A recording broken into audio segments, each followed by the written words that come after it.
FrabroCarShow.com. That's FrabroCarShow.com. Hey, it's Eli Winders. Just a reminder, if you're feeling low, you're not alone. Life can get tough and we all need a hand sometimes. Don't be afraid to talk to someone, even if it's just to get things off your chest. You have to take care of yourself so you can take care of business. Remember, there's no shame in asking for help. You've got people who care about you. Reach out if you need to and check in on those you care about too. We're all in this together. This message is courtesy of the United States Air Force. KMVP FM Phoenix. Live from the Casino Arizona and Talking Stick Resort Studio. Arizona Sports, the local sports leader. I'm Sammy Sepulka with what's trending now, presented by Parker & Sons Heating, Cooling, Plumbing, and Electrical. Frustration continues to build as the Arizona Cardinals dropped their home finale on Sunday 26-19 to the Atlanta Falcons and moved to 3-12 on the year with just 2 weeks remaining. The Phoenix Suns over the weekend lost a close one up in Golden State on Saturday, 119-116, as Devin Booker's 38 points weren't enough to grab their second straight win against the Warriors. The Suns are back home Tuesday night for the LA Lakers. On a positive note, ASU head football coach Kenny Dillingham is staying right here in the Valley. He and Arizona State have agreed to an amended contract and have fended off any interest from Michigan or elsewhere. Tonight, GCU will welcome IU Indy to town. Tip-off will be at 6 at Global Credit Union Arena. This report is brought to you by Freeway Chevrolet. The year's almost over, but you can still unwrap huge savings on every new vehicle at Freeway Chevrolet. Good morning. Time to get up and go to work. The power-packed morning zoo. Are you kidding me? Fire. It's the greatest radio show ever. Fire. Good morning and welcome. Show the world. Dan Bickley. When America needs real advice about real life, they turn to Dan Vince Marotta. And that's crushed. Deep right center field. And Vinny has a 2-home run, 6 RBI night in the first 4 innings. Jerry Carlin. This is a ferret. That's a ferret. Ferret. That's a ferret. And Sammy Sepulka. Sammy, you're not going to sing for us, are you? Arizona Sports, the local sports leader. Bickley and Marotta Mornings. Shout out to Dan Bickley, my boy, him and Vince. Okay. Time to go to work. Time to go to work. Good morning. Happy Monday, Valley sports fans. Unfortunately, it is not a victory Monday unless you count the return of Kenny Dillingham as a victory. And I think we all do. That's all that matters, right? I guess that's all that matters. Well, you buried the lead, Bick. You're back. I'm back. I'm back. Where's Jared, by the way? He's in Flagstaff, I think. Is he? That's where he's spending his time right now. Well, good. He needed a week to unwind. Yeah. You know? He lets the stress build up. The pressures of the job get to him on a minute-to-minute basis. Yeah. Well, I come back very, very refreshed. I also have a scalded lower lip, by the way. I had I had an accident with a piece of pizza, Vinny. Oh, my God, I'm just noticing this. Yeah, so I took a bite out of a piece of pizza, and the cheese kind of like fell down under my bottom lip, and it was scalding. Yeah. Oh. You might have a lawsuit on your hands. Who am I going to sue, my son for cooking the frozen pizza? Yes. Take it for all he's worth. See, normally it's the top. Normally it's the top of your the mouth. Yeah. Which is terrible in and of itself. Yes. Burning the roof of your mouth is one of the more underrated awful things that can happen to you. You just hit on something interesting. What's that? The top of a structure is a roof, but the top of your mouth is the roof. I've never, and I say roof, but I've never. Maybe I do say roof of the mouth. Roof of the mouth sounds. Roof of the. Yeah. Anyway, I don't know either. There is I can't stand piping hot food. Oh, I don't know how people eat it. Like, I probably should have blown on it first and give it a little kind of heat check, if you will. Sure. Heat check. Heat check. You got to yell it before you blow on it. Right. But I might have been a couple of beers into the night. I got you. You know what I mean? Yeah. Okay. See, a non-underrated. I tweaked my back this weekend. You're too young for that. I know. I am well aware of this. So I tweaked my back this weekend, and my sister's out of town, and so that meant we, as in my family, we watched our 18-month-old niece and 3-year-old nephew all weekend long. Wow. That's not good for a sore back. No, and it's not good. It's not good if you're trying to have a sleep, good for birth control, a though. sleep-full weekend. Oh, Bick, you don't even. Yes. It's real good for birth control. That's literally what I told my mother as they're leaving. You're like, Well, I feel fortunate. I came through the weekend injury-free. Did you really? Bailey, did you hurt yourself this weekend? No, I'm good. Nice, Good. good. All right. Half of the show's Half the safe. show's Marked safe. safe Right. from incident. all right, start the show, Bailey. Good to have you back, Bailey. Thank you, buddy. The Splash. The stories making waves in the sports world. The Splash. The Splash. Brought to you by Presidential Pools, Arizona's #1 pool builder. See why at presidentialpools.com. We'll start with the biggest news of the weekend and the most positive news. Kenny Dillingham staying as head coach of the Arizona State Sun Devils after signing a new extended contract on Saturday. The deal most notably increases the salary pool for Dillingham's staff from what was believed to be less than $2 million to over $11 million moving forward.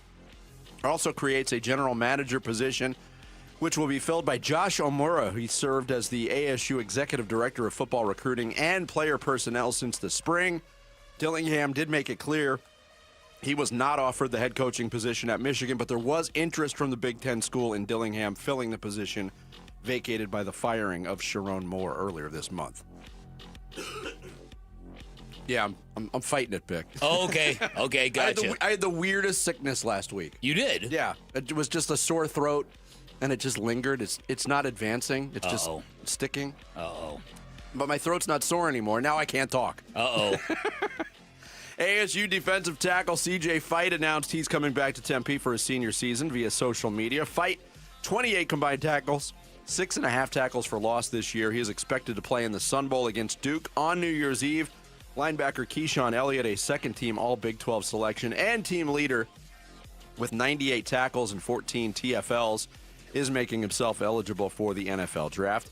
College football playoff quarterfinals are set after this weekend's first round of action on Friday. Alabama rallied past Oklahoma 34-24. Crimson Tide move on to face top-seeded Indiana in the Rose Bowl on January 1st. Miami shut down Texas A&M 10-3. The Hurricanes move on to take on Ohio State in the Cotton Bowl on New Year's Eve. Ole Miss rolled Tulane 41-10. Rebels taking on Georgia in the Sugar Bowl. And Oregon topped James Madison 51-34 and will face Texas Tech in the Orange Bowl on New Year's Day. Not such a great weekend of college football playoff games, but I do like the look of the quarterfinals ahead. Yeah, it was, again, the first round sucked last year. The first round sucked this year. I mean, there was intrigue in the Miami-Texas A&M game, but it was boring but it was for most of it. Sloppy game. Yeah. Windy, no good defenses, no offense. Cardinals losing streak hits 7 in a row, 26-19 loss at the hands of the Falcons at State Farm Stadium. Kirk Cousins threw touchdown passes to Bijan Robinson and Kyle Pitts, and C.J. Henderson picked off a Jacoby Brissett pass with 1:23 to go. Cardinals fall to 3-12 on the year. They finish 1-7 at home. Defensive players Garrett Williams, Walter Nolan both carted off with injuries as the Cardinals maintain their title as the most injured team in the league.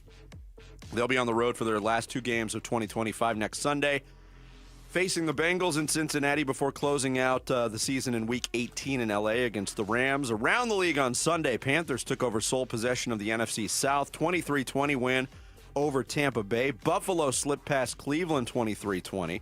The Chargers eliminated the Cowboys from playoff contention with a 34-17 win. Houston holds on for a tight 23-21 win over the woeful Raiders. Tennessee worked over Kansas City 26-9. And the Chiefs lose another quarterback to an ACL injury. This time it was backup quarterback Gardner Minshew. Jaguars notched a statement win over the Broncos in Denver 34-20. Trevor Lawrence, 3 touchdown passes, ran for another. Pittsburgh hangs on for a 29-24 road win in Detroit. And on Sunday Night Football, the Patriots rallied from an 11-point fourth quarter deficit to beat the Ravens 28-24. Drake May, 380 yards and 2 touchdowns, including the go-ahead score to Ramondre Stevenson with 2:07 left in the contest. What a bizarre year in the NFL. Let me just say that. Yeah. How about that Jacksonville win? Team that nobody is talking about. A team that has been discounted at every turn, including by yours truly. And how many wins do they have now? 11. 11 wins. And they go into Denver and beat the hottest team in the league by 2 touchdowns. But Look out again, for the it's Jags. how much do you really trust Denver to be that team? That's what I'm saying. Talk about wide open. Week 16 wraps up tonight in Indianapolis. Colts hosting the 49ers. That game kicks off at 6:15. It's weird, though, that it's kicking off at that time because that's past Phillip Rivers' bedtime. I don't think he's going to be that effective. Suns off until tomorrow night when they host the Los Angeles Lakers at Mortgage Matchup Center. They fell 119-116 on the road at Golden State Saturday night after leading by as many as 14 points in the first half of that game. We will have some Suns talk today, too, as some frustrating losses starting to mount for this team. Yeah, the level of plays chipping off a little bit, and we're going to get into it. Sunday in the NBA, defense optional in Atlanta. The Bulls edged the Hawks 152-150. Modest Buzelis led the Bulls with 28, and those two teams combined to hit 43 three-pointers in the game. The Knicks got 47 from Jalen Brunson. They beat Miami 132-125. Minnesota slipped by Milwaukee 103-100. And the Kings shocked the Rockets in overtime 125-124. DeMar DeRozan, Keegan Murray, Dennis Schroeder, and Russell Westbrook all had 20 or more points for Sacramento. College hoops, a brutal loss for Bobby Hurley's Sun Devils. They fell to Oregon State 78-75. They led by 11 with 8:08 to go after a Pig Johnson layup, but then the Devils went in the hole. They didn't score for 4:31. Beavers crept into the game. They'd grabbed their first lead of the second half on a 3 by Isaiah Sy with 1:11 to go. Trailing by 3 with seconds to go, Mo Odom turned it over, and the Devils lose their second straight. They finish up non-conference play at 9-4, off until January 3rd against Colorado when they open up conference play. Top-ranked Arizona smashed San Diego State in the Hall of Fame series in downtown Phoenix. 68-45 on Saturday. The Wildcats held the Aztecs to 26% shooting on the night. And GCU won its first ever Mountain West game on Saturday. The Lopes beat Wyoming in Laramie 82-70. Makai Williams had 20, Jaden Henley 18 to lead the Lopes. And got to mention the ASU women's team of Molly Miller. They just keep on winning. They're 14-0 on the season. They beat Colorado 79-63 in their Big 12 opener. Listen to this stat. Molly Miller's teams have now won 44 straight non-NCAA tournament games going back to last season when she was at GCU. That's right, because they had how many at GCU last year? Like 31 in a row. 31, that's right. Yeah, and then they lost in the first round. She just doesn't lose. Wow. Pretty good hire. There you go. There is your splash on a busy Monday, December 22nd. Coming up next, same old story for the Cardinals. Injuries mount, and so do the losses. We'll get into it. It's Bickley and Murata Mornings, live from the Casino Arizona and Talking Stick Resort Studios of Arizona Sports, the local sports leader. Arizona Cardinals football. Back to pass Brissett. Cardinals down 7. Throws to the far side, and it is intercepted. What a catch on the far sideline by C.J. Henderson. He was juggling it as he went to the ground, but it's ruled an interception. Atlanta takes over, leading 26-19 with 1:23 to go. More reaction to the Cardinals losing their 7th straight coming to you on the Arizona Sports YouTube channel, the Arizona Sports app, and Arizona Sports 98.7. With Steel, batteries are included. This holiday season, give a gift that's ready to go right out of the box. For everything from cleaning up the yard to cutting up firewood, Steel tools check off the wish list and knock out the to-do list. And right now, buy select battery tool sets and get a free extra battery. Visit SteelUSA.com for holiday deals and gift ideas. Happy holidays from Steel. Offer valid for a limited time only at participating dealers while supplies last. This message comes from Viking, committed to exploring the world in comfort. Journey through the heart of Europe on an elegant Viking longship with thoughtful service, destination-focused dining, and cultural enrichment on board and on shore. With small ships that bring travelers closer to the destination, there's more time to explore. And every Viking voyage is all-inclusive, with no children and no casinos. Discover more at Viking.com. Pros don't just show up. They prove how it's done, with precision and without shortcuts. Makita tools are built the same way, with a dedication to lasting quality. trusted performance, and results that reward your effort year after year. When the job calls for the best, call on Makita. Built to be the best. Available at the Home Depot. Coverage varies by plan. View contracts and exclusions at endurancewarranty.com. If you're driving a car or truck with an expired warranty and suddenly lost your transmission or needed a full engine repair, would it leave you stranded? I'm Danica Patrick. Choose the company I trust, Endurance. If your vehicle is less than 20 years old, Endurance offers auto protection on the drivetrain, AC, and more. Get 1 full year of elite benefits, a $2,000 value free. Call for your fast free quote today. 800-303-4223. 800-303-4223. Mike Rowe here with a name everyone should know. Groundworks. The foundation and crawl space repair experts are coming soon to Phoenix. So if you've got a musty crawl space or cracks in your walls, these are the guys to call. And right now, Groundworks is hiring for all positions. If you're looking for a career, Groundworks is the place to do it. You can go from installer to foreman in under a year and become an owner of the company you work for.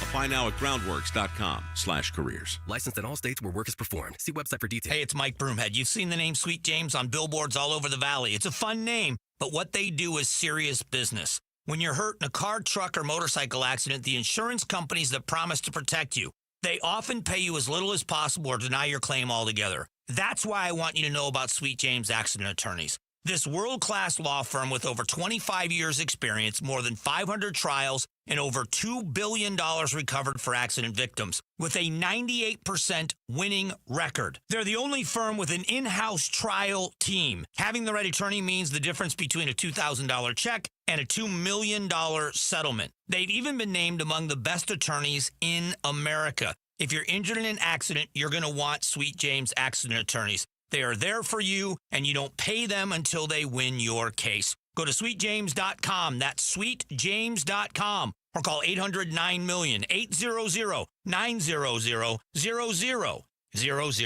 This holiday season, when you get them Steel, batteries are included. Buy select battery tool sets and get a free extra battery. Visit SteelUSA.com for gift ideas and seasonal savings. Happy holidays from Steel. Offer valid for a limited time only at participating dealers while supplies last.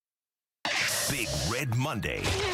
This is Cardinals head coach Jonathan Ganon, and you're listening to Arizona Sports, the local sports leader. Big Red Monday with Bickley and Murata. Takes the snap, takes a knee, and the game is over. The Falcons beat the Cardinals 26-19. Dave Pass, short, sweet, to the point. Another defeat for the Arizona Cardinals. Their 7th straight loss, Dan Bickley, 26-19 to the Falcons. Yeah. And a game that had all the markings of a Cardinals 2025 loss. Mm-hmm. Right there for the taking. 2 separate 10-point leads. Couldn't hold it. Mm-hmm. Chance to win it at the end. Couldn't do it. Couldn't do it. And the injuries mounting up. And people will focus on the injuries. And if you want to do that, fine. But focusing on the injuries is a very easy and convenient way to write off this season. Secondly, it's an absolute insult to the players that are out there playing. And, oh, by the way, had a chance to win an NFL football game on a Sunday. Yeah. So if you're going to put this injury umbrella over everything, why even watch the game? Because apparently it makes you unable to win a football game. Yeah. And that's not the case. No, but that's it's what not. people are focusing on. It's the language of losers is Yes, what it is. exactly. And it always has been. And it's look, I think that if you're the Arizona Cardinals and you're trying to sell no change is our best move going forward, this is what you're going to lean on. And then the people who are in their pockets in the media are going to follow suit and parrot the same things. That it's all the injuries, it's all the injuries. Go look at the San Francisco 49ers and tell me how that applies. You know what I mean? Mm-hmm. Okay, so I think the issues are obviously much, much deeper than that. And I think that, once again, you just saw a football team that knows how to compete. They know how to try hard. They know how to fight. They don't know how to win still. Yep, here was Jonathan Gannon asked about the injuries yesterday. You mentioned kind of looking into that side of things, the health side of things. And the offseason, which obviously you're not there yet, but do you have an explanation for kind of why you guys have been so bad about injuries? I'm not there right now, Teo. I'm not. Yeah, it piles up. I think bad luck, whatever. But again, you deal with it. And we've talked about this through the course of this stretch because injuries were not always the story of this season. It's become a bigger story in the second half of the season. But good teams that deal with injuries and find ways to win, they're inspired by it.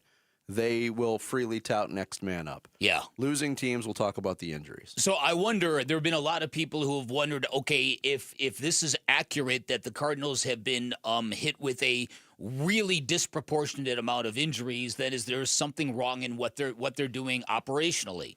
Is their strength and conditioning program where it should be? Is there recovery methods where they should be? Are they operating with on the same level as other franchises? I don't know the answers to any of that. But I do know that if I were the owner of this team, I'd want to know. Absolutely. You know what I mean? You have to dig to find that answer. Yeah. Another thing that we saw yesterday was a pretty good performance by the offense in the first half and not much in the second half. Here was Jonathan Ganon talking to Paul Calvisi on the Cardinals radio network on that subject. Yeah, I don't know. I know we had the 3-and-out punt, and then we had a field goal. We had a missed field goal, so the 1 3-and-out was tough, but they weren't on a field a ton. I thought Atlanta controlled the ball. We didn't get as many plays off as you'd want there. Not as many. It was a low possession game, but I thought the offense battled, man. Yeah, Atlanta had a field goal drive 11 plays, a touchdown drive of 14 plays, a field goal drive of 13 plays, a touchdown drive of 12 plays. It was a low possession game, but also kind of a puzzling distribution of the football yesterday, I thought, by the Cardinals. Yes, they ran it pretty well for them, 132 yards on the ground. The running backs did a nice job. The offensive line did a nice job in the run game. But what had been a really difficult passing offense to slow down got slowed down. Trey McBride, not a factor. Michael Wilson, a factor really on one play. Marvin Harrison Jr. back, not a factor. It was strange. Well, yeah, listen, when Marvin Harrison Jr. comes back, it obviously does something to the Michael Wilson and what he's able to give this football team when he's operating without MHJ. That's obviously something they're going to have to figure out. How do you get two wide receivers operational in the same system? As for Trey McBride, I thought Jake Bates of the Falcons did an incredible Jesse Bates of the Falcons did an incredible job shielding him, guarding him in space. It just looked like that guy made it his mission to slow down Trey McBride. Yeah. And it would have been a heck of an accomplishment if Jake Bates had done that, being a kicker. Yeah, that would be. That would have been an incredible accomplishment. That would have been embarrassing for Trey It would have McBride. been. But it's like when Travis Kelce was in his prime, nobody could stop him except Derwin James of the Chargers, who was like the antidote to Travis Kelce. Yep. That dude, Jesse Bates, looked like the antidote to Trey McBride. Yeah. And you could see the frustration on Trey's face. He's a really good safety. Oh, there was my a couple times, too, though, where he was running free down the seam. And they didn't get him the ball. And they didn't get him the ball. It was Jacoby Brissett's worst game of the year, I thought. I agree. It was also, look, I hate to drum this up, but that last pick, that was a very Kyler Murray 2024 pick, was it not? Very much so. Game on the line, chance to make a play to win a football game and an errant throw. And it was a great play by Henderson, which I don't think he caught the ball. Upon replay, I thought he was out of bounds before he had control of the ball. I don't know how it stood, but I don't have any faith that if they overturn that call that the Cardinals are going to go down and score anyway, because that's the other consistent thing is, man, if there's a game to be had, they don't take it. That's 8 close losses this year. Yeah. 8. Listen, and I think Jacoby Brissett, I agree with you, that was his worst game yesterday, and I think his rating accounts for it. I also thought he made some really nice throws in the game, but once again, he is not at his best in the real clutch time minutes, which is why, once again, we've been saying that Jacoby Brissett is a bridge and an example of what the Cardinals need in their next quarterback. He is not the guy that's going to get you to the Super Bowl. Absolutely not. I wanted to send a shout-out this morning, by the way, to our audience out in Carefree. We appreciate the support in Carefree this morning and every morning. Jonathan Gannon also recapping the injuries and the game yesterday. On the injury front, Sweaty had an ankle, tried to come back in, couldn't go. Garrett had, I think, an Achilles. Walt had a knee. Yelda had an elbow, but then came back in the game. Buddha had to get checked out for a concussion, came back in the game, and Rabbit got checked out for a concussion. I think it was a stinger, came back in the game. thought we battled. I love the resilience. Thought we battled in there. Ultimately fell up a little short. I thought kind of a key component of the game. We had some scoring drives. We moved it, but we had to settle for some field goals, and they converted some touchdowns. So hats off to them. We're going to come back tomorrow, keep battling, and we'll be on to Cincinnati. Look, he did not just say that. On to Cincinnati? He did. That he did. Wow. Hey, if you can't coach like Belichick, you might as well talk like him. Yeah, that's a good point. Look, this evaluation is going to get real interesting. Oh, it is. Because it seemed like going into the game, and certainly before yesterday's game with Ian Rappaport's piece that he put out on NFL.com, that Jonathan Gannon appears to be safe from the people that he's talked to. There's a chance they could lose 14 of their last 15 games this year. Yeah. And by and large, that's not survivable for any head coach, especially one who doesn't even have a winning record on his ledger. Listen, we're going to be into this all day long. We'll be into it for the next couple of weeks, actually, that Michael Bidwill is treading on some perilous ground here. If they have made the decision that we're going the path of least resistance and least economic pain, and we're going to keep Jonathan Gannon as a head coach and make him replace a couple of coordinators, there's going to be quite a backlash. Because there's a lot of Cardinal fans who are done with Jonathan Gannon. Those are the facts. Yes. I'm not making that up. Right, because what does bringing back that coach show your fan base? Well, that's it. That's exactly right. What a lot of fans will assume is, see, they don't care about winning. Why should we? Well, they don't care about the bottom line. Why should we? You mentioned something there that's very interesting going forward. The path of least economic pain would be what you outlined. There's a medium path, which would be firing the staff and hiring another first-timer and young coaches who don't have any experience.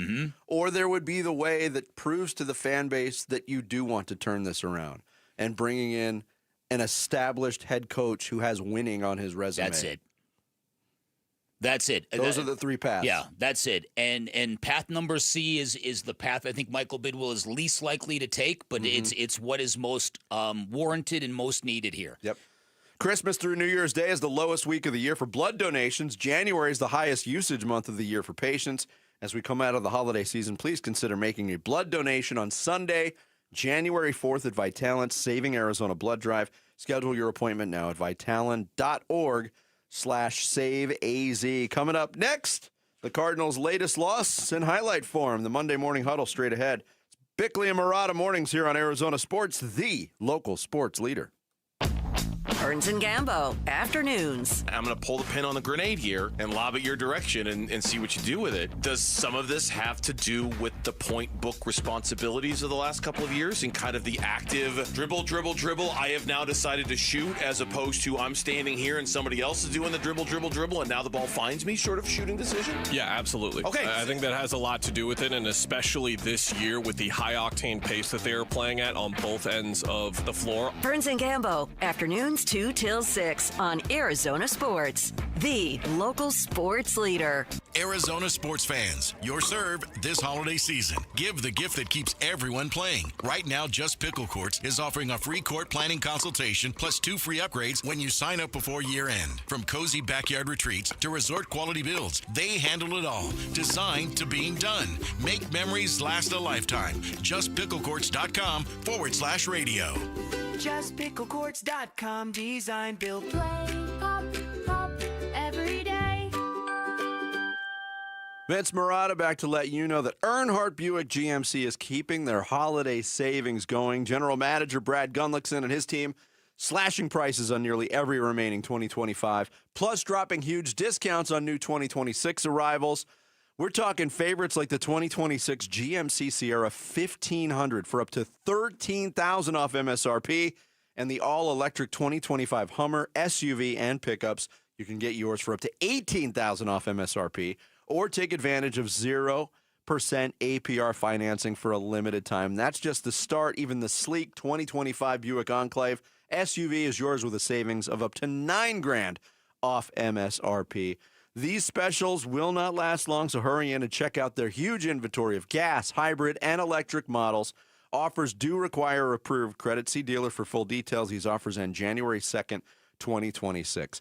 With Earnhardt, you're always treated like family. Schedule a test drive in Mesa or find your new ride at EarnhardtBuickGMC.com. We are professional grade, and that ain't no bull. Hi, I'm Andy, your friend and jeweler at Shane Company. As a product development manager, I make sure every piece of fine jewelry at Shane Company is meticulously designed for quality. From 14-karat gold chains, pearl necklaces, diamond studs, and of course, dream engagement rings. We know you can get your holiday gifts anywhere these days, but knowing your loved one's gift was crafted by master jewelers? It's a difference everyone can see and feel, no matter the price. All of our fine jewelry begins with a vision by our in-house designers. Then, we ensure each piece meets our high-quality standards every step of the way, including the smallest details. It's why our jewelry comes with our all-inclusive, free lifetime warranty that covers everything and doesn't cost a dime. At Shane Company, there's no shortcuts, just craftsmanship. Because a friend wants your fine jewelry to be nothing short of perfect. Come see for yourself.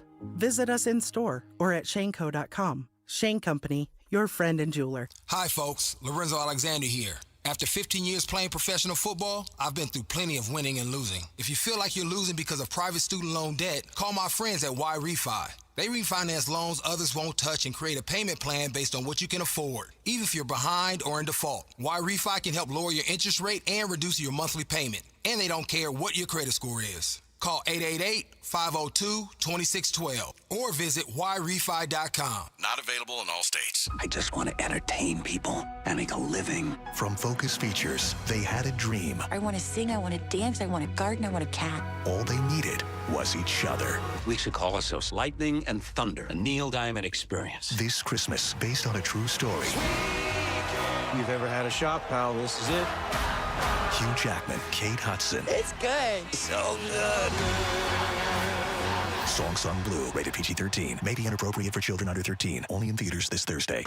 Freeway Chevrolet. The year is almost over, but you can still unwrap huge savings at Freeway Chevrolet. Right now, get up to $11,000 off new 2025 Silverado 1500 crew cabs. Chevrolet. Together, let's drive. Up to $11,000 off select new 2025 Silverado 1500 crew cab models from dealer inventory. Excludes trail box. Not available with special financing, lease, and some other offers. Restrictions apply. Take new retail delivery by January 2nd, 2026.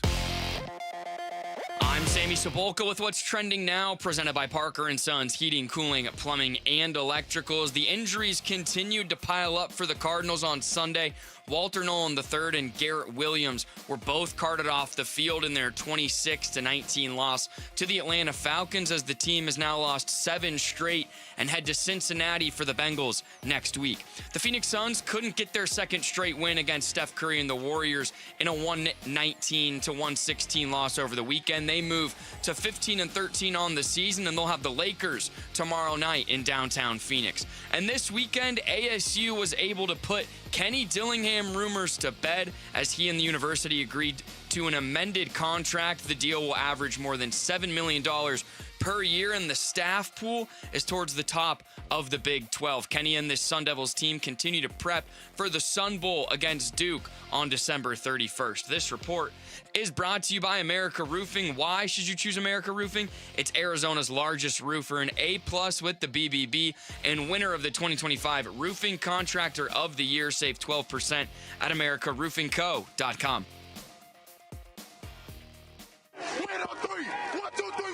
Monday Morning Huddle. With Bickley and Murata. Brought to you by Freeway Chevrolet. Cardinals would get the first crack on offense after Atlanta won the toss. They elected to defer to the second half. Jacoby Brissett had a 17-yard completion to Elijah Higgins to put the Cardinals in Falcons territory, but they would bog down at the 31, and they'd settle for a field goal try from Chad Ryland. Field goal try to get on the board on the opening drive. Snap, ball down. Ryland's kick is on the way, and the kick is good. That was perfect, splitting the uprights. 3-0 Cardinals. Falcons on their first drive. They would get into Arizona territory at the 39-yard line and then go for it on 4th down and 6. 4th and 6 for Atlanta. Down 3-0, 10-minute mark, opening quarter. Ball on the 39 of the Cardinals. Cousins back to pass. Looking left, throwing left, and it is intercepted at the 30-yard line by Burke. He gets up and runs to the near side at the 40, at the 45, and out of bounds at the 46. The rookie out of Ohio State with the pick. And the Cardinals would make it hurt. Michael Carter ripped off a 22-yard run to put the Cardinals at the Atlanta 36. 2 plays later, on third down, they would strike. 3rd and 6 on the 32 with Brissett taking the shotgun snap. 7-step drop, looking deep, airing it out, far side, inside the 10-yard line, and it is caught. Now they're saying incomplete. Michael Wilson couldn't hang on. Kobe Bryant in coverage. It's an incomplete pass, and the Cardinals will try another long field goal. After reviewing the play, the ruling is touchdown. That was kind of cut down a very lengthy process to review that play, but turns out it was an amazing catch by Michael Wilson. Ball never hit the ground. He remained concentrated on it and made the catch. Ryland adds the extra point. 10-0 Cardinals at this point. Now, the reason why Michael Wilson also looked very surprised that it was ruled a touchdown is that he knew the ball came loose from him. He just didn't know it laid against the defender. Yes. And then back into him. One of those fluky plays, Right. but you'll take it. Yes. Cardinals haven't had a lot of those go their way. Next Atlanta possession, the Cardinals lost cornerback Garrett Williams to an Achilles injury. He was carted off the field.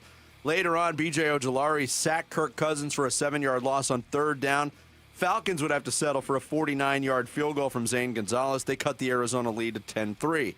Cardinals' next possession would bleed into the second quarter, facing a 3rd and 11 from the Atlanta 42. Drew Petzing dialed up a run play, which took Atlanta by surprise. Amari DiMercato gained 9 yards. It was 4th and a short 2. No consideration of going for it. They call on Ryland again. Instead of going on 4th and 1, they'll try a 51-yard field goal. Snap, ball down. The kick on the way from Ryland. It has plenty of leg, and the kick is perfect. Boy, he is on target today. Well, Yeah. Hindsight 2020. In real time, I hated that decision. Absolutely hated the decision. You have 3 wins. Why are you kicking a field goal on 4th and 1? For a team totally that agree struggles to with you. score points, Listen, what are you doing? You weren't alone, Vinny. That's all. 13-3 Cardinals, but not the most aggressive approach from a 3-11 team on a 6-game not losing at all. streak. Atlanta would answer immediately. And by Atlanta, I mean Bijan Robinson. Cousins hit Robinson on a 41-yard catch and run. Then he ripped off an 11-yard run. 1st and 10 from the Cardinals' 13.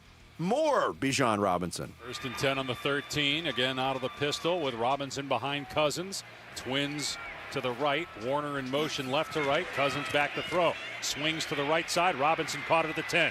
He's at the 5 and into the end zone for the Atlanta touchdown. He is a ridiculously good football player. Gonzalez added the extra point, 13-10, after a 3-play, 65-yard drive that took only 131. Cardinals' next possession was long, but it bogged down in the red zone again. Brissett short hop Trey McBride on third down. So on comes Ryland again. It'll be a 25-yard attempt. Snap. The holder puts it down, and the kick is up and good. It is 16-10, Arizona. Third field goal of the first half for Ryland, 6-point lead. Atlanta takes over with just about 5 minutes to go in the half. They would uncork their own methodical drive. On the 14th play of said drive, Cousins located his red-hot tight end. Trips to the left. Single receiver is London wide right, matched up against Will Johnson. Shotgun set for Cousins. Snap to Cousins. Short set. Looking right, throwing right. Wide open Pitts. Touchdown. With 25 seconds to go in the half. That tied it at 16-16. Calais Campbell blocked the extra point to keep it tied. Cardinals would take over with timeouts, 21 seconds to work with. Brissett would hit Wilson on a 20-yard pass play. Then Xavier Weaver for 6. Then a 12-yard run by DiMercato. I've mentioned a few double-digit runs today here in the the Monday running game huddle. got unlocked yesterday. Weird. I couldn't believe it. But it was a presentable field goal try for Ryland from 50 yards. Snap. Ryland steps into the kick, sends it on its way. It has plenty of leg, but it hits the right upright and is no good. So we're tied 16-16 at the break. Atlanta again rolled out a methodical drive to start the third quarter, converting 2 third downs and a 4th down before stalling at the 21. Gonzalez on to attempt to break the tie. He would hit from 40, and it's 19-16 Falcons who had their first lead of the day. Cardinals would get going right away. Carter had a 21-yard run on first down. Later in the drive, 2nd and 11 from the Atlanta 26. Brissett trying to get Marvin Harrison Jr. involved. 2nd and 11 at the Cardinal 26. Snap to Brissett, straight drop. Throws a deep ball, a fade, left side in the end zone, and it is incomplete. Harrison could not come down with it. I think he just dropped it. Put another one in the plays a top receiver should make. Whoa, my goodness. For Marvin Harrison Jr. Yep. No dice on 3rd down. They'd settle for another field goal attempt from Ryland. 44-yard attempt now from Ryland. Snap, ball is down. Ryland's kick is up. No good. He missed it wide to the right. That's 2 in a row. Yep, Atlanta went down the field and on a slow roll drive, 2nd and goal at the 1. Cousins would call his own number. 2nd and goal on the 1. Cousins takes the snap, and it's a quarterback sneak off the right side, and he's into the end zone for the touchdown. Touchdown Atlanta. It is 25-16 with 12:28 to go in the 4th quarter. Cousins' first rushing touchdown since 2022. Falcons were up double digits, 26-16 after the extra point. Cardinals went 3 and out on their next drive. Falcons facing a 4th and 1 at the Cardinals 46. They go for it, but Cousins in Atlanta getting sloppy. Algier the lone back. Cousins takes, and the ball is fumbled, and it's recovered by the Cardinals. Cousins took the snap, dropped back to hand it off. The ball popped into the air, and Darius Robinson recovers the ball near midfield. So the Cardinals in business again, navigate into the red zone. 2nd and 8 at the Falcons 16. Brissett threw a perfect strike to a well-covered Trey McBride. He could not make the catch. The Cardinals would settle for another Ryland field goal try. This time it was good from 34 yards. Arizona within 7, 26-19. Falcons trying to run the clock out, facing a 4th and 1 at the Cardinals 39, and the Arizona defense comes up big. Ball on the Arizona 39. They line up Kirk Cousins under center. He's got Algier and Warner behind him in the backfield. It's a handoff, Algier up the middle. Darius Robinson stuffs him at the line of scrimmage.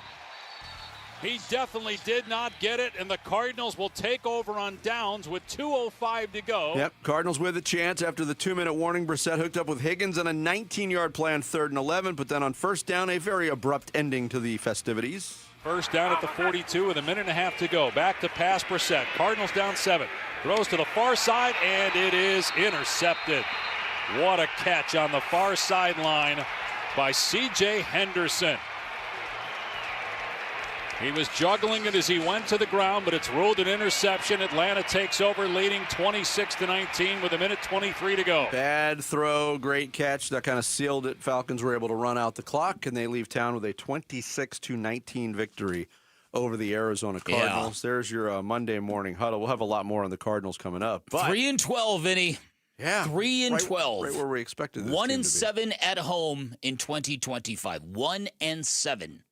At State Farm Stadium.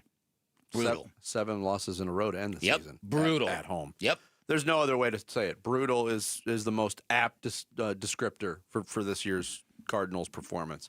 Coming up next, there were some non-brutal performances in the NFL in Week 16. We'll go through some of the big storylines in that week next. It's Bickley and Murata Mornings on Big Red Monday. Arizona Sports, the local sports leader. Win tickets to the Verbo Fiesta Bowl from Arizona Sports. This show's keyword is touchdown. Touchdown. Text the word touchdown to 620-620 right now. Touchdown. Text touchdown to 620-620 for your chance to win tickets to the Verbo Fiesta Bowl. Message and data rates may apply. Hey everybody, Dan Bickley here with 3 great reasons why you call Parker & Sons for all your heating, cooling, plumbing, and electrical needs. Reason number 1, they are reputable and highly decorated, talking about an A-plus rating with the Better Business Bureau, the most awarded firm in Arizona. At Parker & Sons, their trophy case is overloaded. Reason number 2, they're fast and reliable. When you need them, they'll be there in minutes, not days. They will not charge you extra for nights, weekends, or holidays. Told you about my plumbing emergency, 4:30 in the morning, I called Parker & Sons. A live person answered the phone. That blew my mind. By 8 a.m. the same day, they were at my house fixing my issue. Tremendously impressive. Reason number 3, they are trustworthy and credible. All their technicians are trust certified, which means they are licensed, they're bonded, they're insured, they've all passed drug tests, they've all passed background checks. They are the company you can feel comfortable letting in your front door. And remember, they've been serving the Valley for 50 plus years. So you call 602-2-REPAIR. That's 602, the number 2, then REPAIR for Parker & Sons. Never have I ever called my sister from the finish line of my first marathon. Hello? You won't believe where I am. Are you running? Mile 26. I'm gonna make it. Switch to T-Mobile's 55 Plus plan and get iPhone 16e with its advanced camera system on us. Plus, 2 lines for just $30 a line. Guys, I can't believe it. I knew you could do it, babe. That was amazing. Mom, how do you feel? I feel great. I can't feel my feet. Let's take a picture, and then you may carry me to the car. Share every stride, every mile, every memory on America's best network. Switch to T-Mobile's 55 Plus plan and get iPhone 16e on us and 2 lines for just $30 a line. With 24 monthly bill credits and 2 eligible port-ins on Essentials 55 Plus for well-qualified customers with autopay, plus taxes, fees, and $35 device connection charge. Credits end and balance due if you pay off early or cancel. Contact us. Finance agreement 128 gigabytes, $599.99 required. Best mobile network in the U.S. based on analysis by Ookla of Speed Test Intelligence Data 1H 2025. Visit T-Mobile.com. We are back with wide receiver Michael Wilson. Hey, Michael, how's your new Honda? Man, I love it. It's so smooth, reliable, and perfect for my busy life. Whether I'm heading to practice or a game, my Honda from Arrowhead Honda gets me there in style. Visit Arrowhead Honda today at the 101 at Bell Road or shop online at arrowheadhonda.com. Be sure to tell them number 14, Michael Wilson, sent you. Go Red. Welcome back to Winter Hack Radio, the place for clever hacks to survive the season. Icy driveway? Well, try spreading sand or birdseed to help with traction. Snowy puppy paws? Well, grab a whisk, brush it off, done. Catch COVID-19? Well, just get... Actually, there's no hack for COVID-19. But if you test positive, prescription medications for COVID exist. Ask your doctor if they're right for you. Visit PfizerForAll.com to learn more. Sponsored by Pfizer. You like saving money, right? We all do. That's why Allstate just lowered the price of car insurance. Not, but wait, there's a catch. Lower. Actually lower. So if you're shopping around or just want to see how much you could save, check Allstate first for a new lower auto rate that could save you hundreds. You're in good hands with Allstate. Not available in every state. Only applicable for new auto insurance business. Rates will vary by several factors, including how you purchase the policy. Potential savings vary. Allstate North American Insurance Company and Affiliates, Northbrook, Illinois. Collectors! Front Row Card Show is returning to Phoenix. Join us at the Renaissance Hotel in Glendale on December 27th and 28th for a special holiday show. Baseball, football, basketball, and hockey cards, plus Pokemon, Marvel, Star Wars, and comic books. CGC and JSA will be there. So bring your cards, comics, and autographs to sell, trade, or get them graded. Hundreds of vendors, thousands of dollars in free prizes. Don't miss it. Front Row Card Show, Renaissance Hotel in Glendale, Saturday and Sunday, December 27th and 28th, 11 to 5. For more info, go to frontrowcardshow.com. That's frontrowcardshow.com. Hey, it's Luke. What type of fight did the Arizona Cardinals put up yesterday? We'll be reacting to their game against the Falcons at 10 a.m. It's Wolf and Luke on Arizona Sports 98.7, the Arizona Sports app, and the Arizona Sports YouTube channel. We've got to be on point. They mix it up defensively. They've got a very talented punt returner. And so as you look at them and you watch the tape, you know, it's a smaller market, but you see a real good team. Sean Payton last week leading up to the game against the Jacksonville Jaguars in Denver and got his small market dig in there.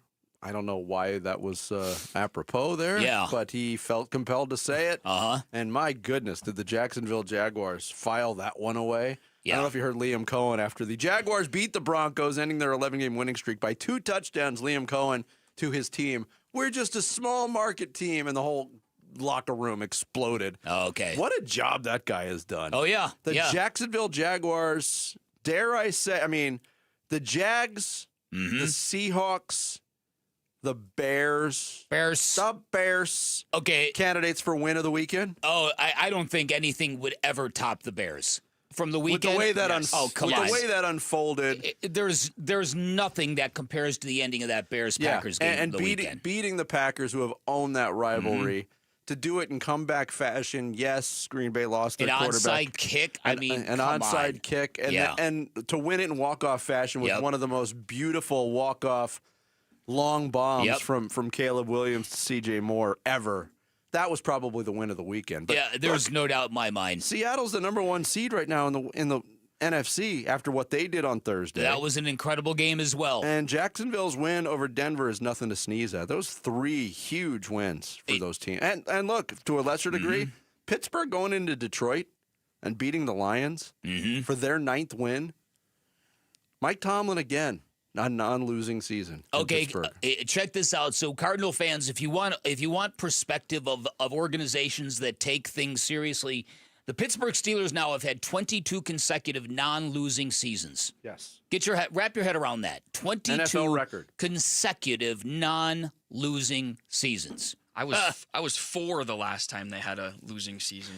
And the Cardinals are on their 4th straight losing season. Yeah. Yes. I don't think there is anybody in the world who would have thought at this point in time in the NFL season the Seahawks Bears would be 1-2 in the NFC. No. The Broncos are atop the AFC. The Patriots are below them. Broncos-Seahawks once made for one of the most mismatched Super Bowls in history. Yeah. That was the Legion of Doom blowing up a well past his prime Peyton Manning in the Broncos. And that was the Super Bowl in New Jersey. It was. / New York. That I've never seen a Super Bowl get sideways as fast as that one did. That's it. The safety on the first couple of plays for Denver, and they never recovered. It was just blood in the water. And it was blood in the water, and you just knew it was over. So what's interesting to me now is that the Eagles, for all their struggles, they have clinched the division. The Cowboys are gone now. Yep. They have been eliminated. Packers are probably going to it's going to be the Packers or the Panthers who are going to duck into the playoffs, I believe, in the NFC. And then there's a whole like 4-car pileup in the AFC in terms of what 3 through 7 is going to look like. The Panthers, they're getting one. The NFC South's getting one team, so the Panthers are going to get a home game if they clinch. Well, that is true. Yeah, that is true. So the Packers' path, I got to pull up the playoff picture right now. That's true because that's right now the Panthers have kind of taken control with that with the Buccaneers losing losing again. Are falling apart. Yeah, so the way. Panthers are going to be in it, just a matter of where. Yeah. Yep. And they'll be the 4 seed. They'll be the 4 seed. Is where they'll be, which is an amazing story in its own right. Jacksonville and Carolina both are going to be in the playoffs. That's crazy. I think, do Carolina and Tampa Bay play again? They do. Last week of the season, correct? Yeah. That division just stinks. Yeah, I mean, you could say the same thing about the South, but at least, Houston and Jacksonville have made the AFC South formidable. Collapsed by the Colts. Does that continue tonight in San Francisco? I think so. San Francisco, if they win their last 3 games, they're the number 1 seed. Isn't that in the crazy? It's unbelievable. They're the 6th seed right now. Everyone has written them off, but they talk about the Rams and the Seahawks in the NFC West. And if the Niners, like you just mentioned, win 3 in a row, which is totally possible, they're your 1 seed. Yeah. Speaking of the NFC South, but Tampa Bay, they are now 1-6 in their last 7 games. Wow. That's quite a collapse. Guess who they beat? Yep. The Cardinals. That's their only win. Wow.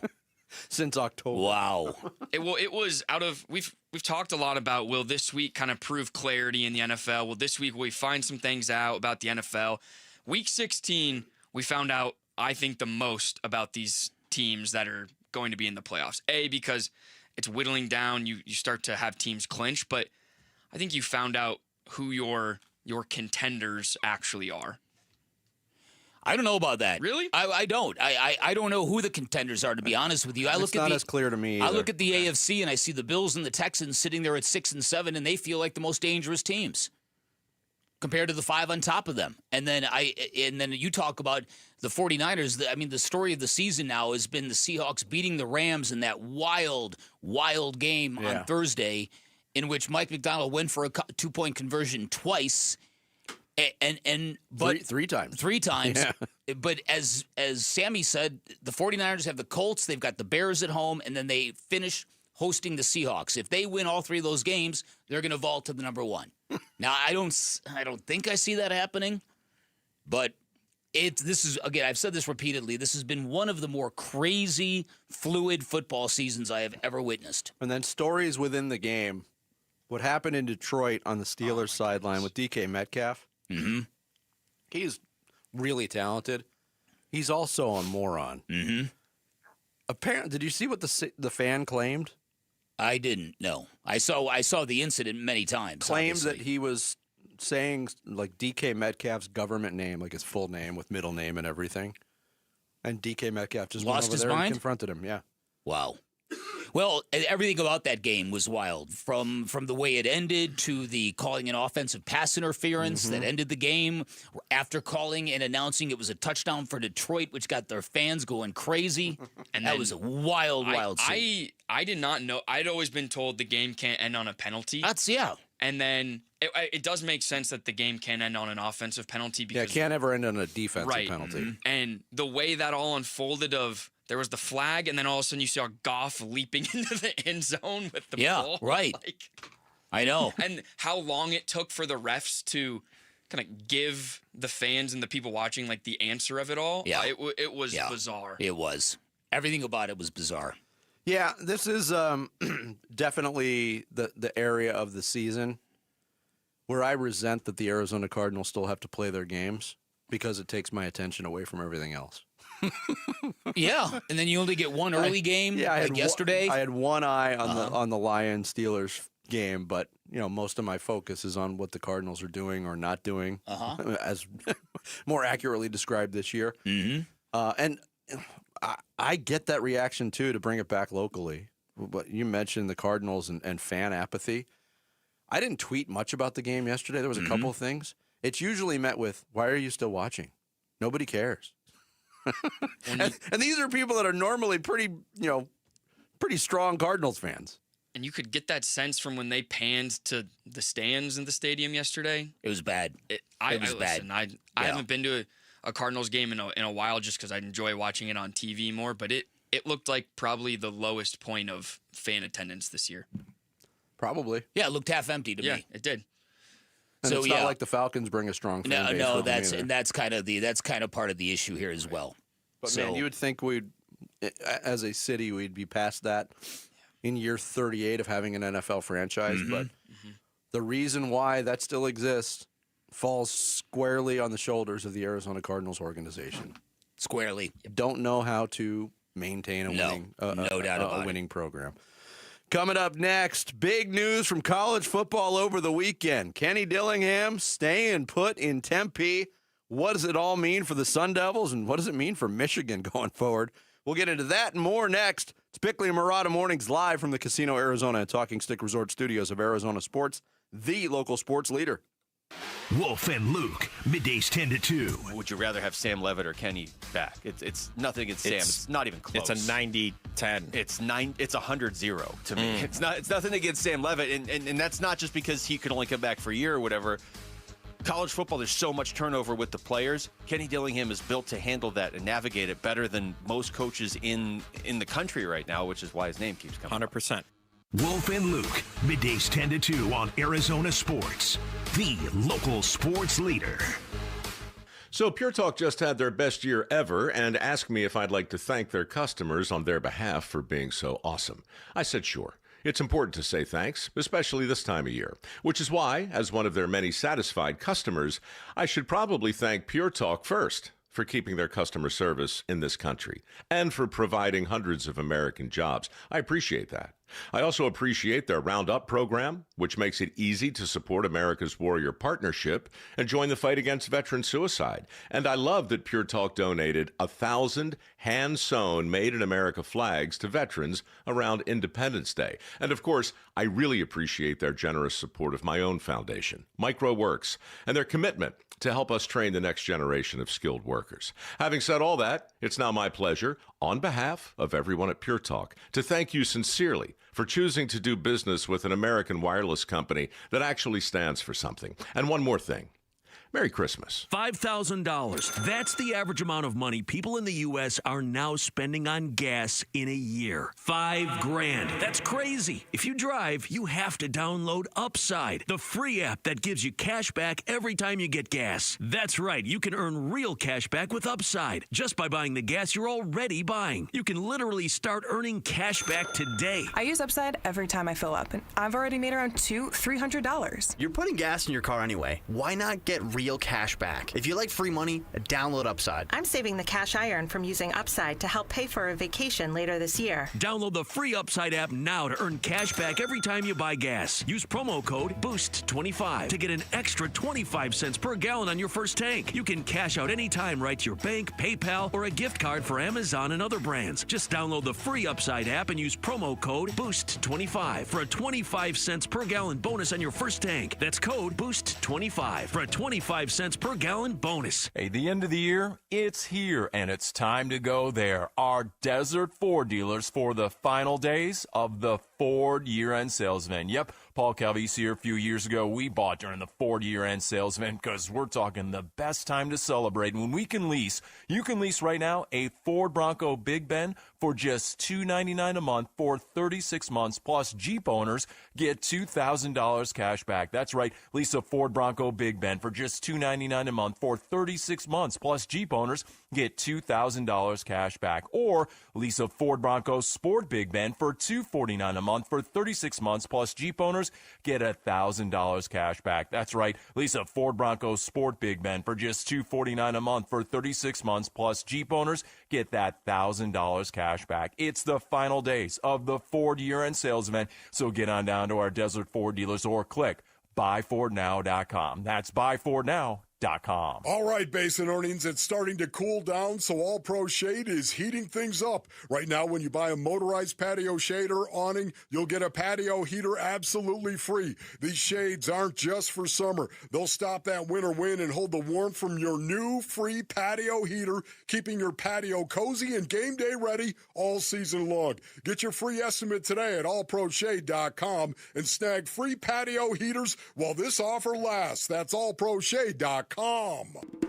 Kick off game day with the mouth-watering taste of Redbird Farms chicken. Humanely raised and cage-free. Redbird Farms chicken is what real chicken tastes like. Whether you're tailgating or hosting a watch party, Redbird Farms will be the MVP of your game day menu. Tackle your hunger with Redbird Farms chicken. Available at Albertsons, Safeway, and Bash's'. Grill it, fry it, put it in parm. As long as you make it Redbird Farms. This holiday season, Talking Stick Resort is giving you the chance to drive off in a 2026 Mercedes-Benz AMG GT. Earn entries to the grand prize drawing all December long. Then on January 2nd, 2026, you have a chance to win up to $10,000 or the grand prize 2026 Mercedes-Benz AMG GT. Don't miss your chance to drive away in style. Details at TalkingStickResort.com. Talking Stick Resort. Life well played. Must be 21 or older. Problem gambling? Call 1-800-NEXT-STEP. KMVP FM Phoenix, live from the Casino Arizona and Talking Stick Resort studio. Arizona Sports, the local sports leader. I'm Sammy Cebulka with what's trending now, presented by Parker & Sons Heating, Cooling, Plumbing, and Electrical. Frustration continues to build as the Arizona Cardinals dropped their home finale on Sunday, 26-19, to the Atlanta Falcons and moved to 3-12 on the year with just 2 weeks remaining. The Phoenix Suns over the weekend lost a close one up in Golden State on Saturday, 119-116, as Devin Booker's 38 points were not enough to grab their second straight against the Warriors. The Suns are back home Tuesday night for the LA Lakers. On a positive note, ASU head football coach Kenny Dillingham is staying put. He and Arizona State have agreed to an amended contract and have fended off any interest from Michigan or elsewhere. Tonight, GCU will welcome IU Indy to town. Tip-off will be at 6 from Global Credit Union Arena, and that's what's trending now.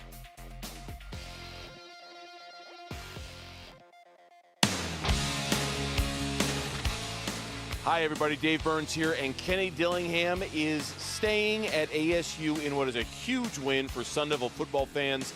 And we're talking about it on today's Burns and Gambo show at straight up 2 o'clock on Arizona Sports 98.7, or watch us on the Arizona Sports YouTube channel. Yeah, I mean, it's something we've been working on for 6 weeks, so it's good to finally get it done. Kenny Dillingham starting his press conference availability on Saturday as the Arizona State Sun Devils continue to prep for the Sun Bowl against Duke, and very matter-of-fact, kind of downplaying it. Big news coming from Tempe on Saturday morning, and that is Kenny Dillingham has signed the amended deal that had been reported last week, and he is staying put in Tempe to coach Arizona State football. Yeah, and that's a very, very big victory. Now, as somebody who's talked to a lot of people on the inside of this, throughout the course of this flirtation with Michigan, whether or not you believe that Michigan wanted to hire Kenny Dillingham, and I have been told that that the job was Kenny Dillingham's to have if he wanted it. At which time I'm going to also have to say it's very easy for the party surrounding a head coach to claim as much, because you know how it works in college sports. Whoever gets the job at Michigan, the school will say there was no other candidate. Absolutely. That was our guy all along, no matter who it is. And so it's very easy for any candidate to go, yeah, hey, it's my job if I want it. Nobody will ever refute it, and nobody will ever confirm it. It's just something that you can use to your leverage. And I think that the one thing that we have said repeatedly about Kenny Dillingham is he gets it. He gets it on a lot of different levels, and he gets it on the level that I am going to have to push this school well past their comfort zone to fund this program in ways they never have. And it's worked. But you saw what it took to get this level of commitment. Yes. And the big level of commitment was not just the bump in pay for Kenny Dillingham. And it was the huge increase in the money pool for his staff. Yes. Going up from under $2 million to $11 million. That's also allowed for them to add a general manager, which is something that Kenny Dillingham wanted. Josh Amura taking over that position. He's been working with the program. But you mentioned, too, like we have a good idea of who Kenny Dillingham is as a coach, who he is as a human being.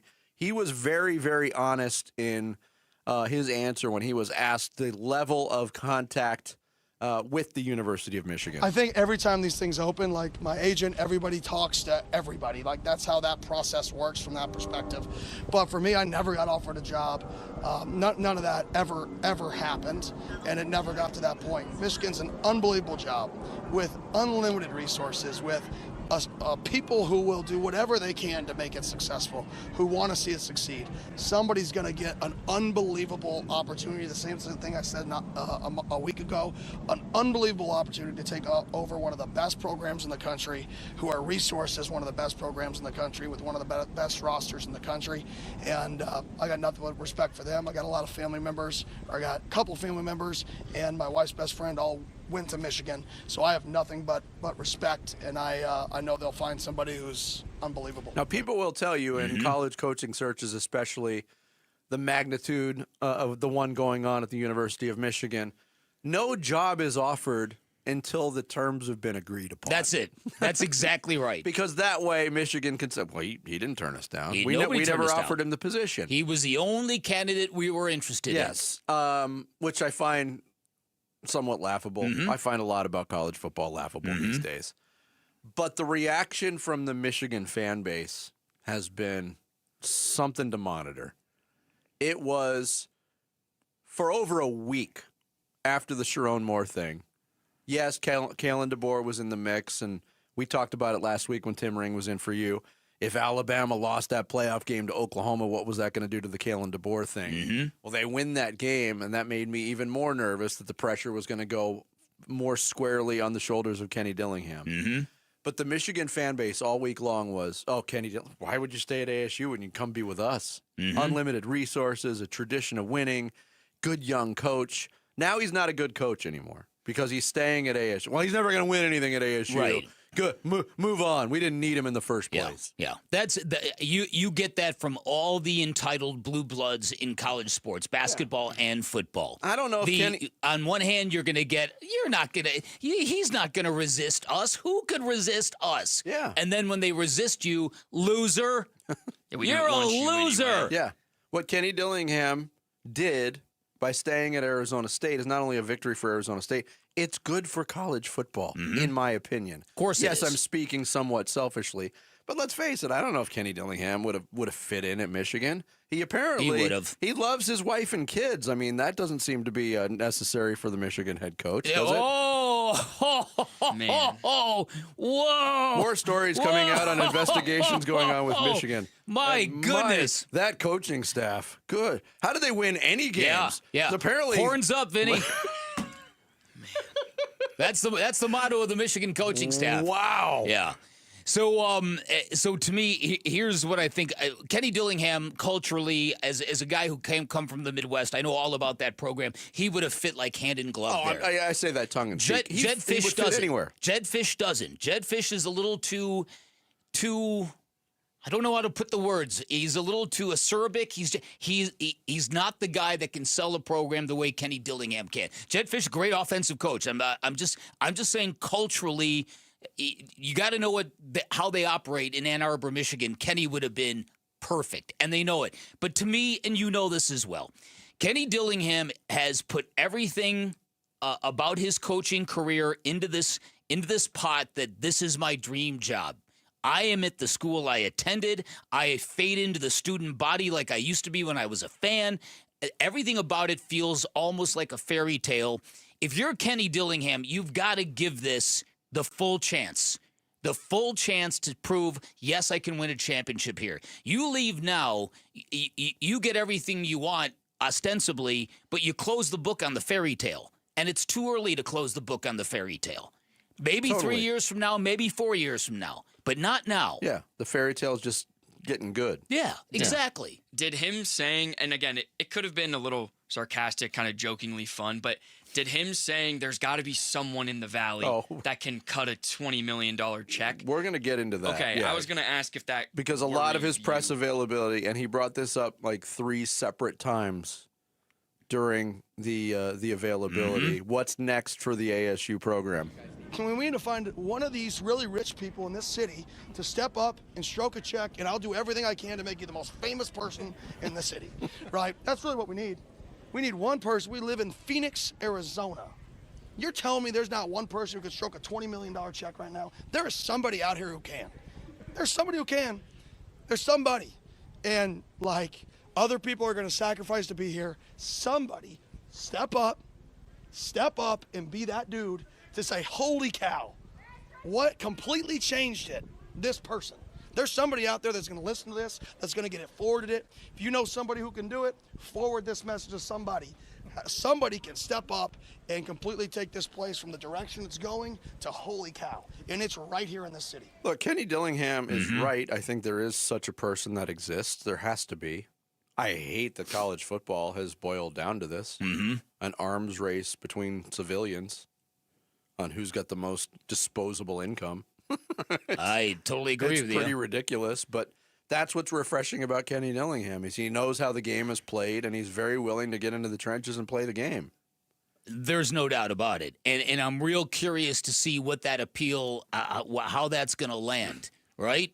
Because he mentioned a couple of traitorous pro golfers who could really use an image boost. Yeah, he did mention Phil Mickelson, who tweeted about Kenny Dillingham staying, by the way. Yeah. He did mention John Rahm. He didn't. Yeah. I mean, those names have come up before. What are you doing with all that? What are you doing with all that blood money? What are you doing with all that blood money? I said live money. I was going to say live money as well, but yeah, however they got it, it's there. Come on, use some of it. Do something good with it. Use it for once. Use it for something good. But he's right about that. If you spend any time in Paradise Valley, if you spend any time like Sammy at the Global Ambassador, where he's always lunching. What are you talking about? Whoa. What are they paying you here? Not that. Yes, there's an incredible increase in the amount of incredibly affluent people who live here. He's right about that. I like the phrase "stroke the check." Yeah. Like, whoosh. There you go. There you go, Kenny. 20 mil. Well, just like that. He used the verb stroke and then mentioned 2 golfers. Like, he's probably plays personal calls to both. That's pretty good. I like that. We'll have more on the Kenny Dillingham situation coming up later on in the show. Coming up next, Suns lose a tough one in San Francisco on Saturday night, and some concerning things popping up in their last couple losses. We'll get into them next. Bickley and Murata mornings here on Arizona Sports, the local sports leader. NFL record for most punt return touchdowns in a season. Played 10 of his 13 NFL seasons for the Cardinals and officially retired a Cardinal this summer. He's Patrick Peterson, P2. Patrick Peterson out of LSU to the house. And he joins Wolf and Luke every Tuesday morning at 11:15 to talk football on Arizona Sports 98.7, the Arizona Sports app, and the Arizona Sports YouTube channel. Hey everybody, Dan Bickley here. I've been telling you for some time, if you are a sports fan and you want to take your viewing experience to the next level, why you forego the big box stores, head on down to my friends at Waltz TV and Appliance, because you step into Waltz, you're going to see the difference immediately. Talking about a great selection of big screen televisions all the way to 115 inches. Great selection of outdoor televisions. Now is a wonderful time to put a TV in your backyard. Quality of them have gone through the roof in recent years. You'll also get a knowledgeable staff that will show you what you need, what products work best with live action sports. You'll hear the difference at Waltz. Great selection of audio components from speakers to sound bars, and when you put that right audio component together with the right television, you will have magic. You will feel the difference, and I know this from personal experience. Waltz did the same thing for me. They gave me a great price. They'll do you one better. When you're at Waltz, drop my name. Along with that great service, along with that great pricing, you're also going to get 10% off installation or a 3-year warranty for free. You can find Waltz off the I-10 in Warner, right behind the IKEA. You can shop online at waltz.com. Shop local, shop Waltz. 250,000 people across Arizona rely on St. Mary's Food Bank every day. Your donations make feeding them possible, and you can benefit too. In Arizona, there's an incentive called the Arizona Charitable Tax Credit. You can make your donation today and get it back up to $987 on your taxes when you file. It's a great way to help your neighbors in need. For more info, visit stmarysfoodbank.org. Hi, I'm Lexi, your friend and jeweler at Shane Company. We'll help you find last-minute gifts that don't look last-minute, even if you're still planning to propose. At Shane Company, we'll show you perfect gifts at perfect prices, in stock and ready to give. Like hand-matched diamond studs, 14-karat gold chains, or the ultimate gift, a beautiful engagement ring. We have longer store hours, so you can skip the crowds and shop when you want, or visit us at shaneco.com. Because a friend wants you to be a holiday hero. Shane Company, your friend and jeweler. When it comes to vision, the name you need to know is Dr. Jay Schwartz at the Schwartz Laser Eye Center, the team eye doctor for the Phoenix Suns and Arizona Diamondbacks. Ready to ditch glasses and contacts? LASIK is your winning play, an advanced laser procedure that reshapes the cornea for sharp, clear vision. Quick procedure, fast recovery, and trusted results. If you're not a LASIK candidate, no need to worry. They've got options like the Evo ICL, an implantable lens that works with your natural eye, or the Clear Lens Exchange, a procedure that replaces your eye's natural lens for lasting clarity. There's free consultation at all 3 Valley locations, Scottsdale, Glendale, and Mesa. Schedule now at teamidoc.com. That's teamidoc.com, or call 480-483-EYES. That's 480-483-EYES. It's the Schwartz Laser Eye Center, trusted for over 25 years. You're going to do a Neil Diamond show? A Neil Diamond experience from Focus Features. Are you ready to sing? Critics and audiences are raving. Song Sung Blue is fantastically entertaining. It's good. So good. With powerhouse performances from Hugh Jackman and Kate Hudson. Tell me I'm doing the right thing. You are. Based on a triumphant true story about never giving up on your dreams. Sold out shows. We're sold out? Song Sung Blue. Rated PG-13. May be inappropriate for children under 13. Only in theaters this Thursday. Hey everybody, it's Bernsey. The losses have piled up, and yesterday the injuries did too. We will hear from Cardinals head coach Jonathan Ganon at 3 o'clock. It's the Burns and Gambo Show here on Arizona Sports 98.7, ArizonaSports.com, where you can watch us on the Arizona Sports YouTube channel. I want to send a good morning and a thank you to our listeners up north in Anthem. We appreciate the support in Anthem. There's always a little shot variance in there. We're not going to shoot 60 whatever percent the entire game, but our pace that we did play with, we were able to get the spots pretty early. And this is a good defensive team. This is a good defensive team that was really aggressive tonight. So definitely some things that we could probably do better, but credit to them. They played extremely hard, especially after that first quarter. I'm sure they saw that 44 up their board, just like we did. but a little bit of both, and we got to get out of those spells faster. Yeah, that's Jordan Knott Saturday night. Suns head coach after they lost 119-116 to the Golden State Warriors in San Francisco. And that first quarter in San Francisco, as mentioned by Jordan Knott, a 44-point quarter, one of their best quarters, the Suns' best quarters of the season. Things leveled out in the second and third, and kind of a strange game again at the end. We're back and forth, and the Suns refused to die. But this wasn't about failing late in the game. This, to me, Bick, this loss, I pin it on failures at the end of the second quarter and third quarter that killed the Suns' chances to win the games. Yeah, listen. So I think that these two games against the Warriors have highlighted a couple of different things. The first win, a bizarre game with a bizarre ending. A good night for Oso in terms of giving the Suns a big that can maybe move and cover the perimeter a little better, because the Suns don't really have somebody who does that well. Yeah. That kind of came to bear yesterday, and I know it led to a lot of consternation from Jordan Knott, who wondered if they made the right call in how they allocated minutes between Oso and Mark Williams. So I think that something about the way the Warriors play illustrates some of the weaknesses of the Phoenix Suns, but I think in a larger question, I think you're right. I think some of these areas that they have been so on point with are starting to kind of break apart just a little bit. Yeah. The defensive intensity at all times. Defensive intensities, the rebounding. They're not coming up with 50-50 balls. That's it. And they're hurting themselves with some really questionable decisions. And I'll go back to what I said. At the end of the second quarter in that game, Suns lead by 7. Dylan Brooks commits a foul on DeAnthony Melton in the closing seconds. He's a 17% three-point shooter. Let him shoot the ball. Let him shoot. He fouls him on a 3. Melton makes the first 2 free throws, but misses the third. Royce O'Neal's watching the play, doesn't block out Will Richard. He gets the offensive rebound and a follow. So they shave 4 points off in 2 seconds going into the break. End of the third quarter. Suns are down 4. Pat Spencer misses and then loiters. Oso Ighodaro gets the defensive rebound and throws a terrible bounce pass to Colin Gillespie. And Richard knocks down a 3, and with 5.8 seconds left in the quarter, they don't finish quarters strong. They haven't. That killed them. And then the rebounding. I mean, they got destroyed on the glass by a team that's not that big. No, that's a team that's actually smaller than the Phoenix Suns. This is the first time this season where the test in consistency is going to be you're going to be tested in consistency, because they have the Lakers, and then the next 4 or 5 games are very winnable.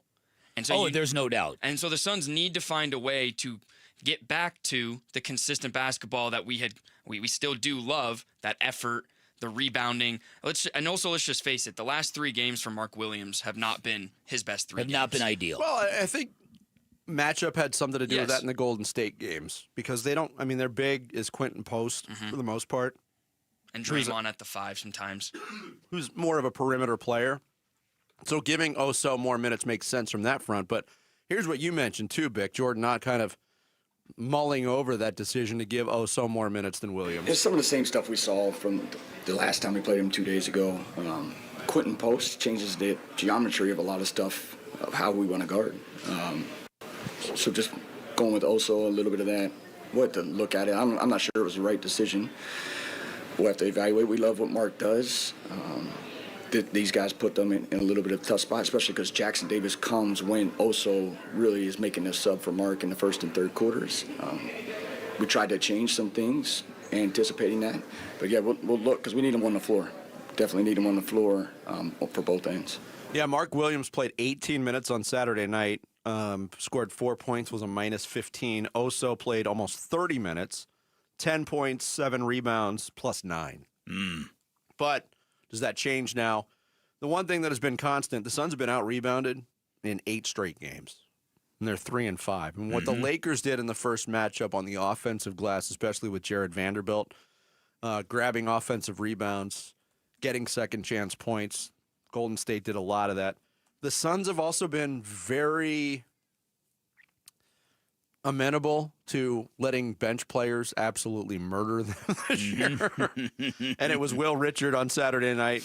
And Guy Santos makes a lot of really key plays. He did it in the game here. He did it on Saturday night. The Suns bench got outplayed, I thought, pretty profoundly on Saturday night too. Yeah. I also wonder where this whole personally, I wonder where the whole Dillon Brooks thing is going, because we've talked about Dillon Brooks and how he's changed everything, and he's the new fan favorite in town along with Colin Gillespie. The play against Steph Curry, which the Warriors allegedly rallied around on Saturday, to the point where Draymond Green did his tough guy act against Colin Gillespie like he always does. Yeah. Always finds somebody smaller than him and then acts like the real tough guy. But the point of the matter is, after LeBron James did that to Dillon Brooks and wasn't called, Dillon Brooks did it to Steph Curry and it wasn't called. And these refs are all hyper-fixated on the point of release, and does a defender's hand make contact with the shooter's hand, that they're missing what's going on right around the chest area. Brooks on Curry wasn't called originally. Right. Yeah. No. They got away with it. That's my point. Yeah. And so I just wonder, you can't have that in basketball. And there does come a time when you have to reel in Dillon Brooks. You have to put in some guardrails. Yeah, and look, the mistake that I pointed out that Brooks made at the end of the second quarter wasn't a game on the line situation. Mm-hmm. It did come out. It loomed large, but that's 3 straight games now where Dillon Brooks has done something questionable in key situations. Mm-hmm. I don't think that continues. I was somewhat surprised. Well, he was pretty much on his best behavior on Saturday night. Mm-hmm. He was getting booed every time he touched the ball by the San Francisco which is crowd. which is nothing for him. Yeah, but Steve Kerr went off on him. Yeah, to get away with what he got away with. I mean, for him to do what he did at the end of the game against Golden State, for them to win that game on Thursday, that should have been the last realization. Yeah, reel it in. Reel it in, Dylan. I can still be intense, but I got to be smart. You're right. You can be smart and intense. That's it.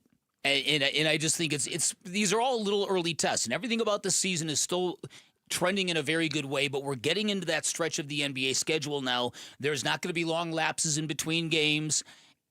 This Lakers game is going to be hugely entertaining because it feels like that rivalry is back in some level, right? After that, there's a handful of very winnable games, but the Suns have to be playing at that level where they were handling inferior competition. Yeah. And it's also the schedule becomes more of a grind is what it becomes now after Christmas. Yep, Suns and Lakers tomorrow night at Mortgage Matchup Center. Want to remind you, we're giving you the chance to win tickets to the Verbo Fiesta Bowl on January 8th. Listen for the code word during Bickley and Murata, Wolf and Luke, and Burns and Gambo. When you hear the code word, text it to 620-620. If you're looking for extra chances to win, head to the live video stream on our YouTube page, arizonasports.com, or the Arizona Sports app. Lots of big stories on this Monday morning. Sammy's going to take us through it in the Rush Hour reboot. Next, Bickley and Murata mornings here on Arizona Sports, the local sports leader. Wolf and Luke, middays 10 to 2. And I know there are a lot of Cardinals fans that are like, okay, yeah, this season was bad, but we'll turn it around next year. There are optimistic Cardinals fans, but I think even optimistic Cardinals fans right now don't necessarily want to hear a silver lining when you've lost 11 of your last 12 games. No. But if you did go through that exercise and try to find things of like, okay, but you know what? This sets them up nicely for next year. Trey McBride's great. Josh Sweat is proving to be a really good free agent signing. He'll be here for 3 more years. Yeah, Josh Sweat has been everything you could ask for when you signed him, and it has not impacted them winning games at all because two guys can't change everything. Wolf and Luke, middays 10 to 2 on Arizona Sports, the local sports leader. Getting more as a MyLowe's Pro Rewards member is easier than ever with the Lowe's app. Download it today and earn 500 points the first time you log in. Plus, your digital wallet helps you scan, save, earn, and access what you need to manage it all in one place. Download the Lowe's app and take advantage of your Pro benefits today. Lowe's, we help, you save. Valid 12/1/25 to 1/7/26. Offer valid for first login per organization only. Loyalty program subject to terms and conditions. Additional restrictions apply. Visit Lowe's.com/terms for more details. Subject to change. Coverage varies by plan. View contracts and exclusions at endurancewarranty.com. If you're driving a car or truck with an expired warranty and suddenly lost your transmission or needed a full engine repair, would it leave you stranded? I'm Danica Patrick. Choose the company I trust, Endurance. If your vehicle is less than 20 years old, Endurance offers auto protection on the driver drivetrain, AC, and more. Get 1 full year of elite benefits, a $2,000 value free. Call for your fast free quote today. 800-303-4223. 800-303-4223. Oh, the new year is almost here, Basinonians, and there's no better time to improve the way you sleep than right now at Brooklyn Bedding. We spend a third of our lives in bed. Why not get the best sleep ever on the best mattress ever at Brooklyn Bedding? And now through December 26th, the Brooklyn Bedding Winter Clearance Sale is offering 25% off everything in-store and online. So head on over to one of Brooklyn Bedding's 11 Basin locations and tell them Wolf sent you. For the best sleep ever, get the best mattress ever at Brooklyn Bedding. We know exactly what you're not thinking about right now. Wiper blades. But now that you are, take a moment to think about how Rain-X is the #1 brand of wiper blades in America. Why? Because Rain-X thinks about wiper blades all the time. We obsess, so you don't have to.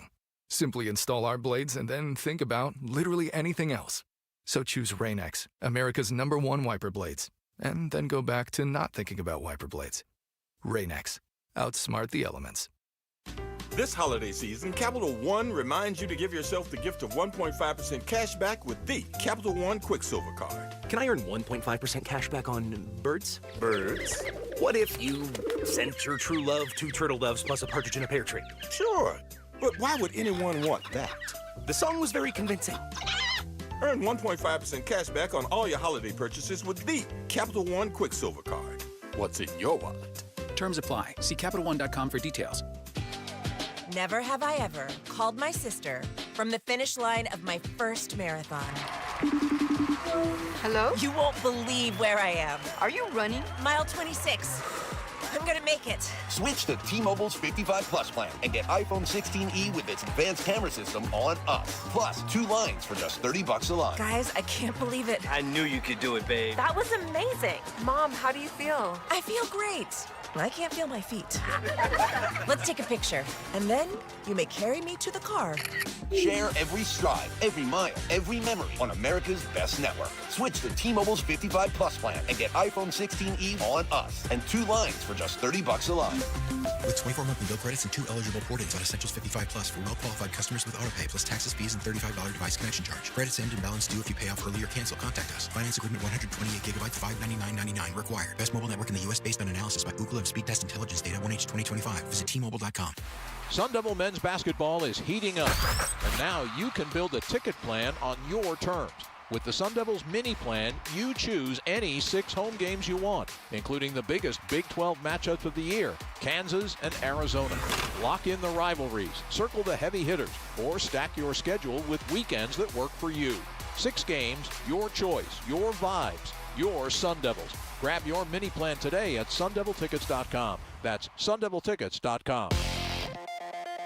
I'm Sammy Cebulka with What's Trending Now, presented by Parker & Sons Heating, Cooling, Plumbing, and Electrical. As the injuries continued to pile up for the Cardinals on Sunday, Walter Nolan III and Garrett Williams were both carted off the field in their 26-19 loss to the Atlanta Falcons, as the team has now lost 7 straight and head to Cincinnati for the Bengals next week. The Phoenix Suns couldn't get their 2nd straight win against Steph Curry and the Warriors in a 119-116 loss, and the Suns moved to 15-3 on the year, and they'll have the Lakers tomorrow night in downtown Phoenix.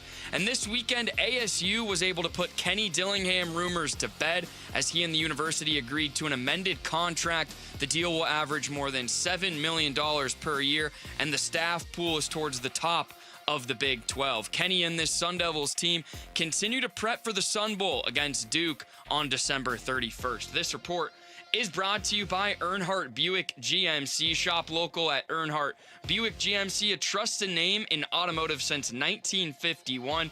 In Mesa or online at EarnhardtBuickGMC.com. We are professional grade. Arizona Sports, the local sports leader. Bentley and Milano Mornings. Rush Hour Reboot. Rush Hour Reboot. Getting you up to speed on everything happening in sports this morning. Brought to you by Brooklyn Bedding. For the best sleep ever, get the best mattress ever at Brooklyn Bedding.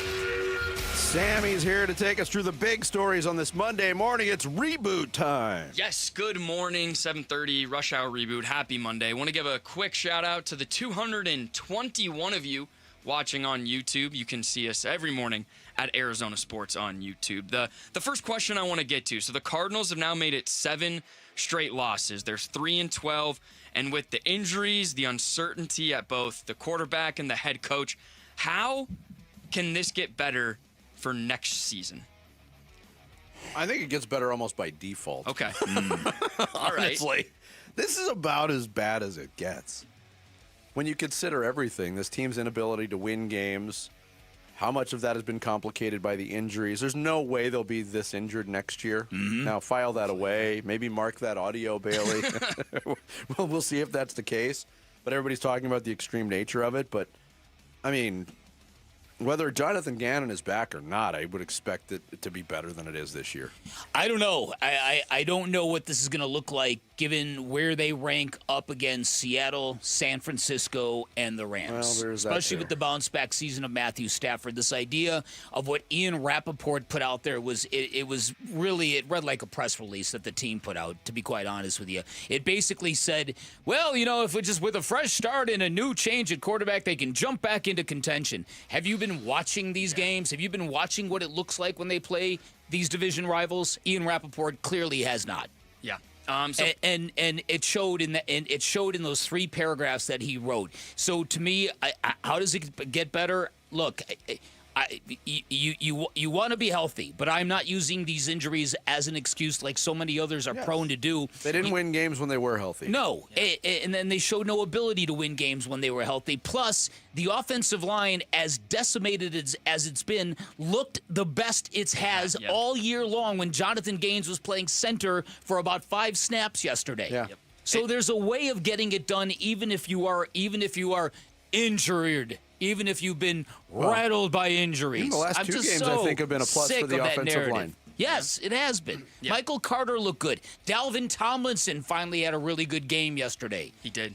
It does suck because Walter Nolan, I think, was coming. He was playing awesome football, and he'll be out for some time. So Kenny Dillingham is coming back for the Arizona State Sun Devils. Is him returning one of the biggest things to happen in program history, and why? Potentially.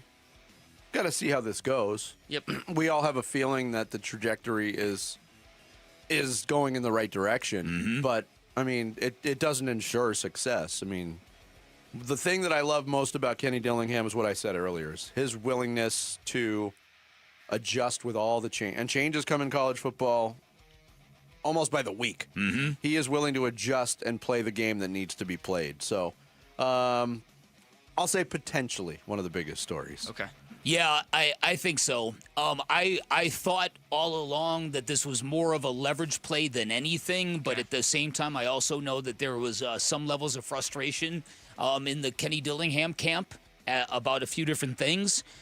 But I do think that it would have been devastating for this market and that program to lose him at the first real chance somebody had to poach him. At the first chance that he could come back, for him to then dip would have sucked. The Suns have lost 3 out of their last 4, kind of in a mini rut. Do you believe in this group to kind of figure it out with Jordan Ott, Devin Booker, Dylan Brooks, and such? I believe in them. Yeah, I was very encouraged by what I saw from Devin Booker on Saturday night. Yeah, I thought that was one of his best games in a long time. They need to get Grayson Allen healthy, and we're on the precipice, supposedly, of Jalen Green actually playing basketball. Got to keep everybody else healthy, too. Okay. Yeah, right? I mean, precipice, I think it's still probably a week and a half away. Yeah. Based on the initial early January reporting. But Jordan Ott has, I think, built up a lot of confidence already in what he's doing as a head coach. And to hear him even second guess himself on the Oso Mark Williams decision in a situation where I thought Oso was decent, played and gave them good minutes. But he's not very rigid in what he's doing. And I think rigidity we ran into that with some established head coaches. I don't think he's like that. So I think he's willing to zig as well. So there's a lot of quarterbacks and teams in the NFL that are entering the playoffs that some have been kind of weary about. So which of these quarterbacks would you trust with your playoff team? Trevor Lawrence, Sam Darnold, Caleb Williams, or Bo Nix?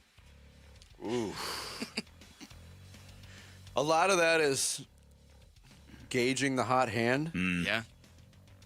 Right now, it's probably Trevor Lawrence, to be quite honest. I would. He's Yeah, been fantastic. I don't think I'd ever vote for him in this category. To be honest with you, I'm voting Sam Darnold in this category. Really? Yeah. Based on what he did against the Rams, that was very, very studly he did. It was. And he's not here, but Jared's not here to go at him. But if I gave you Justin Herbert instead of those four, you would take Justin Herbert or no? No. Oh, no. Really? So you said Trevor Lawrence. You say Sam Darnold. I mean, they all had. Caleb Williams had a huge moment too. Mm-hmm. I mean, He did. For him to complete that pass to win the game, that's a really deep question. Well, it is. I think there's still a lot of prove it to me for all of those candidates. By the way, and what's crazy is that all of these quarterbacks right now would be in the playoff, and I didn't even mention guys like Jalen Hurts or Jordan Love. You didn't mention Drake May either. Yeah, no, all could be. Like, we're talking about Josh Allen being really maybe the only proven quarterback entering the NFL playoffs, which if you were to told me that at the beginning of the year, I wouldn't have trusted you. True. Okay, so on Saturday, there were college football playoff games, NFL playoff games, NBA games, college basketball games. Are we in the best sporting time of the year right now? Are we entering it, or do you like another sporting window of the year? It is fantastic at this time of the year when you get all the bleed over of the big stuff happening, but when you also mix in the distraction of the holidays, I don't think it's perfect because you can't. I'm speaking for myself. I can't put all my attention into it. There's so much other stuff going on that's non-sports related. That's a good point. It is a great time of the year. That's a good point. To me, my favorite is always the opening day, Major League Baseball, the Masters, and the NCAA Final Four and Championship game. They all converge at the same time. That's probably as good as it gets in my world. I think so, too. That's good. It also kind of depends on what you value most. Like, if you're an NFL junkie, this is probably, like, the time we're entering playoffs. True. Basketball is kind of the beginning, middle of, like, June-ish. That's kind of like probably the sweet spot. But there was so much sports on this weekend, to Vinny's point, where I couldn't even watch it all. It was absurd. Yeah, I felt it was weird because I was kind of tuned into college football on Saturday, and I felt like I was almost cheating on the NFL. And the NFL games were, especially the Packers-Bears game on Saturday, much better than anything the college playoffs offered up in weekend one. It was almost too much. It was almost overkill. It almost was. But there you guys go. Short week. We'll enjoy Tuesday and Friday together as well. Yeah, don't talk to me about Friday. We have our thoughts. That could be, we could talk about that Thanks, later. Sammy. We're giving you the chance to win tickets to the Verbo Fiesta Bowl on January 8th. Listen for the code word during this show. Wolf and Luke and Burns and Gambo. When you hear the code word, text it to 620-620. If you're looking for extra chances to win, head to the live video stream on our YouTube page, ArizonaSports.com, or the Arizona Sports app.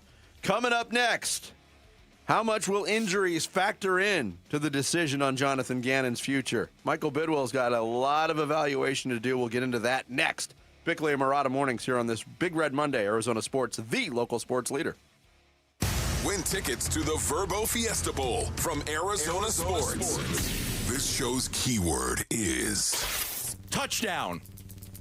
Touchdown. Text the word touchdown to 620-620 right now. Touchdown. Text touchdown to 620-620 for your chance to win tickets to the Verbo Fiesta Bowl. Message and data rates may apply. Hey everybody, Dan Bickley here. If you haven't noticed, artificial turf has become all the rage in Arizona. See it all over my neighborhood. And with that in mind, I've got a great special happening at Turf Monsters, the award-winning one-stop shop that can build you the backyard of your dreams. Through the end of the month, you can get 15% off all jobs involving their award-winning artificial turf. And this is their best deal of the year. And if you've always wanted that green sparkling lawn, this is a great time to get it done. Their turfs are all of the highest quality. They're They're built to stay cool, vibrant, and durable year-round. They're backed by industry-leading warranties. They're pet-friendly. They're kid-safe. They drain fast. They never get muddy, so everyone can enjoy your new yard without the mess. It's also an eco-friendly option that can save you thousands of gallons of water a year. Now, if you're a golfer, Turf Monsters can blend a variety of those turfs to create incredible custom putting greens. They can also create dog runs, poolside turf, outdoor spaces, perfect for grilling and game days. And once installed, they can also offer a cleaning service that will keep your turf fresh and smelling great. Check out samples of their work online at turfmonstersaz.com or give them a call. Tell them I sent you. 623-263-7388 for Turf Monsters.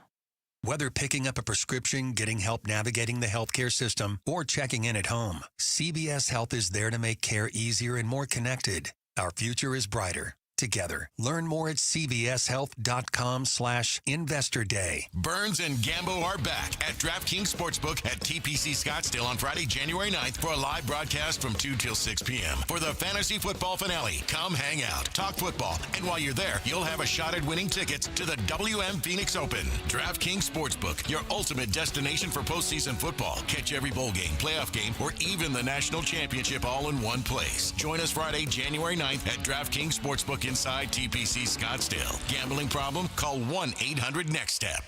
Cardinals fans, football is back, and Kilt Lifter from Four Peaks has your game days covered. Whether you're posted up at home or cheering with your crew at Four Peaks 8th Street Pub in Tempe, Kilt Lifter is the ultimate game day companion. Arizona's favorite award-winning amber ale, bold, smooth, and brewed for Sundays. This season, lift your game with Kilt Lifter. Hey, just like the holiday season, you know what's going to end soon? The Ford year-end sales event at our Desert Ford dealers. Yep, Paul Calvi's here. We're talking time to get on down to our Desert Ford dealers for the final days of the Ford year-end sales event, where we can celebrate with a 2025 Ford F-150 when we can get 0% financing for 60 months plus $1,000 in bonus cash with zero down and no payments for 90 days. Let's say that again. Get 0% financing for 60 months plus $1,000 in bonus cash with zero down and no payments for 90 days when you buy a new 2025 Ford F-150 or get into an adventure-ready Ford Explorer. We bought a brand new Explorer last year with 0% financing right now for 60 months plus $1,000 in bonus cash with zero down and no payments for 90 days on a new 2025 Ford Explorer. But hurry, the Ford year-end sales event ends soon at our Desert Ford dealers. Just click buyfordnow.com. Big Red Monday. This is Garrett Williams on the home of Arizona Cardinals football. Arizona Sports, the local sports leader. Big Red Monday. With Bickley and Murata. Yeah, I mean, you know, the human side of me feels horrible for the guys on the ground, but then you got to refocus and you got to go play football. You know what I mean? We talked about that with our guys because it happens not just to us; it happens to everybody. Obviously, they feel bad for their teammate. They feel down that they're not going to be out there, but you got to go play football. Is that hard to do? Yeah, it's hard to do, but everybody's got to do it. It is harder when a guy's carted off. They're all hard to me. That's Jonathan Gannon being asked about seeing all the guys go down with injuries. That happened again yesterday. Walter Nolan went down, non-contact injury to the knee, carted off. Garrett Williams, non-contact injury to the Achilles, carted off. Several others either got hurt, came back. Josh Sweat got hurt, came back, left again. Buda Baker, Rabbit Taylor Demerson. Yep. It's beyond laughable, and I'm not laughing at the injuries that the Cardinals are suffering, but it just, when it rains, it pours, and it is a torrential downpour on that front. But how much do the evaluators, decision makers, and most notably the ownership and Michael Bidwell, how much are they blinded by the injury factor this year? There are things that can be true independently of one another. Yeah. The Cardinals are the most injured team in the league. This is true. But again, the biggest factor to me with the 2025 Arizona Cardinals, when you examine and do an autopsy on their 3-12 record at this point, Vic, their inability to win close football games speaks to a lack of belief that they can win close football games. You couldn't argue with that. Yes. How could you argue with that? And how do you get past that? I don't know if you can. Adrian Wilson on social media yesterday put out there that the Cardinals have no impact players, or they have a definite lack of impact players on the defensive front, and it's going to take 2 years to rebuild that. And he got ratioed from people going, what, on top of the 3 years we just gave the team? Yeah. This is what we're talking about here. The oh, woe is us. I would caution the Cardinals to be a little more hardcore than that, because if you look at what San Francisco has gone through with their injury situation, that's an 11-win football team.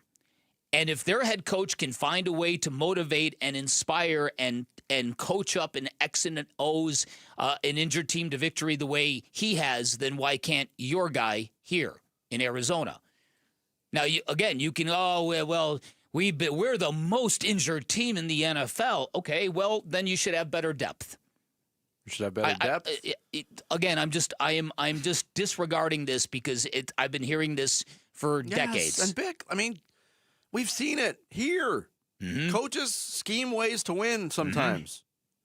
That's it. You find a way. If you've really got the right group, you find a way. Remember Vance Joseph?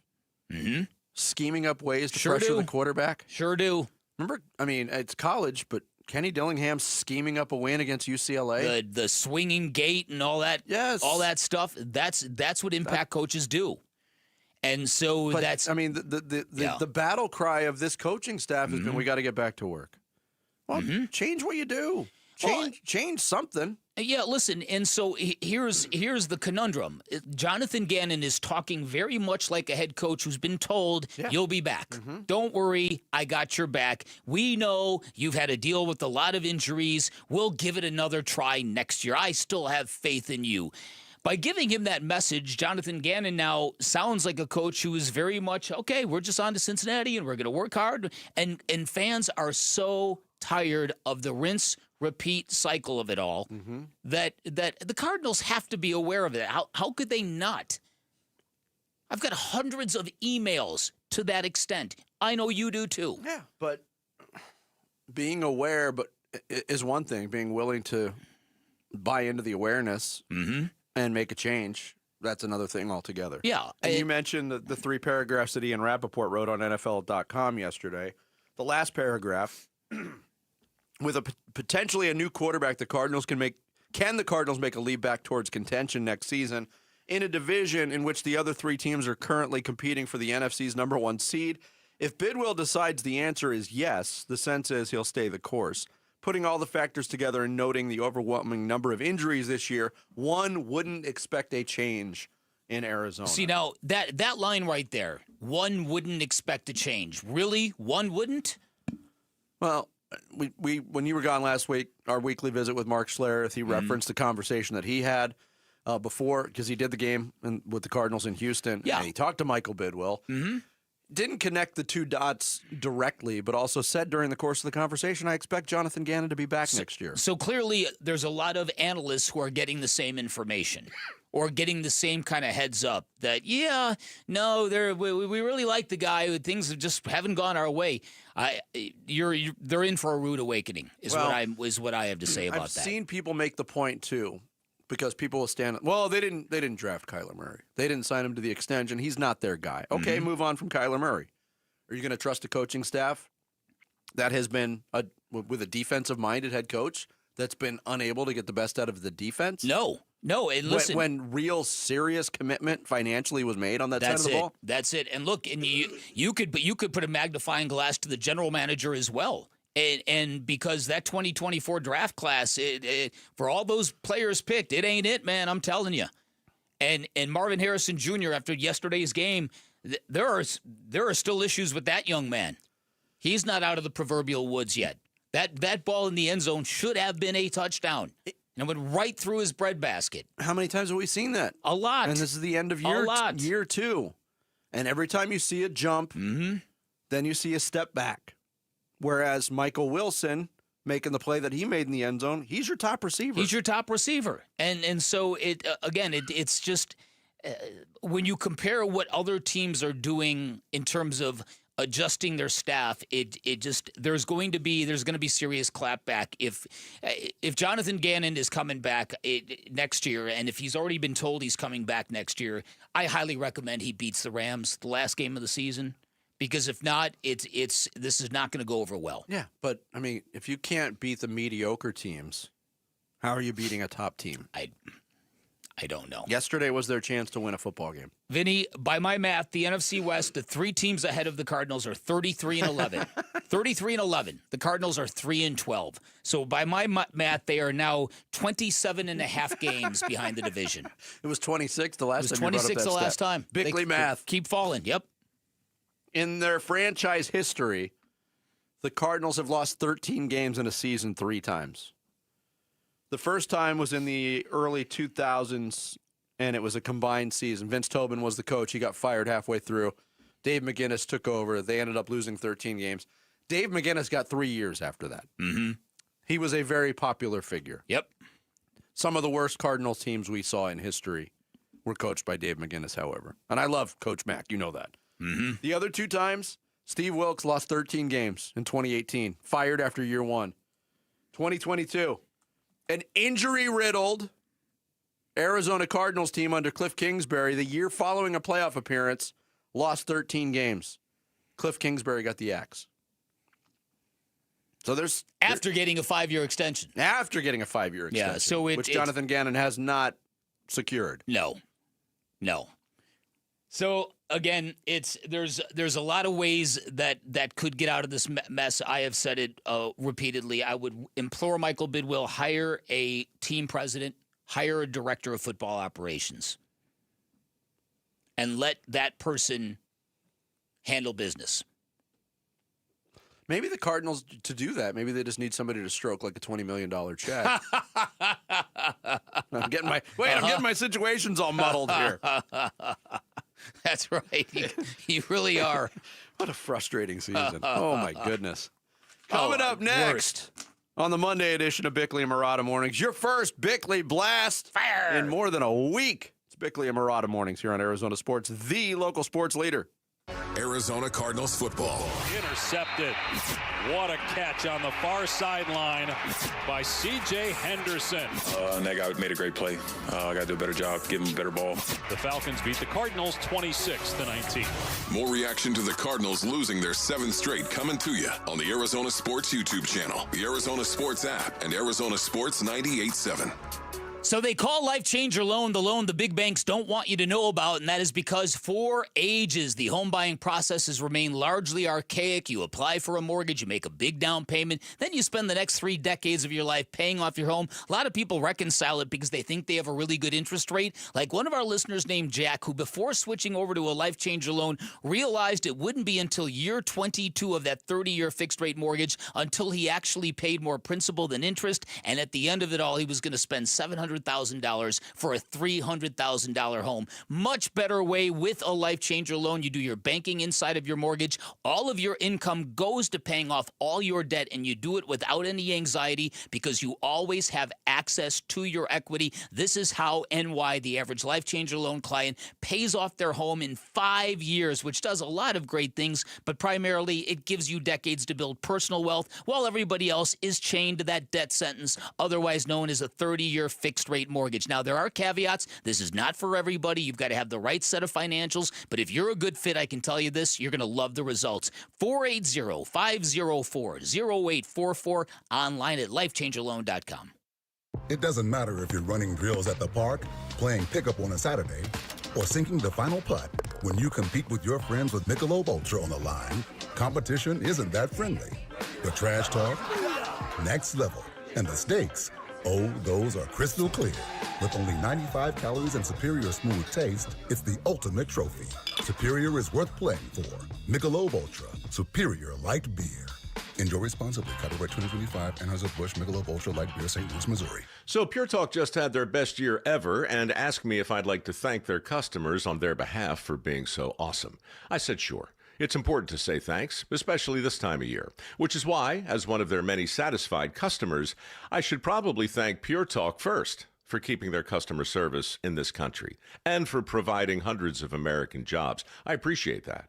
I also appreciate their Roundup program, which makes it easy to support America's Warrior Partnership and join the fight against veteran suicide. And I love that Pure Talk donated 1,000 hand-sewn Made in America flags to veterans around Independence Day. And of course, I really appreciate their generous support of my own foundation, MicroWorks, and their commitment to help us train the next generation of skilled workers. Having said all that, it's now my pleasure, on behalf of everyone at Pure Talk, to thank you sincerely for choosing to do business with an American wireless company that actually stands for something. And one more thing. Merry Christmas. Choose hope for children in foster care through Child Crisis Arizona. Together, we can ensure all children are safe. The qualifying foster care tax credit is one way you can help. Contribute up to $618 individually or $1,234 jointly to Child Crisis Arizona and receive a dollar-for-dollar tax credit. Your gift provides hope and a brighter future to children in foster care. Visit childcrisisaz.org. That's childcrisisaz.org. $5,000. That's the average amount of money people in the U.S. are now spending on gas in a year. $5,000. That's crazy. If you drive, you have to download Upside, the free app that gives you cash back every time you get gas. That's right. You can earn real cash back with Upside just by buying the gas you're already buying. You can literally start earning cash back today. I use Upside every time I fill up, and I've already made around $300. You're putting gas in your car anyway. Why not get real cash back? If you like free money, download Upside. I'm saving the cash I earn from using Upside to help pay for a vacation later this year. Download the free Upside app now to earn cash back every time you buy gas. Use promo code BOOST25 to get an extra 25 cents per gallon on your first tank. You can cash out anytime right to your bank, PayPal, or a gift card for Amazon and other brands. Just download the free Upside app and use promo code BOOST25 for a 25 cents per gallon bonus on your first tank. That's code BOOST25 for a 25 cents per gallon bonus. Hi, this is Stuart Willis, President of Asset Preservation Wealth and Tax. A personal relationship with your financial advisor really matters. It's super important that you have the ability to talk about anything you need to with your advisor. So if you have been pushed off to a call center and you don't have a one-on-one relationship with your financial advisor, then reach out to us at assetpreservationwealth.com. That's assetpreservationwealth.com. Investment advisory services offered through Foundations Investment Advisors, LLC, an SEC registered investment advisor. KMVP FM Phoenix. Live from the Casino Arizona and Talking Stick Resort Studio. Arizona Sports, the local sports leader. I'm Sammy Sabolka with what's trending now, presented by Parker & Sons Heating, Cooling, Plumbing, and Electrical. Frustration continues to build as the Arizona Cardinals dropped their home finale on Sunday 26-19 to the Atlanta Falcons and moved to 3-12 on the year with just 2 weeks remaining. The Phoenix Suns over the weekend lost a close one up in Golden State on Saturday night, 119-116 as Devin Booker's 38 points were not enough to grab their second straight win against the Warriors. The Suns will be back home Tuesday night for the LA Lakers. On a positive note, ASU head football coach Kenny Dillingham is staying right here in the Valley. He and Arizona State have agreed to an amended contract and have fended off any interest from Michigan or elsewhere. Tonight, GCU will welcome IU Indy to town. Tip-off will be at 6 at Global Credit Union Arena. This report is brought to you by Earnhardt Peoria Kia. Find huge holiday savings now at Earnhardt Peoria Kia during the Kia Season of New Tradition sales event. Find them online at earnhardtpeoriakia.com for huge savings. Bickley and Marotta Mornings. Arizona Sports, the local sports leader. Bickley Blast. So, not all returns are created equal, and I think Valley football fans know exactly what I'm talking about. In Tempe, the return of Kenny Dillingham is reason to party. He is not only a high-impact coach between the lines, off the field, he knew exactly how to wield his considerable leverage to get more of what he needs to keep him and his staff happily at home in Tempe. A big victory for all of us. But on the flip side, you'll find a variety of informed opinions who claim Jonathan Gannon will return to the Cardinals for year 4, despite a 15-33 overall record, despite the fact that they have more losses than the rest of the NFC West combined, despite the fact that they might become just the 3rd team in the Super Bowl era to start 2-0 and fail to win 4 games. Look, the Rams just fired a special teams coordinator from an 11-win team, and the Cardinals might bring back a head coach who's lost 14 of his last 15 games, went 1-7 at home, and possibly went winless against the NFC West. No serious football team operates like this, and injuries are only part of this narrative, along with the head coach who has shown very little range and very little in the way of answers. And no matter what the team says publicly, very few fans will believe the Cardinals are keeping Gannon for reasons other than convenience and frugality, and it's a message that will echo through a fan base that is already agitated and already on the road to apathy. And I'm telling you right now, there will be serious clapback for a franchise that will go from losing football games to playing with fire. All right, today's Bickley Blast brought to you by my great friends at Chapman BMW, who make luxury attainable. Find them online at chapmanbmw.com. You got to be able to do it. You know what I mean? That's why we talk about it throughout the week of different plans, different guys in, what can you call, what can't you call, you know, how you're practicing, all that stuff. But, you know, I told those guys in there, like, they're all in there for a reason. We're down, we ain't defeated. You know what I mean? They're picked for a reason, and we think they can play and help us win. So that's what we got to do. Yeah, it's Jonathan Gannon. Yesterday, after another loss, their 7th straight loss, you pointed it out. They've had a 5-game losing streak this season. They've had a 7-game losing streak this season. Repeat the stat from the Blast on starting 2-0 and failing to win 4 games. Okay, so they are threatening to become only the 3rd team of the Super Bowl era to start a season 2-0 and fail to win 4 games, which is really saying something now that the season's been extended to 17 games. One of those teams came from 1966. The other one, I forget who it was. But that's rare company. Starting off 2-0 and you fail to get to 4 wins. Well, this is also a team that once upon a time had a team start 4-0 and finish 5-11. And I think this is a fascinating juxtaposition, and I'm glad you combined the two situations going on with head coaches in the Valley, because I do believe there is a similarity for different reasons. Let me explain. I think, and again, judging with my antenna up, judging a fan base that I've been part of since 1988, and also removing myself from what I do for a living, but the scuttlebutt and the buzz around the fan base, I think this is a very important maybe the most important offseason in Cardinals history. There we go. Because, and I say that tongue-in-cheek, but not totally, because if what Ian Rappaport wrote, what Mark Schlereth, intimated, if that comes to fruition, I think a very weary and patient Cardinals fan base, I'm not saying all, I'm saying a good portion of them are going to find something else to do. I feel it too. I really, really feel it too. I feel like there's going to be a significant sea change if Michael Bidwill assumes I can just run this by. It doesn't matter. We can sell this narrative that we were too injured to compete this year and these guys deserve another chance. I just don't know what you see in Jonathan Gannon if you were the owner of this team. And I'm going to withhold judgment to the end of the year on what I think should be the end game for this organization. But you might have a Todd Bowles on the free market. There was a time when I thought Mike Tomlin would be there. I don't think that's the case anymore. But this franchise is screaming for expertise and experience. And again, you can go right to Monty Ossenfort with this as well. There was a time when we were all, let Monty cook. Oh, wow, did you see the way he traded down in the drafts? The man is fearless. Our standards are so ridiculously low in this place. Yeah. I got to tell you. That just meant he was able to secure more picks who have underwhelmed at this point. Yeah, that's it. And the results are right there in front of you. And if you believe that the NFL has become, like I do believe, a head coach / quarterback league, that's where you got to focus. You got to pair the right head coach with the right quarterback. Well, and that's what people are suggesting. Well, Kyler Murray was not their guy. Jacoby Brissett, not the guy moving forward. They got to give this organization or this regime a chance to identify their quarterback.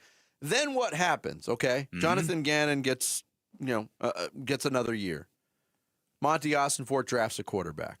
Are you starting a rookie quarterback from day one, or is Jacoby Brissett your stopgap guy until said rookie quarterback is ready to go? In what scenario does that ever lead to winning football, especially in this division? Then what do? No. Then you're going to fire a head coach after another losing season, and then disrupt the growth of the quarterback, and hire another coach to develop a quarterback that they didn't pick.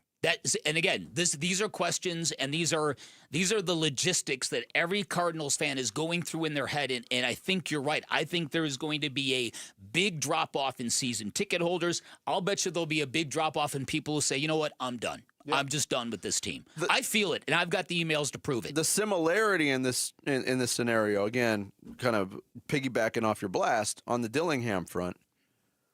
I think the fan base of Arizona State was walking on eggshells for a reason. Because Kenny Dillingham represents hope in a time where you have to play the game to stay relevant in college football. And had we know why Kenny Dillingham would have moved on.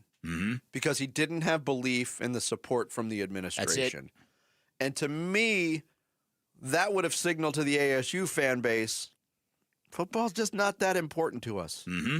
So all you people that are living and dying on Saturdays during the fall, I don't know what to tell you. Yeah. We got to build another campus in another remote location. I don't know what to tell you, football fans. We got innovation to worry about. Yeah.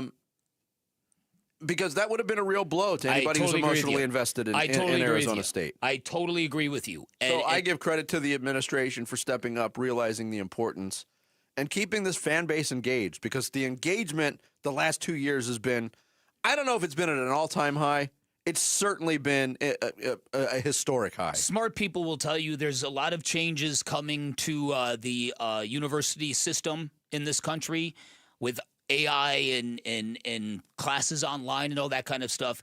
More than anything, you're going to have to give students a real reason to buy into the on-campus full-time student kind of mentality. Absolutely. And you get a football program like this, it makes a difference. And this is the thing. This is on the flip side. This is the thing with the Cardinals. I just think that they have stretched this rubber band too far, and now you're getting these really, really terrible results, and you're getting no urgency that this is not acceptable. that it's very much acceptable, and I do think that Michael Bidwell needs to be aware of that. I mean, it would be shocking if he wasn't aware of it, wouldn't it? But again, I tend to think so. But at the same time, this is, he's had a lot of other projects on his mind. That NFLPA report card 2 years in a row, I mean, that's done a lot of things to this organization. They've got a lot of money now allocated to this new facility that came on top of the casitas, that came on top of purchasing 4 planes. This is a family-run business. This is not a family that makes billions elsewhere and is perfectly happy to just break even on this football team. Yeah. So there's cards stacked against them to begin with. But again, you need to go out and find your own Ben Johnson. You need to go out and find your next Liam Cohen, because I think you get an idea right away who these kind of coaches are. I mean, with all due respect to those guys, and they've both done amazing jobs in their first years as head coach, if the Cardinals make a change, I don't want another first-timer. No. But I will say this. Something did happen yesterday that also shines a light on how much of a failure this season was, and it's happened the last 2 weeks. There was a stretch of football yesterday where you had none of your opening day offensive linemen on the field. None. You were playing your 4th, 5th, and is Corey Kiner 6th string? He wasn't even with this team. Let's say 4th, 5th, and 6th string running backs. And that's the best the run game looked all year? Yeah. Michael Carter looked great. There's evaluation problems going on, too. Here.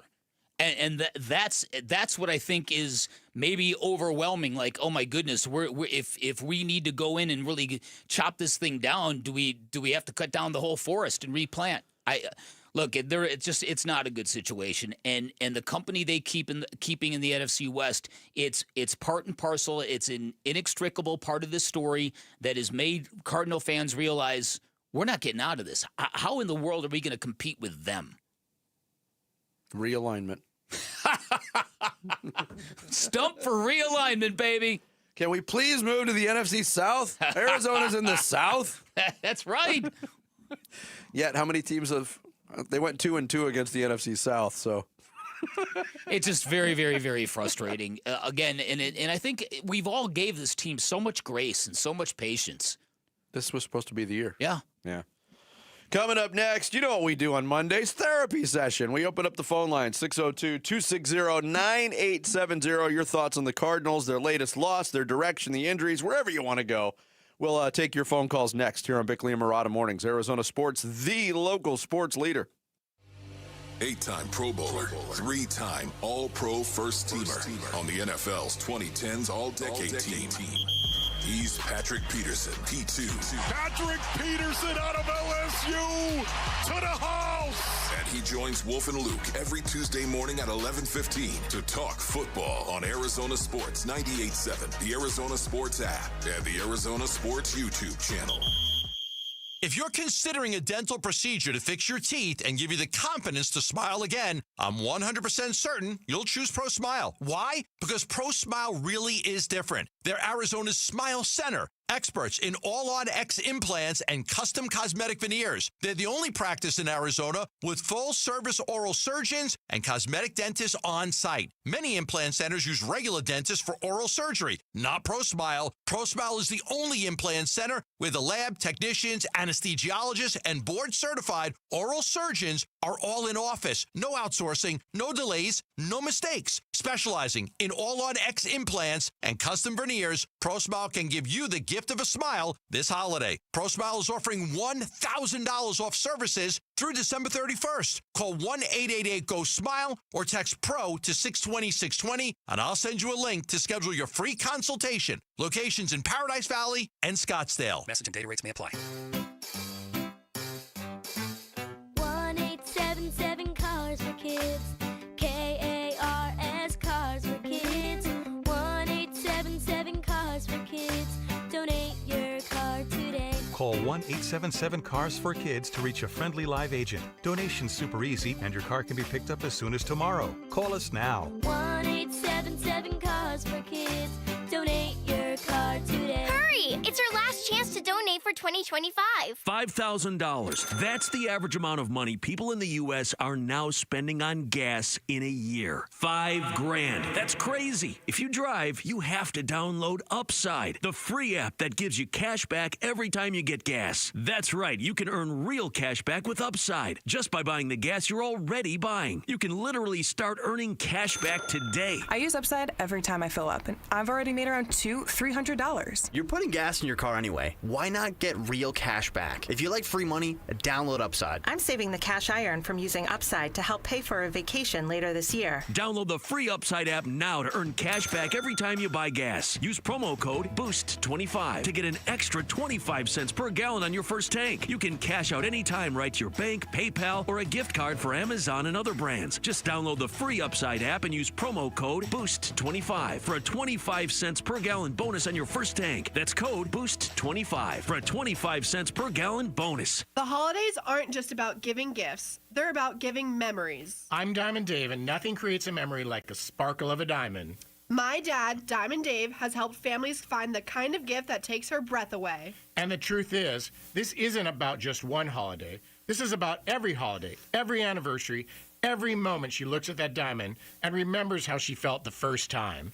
That's why now is the time to do it. Whether it's a custom piece designed just for her or something perfect and ready today, you'll find it here. Don't wait until the last minute. Come in, call, or DM me, Diamond Dave at Desert Wholesale Diamond, and let's make this season unforgettable. From our family to yours, happy holidays. Call Diamond Dave at 480-397-2450. That's 480-397-2450. Or follow him on Instagram at Diamond Dave Cantor. That's at Diamond Dave, Kantor. Big Red Monday. This is Cardinals cornerback Max Melton, and you're listening to Arizona Sports, the local sports leader. Big Red Monday. With Bickley and Murata. Shout out to our audience in Sun City. A thank you, a good morning to our audience in Sun City. We appreciate the support. 602-260-9870. The phone number. Week 16, another loss for the Arizona Cardinals, 26-19 at the hands of the Atlanta Falcons. 7 straight losses, now tied for their 3rd longest losing streak ever in a single season since moving to Arizona. 1-7 at home with 2 road games remaining. 3-14 looking at this team right in the face. Want to get your thoughts on it. Again, we go to the phone lines here to Tempe to start us out with our guy, George. George, good morning. How are you? Hey, gentlemen. Happy belated Hanukkah to Bick's family and to Jarrett, and Merry Christmas, everybody. I consider it a victory weekend just because Kenny's coming back, you know? Mm-hmm. That's so important. But you turn your attention to the Cardinals, you know, this is just really sad. I've been watching them for the past 4 weeks, not to see if they're going to win, but just to make sure that Trey got his 5 and hope Michael Wilson can get to 1,000. And now that's probably out the window. That's out the window because he only got 4 yesterday. And it really pisses me off because that was really the only thing I had to look forward to. Yeah, but that's true. This is a situation where it's got to be torn down from the top down. And unfortunately, the top down includes Bidwell. And we all know that that's never going to happen. He's never going to sell this team. So we have to, and I don't trust his judgment to hire a general manager who's going to hire a good coach. So I don't see where we're going after this, but we have to tear it down. I think we have a base of talent, but we've got to tear it down and we got to load up. Yep. George, appreciate the phone call. Thank you, George. Yeah. Look, we haven't even mentioned the Trey McBride thing. It was weird to see Trey McBride not really featured that much. And you mentioned Jesse Bates early in the show. Yeah. The job that he did on him and the job that Atlanta did really in limiting all of the pass-catching threats for the Cardinals. But that was part of the frustration yesterday, too. First time I've ever seen Trey McBride contained the way he was, and he was wearing it. He was very, very frustrated on the sideline. 602-260-9870, the phone number out to Phoenix and Danny, who's up next here on Arizona Sports. Good morning, Danny. Hey, good morning, you guys. Merry Christmas to you and your family. Same to you. Yes, sir. So, you know, I think what it is that I think the people got to boycott the rest of the season. I mean, even if the tickets are cheap because the team's not very good, you're still spending $15 on some chicken strips and $15 on a tall can of beer. I think we got to hit Bidwell in the pockets more, because one thing that we've seen is a bunch of different coaches come in and out of here, a bunch of different players come in and out of here. We always trade our best players away because we don't want to pay nobody. The only one consistent is Bidwell. He's the one thing that hasn't been changed. And not to say that he's going to, but, I mean, nothing's going to change until that happens. So I think people need to boycott the rest of the season. Obviously, you want to support the players because they're out there playing their heart out. Props to Calais Campbell. But you know, we got to change something, and you got to hit that owner in his pocket and try to force them to make a decision to get them out of here and get somebody in here that's going to spend some money. Thank you guys so much. Maybe Matt Ishbia. Time to come this way. There you go. Thank you guys. Yeah, God bless. yeah, you got it, man. Danny. It's not a bad thought, but the time for boycotting has already ended. There are no home games left. Yeah. So there is that. And somebody pointed out yesterday the cost to get in was lower than the price of a beer or a burger to get. Teo Mackey put that out there. Was it Teo? Yeah. At Five Guys. Yeah. Yeah, exactly. Right. Uh-huh. $12 $12 cost to get in. Let's go to Tony in Arcadia, who's up next here on Bickley and Murata Mornings. Good morning, Tony. Very happy holidays to you guys. You know, it's gotten so bad is that, you know, yesterday I called up my 15-year-old son. He plays football. He plays high school football. And I say, hey, you know, let's go to the Cardinals game. There's tickets, lower level seats for $30 each. He said, Dad, don't waste your money. And, you know, so we just got some food and watched the game at home. And one thing I'm going to make a couple of comments, and I'd really like for you guys to comment, but is the condition of the field. It's horrible. And we just saw 2 players get hurt on non-contact injuries. That field is always horrible. You see, a couple years ago, Kyler Murray got hurt on non-contact injury. It's probably one of the worst football fields in the league, and I hope they'll make some upgrades. One last thing is that if Jonathan Gannon's going to stay and they're gonna get rid of the offensive coordinator, which I hope they get rid of the whole staff. But if Jonathan Gannon's going to stay, he time after time after time would defend Drew Petzing and said he loves the call. He loves the way the offense is going. You can't have both, okay?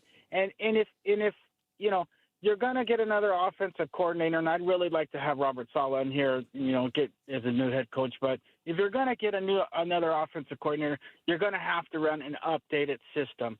They got has a better passing game. I'll take your guys' comments off the air. Thanks, Tony. Yeah, no, you bring up a lot of interesting points. There are people who also argue that for all the hand-wringing over Drew Petzing, over the last month or so, he might be the best coach on the staff that's left in terms of what units are actually functioning the best. Certainly not the defense, certainly not special teams. Yeah, I mean, the defense yesterday, we talked about the length of drives that they couldn't get off the field when they needed to. And they also allowed a quick scoring, the 3-play drive that was all Bijan Robinson, but they couldn't get off the field yesterday. Yeah. When you take Josh Sweat out of the mix, as he was out for most of that game after the ankle injury, the pass rush is pretty much null and void. Let's go out to Phoenix again. We'll talk to Aki, who's up next here on Arizona Sports. Good morning, Aki. Good morning, gentlemen. Hey, I just wanted to point out that sports are weird. The 2 games into this NFL season, we were really excited about the Cardinals there. We saw a future, and it was reversed for the Phoenix Suns at that particular time. We had no draft picks. We had that debacle of a trade with Kevin Durant, and we just had no idea where the Phoenix Suns were at. We thought we were going to have a down year, and now it's flip-flopped. Now I don't want to be a Cardinals fan anymore. I want to go find another team like, the Buffalo Sabres since we lost the Coyotes. And now I'm really excited about the Suns. I see a future in the Suns. And there's one thing that the Suns did. They went out and they changed their GM, and they went out and they changed their head coach. Mm-hmm. And now, unfortunately with the Cardinals, we might not have to do the GM, but we definitely need to get rid of the coaching staff there. Yeah, listen, and start from fresh. Yeah, there's something to be said. Jordan Knott, and as a rookie head coach, clearly he's got something really good about him and in him as a basketball coach. Yes. That's what the Cardinals are going to have to find their equivalent of that, in my opinion. Yeah. Aki, I'll say this. If you're searching for a new hockey team, don't pick Buffalo. They haven't made the playoffs since 2011. Wow. You got your choice. Don't pick Buffalo. Wow. Thanks for the phone call. I wanted to go back to, I believe it was Tony's call, too, and he mentioned the condition of the field. Is it an issue? Has it been an issue? Yes. Does the field lead to the non-contact injuries? I don't know. Injuries are going to happen. I don't remember going back to 2022, Kyler Murray's knee injury. It was just a cut. I don't know if that was field-related. I can't say that about Walter Nolan's injury. I can't say that about Garrett Williams' injury. Sometimes freak things happen. It's weird that a lot of them do happen at State Farm Stadium. On a field that is natural grass, normally when you hear complaints about the field conditions in that stadium, it's after the field has been resodded. When it would resodded for the Fiesta Bowl, it's been an issue. Resodded for the Super Bowl a few years back, it was an issue. So I don't know how much of an issue that is. I do know that the Players Association appreciates a natural grass field in an indoor stadium. Yeah. I'll say that. And I, with all due respect to Chad Ryland, I appreciated the humor content of him falling on his backside on that one kickoff. It was like that, it was that like fun character sketch humor kind of stuff. Well, at least he missed the landing zone. And he had an excuse this time. I know. Yeah, I know. Thanks for the phone calls. Appreciate it. Coming up next, we'll continue to talk Cardinals football with AQ Shipley, the center of the Cardinals. Next, it's Bickley and Murata Mornings, Arizona Sports, the local sports leader. Are Burns and Gambo, afternoons. There would still be holes to fill that cost money. And that's the issue. And at that point, it's like, okay, you spend all this money to keep Cattell and to bring in Alex Bregman. You still need a closer. You still need to figure out a first base platoon. You'd solve your third base problem, and you'd probably solve your outfield problem because you'd move Blaze out there full time, I would think. So you can basically pick up an outfielder in it by making Blaze a full-time guy, but you need bullpen arms. So like, you're not done, and you've spent how much money to have these 4 beds? It's just the whole thing kind of feels like dreaming. Burns and Gambo, afternoons 2 till 6 on Arizona Sports, the local sports leader. Hey everybody, Dan Bickley here for Trajan Wealth, and when you imagine retirement, what do you see? Do you see beaches and drinks that come with umbrellas? Do you see hundreds of rounds of golf, world travel? Or are you consumed with a bit of anxiety, worried that you might not have enough to do the things you want? Because if you're like most people, you might not have the peace of mind you need. You might feel a bit uneasy, because it's one thing to save for retirement. It's another thing to feel totally prepared. That's what you'll get from my friends at Trajan Wealth. Highly recommend you schedule a free appointment with Trajan Wealth, where you can get a second opinion on your current portfolio, where you can get tailor-made game plans with personalized strategies that will secure your financial future. Remember, Trajan Wealth, veteran-owned, locally operated, and they're not just financial advisors, they're fiduciaries, which means they are duty-bound and obligated to act in your best interests at all time. I'm a client today because they earn my trust, and if you want to take the stress off your shoulders, call Trajan Wealth today. Get your plan started. 480-360-7900, online at TrajanWealth.com. That's TRAJAN Wealth.com. Advisory services through Trajan Wealth, LLC, SEC registered investment advisor, client paid advertisement. Additional disclosures at TrajanWealth.com. Diamond Casino White Tanks is now open. An atmosphere sparkling with excitement and top names like the legendary Morton's Steakhouse and signature Starbucks coffee. Best of all, this stunning new destination is right at Loop 303 and Northern Parkway. So come and live the diamond life. Desert Diamond Casino. An enterprise of the Donna Automation. I just want to entertain people and make a living. From Focus Features, they had a dream. I want to sing, I want to dance, I want to garden, I want a cat. All they needed was each other. We should call ourselves Lightning and Thunder, a Neil Diamond experience. This Christmas, based on a true story. You've ever had a shot, pal, this is it. Hugh Jackman, Kate Hudson. It's good. So good. Song Sung Blue, rated PG-13. May be inappropriate for children under 13. Only in theaters this Thursday. All right, Basin Earnings, it's starting to cool down, so All Pro Shade is heating things up. Right now, when you buy a motorized patio shade or awning, you'll get a patio heater absolutely free. These shades aren't just for summer. They'll stop that winter wind and hold the warmth from your new free patio heater, keeping your patio cozy and game day ready all season long. Get your free estimate today at allproshade.com and snag free patio heaters while this offer lasts. That's allproshade.com. Hey folks, this is AQ Shipley here, and I've got some news to help add some luxury to your holiday shopping. My buddy Bull Earnhardt, general manager of Earnhardt Lexus on Camelback, is opening the doors to stunning offers during the Lexus December to Remember sales event going on now. Take the 2026 Lexus TX SUV for a spin with 3 rows of refined space and first-class comfort for every passenger. Or step into the 2026 NX 450h premium plug-in hybrid delivering 304 horsepower with an impressive estimated 84 combined MPG. Take it home for only $579 per month on a 36-month lease with $49.99 due at signing. Plus, enjoy the honest, no bull difference you expect from the Earnhardt family. Shop now at EarnhardtLexus.com. New vehicles include the no bull protection package to protect your investment at $579 unless otherwise noted. After all applicable offers on select styles. Lessee responsible for maintenance, excess wear, and 25 cents per mile for all mileage over 10,000 miles per year. On approved credit through Lexus Financial Services. Excludes tax, title, license, and $5.99 doc fee. See dealer for full details. Offers end 1/5/26. I'm Sammy Cebulka with what's trending now, presented by Parker & Sons Heating, Cooling, Plumbing, and Electrical. As the injuries continued to pile up for the Cardinals on Sunday, Walter Nolan III and Garrett Williams were both carted off the field in their 26-19 loss to the Atlanta Falcons, as this team has now lost 7 straight. They'll head to Cincinnati for the Bengals next Sunday. The Phoenix Suns couldn't get their second straight win against Steph Curry and the Warriors this weekend in a 119-116 16 loss. They moved to 15-13 on the year, and they'll have the LA Lakers in town tomorrow night in downtown Phoenix. And this weekend, ASU was able to put the Kenny Dillingham rumors to bed as he and the university agreed to an amended contract. The deal will average more than $7 million per year, and the staff pool is towards the top of the Big 12. Kenny and the Sun Devils continue to prep for the Sun Bowl against Duke on December 31st, and that's what's trending now. Former Cardinals center and current Cardinals color analyst. 12 years in the league. All 12 spent in the trenches. Super Bowl champion.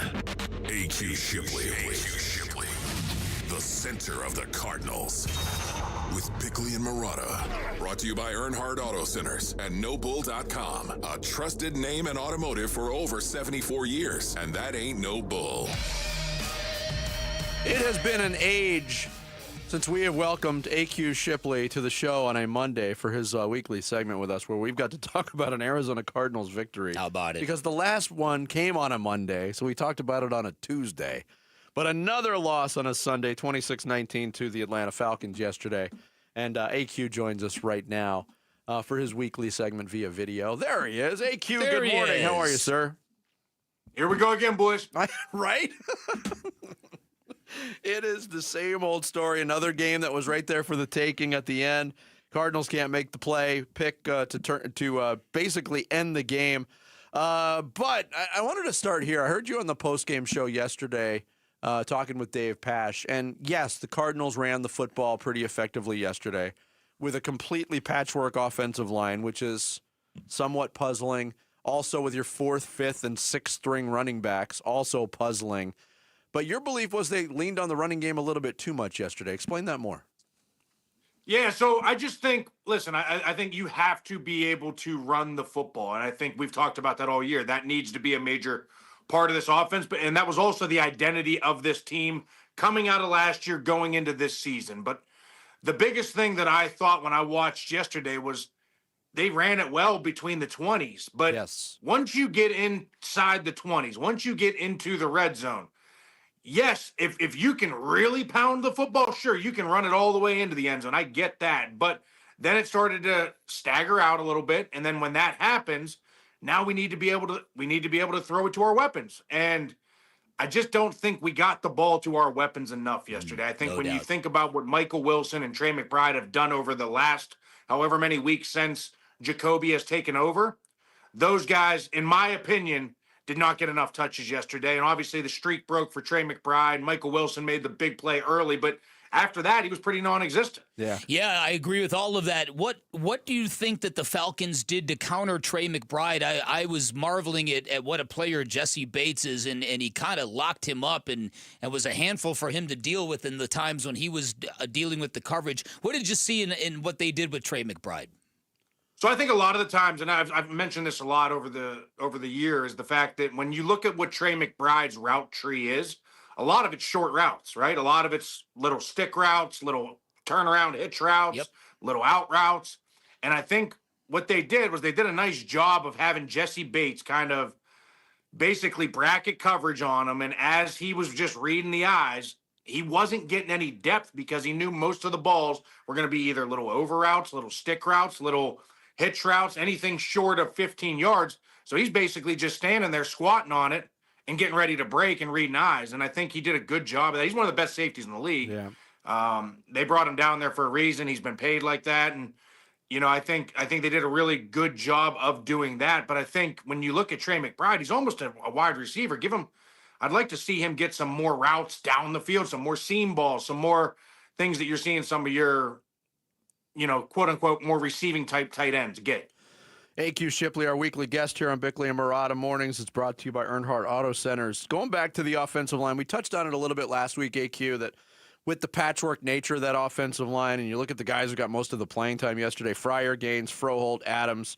Gaines was in there as well with Kelvin Beachum. This shouldn't be the best version of the offensive line that we've seen this year, yet it has been. Do you take that as a promising thing, or is there an evaluation situation going on that needs to be examined a little further?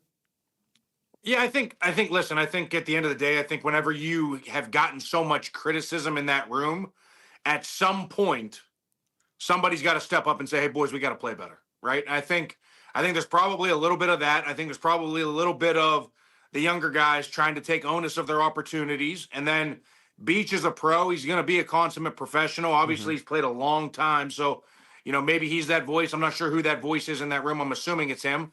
And, he's doing a good job, and the group's doing a good job of just kind of playing together. And they got back to doing some things yesterday that really showed up on last year's tape.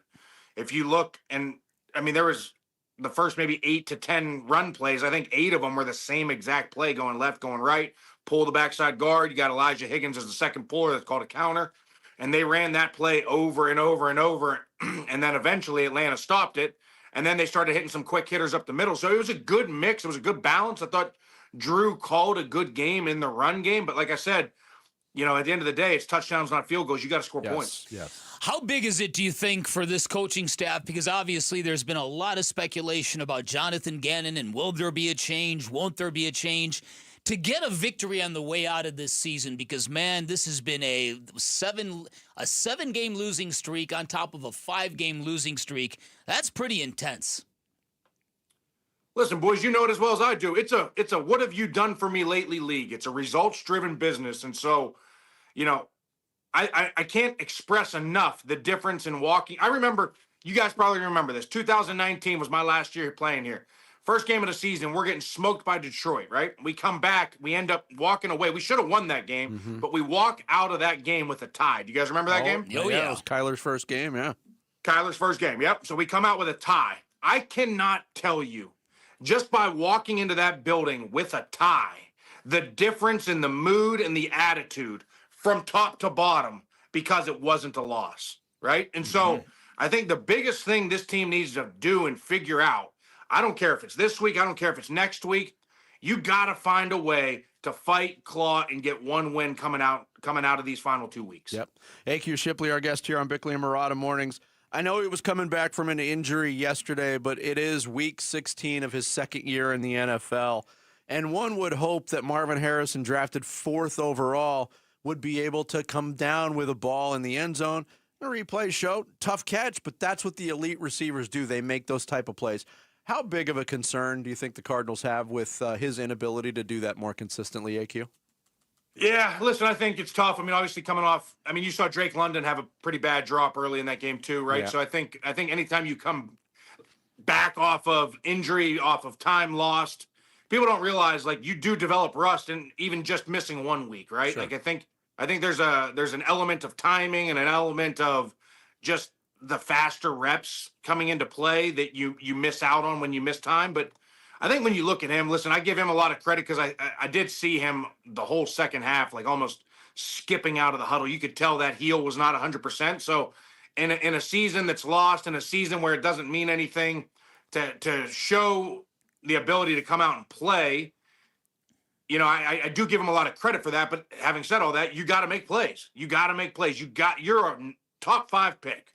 And you got to, when you're one-on-one in single coverage in this league, make those plays. No doubt. The great ones do. Yeah. And, I think when you look at that particular play yesterday, it was, I think he mistimed his jump. I'm not even sure he needed to jump. He probably could have just put the brakes on and come back for the ball, but he ends up jumping, falling away from the ball. And then the biggest thing that has been the biggest concern for me watching him all year long is when he doesn't make the catches, it's because he lets it get to his body. And, the really good ones, think back to Larry, obviously, all the years that we got to watch his greatness. And you watch Michael Wilson. Michael Wilson's doing a fantastic job catching the ball with his hands. And the great ones do. Yep, Puka Nacua catches the ball with his hands. That's what the great ones do. All right, from a personal standpoint, how have you enjoyed the color commentary gig working alongside Dave Pasch? Obviously, the results haven't been what you wanted to walk into, but how much have you enjoyed it? No, obviously, winning games would make our jobs a lot easier. And the good news is, at least the game, most of the games have been very, very close for the most part. There's been a couple blowouts, obviously, but for the most part, they've been in most of the games. So that part of it's at least made our job a little bit easier, right? And for me, it's funny. I didn't know what to expect coming into this year, and I'm having the time of my life. Like, I really am. I'm sitting there, like, basically like I'm in my living room. That's what I do my wife's taking videos of me doing it the other night with watching Stafford and trying to guess the play call and then getting fired up when he makes a throw, or watching Caleb Williams. So it's no different than me sitting in my living room doing what I've done since I was 6 years old. So that part of it's really cool for me. And I wasn't sure, like I said, how much I was going to enjoy it, and I really do. I'm loving every second of it. And Dave Pasch is an absolute legend. Love working alongside him. Like, doing that from your living room, as you said, I'm curious. I mean, did you ever, going back to your playing days, and you used to come on our show when you were playing, we knew you had the chops to be a broadcaster, but did you ever think that play-by-play, or color commentary was in your future? You know, I always thought that would be really cool. I grew up in Pittsburgh, right? Myron Cope, right? You guys all know Myron Cope. He's an absolute legend.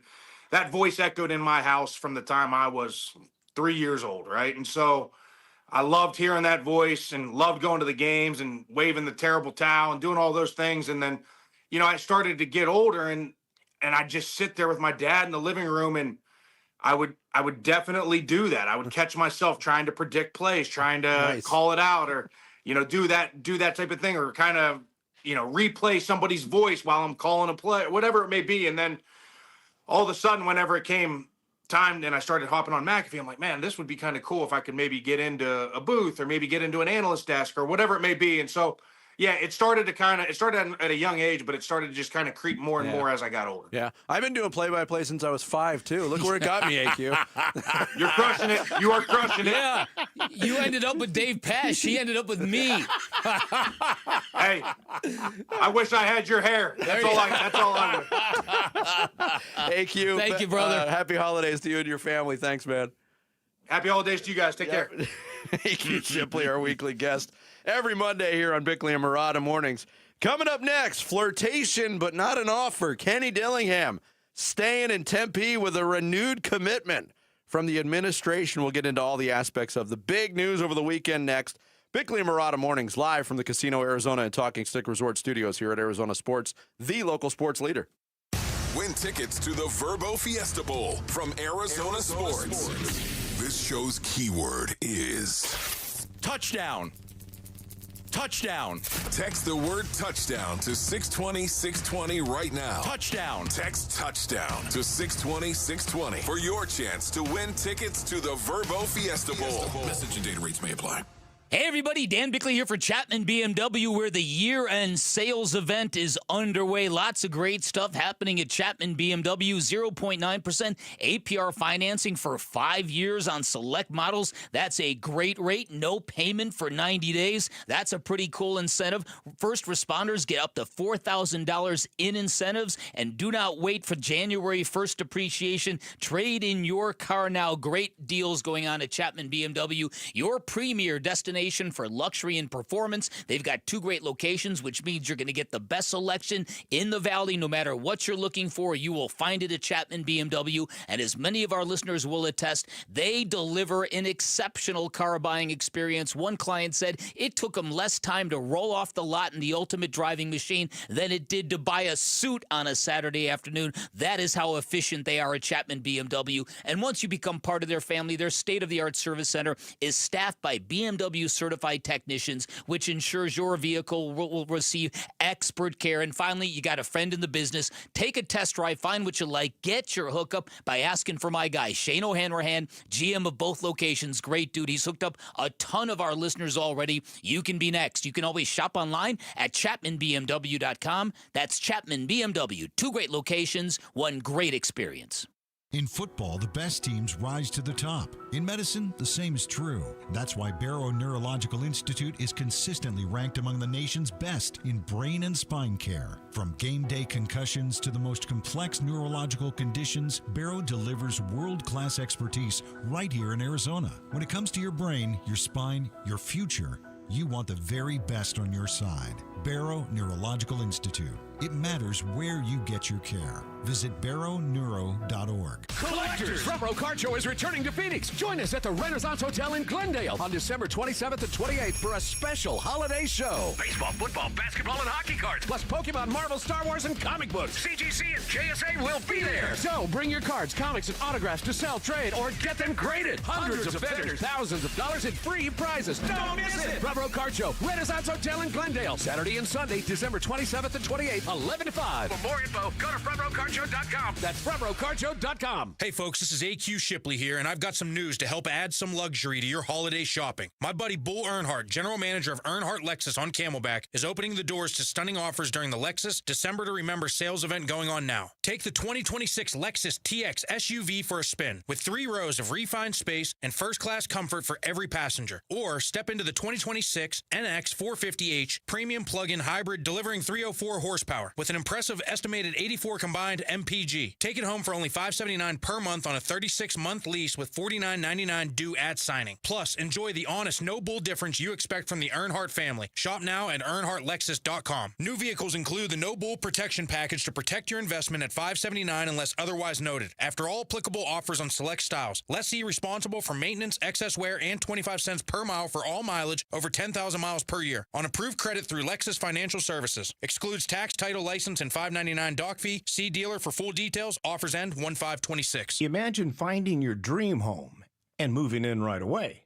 No waiting to sell your old place first. Sounds perfect, right? That's exactly what Orchard's Move First, Sell Later program lets you do. Buy your new home now and sell the old one later. Here's how it works. Orchard gives you cash so you can buy and move into your new home first. On your timeline. No waiting, no showings, no double moves. Then the Orchard experts take it from there. They handle repairs on your old home so you can attract the right buyers.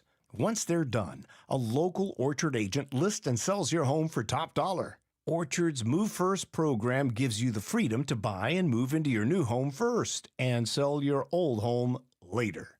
Buy before you sell and get top dollar for your home with Orchard. Ready to find out how much your home is worth? Visit Orchard.com to get your free home valuation. That's Orchard.com. Here are the top 3 headlines on ArizonaSports.com. I'm Kevin Zimmerman. The Cardinals' disappointing season may condemn Jonathan Ganon more than his prior track record favors him, writes Dan Bickley. Our rapid reactions show that frustrations build further over the Cardinals after a loss to the Falcons. And is the Suns' regression due to schedule, injuries, or something more? Those are the top 3 headlines on ArizonaSports.com. I really didn't. I mean, everything takes time. You know, this is a $4.5 billion enterprise. You know, it's a big, right? So some things take a little time to get done, but at the end of the day, it got done. At the end of the day, I think we're all happy and we're all excited about the future. And like I said, my job is to just never be satisfied. I think everybody always wants to be better. And the university has done their part. Kenny Dillingham, head coach of the Arizona State Sun Devils. It's staying that way. He signs the amended contract, extended contract, a little bump for Kenny, big bump for Kenny Dillingham's staff, but he is staying on board. And they're saying, like, he never had doubts that the ASU administration would come through during this process. Explained it did take time. Also explained that this has been talked about for about 6 weeks. So even going back as far as the Texas Tech win is when this was out there with no knowledge at that point that the Michigan job would become available. But it wasn't just Michigan. It was other big-time universities that had coaching openings, and Kenny Dillingham was connected to every single one of them. That's a testament to the job that he's done. But he's staying put in Tempe, and he's, at least for now, going to see this through. I like the way you put it earlier in the show, Bick. Yeah.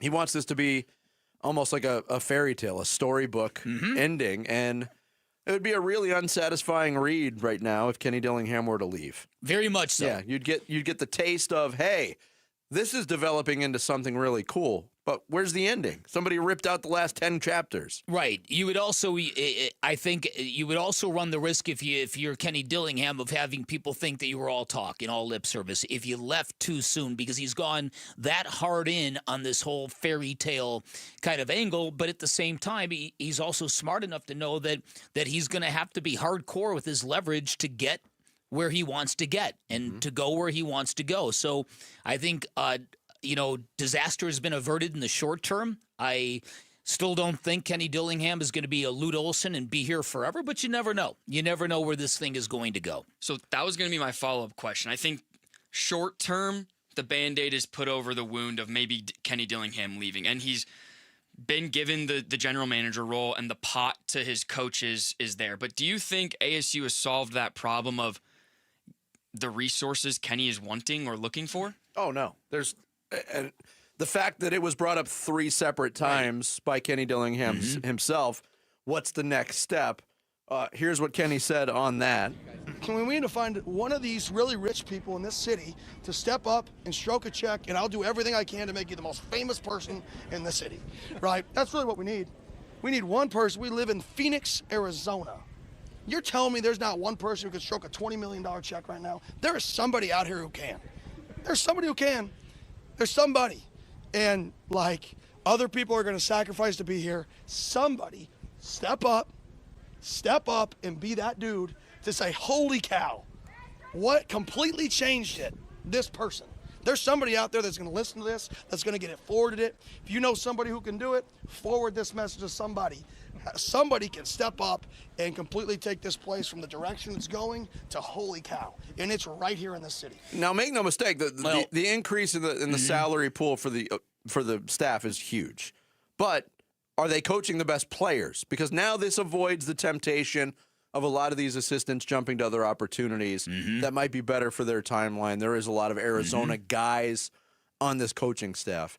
But unless they're coaching the best talent available, then it becomes an issue. And are you coaching the best talent available if you don't have the resources to keep up with the Joneses? Which is why the next component of this, and there's a reason why Kenny Dillingham said what he said about getting that guy to write that $20 million check, is that people in tune with ASU academic endeavors, they know that Michael Crow is a prodigious fundraiser for a lot of different projects that he has begun and completed at ASU.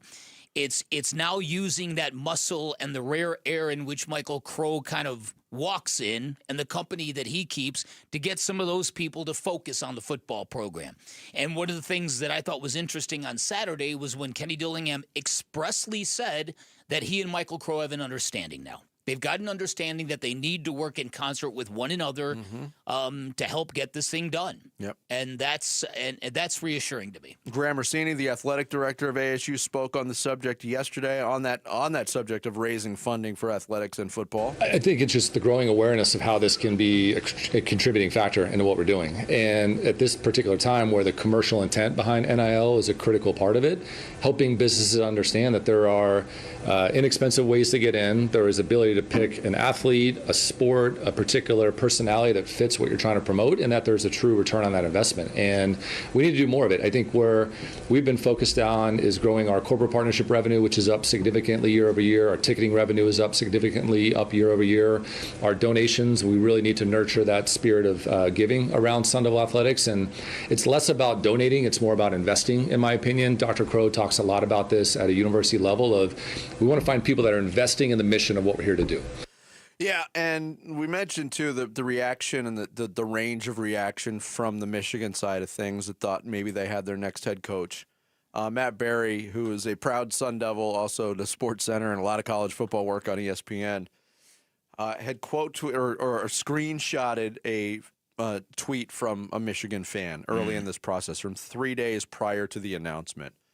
And this fan, AD, said, leaving this app for a little while, I'll be back to celebrate Kenny Dillingham when it's official. Merry Christmas, you filthy animals.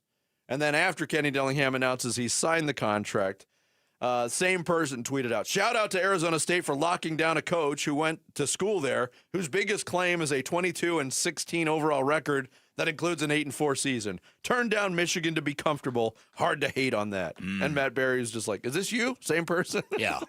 Well, that's a great sample of the reaction from Michigan. And again, and I think that just goes in lockstep with the entitlement that the blue blood programs feel, that there's no way you're going to turn us down, and then when you do, you're a loser. But when you don't, you're a loser too. That's kind of the state of college football. Because Lane Kiffin didn't, is Ole Miss a blue blood? No. No. Did he jump to one? Yes. Yes. Is he a loser? Yes. In that case, yes, he most certainly is. But what people from the outside looking into Arizona State that don't know the ins and outs and the daily storylines and progress with this program is that Kenny Dillingham's dream is to turn ASU into one of those. Yeah. How long have we been talking about this sleeping giant narrative with this with this football team? He wants to wake it up. Yeah. And last thing real quick, if you weren't in tune with what was going on, you more than likely thought Kenny was just going to jump ship just like everyone else seems to do in this college football landscape. Absolutely. Right? Yes. But again, he's given enough clues. No doubt. Over the years. The other thing that I thought was funny, it was a Michigan fan that put this out. It was a picture of Kyle Whittingham, and it said, "It's when you ask for Kenny Dillingham for Christmas, but your parents are hard of hearing. You end up with Kyle Whittingham." That's funny. That's Which funny. wouldn't be the worst result for Michigan either. He's not a Michigan guy. Michigan man. But he is a hell of a football coach. Yeah, he is. We're giving you the chance to win tickets to the Verbo Fiesta Bowl on January 8th. Listen for the code word during Bickley and Murata, Wolf and Luke, and Burns and Gambo. When you hear the code word, text it to 620-620 if you're looking for extra chances to win. Head to the live video stream on our YouTube page, arizonasports.com, or the Arizona Sports app. Coming up next, Sammy's going to take us through the Monday edition of Social Studies here on Bickley and Murata Mornings. Arizona Sports, the local sports leader. The Arizona Sports YouTube channel. Just the local sports leader doing what we do on YouTube. Serve yourself some Arizona sports for live shows, podcasts, viral clips, shorts, and more. Subscribe to the Arizona Sports YouTube channel. Never have I ever called my sister from the finish line of my first marathon. Hello? You won't believe where I am. Are you running? Mile 26. I'm gonna make it. Switch to T-Mobile's 55 Plus plan and get iPhone 16e with its advanced camera system on us. Plus, 2 lines for just $30 a line. Guys, I can't believe it. I knew you could do it, babe. That was amazing. Mom, how do you feel? I feel great. I can't feel my feet. Let's take a picture, and then you may carry me to the car. Share every stride, every mile, every memory on America's best network. Switch to T-Mobile's 55 Plus plan and get iPhone 16e on us and 2 lines for just $30 a line.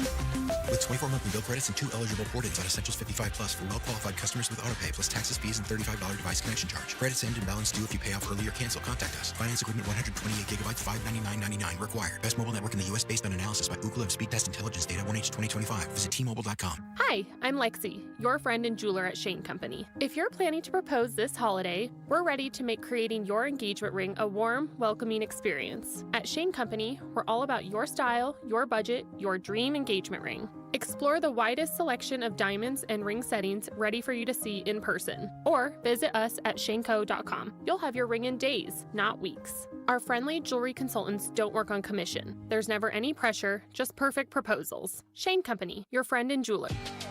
Never have I ever called my sister from the finish line of my first marathon. Hello? You won't believe where I am. Are you running? Mile 26. I'm gonna make it. Switch to T-Mobile's 55 Plus plan and get iPhone 16e with its advanced camera system on us. Plus, 2 lines for just $30 a line. Guys, I can't believe it. I knew you could do it, babe. That was amazing. Mom, how do you feel? I feel great. I can't feel my feet. Let's take a picture, and then you may carry me to the car. Share every stride, every mile, every memory on America's best network. Switch to T-Mobile's 55 Plus plan and get iPhone 16e on us and 2 lines for just $30 a line. With 24 monthly bill credits and 2 eligible port-ins on Essentials 55 Plus for well-qualified customers with autopay, plus taxes, fees, and $35 device connection charge. Credits end and balance due if you pay off early or cancel. Contact us. Finance agreement 128 gigabytes, $599.99 required. Best mobile network in the U.S. based on analysis by Ookla of Speed Test Intelligence data 1H 2025. Visit T-Mobile.com. Hey, it's Gambo, and joining me today is Stuart Willis from Asset Preservation, Wealth, and Tax. Stuart, let's cut right to it. Why do people here in Arizona need a living trust? Because, Gambo, without a trust, your estate goes through probate, which means it's the courts that decide who gets your money, not you. It's expensive, it's public, and it can drag on for months or years. What else does a trust do? A trust also maintains your family's privacy, helps reduce estate taxes, and most importantly, makes sure the right people inherit your assets exactly the way you intended. Our trusts are an estate planning portfolio that include durable power of attorneys, healthcare POAs, living wills, and pour-over wills. And just for my listeners, if you allow Asset Preservation to do a portfolio review with $250,000 or more of investable assets, they will set you up for a trust for just $9.99. Call 602-877-PLAN or go to AssetPreservationWealth.com. Investment advisory services offered through Foundations Investment Advisors, LLC, and SEC Registered Investment Advisor. This holiday season, AutoNation is unwrapping the biggest gift of all. The car you actually want with zero down and no payments for 90 days. With our coast-to-coast inventory of nearly 100,000 new and used cars, trucks, and crossovers, you'll find exactly what you're looking for. Zero down, no payments until April. That's the deal you deserve on the car you love. Hurry to your nearest AutoNation store or AutoNation.com. Limited term financing on approved credit. Interest accrues from date of purchase on deferred payments. See store for details. KMVP FM Phoenix, live from the Casino Arizona and Talking Stick Resort Studio. Arizona Sports, the local sports leader. I'm Sammy Sabolka with what's trending now, presented by Parker & Sons Heating, Cooling, Plumbing, and Electrical. Frustration continues to mount as the Arizona Cardinals dropped their home finale on Sunday 26-19 to the Atlanta Falcons and moved to 3-12 on the year with just 2 games remaining. The Phoenix Suns over the weekend lost a close one up in Golden State on Saturday, 119-116, as Devin Booker's 38 points were not enough to grab their second straight against the Warriors. The Suns will be back home Tuesday night for the LA Lakers.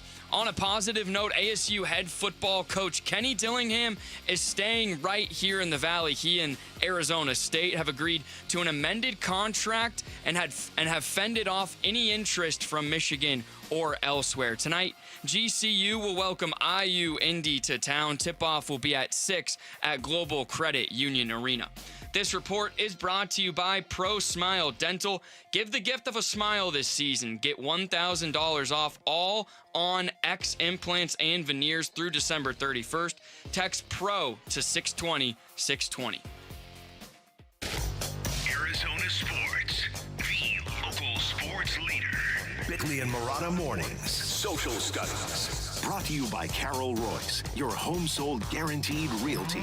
9 o'clock already on this Monday that feels like a Wednesday. But kind of. Or Thursday. Today would be Thursday in this scenario, right? Yeah. But then Friday is going to feel like Monday, which will also feel like a Friday. But it will be a Friday. It's this week, we talked about it pre-show. It doesn't make a whole lot of sense. You have the Wednesday, Thursday off, and you have to come back to work Friday after Christmas. It's a whole thing. But yes, 9 o'clock hour means social studies. You can find us at Bickley_Murata on X, at Bickley and Murata on Instagram and Facebook, and we're on YouTube at Arizona Sports. And with Jarrett Carlin and Flagstaff this week, I take over the question asking duty. So our first question. It's a lot to live up to, Sammy. Well, yes, it is. You know, Jarrett Carlin, a lot of food questions and a lot of similar poll questions. But we start with Cardinal fans. What do you think will happen with this coaching staff and why? Will it be a completely new staff? Will it be new coordinators? Will everyone stay or other? And you can input your answer. Yeah, I'm not sure that this has been written in stone yet, but according to a lot of the reporting that's been out there, it sounds to me like it will be coordinators and Jonathan Gannon gets to refit around that. That's not saying I agree with it, not saying I don't quite yet. That's what I feel too. There will be changes on the staff, but I don't think there will be a change at the head coaching position. So It's pretty. The poll results are pretty interesting. 43% of the vote agree with you guys. New coordinators. 37%, almost 38%, think it's a completely new staff, and then very few people of 12% think everyone will stay, and then 6.8 voted other. And Brian said he voted other because he believes the head coach and both coordinators stay. They'll get new O-line and defensive line coaches and special teams coordinators. So a different way of kind of revamping the coaching system. Ross Vegas said, blow it up. What have we got to lose? And that's a question of, if you do get rid of Ganon and the staff, what could it go worse? And I kind of already asked it this morning, but Vinny seemed to think no, right? Like, if you get rid of everyone, bring someone in new. Can you go worse than 3-14? I mean, they never have, even for this franchise. I know. Again, I'm not saying if you bring back Jonathan Gannon, they're going to repeat the same year that they had this year. Mm-hmm. But where are you going? But there's got to be. I mean, there's got to be some standard, doesn't there? You would think, right? That's the point, the standard of it. Look, the Patriots were 4-13 last season. They gave the job to Mike Vrabel. They're 12-3. The Jags were 4-13 last year. They gave the job to Liam Cohen. They're 11-4. The Bears were 5-12 last year. They gave the job to Ben Johnson. He's 11-4. That's the thing. The turnover in the NFL can happen if you get the right people in the right spots. If you get the right coach. Yes. Okay, our next question. It was a big weekend if you were an Arizona State Sun Devil, because Kenny Dillingham is right now, he is coming back. So with Kenny coming back, do you believe he will lead ASU back to a college football playoff at some point, and why? Yes, because he's proven he can do it. Yeah. And I believe the Big 12 is still the conference to do it in. Okay. Now, the Texas Tech future, with all this talk of Kenny asking for the $20 million check, Texas Tech has that. Mm-hmm. So that's a box that they can check that a lot of other programs can't check. Yeah. And they are the cream of the crop right now in the Big 12. But I still think it's a competitive conference, but I don't think there's really Texas Tech is far from proving it's the big boy perennial powerhouse. Yeah. So I think for those two reasons. Yeah, no, I think that everything about Kenny Dillingham is legit, and he's the guy to do this. And that is why, as Vinny said earlier, it was so important to keep him locked up, at least in the short term, because you as an ASU football fan could never trust this this university again. If this is not the guy you're going to invest everything in, then whoever would be. Right. And Stephen Ruiz had a good response. He said, yes, Kenny's new commitment to ASU when he could have jumped to Michigan shows continuity in a sport where it doesn't exist, that the new GM position will make recruiting much smoother for Kenny. And that's the thing right now. He lost a lot of guys. The recruiting process is going to have to revamp. And Tony said he'll be able to draw in a lot of great recruits with his ability to give them the confidence of that he's not going anywhere, and that if you come to ASU, you have that coach for your foreseeable future as an athlete, which I think goes a long way in recruiting. If you know the coach is going to be there, you can trust him. I think it's changed a bit. Yeah. I don't think it's as important to families and individuals because now the players have obviously opportunities to go where they want to go too, but it still does mean something. Yeah. Okay, our last question, it stemmed from, I kind of tweaked my back this weekend. Bick ate a hot piece of pizza and we talked about... Scalded my lower lip. That sounds horrible, by the way. Ugh. I know. It was terrible. Cringing. It was terrible, especially the way it worked out. I took a bite and then the cheese on the top melted somehow fell back down onto my lip, and it was just, I knew I was screwed the minute it happened. So that brought up this question. What is an underrated or non-thought of injury or sickness that always sucks? Like something little that maybe not a lot of people think about, and it just always sucks. Well, you mentioned the back issues. Oh my God. If you get a back issue, you can't do anything. No. It's all you think about. I was exactly where I was going, because I will... usually once a year, knock on wood, maybe twice as I get older, my back will just go out for whatever reason, and it is miserable.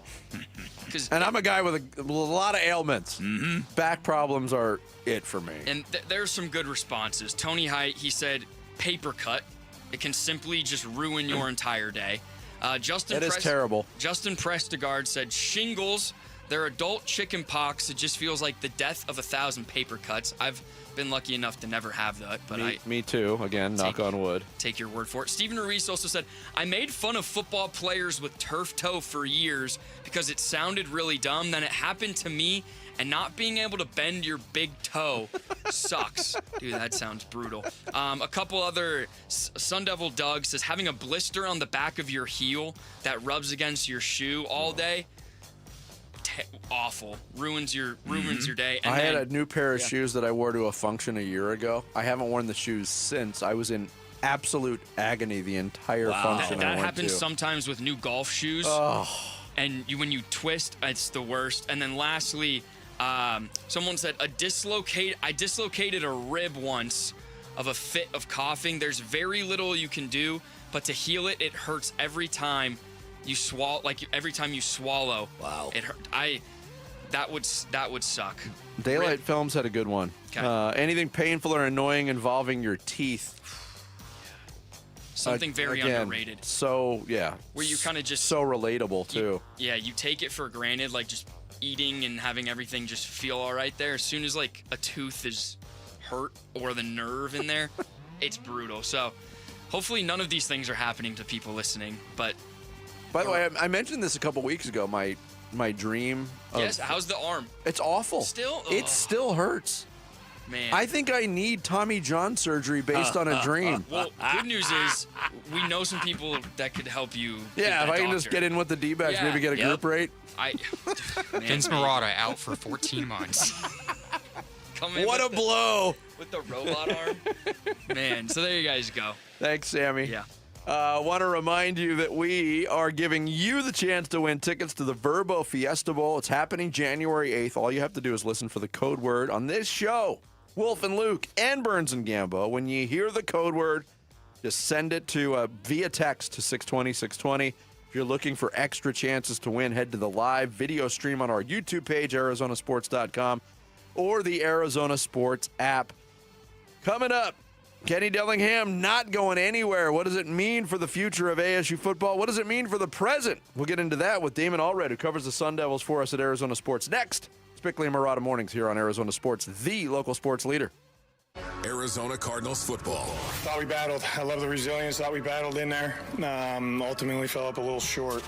I thought kind of a key component of the game.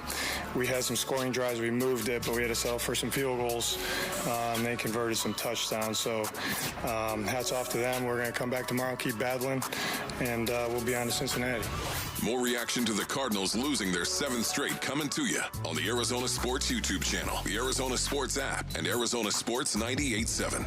All right, some Sonic trivia for you on Christmas week. So I met Reba McEntire on a cruise a few years ago, learned a couple interesting things. Number one, learned she loves Sonic. More specifically, she adores the tater tots at Sonic. In true fact, her fiance calls her Tater Tot. That is her nickname. There's even a ceremonial Valentine's Day meal at Sonic dedicated to Reba. So her love of Sonic obviously runs deep, and why not? At Sonic, you get a unique experience, a diverse menu, and meals that are packed with flavor. They've got an all-star lineup of burgers. Their newest cannot be missed. The new pretzel bacon Sonic Smasher. Make sure you try that. They've got iconic classics like those tater tots, onion rings, cherry limeades. Feature a ton of new favorites like mozzarella sticks, groovy fries, soft pretzel twists, and their drink menu is positively legendary, featuring tens of thousands of different combinations. And finally, here's a pro tip. Order ahead with the Sonic app. You will score exclusive rewards and discounts. Live free, eat Sonic.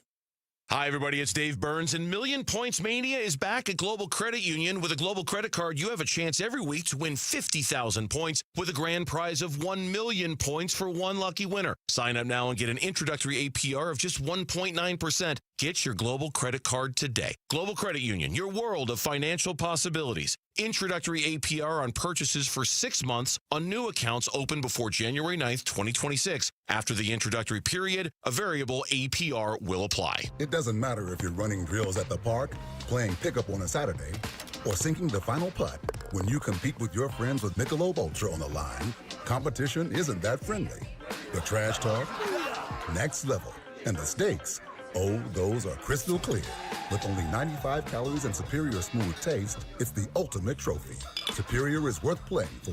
Michelob Ultra, superior light beer. Enjoy responsibly. Copyright 2025, Anheuser-Busch Michelob Ultra Light Beer, St. Louis, Missouri. December 26th is the day to tear into something big. The Rate Bowl is back. And this year, the holidays end with a hit. New Mexico and Minnesota meet for the first time in a matchup built for bowl season. Every snap feels like a gift you've been waiting for all season to open. So bring the noise, bring the energy, and get ready to unwrap the action. The Rate Bowl, December 26th at Chase Field. Get your tickets now at ratebowl.com. A new diamond era begins. Desert Diamond Casino White Tanks is now open. An atmosphere sparkling with excitement and top names like the legendary Morton's Steakhouse and signature Starbucks coffee.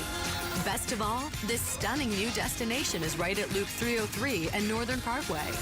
So come and live the diamond life. Desert Diamond Casino. An enterprise of the Donna Automation. Hey, it's Luke. How did the first round of the college football playoff affect Kenny Dillingham's future at Arizona State? We'll talk about that at 10 a.m. It's Wolf and Luke on Arizona Sports 98.7, the Arizona Sports app, and the Arizona Sports YouTube channel. Yeah, we continue here on the Monday edition of Bickley and Murata Mornings. I want to send a shout-out, a thank you to our audience in Tempe. We appreciate the support in Tempe, and Tempe was kind of where all eyes were this weekend for Arizona State fans. Saturday, the news breaks that Kenny Dillingham signing the amended contract. He's staying as head coach of the Arizona State Sun Devils moving forward. Shunning at least interest, flirtation from the University of Michigan. Here to talk about all of it with us. He covers ASU football and basketball for us at Arizona Sports. Damon Allred joining us in studio. Damon. David. Appreciate you guys having me on. Yeah. Finally over. Yeah. It was a long process. Like, you're around the program a lot, and we talked to other people around the program, but I wanted to get your personal viewpoint. How much walking on eggshells was there? What was the real gauge of the nervousness in Tempe that Kenny Dillingham was going to indeed be maybe forced to leave ASU? Yeah, I think a lot of the worry that came from the ASU fan base and that side of it stemmed really from how the Michigan side was treating it. And, I mean, you saw that previous Friday where, all the betting markets are shifting, all the Kalshi prediction things are shifting, and players are following Kenny and things like that. And, a lot of things were pointing to that being the direction that it was going to go. But when you look at how it played out and the fact that these contract discussions really started after the Texas Tech game, we find out, and, the whole process had been going on for a long time, I think it's interesting that it played out the way it did when a lot of it really happened because Kenny got the leverage of the Michigan interest there late.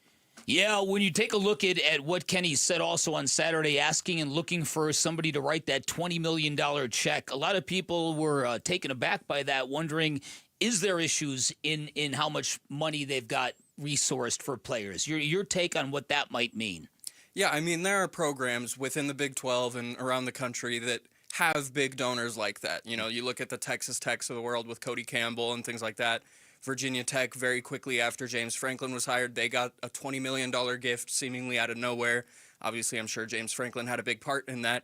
And when you hear what Kenny said about that, as far as I'll make you the most famous person in the city that I can, or to my ability, it makes a lot of sense. But then what Graham Rossini said the next day about, there's also this big alumni base that we can tap into here, and a little can go a long way when there's that volume of alumni. He said over or almost 700,000. Mm-hmm. And so, if you just imagine, okay, everyone do $5 out of that, obviously that'll never happen. But suddenly that's a lot closer to that $20 million that you're seeking.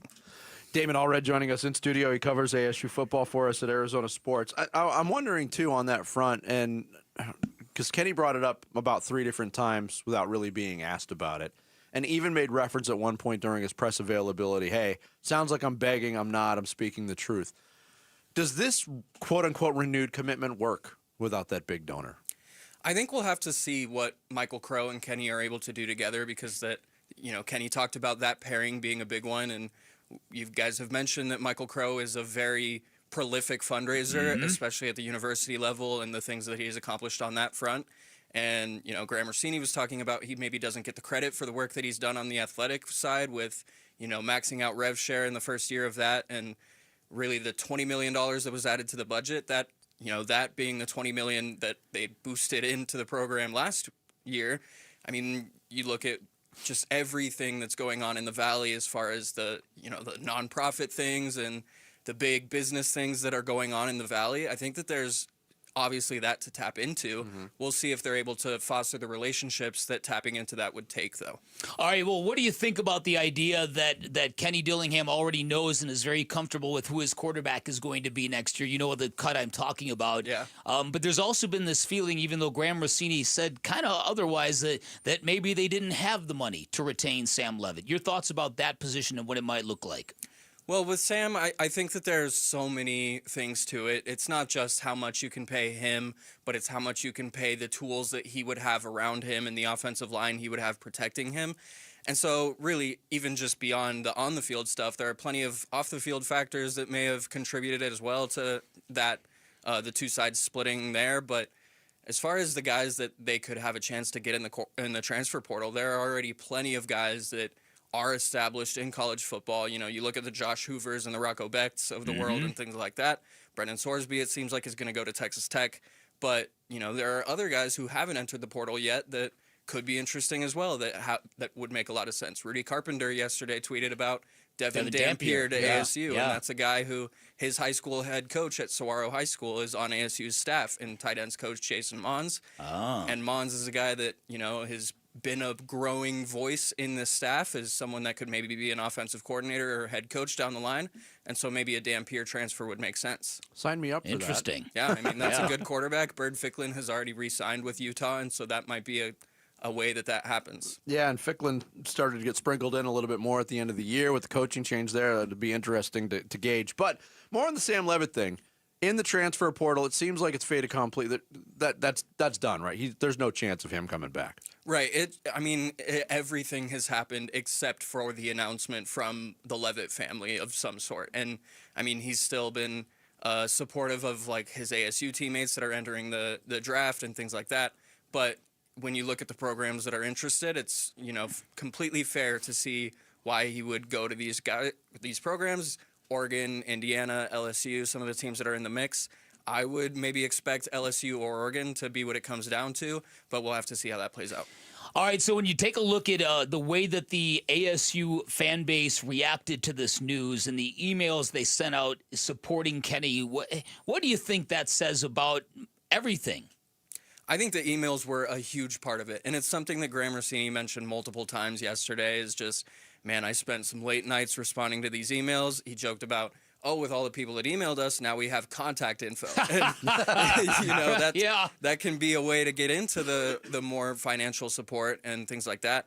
But as far as just the passion that the fan base is showing right now, it's a complete turnaround from where it was, like we were talking about before coming on air, about where the program was before Dillingham got here. Yeah, the Herm Edwards thing was a very strange experience from the beginning, and then there was a little bit of a surge, and then by the end there was nothing resembling confidence in the ASU football program. But you mentioned, and Bick asked you about the ASU fan base reaction to all of this. What do you make of the Michigan fan base reaction to all of this? I think it's been incredible theater. Yeah, it's funny. I heard you guys mentioning the way people were changing their tone. I saw a few that, to their credit, did not change their tone as well. So I have a lot of respect for the people that, didn't change their tone at all about, I respected Kenny Dillingham. We wanted him here. And, just because we didn't get him, that doesn't mean I'm going to trash him. And so as far as that, it has been very funny to watch all the reactions. Obviously, they maybe jumped the gun a little bit with how far along they thought that process was. Kenny Dillingham saying that he never was actually offered the job, and maybe that part of it makes the leverage piece even stronger in Kenny Dillingham's favor of, wow, he was really able to maneuver this to benefit ASU. And that's another thing, is that throughout this whole process, when he's getting asked about, are you able to calm the fans' panic about this? That's not his job. And he said as much. And everything that he did after that was to the benefit of ASU. And I think that a lot of people forget that. You follow this closely. Yeah. Who do you think ends up at Michigan? Is it Jed Fish? Is it Kyle Whittingham? Is it Biff Poggi just ascending to that job? I mean, it might be Biff, and that might be the best option for them just because of the connections that he has there already. But you look at a guy like Kyle Whittingham, obviously the hard of hearing joke that you guys mentioned earlier is pretty funny. He's obviously got exactly the type of approach to a program that could work at a Michigan as far as the smash mouth, physical style of football. And, you know, they have a guy like Savion Hyder, who's supposed to be one of the best running backs in the high school ranks right now, coming in there and is expected to be a star. And so that's a situation where I think Kyle Whittingham could really flourish. He's, to me, sounded like a guy who isn't done being a head coach. And, you know, as far as the other guys go, I think Jed Fish was kind of ruled out in the process just because it sounds like there was something in the vetting that didn't go in his favor.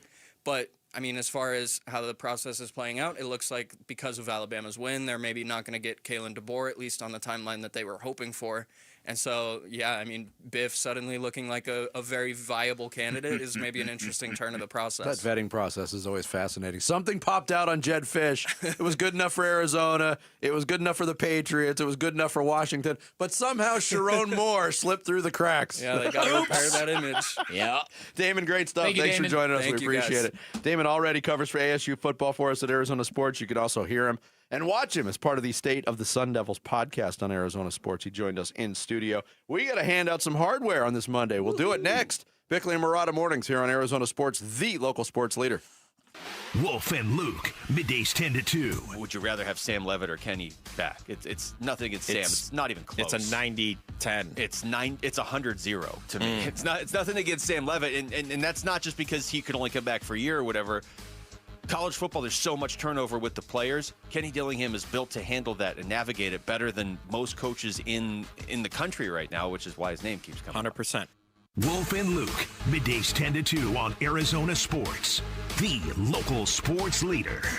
Hey everybody, Dan Bickley here. Nobody wakes up and says, hey, I got a great idea. Let's go window shopping. Let's replace all the windows in our home. But if you've lived in your home 15 years or more, chances are you need new windows. And I've got a great opportunity for you to invest in your home, to improve the aesthetics of your home, and lower your energy bills at the same time. That's because my friends at Advanced Window Products, they're staging their end-of-the-year sale where you still have time to get $2,500 off any purchase of 10 or more windows. I took advantage of this exact same offer. I cannot say enough good things about this company, my experience, how beautiful my new windows look, how impressed I was from the installation to the cleanup process. Advanced Window Products have been around for 40 years. They're a window and door manufacturing company that sells directly to the public, so there are no middleman markups. They've got their own factory right here in the Valley, which means they'll build your windows, they'll install your windows, then they'll guarantee them for life, and that warranty is transferable if you ever sell your home, and there are great financing options available.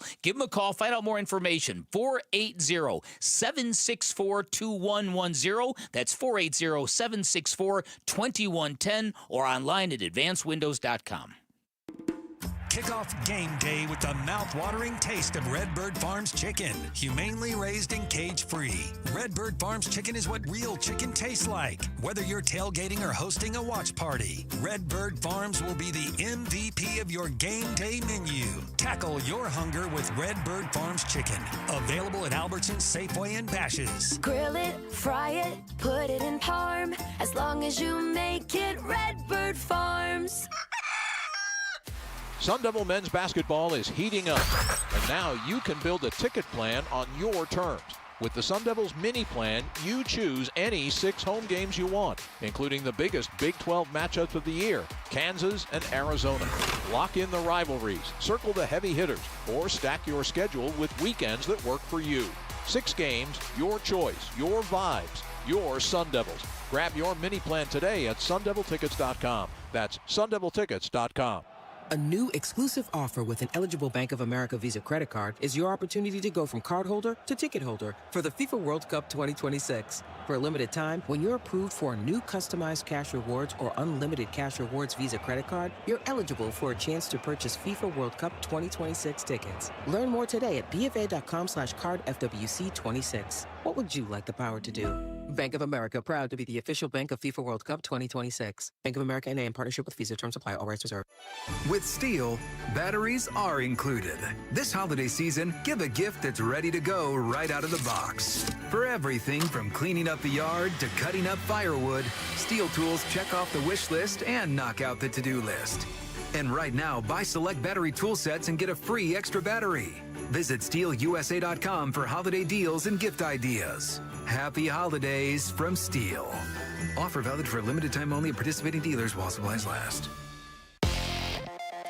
I'm Sammy Sabolka with what's trending now, presented by Parker & Sons Heating, Cooling, Plumbing, and Electrical. As the injuries continued to pile up for the Cardinals on Sunday, Walter Nolan III and Garrett Williams were both carted off the field in their 26-19 loss to the Atlanta Falcons, as this team has now lost 7 straight. They'll head to Cincinnati for the Bengals next Sunday. The Phoenix Suns couldn't get their second straight win against Steph Curry and the Warriors in a 119-116 loss. They moved to 15-13 on the year, and they'll have the LA Lakers tomorrow night in downtown Phoenix.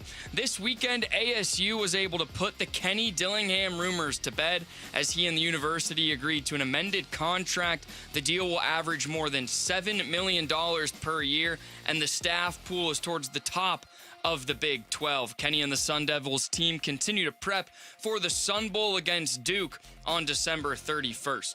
This report is brought to you by America Roofing. Why should you choose America Roofing?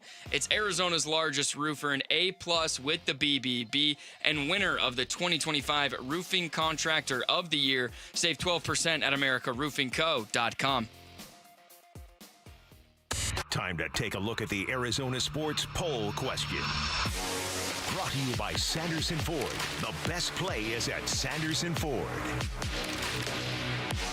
Today's Arizona Sports Poll Question, brought to you by Sanderson Ford, is what do you point to as why the Suns are regressing lately? Is it the injuries, the schedule, the shooting, or other? Are Suns fans trying to lean on the Cardinals thing now about injuries? No, I don't. It's not the injuries. It's not. I think it's other. Okay. I think it's lack of attention to detail, to me. Yeah. And that has kind of reared its ugly head in the last few games. It's very hard to play basketball the way the Suns have played for most of the season, full-on intensity, both ends of the floor, all the time, every time. Yep. And yeah, it's I think it's sort of, regressing a little bit to what was eventually going to befall this basketball team. I would vote other with you guys. The voters disagree. 39% of the vote to injuries, 30% to the schedule, 17% to shooting, and only 14% to other. So when you put, I don't want to go on a soapbox thing, but pointing at injuries right now, it's Grayson Allen. They haven't had Jalen Green all year. So Grayson Allen is 39% believe that he is the key to everything. He's been good. He hasn't been good since he returned from the first injury. 100%. Okay. Yeah. I don't. Weird result. I'm not getting on you, Sammy. No, I'm with you. That's today's Sanderson Ford poll question. You can vote on it now on the homepage at arizonasports.com. Arizona Sports, the local sports leader. Bickley and Marotta mornings. You're going to go to the hardware store. Handing out the hardware. All this hardware. Hardware. It's our version of the award show. We do it on Mondays based on what we took in over the weekend. We each hand out 2 or 3 awards with the absence of Jarrett today. So let's just see what we got. Okay, let's see what we got. What do you got, Vic? The first award is the At Least Andy Isabella Never Slugged a Guy in a Blue Wig award. And that's going to DeKalen Zacharias Metcalf, DK Metcalf. Don't call him that. Don't call him that. Apparently it'll get him very, very angry. Who punched a fan, at least it looks like he punched a fan. And where was stadium security when that all went down? There was a guy in the camera. There was one angle where somebody captured it with their phone. There was a guy right there. Did nothing. Unbelievable. What are you going to do? Are you going to confront DK Metcalf, who's built like Mr. Olympia? Yeah, I guess the answer is no. You don't. You just watch. So I would expect him to get fined, maybe suspended. You can't do that to a paying customer, can you? No. If he didn't do anything, if he didn't say anything offensive, and by all accounts, that's what happened. He was calling him by his real name, Right. And it was early in the game, too. Yeah, he went back into that football game, right? Oh, yeah. Yeah. He played. There was. Oh, yeah. Yeah, there's nothing. He'll get suspended. Yes, I agree. He's kind of an emotional wreck sometimes. Yeah, you think? My first award is the It's Not About You award, and I'm giving it to Michael Irvin, who last played a football game in a University of Miami uniform in 1987, 38 years ago. You could not avoid Michael Irvin. He was everywhere, on the sidelines, in the field. Miami beats Texas A&M 10-3 in the college football playoff. He put out social media videos of him reacting to the action on the field, demonstratively belt whipping a garbage can with a Texas A&M jersey on it. He crashed Coach Mario Cristobal's on-field post-game interview by kissing him on the cheek. Look, we know you're happy, Michael, but just let the spotlight shine where it should have shined, for goodness sakes. I agree, and it wasn't even just that day. It was all week leading up to it. The podcasts, him on TV. I'm with you there, Vinny. My first award is the Didn't Know I'd Have to Eventually Thank You for Saving My Superstar award, and that goes to Earl Watson. Oh, yes. Get into this. I don't know if you guys saw over the weekend. So he was on a podcast, and he eventually went on to say that he was called into Robert Sarver's house, office, whatever it was, at 2 a.m., and he said Robert Sarver presented him with a trade that they were ready and willing to make for Devin Booker, for Jimmy Butler. And Earl Watson said, quote, "If you trade Devin Booker, I'm resigning tonight." The trade obviously did not go through. Devin Booker has been here and led us to a finals, not a finals win, but he's been one of the staples in Phoenix sports. So shout out Earl Watson for kind of standing on that. Let's examine this a little bit longer. Yeah. Do you believe this? I don't know. I don't know if I believe it either. Because Earl Watson was coaching a team that year that was like 17-35 right around the trade deadline. Mm-hmm. And I'm pretty sure the way that Robert Sarver operated at that period of Phoenix Suns history, if he was hell-bent on trading Devin Booker for Jimmy Butler, he would have done it and said, okay, Earl, there's the door. Go bye-bye. Yeah. Because he coached 3 games the next year. And he was fired because he wouldn't get rid of Rich Paul as his agent. Earl's Allegedly. viewpoint and recollection on some stuff from his own son's history is a little skewed sometimes. I like Earl. I really do. I think he's generally a very honest person. I think he's got a lot of courage to say things that people have been afraid to say. But I don't know about that story either. I'm kind of with Vinny when I heard that. I don't think Earl Watson ever had that kind of juice in the organization where Robert Sarver would have gone, oh, can't lose Earl. Mm-hmm. I'm kind of skeptical as well, but it's a nice story. Yeah, nonetheless, it's good Booker's content. still here. Yeah. My next award is the Ben a Long Time Award. I'm giving it to Ben Johnson. The head coach of the Chicago Bears, who is going to end up trumping everybody in the NFC North, and he's going to win that division in year 1 with the Bears. I got a text from my sister who, after that wild ending Saturday night, apparently Chicago reacted insanely to that victory. She said she went to bed with the sound of fireworks going off in her neighborhood. It was Chicago. Those were not fireworks. Sorry, I had to take that shot. No, but again, Yo-Yo Bears fans, they're buying this hard. So, yeah, my brother-in-law is a huge Bears fan, and he came to our dinner Sunday. He goes, is it a coincidence that the Pope is a Bears fan? Yeah, it's pretty wild. I don't know. Bears. Yeah, that was a great scene on Saturday night. Goodness. My next award is the Grand Larceny Award, and I'm giving it to Notre Dame women's basketball player Hannah Hidalgo, who's done it again. Wow. She made headlines earlier this year by having 16 steals in one game. Yesterday, Notre Dame beat Bellarmine in women's basketball 110-38. Great game. Oh, yeah. Hannah Hidalgo, in 22 minutes and 13 seconds of playing time, had 30 points, 10 assists, and 13 steals. She has now got 67 steals in 11 games for Notre Dame, over 6 steals per game, like almost 2 more than anybody else is averaging. And look, women's basketball, it's prone to big turnover games. I get it. In fact, while you were gone, Bick. Maybe you were here. Talked about that Penn State ASU game. Yeah. 67 turnovers. But to do double-digit steals twice in a couple of weeks, that's ridiculous. That's absurd. Yeah. All right, my last award is he's exactly who you thought he was award, and I'm giving it to Steven Adams.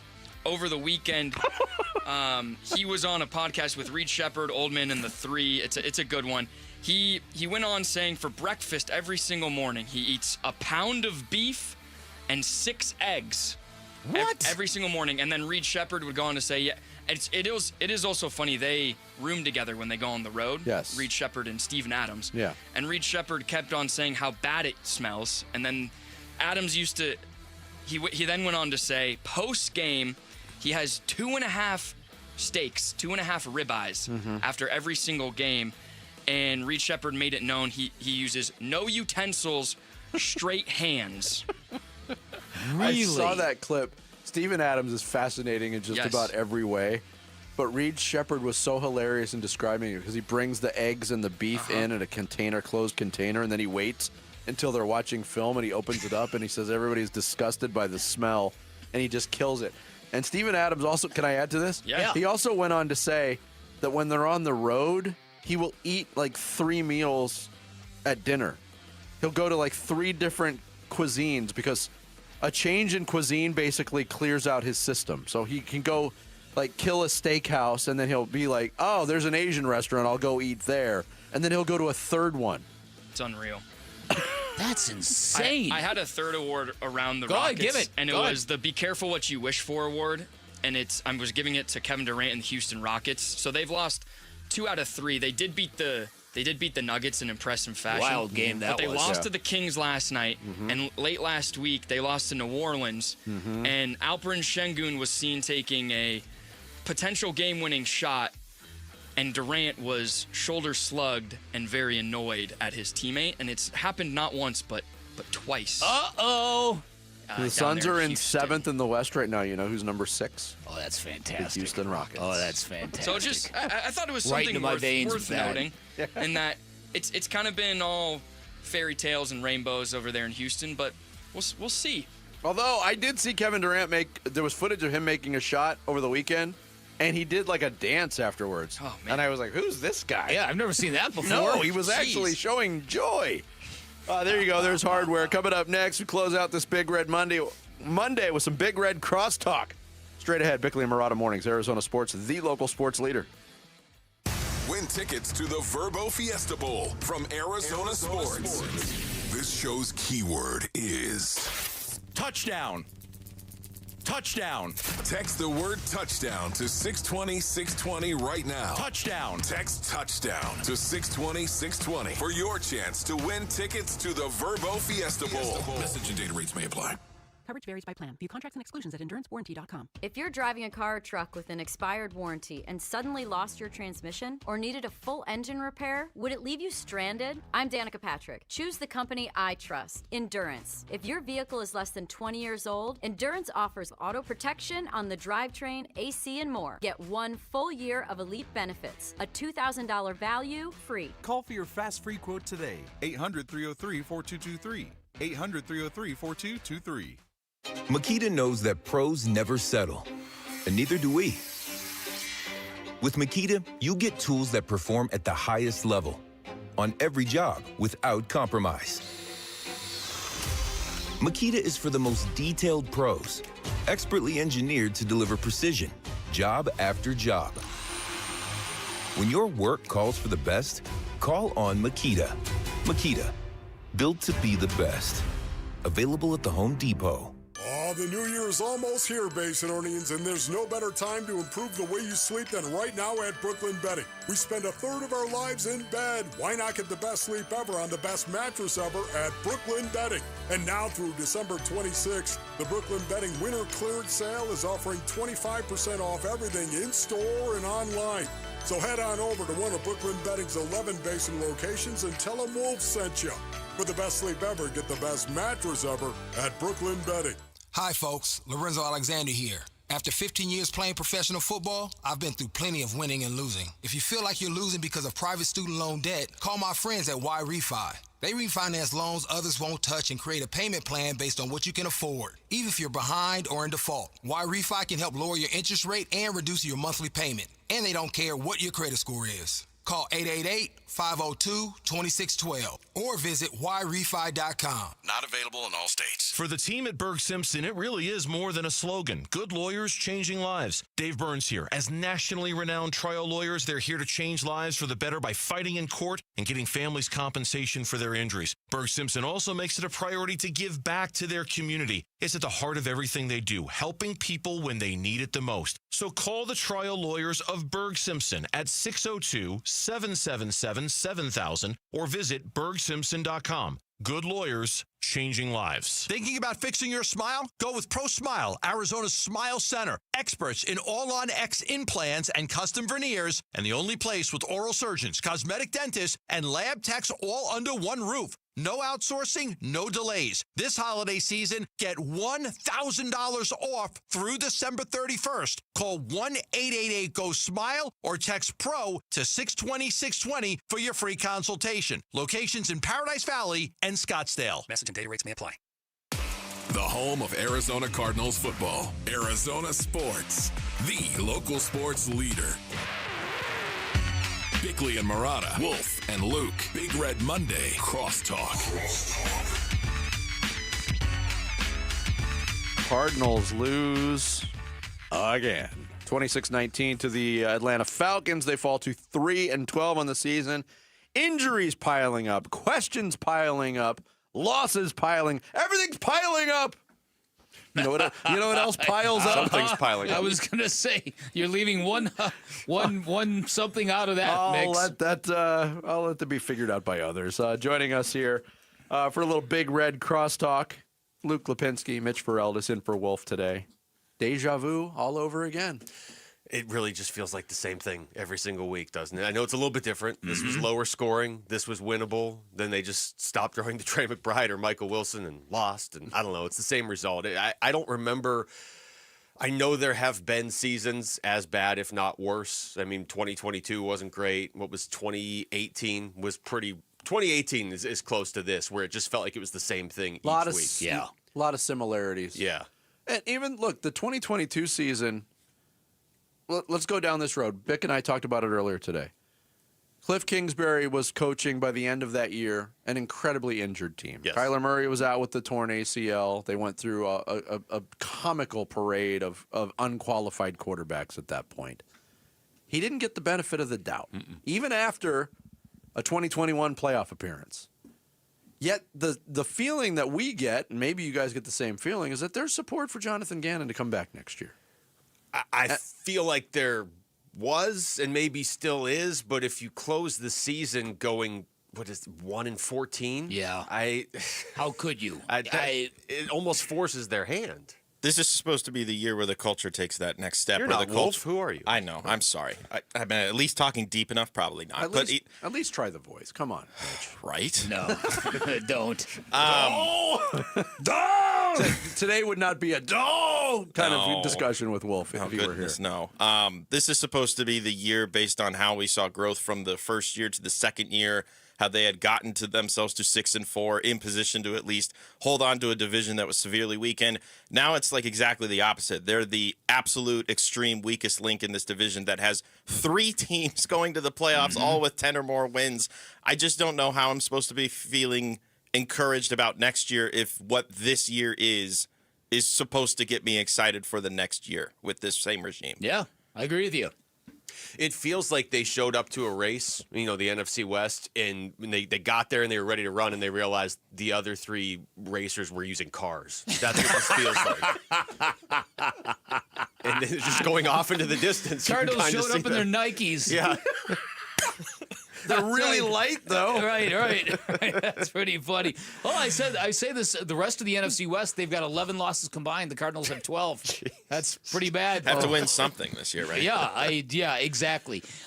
So I'm of the opinion, like you are, that I do think that it might get to the point where they have to make a change. What do you do with that first round pick? Because you're a top 5 now. right? Yeah. Don't you at this point have to find a quarterback, or do you not do that? Doesn't it? Go ahead, Mitch. There's not anybody that I love immediately, and to a point that I saw from Darren Urban, who covers the Cardinals, Duke's quarterback is going back to school. Like, there's just not a ton of great, exciting options outside of Fernando Mendoza. And, like, if Dante Moore doesn't declare for this draft, then I really don't like anybody else outside of Mendoza. You either have to love somebody so much you're willing to do whatever it takes to get them, even if that means going after Mendoza. But if you don't, then you just need to get somebody that can either be healthy enough to make it through a full season or help support this offensive line, which has been abhorrent for most of this year. That's where I lean. See, I'm in the group where I'm not putting a lot of this on Monty yet. I feel like he still gets another year. He's not on the hot seat, whatever. But I do feel like he maybe doesn't have a year to just throw away, saying, "Well, we don't like any of the quarterbacks in this draft, so we'll just go with Jacoby Brissett." I mean, I don't have a problem with anything Jacoby Brissett has done, but he's clearly not the answer, especially on this team where you need Josh Allen to be the answer. He wasn't good yesterday. No, he wasn't. So I think you have to draft somebody. Now, maybe you can do it early in the second round, but I think a lot of their future hinges on whether or not they can identify somebody in this draft that can at least be a guy. I mean, hopefully the guy. If you're gonna use your top 5, 6 pick on him, he needs to be the guy. Maybe you could take a guy in the second round. I don't know, but I don't think Jacoby Brissett or Kyler Murray is the answer. I don't think anybody does at this point. I think Jacoby has been mostly terrific, but in these clutch time situations where he's had a chance to win the game, he hasn't delivered. No. And that kind of shows you the ceiling. Yeah, he's a really good backup quarterback that if you have to go with him for probably even 4 or 5 games, you feel like he maybe can put you in position to win 3 or 4 of them. And that's fine. I mean, if you stacked all the backup quarterbacks in the NFL, he'd be right at the top of the list. Maybe he could start on the right team, but this team has so many other issues that you need to kind of swing for the fences at that position now. Yeah, and I had mentioned it, in weeks past that with Jacoby Brissett, it looks like there was no real cap on how many passing yards they could get, but there's a cap on how many points they could score. And they were under that cap again yesterday, 19 points. And AQ Shipley talked about it with us today. Like, they're great between the 20s. They bog down all the time in the red zone. And some of that falls on the quarterback. A lot of it does. Yeah. How about the number 5 overall pick, Marvin Harrison Jr., and then a boatload of other draft picks for Joe Burrow? Make Cincinnati say no. Okay. Now, this is interesting. How many other picks? Whatever they want. I'm of the school, it doesn't matter. Would Marvin Harrison Jr. be the wide receiver 4 in Cincinnati, probably? Behind Yashavash or Yeah. Even be behind Mike Gesicki out of the slot. There's not much I wouldn't give Cincinnati for Joe Burrow, honestly. I would want to keep Trey McBride so he had somebody to throw to, but I don't think I don't think they're run especially well. I don't even think they know who Trey McBride is. I would give up picks for Joe Burrow. Now, I mean, I've heard some people say, oh, it's going to be 3 firsts in a couple seconds. That's tough. But I've also heard people say, what would it take, like 2 seconds? Because you have to take on that. Whatever you could do to get Joe Burrow, I'm in. Because he clearly wants out of Cincinnati. He just hasn't said it yet. Is it possible to trade for Joe Burrow before next Sunday when he throws for 5 touchdowns against the Cardinals? I don't think that's possible. Yeah, that'd be nice. And to the offensive line issues, we touched on this today too. And I say this tongue-in-cheek, yes, but with a little hint of truth to it. I think they've solved their offensive line issues by everybody getting hurt because this crew is better than what they were putting out there for the first 13 weeks. Stunning. It's unbelievable.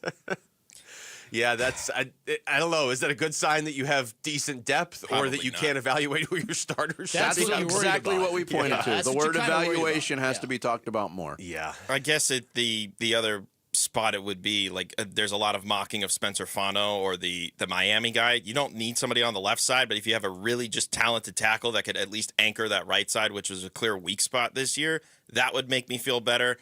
The Burrow route is enticing only because it's very clearly an upgrade at QB. He can obviously make it work with any of these receivers. Like if Jacoby Brissett can turn Michael Wilson into Puka Nacua for 3 weeks, then surely Joe Burrow can turn him into that for 10.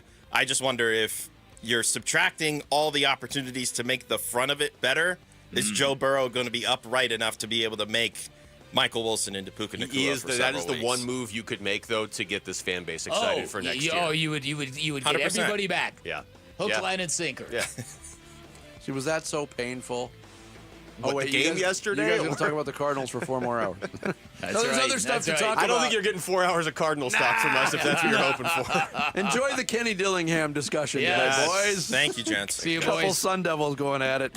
Luke Lipinski, Mitch Verrell just joining us in studio. That's going to do it for us on this Big Red Monday. Thanks again to AQ Shipley and Damon Allred. Thanks to you for hanging out. We always appreciate the support. We're back tomorrow at 6.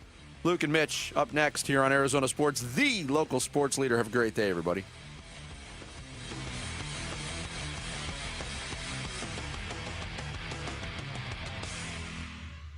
Arizona Cardinals football. Back to pass Brissett. Cardinals down 7.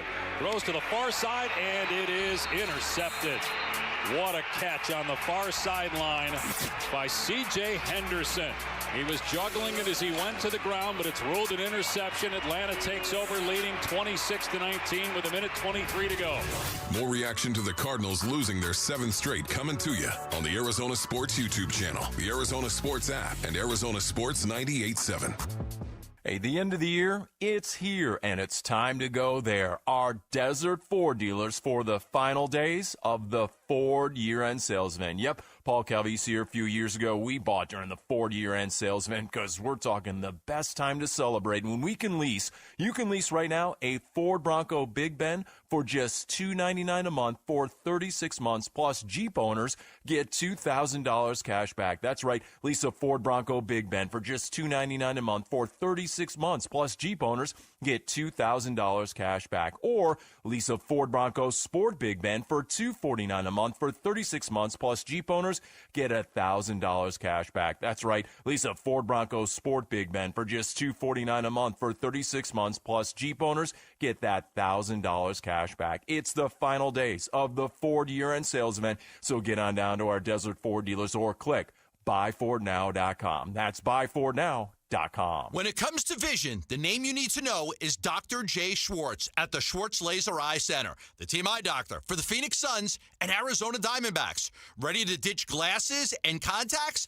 LASIK is your winning play, an advanced laser procedure that reshapes the cornea for sharp, clear vision. Quick procedure, fast recovery, and trusted results. If you're not a LASIK candidate, no need to worry. They've got options like the Evo ICL, an implantable lens that works with your natural eye, or the Clear Lens Exchange, a procedure that replaces your eye's natural lens for lasting clarity. There's free consultation at all 3 Valley locations, Scottsdale, Glendale, and Mesa. Schedule now at teamidoc.com. That's teamidoc.com, or call 480-483-EYES. That's 480-483-EYES. It's the Schwartz Laser Eye Center, trusted for over 25 years. This holiday season, Capital One reminds you to give yourself the gift of 1.5% cash back with the Capital One Quicksilver Card. Can I earn 1.5% cash back on birds? Birds? What if you sent your true love 2 turtle doves plus a partridge in a pear tree? Sure, but why would anyone want that? The song was very convincing. Earn 1.5% cash back on all your holiday purchases with the Capital One Quicksilver Card. What's in your wallet? Terms apply. See CapitalOne.com for details. You know the rush when you reach that goal? When something you've worked for pays off? That's success. At University of Maryland Global Campus, we believe you should never stop chasing it. That's why we offer a skills-based education that helps move your career forward. Learn how to apply emerging technologies like AI and data science. Build your leadership and critical thinking skills. Apply now and save with no application fee. Classes start January 7th. Learn more at umgc.edu. Certified to operate in Virginia by Chev. There are only about 4,300 publicly traded companies on the U.S. Stock Exchange. But there are an estimated 33 million companies in the U.S. Hi, I'm Jeff Jr., founder of Trajan Wealth. The average investor is missing out on over 99% of the investment opportunity that's happening in this beautiful country until now. True portfolio strength is found beyond the confines of the S&P 500, investing in promising companies before they go public. private real estate, infrastructure, world-changing technologies. This is called the endowment model. The endowment model has historically outperformed the traditional model of just stocks and bonds. If you're an accredited investor and want more from your investments, it's time to think beyond just stocks and bonds. Call Trajan today. 480-360-7900. That's 480-360-7900. Advisory services offered through Trajan Wealth, LLC, an SEC-registered investment advisor. See website for details. Football fans, every Sunday, the ultimate watch parties are going down at Casino Arizona and Talking Stick Resort. Get ready for an unforgettable game day experience with special guest appearances, mouthwatering food and drink specials, all the big plays on massive screens that make you feel like you're in the stadium. Whether you're rooting for your favorite team or just there for the good vibes, you won't want to miss a minute. So bring your friends, your game face, and catch every thrilling moment every Sunday at Casino Arizona and Talking Stick Resort. KMVP FM Phoenix. Live from the Casino Arizona and Talking Stick Resort Studio. Arizona Sports, the local sports leader. I'm Sammy Sabolka with what's trending now, presented by Parker & Sons Heating, Cooling, Plumbing, and Electrical. Frustration continues to build as the Arizona Cardinals dropped their home finale on Sunday, 26-19 to the Atlanta Falcons, and moved to 3-12 on the year with just 2 games remaining this season. The Phoenix Suns over the weekend lost a close one up in Golden State on Saturday, 119-116, as Devin Booker's 38 points were not enough to grab their second straight win against the Warriors. The Suns are back home Tuesday night for the LA Lakers. On a positive note, ASU head football coach Kenny Dillingham is staying in the Valley. He and ASU have agreed to an amended contract and have fended off any interest from Michigan or elsewhere. Tonight, GCU will welcome IU Indy to town. Tip-off will be at 6 at Global Credit Union Arena. This report is brought to you by Freeway Chevrolet. The year's almost over, but you can still unwrap huge savings on every new vehicle at Freeway Chevrolet.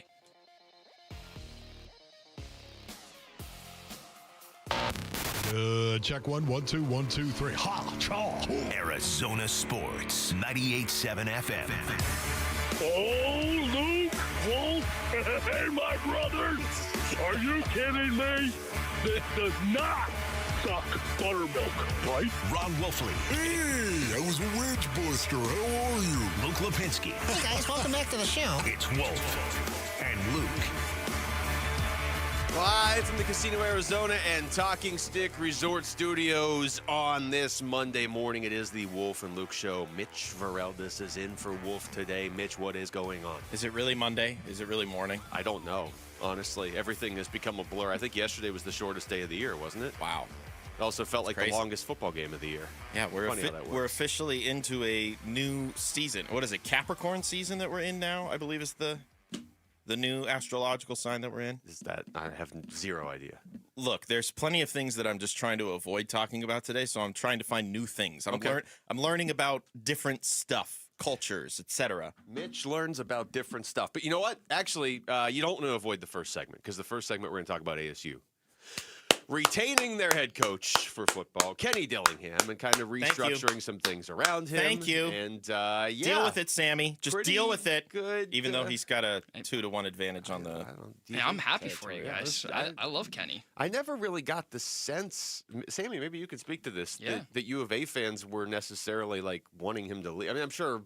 Maybe on some level, but I didn't really get that sense. I got the sense from Michigan fans, not U of A. Yeah, no, 0 sense or upset nature from U of A down in Tucson that Kenny's staying put. I mean, there's one certain person that I won't name names who's probably pretty upset about this.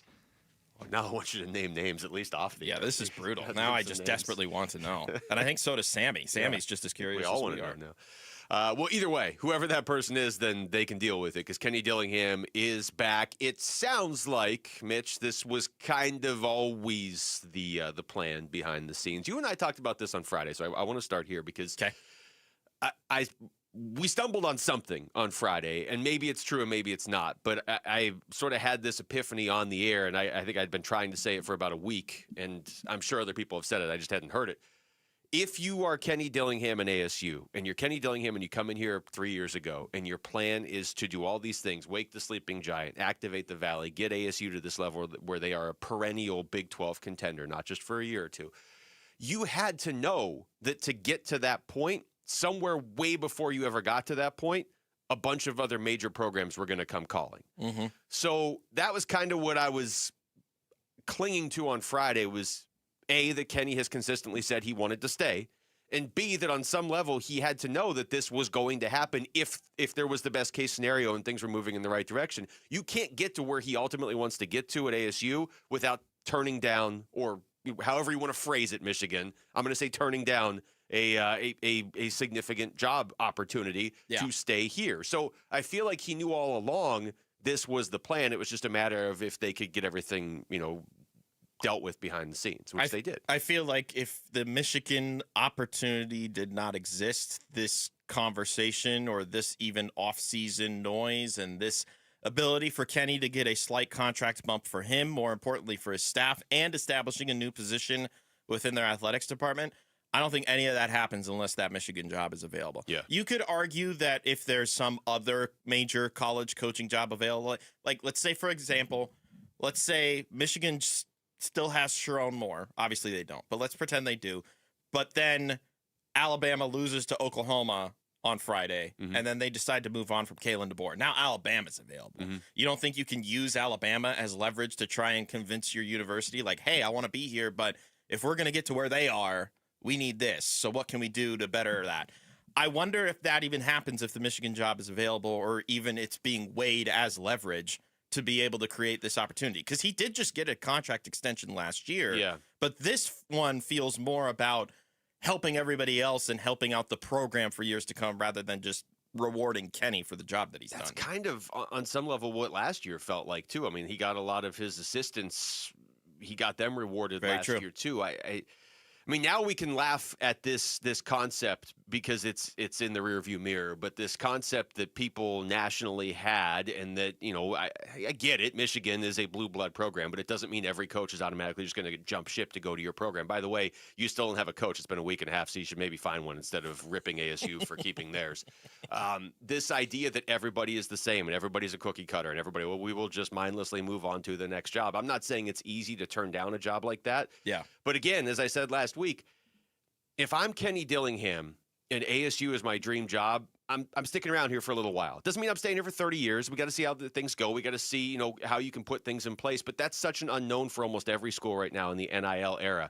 The only way I'm jumping ship this early is if it's to my actual dream job, not just to a good job, because there will be other good jobs that become available. Plenty. They all become available in the SEC every 2 years now. Everybody just gets fired except Kirby Smart. Right. So those jobs will always be becoming available.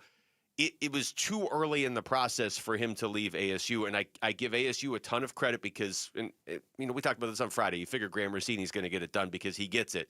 But ASU as a whole understood it. And Kenny didn't ask for some absurd raise. No. It was more about building this for the future, which is what he's been saying all along. And the Giant stays awake, as far as we know. And I think that's the bigger takeaway, at least for me, is that for all the columns that were written by our own Damon Allred, and then even after the fact by Doug Haller with The Athletic, the Giant stays awake. It's not going back to sleep because Kenny is leaving. It's not going back to sleep because they couldn't come to terms in terms of what Kenny was hoping to accomplish in helping his staff, trying to improve the athletics department as a whole. The Giant remains awake. It's here. If they go out and they win another 9 or 10 games again next year, it's going to remain awake. And it's going to keep staying awake as long as Kenny keeps improving this program year after year after year and keeping them in the national conversation. And I think that's the biggest victory for not only the university, but the football program, too. Yeah. No, I really believe, and I know there's a lot of change next year because you have a lot of defensive players going to the NFL. But it's a big offseason, too. It is, yeah. But I just think the general good feeling around this program, where it was apathy a few years ago from the fan base, not from all of them, but from a lot of them with the previous regime, and to get to the point now where it's exciting. People are looking ahead to ASU's football season next year. And certainly, if they win 10 or 11 games next year, that only grows. Even if they win 8 or 9 next year, though, I think that feeling keeps going because of just the vibe around the program. And the fact that Kenny Dillingham took a stand and said, no, I told you guys, this is my dream job. I'm trying to build this up, and he stays here to do it. You and I were talking about this off the air on Friday, and I was talking about it with a few of my friends that went to ASU over the weekend. If you look at how damaging hiring Herm Edwards ended up being, and you compare that to how damaging letting Kenny walk would have been, and now that we're kind of through this and you see how this played out, it doesn't seem like they were ever close to letting Kenny walk. It doesn't seem like he was ever trying to walk. It was a leverage play, which you have to make, and it seems like ASU was totally on board the whole time. But if he had walked, that would have been so much more damaging than hiring Herm or anybody else was, because you can make up for a bad hire. You can't finally wake up the giant, like you said, and then put it back to sleep voluntarily. You can't do that. See, it's funny because without the Herm hire, they don't hire Kenny. True. And, I keep going back to the philosophy that I give Ray Anderson all the credit in the world for two things. Number one, for hiring Kenny, and number two, for understanding that this new age of college football was him just accepting the fact that this was not something he was willing to explore or engage in or be a part of, and understanding to just step away and let a new era take over. Those were the two best things to happen to this program in the last couple of years. The dismissal of Herm / hire of Kenny, and his ability to walk away from something that he knew he respectfully wasn't going to be game for. Does that mean that Ray Anderson was a bad athletic director? No. I don't think he was entirely a bad athletic director. There are some things I wish he could do over beyond just the football program, but I think at the end of the day, he helped set this program on the path that it's on right now. And so while the Herm hire itself and that tenure felt very damaging in the moment and in the aftermath of it, it got us to where we are right now. Yeah. It's the proverbial phoenix rising from the ashes, right? Like you think it's dead, but no, it's reborn and it's anew. Yeah, it feels but nice. When that phoenix rises from the ashes, it doesn't then go to Ann Arbor, Michigan and get snowed on. It does not. That's not how that story goes. It would just die up there too. Yeah, so this is huge for so many reasons. I would say almost regardless of what their record is next year, as long as it's good and they're contending the way they have the last 2 years. But it also does open the door that they just win the Big 12 next year. That it's them and Texas Tech perennially there, and then 2 or 3 other teams like Utah and maybe BYU and a couple others kind of rotating through each year. I know there's a lot of steps that have to happen for ASU to get the roster back up to that point after all the players that are leaving, not for the transfer portal, by the way, to the NFL this year, but this was the biggest step. All right, when we come back, we're going to take you through the biggest moments of another Cardinals loss yesterday with the Monday Audible. It's Wolf and Luke. Mitch Ferreldis in for Wolf on Arizona Sports, the local sports leader. NFL record for most punt return touchdowns in a season. Played 10 of his 13 NFL seasons for the Cardinals and officially retired a Cardinal this summer. He's Patrick Peterson, P2. Patrick Peterson out of LSU to the house. And he joins Wolf and Luke every Tuesday morning at 11:15 to talk football on Arizona Sports 98.7, the Arizona Sports app, and the Arizona Sports YouTube channel. All right, Basinonians, Ron Wolf here for my brothers over at Presidential Pools and Spas. Go to presidentialpools.com for more information right now. When you choose Presidential Pools and Spas, you're choosing peace of mind. Their industry-leading 5-year warranty ensures your investment is protected. Plus, you'll enjoy exclusive presidential perks with every pool sold, adding extra value to your purchase. For over 3 decades, Presidential Pools and Spas has been the Valley's premier pool builder. They're APSP certified, hold an A rating from the Better Business Bureau, and are proud members of the prestigious United Aqua Group. Their cabinet is packed with awards, Basinonians, including Best of Our Valley 2024 and multiple Pool of the Year titles. Their team is made up of a lifetime of Arizona residents who grew up around pools and around water, and that's what's in their DNA. Go to presidentialpools.com. Our country is held together by small businesses. That's a fact. It's also a fact that 9 out of 10 of those small businesses will fail. Why?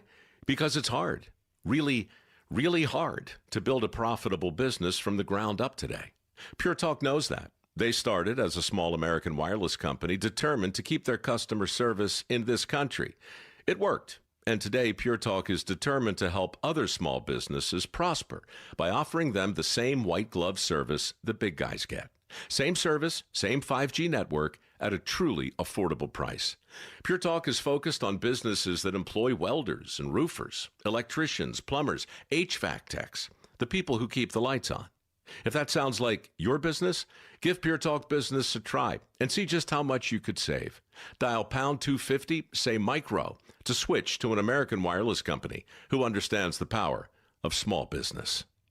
Pure Talk. Hi, I'm Lori Clark, owner of Right Way Roofing. I love this time of year when we focus on being thankful and helping others. At Right Way Roofing, our priority is helping you protect your home. Thank you to all of our customers for trusting us with your roofing needs. Happy holidays from my family to yours. And remember, at Right Way Roofing, there's only one way, the right way. Visit us at azroof.com. Right Way Roofing, and we do it right. We'll always keep you watertight. $5,000. That's the average amount of money people in the U.S. are now spending on gas in a year. $5,000. That's crazy. If you drive, you have to download Upside, the free app that gives you cash back every time you get gas. That's right. You can earn real cash back with Upside just by buying the gas you're already buying. You can literally start earning cash back today. I use Upside every time I fill up, and I've already made around $200-$300. You're putting gas in your car anyway. Why not get real cash back? If you like free money, download Upside. I'm saving the cash I earn from using Upside to help pay for a vacation later this year. Download the free Upside app now to earn cash back every time you buy gas. Use promo code BOOST25 to get an extra 25 cents per gallon on your first tank. You can cash out anytime right to your bank, PayPal, or a gift card for Amazon and other brands. Just download the free Upside app and use promo code BOOST25 for a 25 cents per gallon bonus on your first tank. That's code BOOST25 for a 25 cents per gallon bonus. Picture it, your holiday table, the family cooking together, the scent of golden brown bread, rosemary from roasted potatoes, and a salad so crisp it snaps. This season at Fry's, make the moments that matter possible with quality that's affordable in every aisle. Fry's, fresh for everyone. Save on USDA Choice Bone-In Ribeye Roast. On sale now for just $7.97 a pound with your digital coupon. Limit 2. Fry's. Fresh for everyone. Big Red Monday. This is Cardinals head coach Jonathan Ganon, and you're listening to Arizona Sports, the local sports leader. Big Red Monday with Wolf and Luke. All right, welcome back to the show. Quick shout out to Litchfield Park. Thanks to everybody listening everywhere, and in particular, Litchfield Park right now. West Side. Mitch Vereldes is in for Wolf. West Side. See, there you go. Mitch Vereldes is in for Wolf right now. Are you done? Any more? No, I'm good. Okay, all right. How do you feel about this, Mitch? How do you feel about listening to a quick recap of yesterday's game so we can react to different various points that caused pain for us? I say fire away. Let's go. It's time for the Monday Audible, and here it is by Mitch's requests. Arizona Sports. Blue 80! Blue 80! Blue 80! 180! 180! 397! Monday Audible with Wolf and Luke. Brought to you by Precision Air and Plumbing. Precision Air and Plumbing, the state's #1 ranked AC company for over a decade. 50-yard field goal try to get on the board on the opening drive. Snap, ball down. Ryland's kick is on the way, and the kick is good. That was perfect, splitting the uprights. Cousins back to pass. Looking left, throwing left, and it is intercepted at the 30-yard line by Burke. He gets up and runs to the near side at the 40, at the 45, and out of bounds at the 46. Brissett taking the shotgun snap, 7-step drop, looking deep, airing it out, far side, inside the 10-yard line, and it is caught. After reviewing the play, the ruling is touchdown. Meanwhile, another Cardinal defender is injured. It's Garrett Williams, who's battled injuries for a good part of his career, coming off an injury in college at Syracuse. And Garrett Williams, just looking at his reaction, not going to speculate on the injury, but he is really upset. Really upset. 49-yard field goal try for Zane Gonzalez. Trying to get Atlanta on the board. Snap, ball down. The kick is up, and the kick is good. Instead of going on 4th and 1, they'll try a 51-yard field goal. Snap, ball down. The kick on the way from Ryland. It has plenty of leg, and the kick is perfect. Cousins under center. Takes. Fakes it to Robinson. Now checks it down to him across the middle. Caught at the 45-50, near side 40. Robinson at the 35-30, 25, and knocked out of bounds. Warner in motion left to right. Cousins back to throw. Swings to the right side. Robinson caught it at the 10. He's at the 5 and into the end zone for the Atlanta touchdown. It'll be a 25-yard attempt. Snap. The holder puts it down, and the kick is up and good. It is 16-10, Arizona. Shotgun set for Cousins. Snap to Cousins. Short set. Looking right, throwing right. Wide open Pitts. Touchdown. With 25 seconds to go in the half. And now for the lead. Game tied at 16. Gonzalez ready. His kick is up, and it's blocked, and it's no good. And it's Calais Campbell for the second straight game getting a block on a kick. Back to pass goes Brissett. With time, fires near side. Wilson is open. Great route. Makes a defender miss. Crosses midfield after he makes the catch.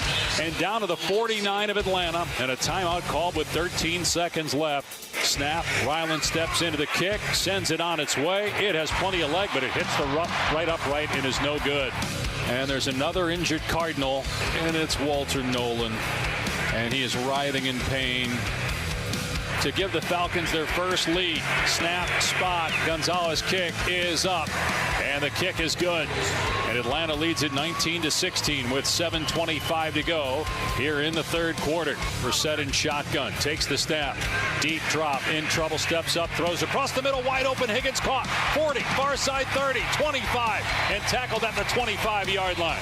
Snap to Brissett, straight drop, throws a deep ball, a fade, left side in the end zone, and it is incomplete. Harrison could not come down with it. I think he just dropped it. 44-yard attempt now from Ryland. Snap, ball is down. Ryland's kick is up. No good. He missed it wide to the right. That's 2 in a row. Cousins barking out the call, takes the snap. It's a handoff and a stretch play to the right, cutting it back left. Robinson, look out, 50, 45, 40. Keaton Crawford showing some speed, catches up to him at the 30 and knocks him out of bounds at the 29. Second and goal on the 1. Cousins takes the snap, and it's a quarterback sneak off the right side, and he's into the end zone for the touchdown. Cousins takes, and the ball is fumbled, and it's recovered by the Cardinals. Cousins took the snap, dropped back to hand it off. The ball popped into the air, and Darius Robinson recovers the ball near midfield. Ball on the far hash mark, a 34-yard field goal attempt. Snap, ball down, Ryland's kick is up, and the kick is good. There you go. They line up Kirk Cousins under center. He's got Algier and Warner behind him in the backfield. It's a handoff, Algier up the middle. Darius Robinson stuffs him at the line of scrimmage. Brissett, empty backfield. Takes the shotgun snap. Drops straight back to throw. Fires over the middle. Higgins with the catch at midfield. He's hit, but he bounces off a tackle. He's got the first down. Inside the 45, down to the 43. First down at the 42 with a minute and a half to go. Back to pass Brissett. Cardinals down 7. Throws to the far side, and it is intercepted. What a catch on the far sideline by C.J. Henderson. Takes the snap, takes a knee, and the game is over. The Falcons beat the Cardinals 26-19. Yeah, I spent most of that, I'm not going to lie, looking at mock drafts and trying to figure out if the now 4 teams picking ahead of the Cardinals could potentially win a game and move the Cardinals even up higher. The Cardinals right now are slated to pick 5th behind the Jets, Browns, Raiders, and Giants. The Raiders and Giants actually play next week, so one of them is going to battle for Mendoza.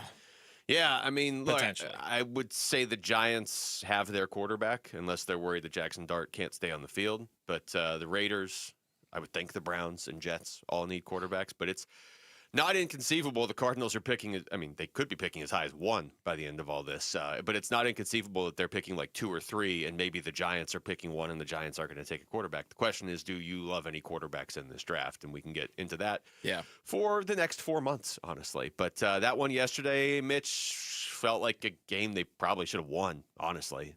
They were up 16-10, and then were outscored 16-3. 3 points in the second half against Atlanta, who has a good pass rush, but is not the greatest defense in the NFL. Jacoby was sacked, like once? Twice? It wasn't like he was getting harassed back there. Like, I don't understand how they couldn't do more against the secondary of this group, which, by the way, just another random tangential thought of C.J. Henderson picking off that ball to seal the win. He's been on 5 teams in 5 NFL seasons. Yeah. and yet here he is making the big play. Nice little homecoming return for Bijan Robinson as well. Over 160 all-purpose yards and a touchdown. They panned to his family a lot on the television, which makes sense. He's from Tucson. Went to South Point Catholic, former Arizona Gatorade Player of the Year. Also a nice homecoming for Zane Gonzalez, who kicked some clutch field goals in this one. Extra point was blocked, but yeah, I thought Elijah Higgins really stepped up, given the rest of the receiver corps didn't really do much. I mean, Michael Wilson was targeted 3 times. Trey McBride 8, but he only caught half of them. And then Marv. The heck, man. What has happened? I don't know what's going on. I mean, I for the purposes of this segment, I'm just going to write off Marv as it being an injury, but I know we're going to get a lot deeper into that later in the show. I don't know. Does your heel really impact your ability to catch a ball that hits you in the chest? No. But I don't think it should. I don't know how Michael Wilson only gets 3 targets the way he's been playing. Yep. And I don't know how Trey McBride the Trey McBride thing I don't understand, because he has proven himself to basically be unstoppable. Now I know they went to him twice in a row there at one point, and Jesse Bates made a couple great plays. That's fantastic. Doesn't mean you can't go to him for the rest of the game.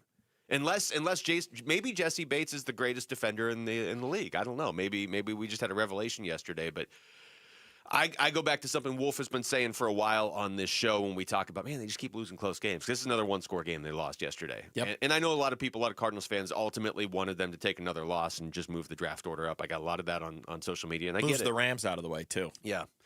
So I understand that, but I'm just approaching this through the sense of, as a coaching staff, you're obviously trying to win because you're trying to save your job at this point. Yeah.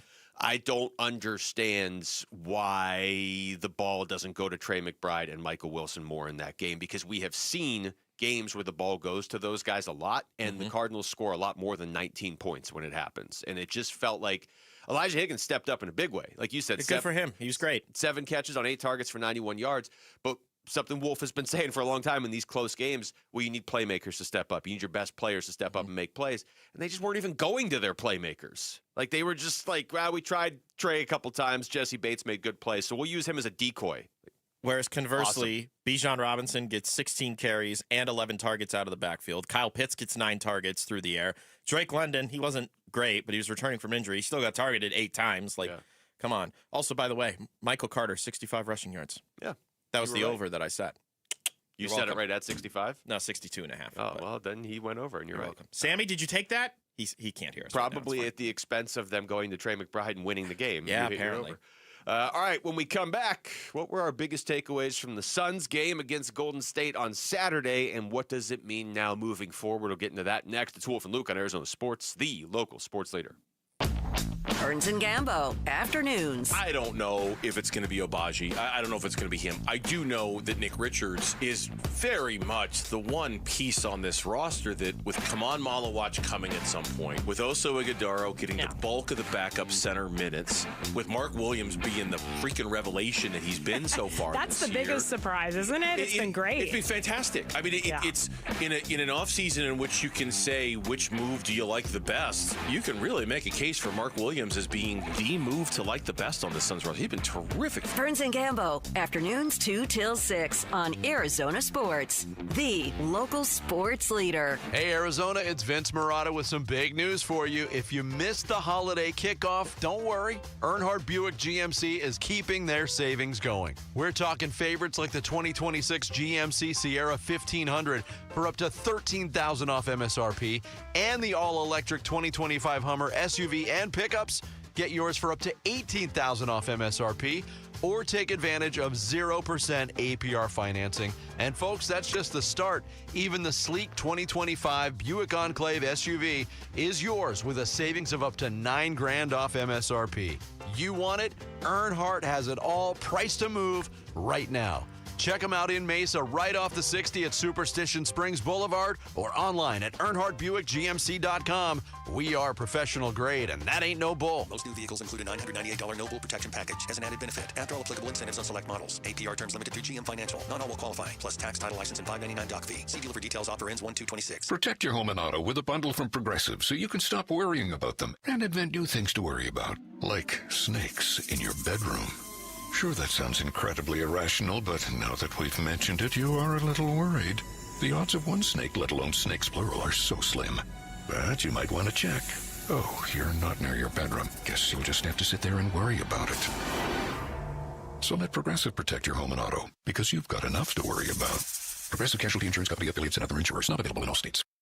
This holiday season, Capital One reminds you to give yourself the gift of 1.5% cash back with the Capital One Quicksilver Card. Can I earn 1.5% cash back on birds? Birds?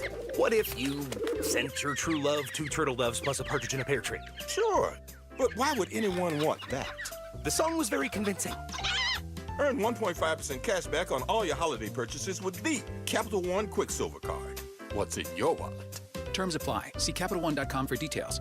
Thinking about fixing your smile? Go with Pro Smile, Arizona's Smile Center. Experts in all-on-X implants and custom veneers, and the only place with oral surgeons, cosmetic dentists, and lab techs all under one roof. No outsourcing, no delays. This holiday season, get $1,000 off through December 31st. Call 1-888-GO-SMILE or text PRO to 620-620 for your free consultation. Locations in Paradise Valley and Scottsdale. Message and data rates may apply. You know, in the game of life, a lot of people are in the red zone close to retirement, and they haven't thought about what happens after they're gone. It's not easy. Paul Calvisi here. That's why I went to Matt Degas and his Bright Wealth Management team. Matt. And that's a tough conversation, Paul, because the retirement red zone is one of the most important times of life. And estate planning isn't just about money, it's about making life easier for the people you love. So what happens if someone doesn't have a proper plan? Well, their family could be left with court battles, confusion, and a lot of stress during an already difficult time. And that's where we help people create a full strategy for that next phase of life. Because it doesn't have to be that way, right? Not at all. And a simple estate planning session can give you peace of mind. And we'll walk you through the next steps to make sure that your legacy ends with a win and not a turnover. Call Bright Wealth Management at 844-726-9116 or click brightwm.com. Investment advisory services offered through Foundations Investment Advisors, LLC, an SEC-registered investment advisor. The content provided is for educational purposes only.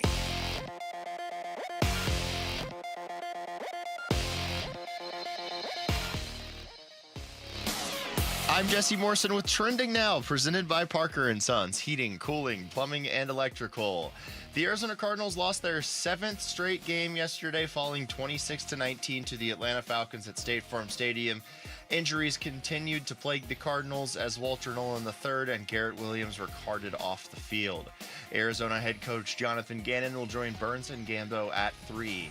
And Kenny Dillingham is not going anywhere. ASU and its head football coach agreed to an amended contract on Saturday. For more on the deal, head on over to arizonasports.com. This report is brought to you by Earnhardt Ford. Huge holiday deals. You found them at Earnhardt Ford during the Ford year-end sales event. Now through January 5th in Chandler or online at earnhardtford.com.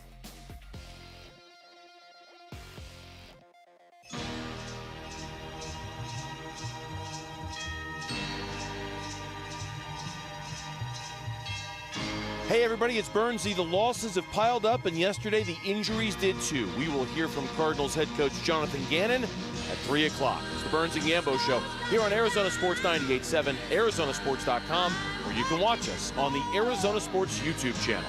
The contrast of a Arizona Cardinals 2025 season look ahead with happy Christmas music in the background. Every time I hear this song, I think of Gremlins, which I don't know if that's appropriate or not, but either way. At what percentage of your life would you say you think about Gremlins?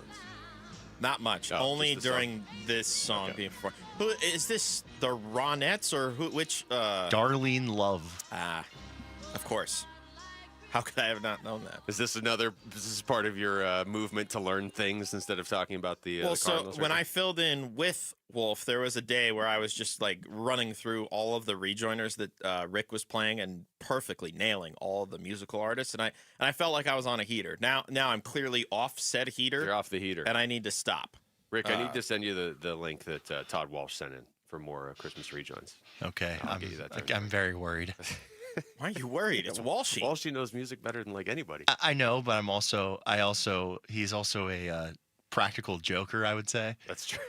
Well, you just have to vet the process. I don't think he would do that to our show, but hey, let's find out. Who knows? Maybe Walshy is secretly a like a rat or a mole. No, he's just trying to infiltrate. Well, she's going through the same stuff that all of us former Coyotes employees are right now. We're just wandering around in a daze. Touche. Let's talk about Phoenix Suns. The Suns were hanging in. Well, not just hanging in there. They were started the game on an offensive outburst Saturday against the Golden State Warriors. Yeah. 44 points in the first is great until you score 43 points over the next 2 quarters. Not great. And it slips away. They almost come back and win it, but they fall to the Warriors 119 to 116. So the Suns take a loss. It's on the road against Golden State. There's no shame in that, but they are now 3-6 in their last 9 games, and 15-13 overall in the season is still better, I think, than most of us would have predicted for the first 28 games. Exceeding by far. expectations by a long yes margin. At least based on my expectations. That's what I have to keep going back to. I don't want to assume other people thought the way that I did, but the expectations have far superseded what I had going into the year compared to where we are now. And I think that has made for a much more enjoyable watch, an enjoyable product in general, but they're not playing great basketball over the last 10 or so. No, I mean, exceeding expectations, but trending in the wrong direction, I think is a fair way to put it. Now, trending in the wrong direction doesn't mean the season's falling apart. They could go beat the Lakers tomorrow and then win a couple from New Orleans and be right back in the right direction. Yeah, absolutely. But that's a loss, and it is 3 in their last 4 and 6 in their last 9. What was your biggest takeaway from? Because that to me felt like part 2 of Thursday's game at home against Golden State. My biggest takeaway was just how drastically improved the Suns look in the first quarter, and how much they had reverted back to old tendencies from the Thursday game in the second and third quarter. Yeah. And then in the fourth quarter, we've got what we've gotten to know from the Suns this year is that the game is not over until the game is over, which I think every fan appreciates about this team. If I were to assume things about every fan, is that they appreciate that this Suns team is not just going to give up. And I get it. They've had their worst loss of their franchise history this season, but we all know who the Thunder are.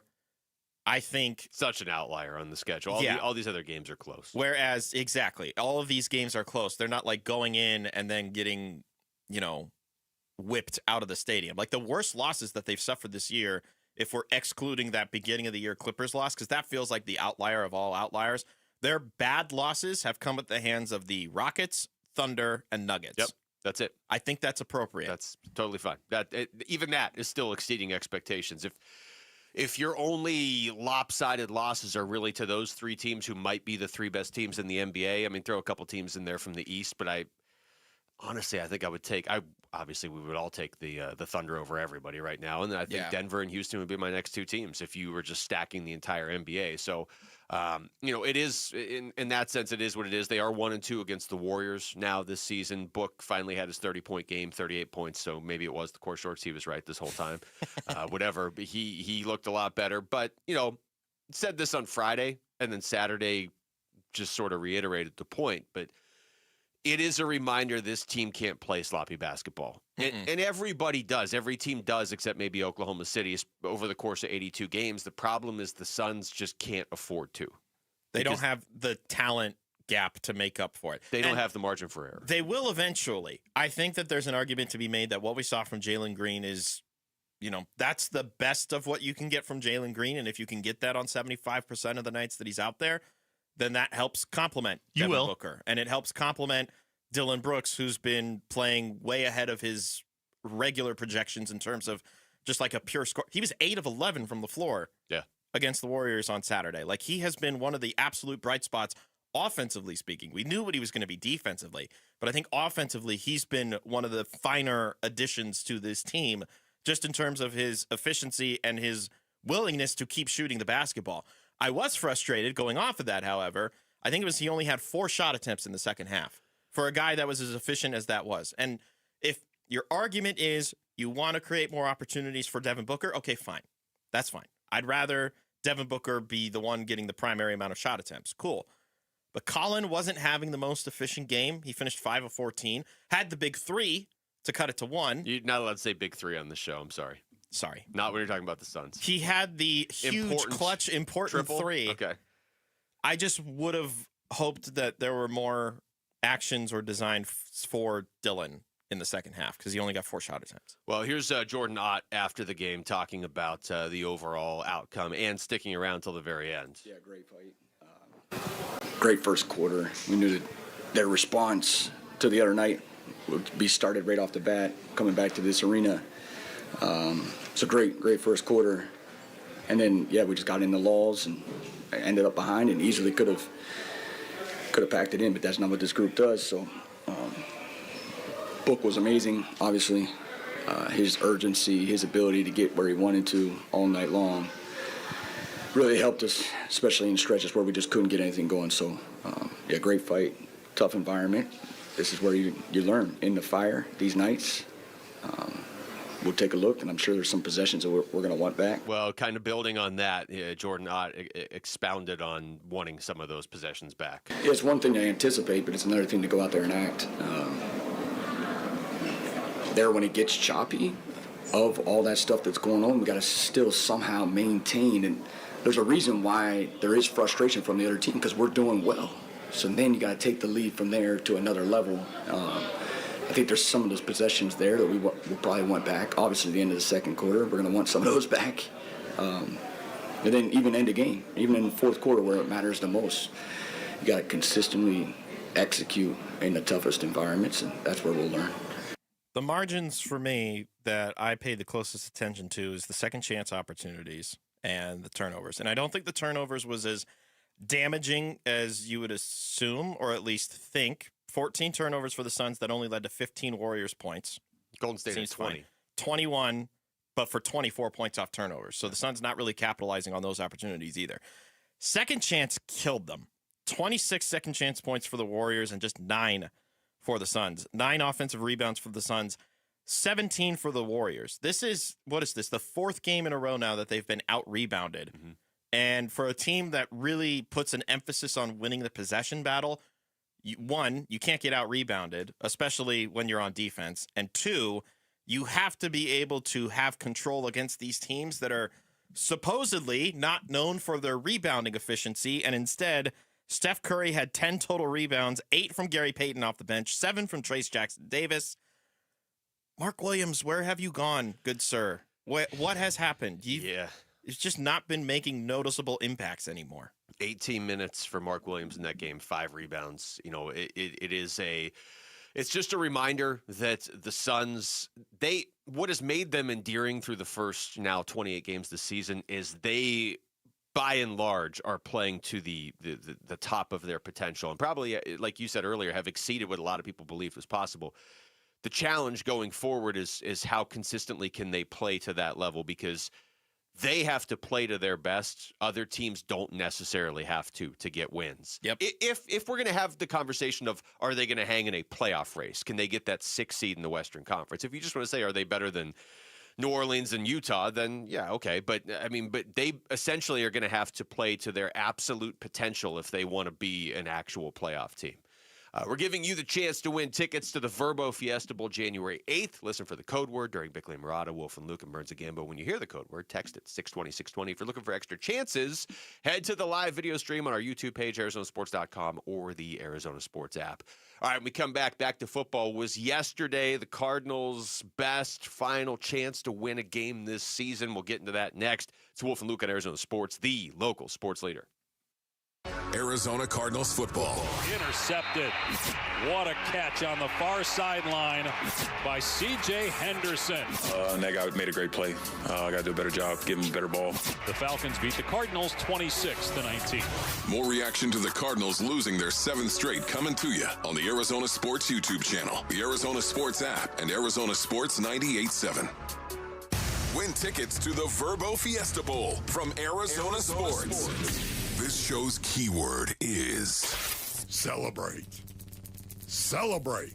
Text the word celebrate to 620-620 right now. Celebrate. Text celebrate to 620-620 for your chance to win tickets to the Verbo Fiesta Bowl. Message and data rates may apply. Hey, Ron Wolfley from my brothers over at Moving Team 6. Go to movingteam6.com for more information. You know what I love? Moving Team 6, they utilize a military-like approach. That's right. They're professional, they're efficient, they're on time, they're reliable. It's one of the reasons why they love to support and hire our veterans. And they do it proudly, my friends. Not only that, too, Moving Team 6, they believe building trust starts with you, the customer. They want to earn your trust. It's one of the reasons why they require no upfront deposits and no hidden fees. This is a company that is built on a family, the Lee family, as in Tim Lee, who owns and operates the company with his sons Garrett and JT right here in North Phoenix. It's built on a foundation of faith, ethics, honesty, trust, and service. Go to MovingTeam6.com for more information. That's MovingTeam6.com. Your move is their mission. Sun Devil men's basketball is heating up, and now you can build a ticket plan on your terms. With the Sun Devils mini plan, you choose any 6 home games you want, including the biggest Big 12 matchups of the year, Kansas and Arizona. Lock in the rivalries, circle the heavy hitters, or stack your schedule with weekends that work for you. 6 games, your choice, your vibes, your Sun Devils. Grab your mini plan today at sundeviltickets.com. That's sundeviltickets.com. Nugget Bills, Nuggets all the way. Hi, I'm Kylie. I'm John. And I'm Garrison. And a little thing we love about the 30-count Chick-fil-A nuggets is sharing them when we cut down the Christmas tree. We will pack the car with gifts. And of course, we go and pick up our family's favorite nuggets. Every nugget is tasty times quadrillion. And we get all the sides. Yeah, the ooey gooey mac and cheese is a big hit. Share the nuggets, share the joy. Order the 30-count Chick-fil-A nuggets on the Chick-fil-A app. Real guests paid for their testimonials. This new year, get started on your next success with University of Maryland Global Campus. An accredited state university, UMGC offers online and hybrid classes, along with more than 135 skills-based degrees and certificates in fields like business, cybersecurity, healthcare, and more. Gain the skills you need to achieve your career goals. Apply now and save with no application fee. Classes start January 7th. Learn more at umgc.edu. Certified to operate in Virginia by Chev. Hey everybody, Dan Bickley here, and you've seen the billboards. Sweet James is everywhere. It's a fun name and a fun brand, but when you've been hurt in an accident and it's game time, Sweet James plays to win. They are unstoppable in their pursuit of justice, and they are the heavy hitter you need when dealing with the insurance companies. Sweet James Accident Attorneys is a world-class law firm with over 25 years of experience, more than 500 trials, and over $2 billion recovered for accident victims. They even have a full in-house trial team, and they win 98% of the time. Remember, having the right attorney can mean the difference between a $2,000 check and a $2 million settlement, and Sweet James delivers some of the biggest wins in the country, and they've been named best attorneys in America. So if you're hurt in an accident, don't settle for less. Call Sweet James at 1-800-9-MILLION. That's 1-800-900-0000, online at sweetjames.com. Toyotathon is on. Shop all your favorites like the class-leading Tacoma, amazing Tundra, or the all-new 4Runner or all-hybrid Camry. Visit any one of the 10 Valley Toyota dealers or valleytoyotadealers.com today. Toyota, let's go places. Big Red Monday. This is Garrett Williams on the home of Arizona Cardinals football. Arizona Sports, the local sports leader. Big Red Monday. With Wolf and Luke. You know, I genuinely, maybe we should throw this out to Twitter, social media, the YouTube live chat. YouTube live chat. What's up? Also, text line 620-620. How much do people want to hear and talk Cardinals right now? Because on the one hand, this is like a pivotal time. You know, what are you might close the season out 1-14 in your last 15 games. That precludes changes. Whatever you think they should be, it precludes changes. Joe Burrow and company looked pretty good yesterday. But on Against the other the hand, Dolphins. This is brutal. Well, yeah. Still. Rick just coming in and raining on your Joe Burrow parade. Let me just put it this way. I love Joe Burrow. He's my favorite quarterback in the league. My least favorite detracting statement of a team's success is, oh, well, they were playing such and such. Like, okay, so they should go out and beat them by like 30, 20 points, right? No? Yeah, ever since the Cardinals lost to the Titans, I've kind of just put that in the back corner of like, I don't care who you're playing, just beat them. Although, if you are of the school of thought that you just want the Cardinals to have the highest pick possible, they're on good pace. They now pick higher than the Titans because of that game. Now, I mean, the entire season and maybe the direction of the franchise unraveled because of that game, but they do have one higher spot to pick now because Tennessee beat what's left of the Chiefs yesterday. So that game yesterday, I don't really have a good reason for this, but I thought the Cardinals were going to win going into it. And this is my reasoning. There's volatility with Atlanta. Yeah. So you could make an easy argument of like, oh, well, they just somehow beat Tampa Bay, but then a couple weeks prior they get blasted by Carolina. Yeah. Like, it makes no sense. And they were already out of it. It's not like Atlanta had anything to play for. I'm fully aware that a lot of the fan base wants the Cardinals to pick as high as possible at this point. Nobody would have felt better if we came in here today and they had beat Atlanta 26-19 and, the Cardinals are 4-11. Everything's back on. Yeah. I get that. But if you're the coaching staff, you're the players, you're trying to win. It's your final home game of the season. Some of these guys are fighting for jobs. I felt like yesterday was a game that they could have. And by the end, I felt like a game they probably should have won. It was basically just Kirk Cousins and the Atlanta offense feeding Bijan Robinson and then hoping for the best. And that was enough. The Cardinals couldn't That tends score. to work, though. Yeah, it does. So now you got Cincinnati and L.A., the Rams, on the road. Rams with something to play for as of right now. This could be a 3-14 season. This could be a season that features the most losses in Cardinals history. Think about that. Will you be ecstatic if they somehow fall into the number 1 pick, though? No, I think the bigger deal, honestly, is that this front office has identified a quarterback in this draft that they really like. And I'm not saying Does it have to be Mendoza. this draft, though? I don't think it does. Yeah, the sooner the better. I don't want to go through this again next year. Find one. Okay. I mean, part of me is doing the thing that we all do, which is it's like the gambler's folly of the NFL draft, is to say, oh, the quarterback class here isn't great, but have you looked at next year's quarterback class when you could get Arch Manning or you could get Dante Moore, right? Like, we play this game over and over and over and over and over again, and sooner or later that can is so far down the road it's not even worth catching up to. So if your argument is you believe in Fernando Mendoza, then go get him, fine. I agree with that too. My argument is you have a front office, you need to identify a quarterback in this draft. Just because what you just said, hey, next year's draft class could be really good for quarterbacks. Well, that's what everybody was saying in August about this year's class. I mean, the thought was, the Arch Manning's going to be there. The, top 5 guys of the projected quarterbacks for this season, all of them are going back to school. Yeah. But exactly. But before, and I know some of this gets thrown off by the NIL era and everything, but sure. a lot of, before this season, the thought was, Cade Klubnik, maybe Sam Levitt, Arch Manning, all these guys are going to be Drew Aller. Nobody was talking about Fernando Mendoza. No. I don't think if you're the Cardinals, you can afford to just throw away next year and wait. There's going to be the right quarterback's going to be there in the 2027 class. You better find one in this class.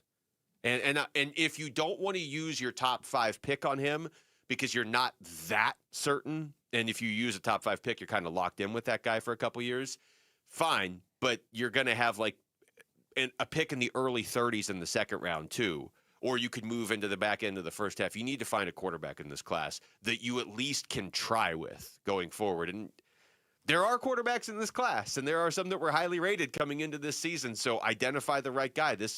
I think a lot of people's futures might be on the line by doing that. Is there anybody outside of Mendoza? And I'm trying to pull up Kuiper's draft list. My question for you guys is why? Because why don't they do something different? I feel like teams in the Cardinals situation always do the same thing. It's fire the coach, get a new quarterback. Yep. Fire the coach, get a new quarterback. And then every certain amount of years they do the same thing again. Uh-huh. Why don't they keep the coach, give him another year since there were all the injuries, and then maybe go out and find a quarterback that's a reclamation project? That's it just do something different than the norm. Do you trust this regime to be the one that decides who the next quarterback is? I think that's going to be the biggest factor that weighs onto this entire decision. Sure. Yeah. That doesn't sound very confident, though. But like, so the next GM's just going to be magically better than Monty and be able to get the next quarterback that way? That's not what I'm asking. I'm just asking, do you trust this regime to be the one to decide who the next quarterback of this franchise is? I do. Just as much as I trust the next GM, whoever that is. That's what I'm saying. This regime has not gone out and brought a quarterback in yet and failed. I'm not going to count. Anybody they brought in. Yeah, I'm not going to count. Desmond Ridder. I'm not counting those guys. Those guys were not brought in to be the franchise quarterback. But it's life in the NFL, man. Like, you need to identify one this offseason.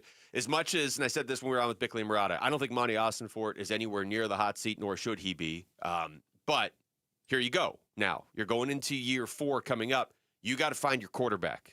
We're all assuming Kyler's not back. So you need to find your quarterback. If you want, to Rick's point, for it to be a reclamation project, if you've identified one out there, fine. I can't identify one. Arizona sports. Breaking news. This can only mean good things. I'm no, sure. It's not. It's bad. All right. I think we all expected this, but per Ian Rappaport, Cardinals cornerback Garrett Williams is feared to have torn his Achilles in yesterday's loss, per Ian Rappaport and Mike Garafolo. He'll have an MRI to confirm. When it rains, it pours. Like one of the few bright spots. I can't wait on for the this Walter team. Nolan update if that's the raining and pouring.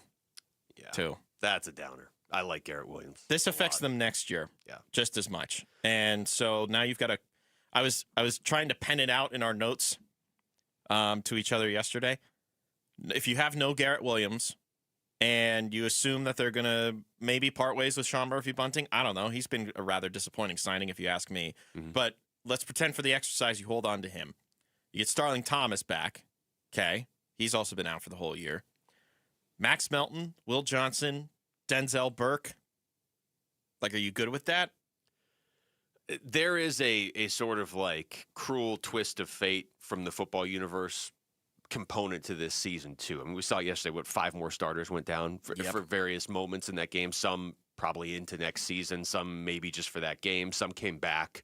But the injuries, it's reached an absurd level. Mm-hmm. It has. I'm not saying that, but they're 3-12. But man, if these guys weren't hurt, they'd be whatever 10-5. I'm not saying that. No, but it has gotten ridiculous. And something like the Garrett Williams news just sucks because you're trying to contain the awful of this season within this season. You want to have Garrett. You're looking for building blocks going forward. He's one of them. Real quick, what I was just going to say about the quarterback situation. You need to either be able to identify one in the draft. Maybe you like Cade Klubnik or you like one of these guys whose stock fell this season. Mm-hmm. Or you need to be able to identify that reclamation project around the league. The one that Wolf and I had kind of come up with a few weeks ago is maybe Jacksonville gets sour on Trevor Lawrence. That's not happening now. There's no way. Nope. So, I mean, do you think Mac Jones is the future? I don't. I would love to see Mac Jones or maybe Malik Willis. That was the one that I was going to throw out there. Do you think those guys are the long-term answer? Maybe. There's only maybe one not. There's only Malik one Willis way to looks find out. really good every single time he comes in for the Packers. For the Packers. But you can also argue that's Matt LaFleur. Yeah, not Malik you Willis. could argue Mac Jones is Kyle Shanahan too. I mean, are you more excited about Malik Willis than you would be about Drew Aller or Cade Klubnik or somebody like that? I'm so glad I'm not an NFL GM because these decisions just drive me insane.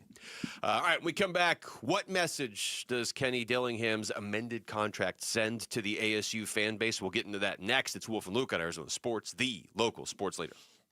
High school athletes speak about their game, their preparation, competition, and sportsmanship. Every Saturday morning on The Kevin McCabe Show. Presented by Brooklyn Betting. Don't miss interviews with players from your favorite local teams when the Dean of High School Sports in Arizona hosts The Kevin McCabe Show. Saturday mornings at 9 on Arizona Sports 98.7 and the Arizona Sports app. Hey, just like the holiday season, you know what's going to end soon? The Ford year-end sales event at our Desert Ford dealers. Yep, Paul Calvisi here. We're talking time to get on down to our Desert Ford dealers for the final days of the Ford year-end sales event where we can celebrate with a 2025 Ford F-150 when we can get 0% financing for 60 months plus $1,000 in bonus cash with 0 down and no payments for 90 days. Let's say that again. Get 0% financing for 60 months plus $8,000 in bonus cash with 0 down and no payments for 90 days when you buy a new 2025 Ford F-150 or get into an adventure-ready Ford Explorer. We bought a brand new Explorer last year with 0% financing right now for 60 months plus $8,000 in bonus cash with 0 down and no payments for 90 days on a new 2025 Ford Explorer. But hurry, the Ford year-end sales event ends soon at our Desert Ford dealers. Just click buyfordnow.com. $5,000. That's the average amount of money people in the U.S. are now spending on gas in a year. $5,000. That's crazy. If you drive, you have to download Upside, the free app that gives you cash back every time you get gas. That's right. You can earn real cash back with Upside just by buying the gas you're already buying. You can literally start earning cash back today. I use Upside every time I fill up, and I've already made around $300. You're putting gas in your car anyway. Why not get real cash back? If you like free money,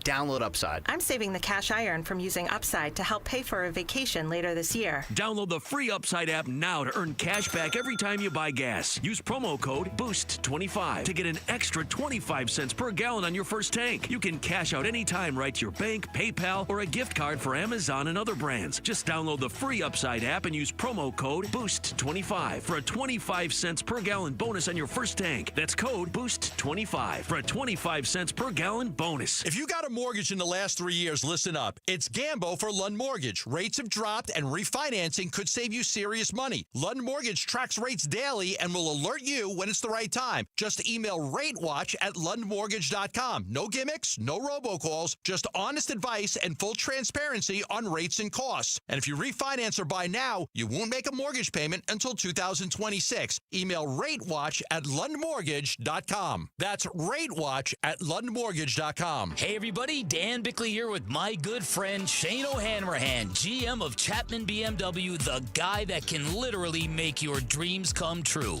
Bick, you know I love your show and your listeners, and I want everybody in the audience to know that you have a friend in the business at Chapman BMW. This is not lip service. Come down, take a test drive, find what you like, then ask for me by name and get your hookup. Find out how easy it is to do business with a great family. That's Chapman BMW, 2 great locations, 1 great experience.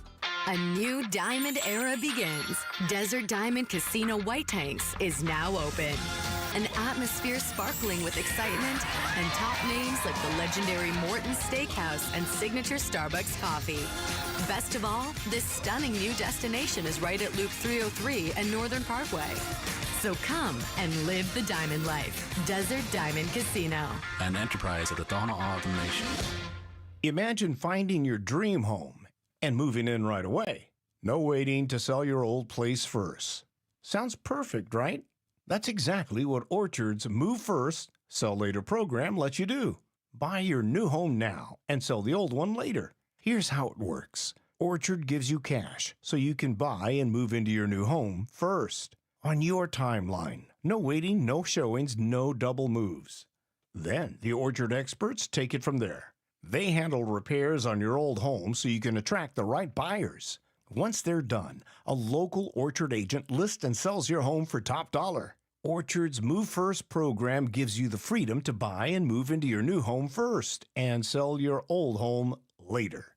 Buy before you sell and get top dollar for your home with Orchard. Ready to find out how much your home is worth? Visit Orchard.com to get your free home valuation. That's Orchard.com. KMVP FM Phoenix, live from the Casino Arizona and Talking Stick Resort Studio. Arizona Sports, the local sports leader. I'm Jesse Morrison with Trending Now, presented by Parker & Sons, heating, cooling, plumbing, and electrical. The Arizona Cardinals lost their 7th straight game yesterday, falling 26-19 to the Atlanta Falcons at State Farm Stadium. Injuries continued to plague the Cardinals yesterday as Walter Nolan III and Garrett Williams were carted off the field. According to NFL Network's Ian Rappaport, Williams is feared to have torn his Achilles. Arizona head coach Jonathan Gannon will join Burns and Gambo at 3. And Kenny Dillingham is not going anywhere. ASU and its head football coach agreed to an amended contract on Saturday. For For more on the deal, head on over to arizonasports.com. This report is brought to you by Earnhardt Peoria Kia. Find huge holiday savings now at Earnhardt Peoria Kia during the Season of New Tradition sales event. Find them online at earnhardtpeoriakia.com. Huge savings, no bull.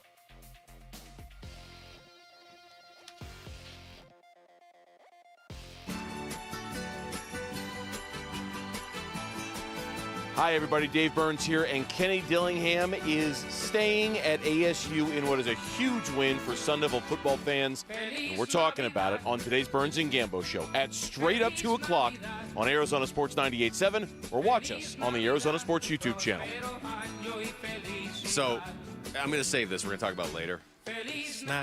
While Mitch sings along to this song. Mitch Ferrell is in for Wolf today. It's Wolf and Luke on a Monday morning.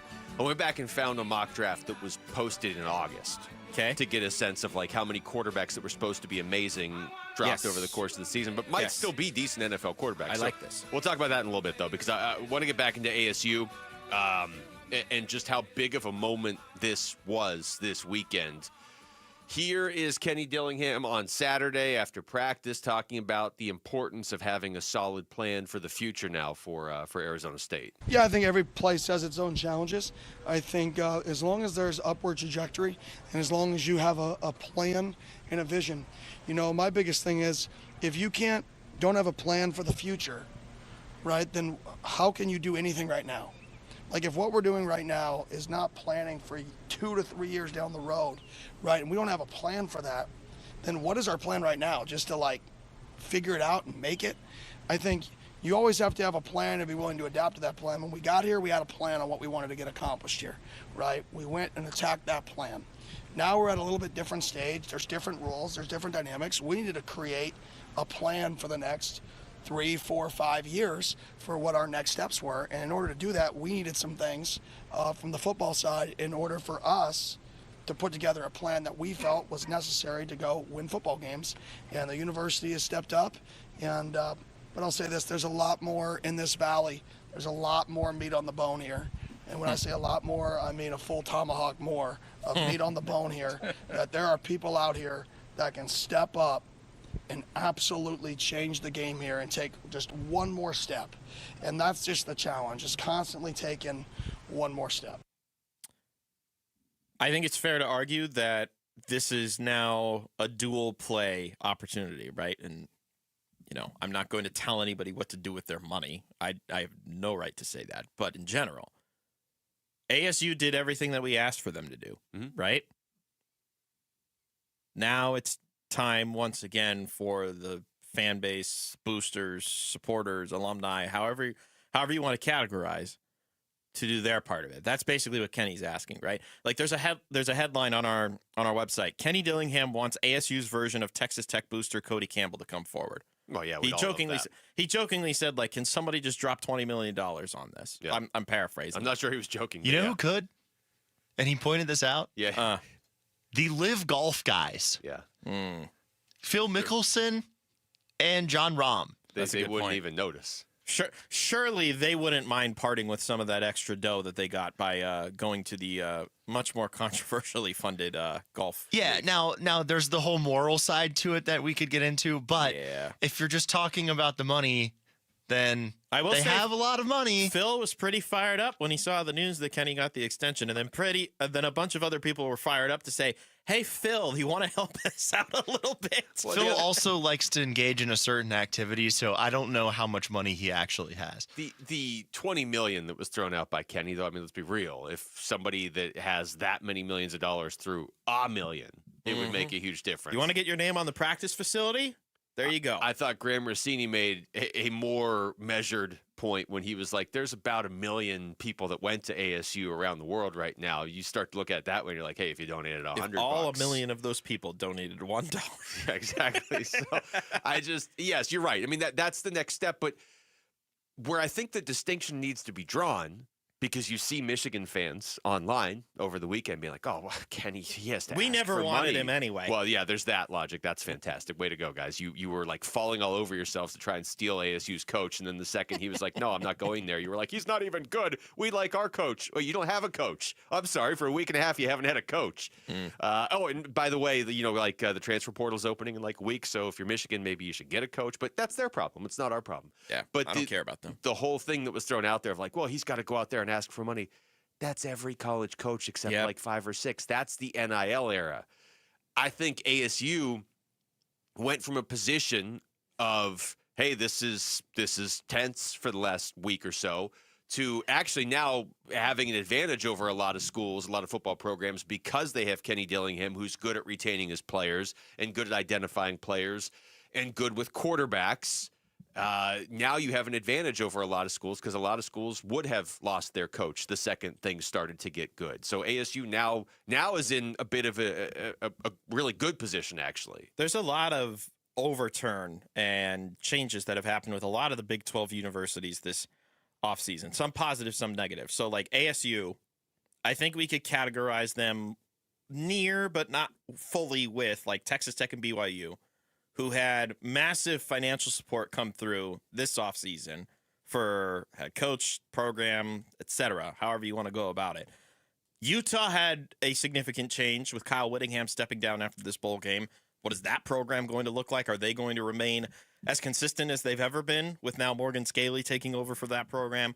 You've got coaching changes happening at Iowa State, at Kansas State, at there's somewhere else and I'm forgetting about it. But the point being, Oklahoma State, that was another coaching change. Like there's enough overturn happening in both directions that ASU is on the good track right now. They're on the direction of we're going to stay at the top of this conference because we did a lot to at least maintain the keystone species of our football program, which is the coach and everything that branches off of that coach. Now right? they have a GM, too. Exactly. They have a little more structure up there.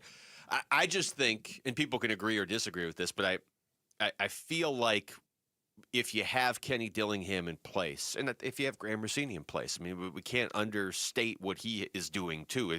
A lot of what he is doing is running parallel to Kenny. You have those guys in place. Yes, you need proper NIL funding, but you don't need to be at the top. You don't need Texas Tech money to compete each year. As long as you have Kenny Dillingham, you just can't be at a disadvantage. You know what I mean? Yeah. And I don't think ASU is at a disadvantage. I just think they need more donations, or however you want to word it, like most programs do outside of Texas Tech because they found oil money. Yeah. And, Ohio State and a couple other programs. BYU, who has cookies. They have cookie money. Yeah. But, I don't know. I like ASU's chances to have success more than BYU's next year. There's different ways to do it. As long as you have what ASU now has in place, I think you're going to contend in the Big 12. That's my expectation year in and year out. I mean, they were still in the running to win the Big 12 or be in the top 2 spot in the Big 12 conference for the second consecutive year, all the way to the second to the last game of the season. With none of their players. They were still in it to that point in the season. They could easily do that again next year. I'm very curious how the roster is going to look next year, because if they are truly losing all of these individuals who are either transferring, graduating, whatever it may be, there's going to be a lot of work that needs to be done this offseason with the group. And I think they're off to a good start in terms of trying to find some of those replacements, but still a lot of work to be done. And to your point, the transfer portal opens very, very soon. But that circles back to what Kenny just said right there about having a plan. Again, contrary to what you read from random Michigan fans on social media, ASU's players that are leaving aren't leaving because they're going to the transfer portal. Most of them are seniors or on defense going to the NFL draft, or Jordan Tyson going to the NFL draft. Yeah. There's a couple guys that transferred, but this coaching staff, Kenny Dillingham, they already knew all these seniors weren't going to be back next year because that's how college football works. Yeah. And they probably knew Jordan Tyson was going to the NFL this year. So you have to think, and based on what they've done so far, you have to think there was already a plan in place, knowing full well there was going to be a lot of roster turnover this year, because that is players leaving because they're graduating or going to the NFL. When we come back, the Suns lost on Saturday, but did Devin Booker's performance maybe show that he is getting back on track? We'll get into that next. It's Wolf and Luke at Arizona Sports, the local sports leader. 8-time Pro Bowler, 3-time All-Pro First Teamer on the NFL's 2010s All-Decade Team. He's Patrick Peterson, P2. Patrick Peterson out of LSU to the house. And he joins Wolf and Luke every Tuesday morning at 11:15 to talk football on Arizona Sports 98.7, the Arizona Sports app, and the Arizona Sports YouTube channel. This message comes from Viking, committed to exploring the world in comfort. Journey through the heart of Europe on an elegant Viking longship with thoughtful service, destination-focused dining, and cultural enrichment on board and on shore. With small ships that bring travelers closer to the destination, there's more time to explore. And every Viking voyage is all-inclusive, with no children and no casinos. Discover more at Viking.com. Febreze. It's a classic odor tale. You fried fish for dinner, cleaned up, but the smell is still in the house. And the neighbors are coming over for game night. They're on their way. And then you spray Febreze Air Mist. Febreze Air starts working instantly to fight even your toughest odors, so you go from fish to fresh like that. Now all you have to worry about is Pam cheating at charades. Breathe happy, Febreze, la la la la la. A lot of personal injury lawyers make claims about how good they are. But how do you know who's the best? Who will fight to get you the money you deserve? At Berg Simpson, we don't rely on simple claims like other firms. We have 27 best lawyers in America, 17 super lawyers, and we're one of the National Trial Lawyers' top 25 most influential law firms. Compare us to other firms, then call Berg Simpson. If you've been injured, call Berg Simpson for free now at 602-777-7000. BergSimpson.com. Good lawyers, changing lives. It doesn't matter if you're running drills at the park, playing pickup on a Saturday, or sinking the final putt. When you compete with your friends with Michelob Ultra on the line, competition isn't that friendly. The trash talk, next level, and the stakes, oh, those are crystal clear. With only 95 calories and superior smooth taste, it's the ultimate trophy. Superior is worth playing for. Michelob Ultra, superior light beer. Enjoy responsibly. Copyright 2025, Anheuser-Busch Michelob Ultra Light Beer, St. Louis, Missouri. Winter is the perfect time to upgrade your yard with Turf Monsters, Arizona's trusted, top-rated installer of artificial turf. Their turf is engineered for our climate, built to stay cool, vibrant, and durable year-round, and is backed by industry-leading warranties. Holiday gatherings coming up? A clean, green, low-maintenance lawn makes entertaining easy, and their artificial turf is pet-friendly, kid-safe, drains fast, and never gets muddy, so everyone can enjoy the yard without the mess. It's also an eco-friendly option that can save thousands of gallons of water a year, and Turf Monsters can also create dog runs, poolside turf, and outdoor spaces perfect for grilling and game days. You'll get a free in-home consultation, clear pricing, and fast professional installation, often done in just one day. Get your yard ready before spring hits. Visit turfmonstersaz.com or call 623-263-7388 for Turf Monsters. Here are the top 3 headlines on ArizonaSports.com. I'm Kevin Zimmerman. The Cardinals' disappointing season may condemn Jonathan Ganon more than his prior track record favors him, writes Dan Bickley. Our rapid reactions show that frustrations build further over the Cardinals after a loss to the Falcons. And is the Suns' regression due to schedule, injuries, or something more? Those are the top 3 headlines on ArizonaSports.com.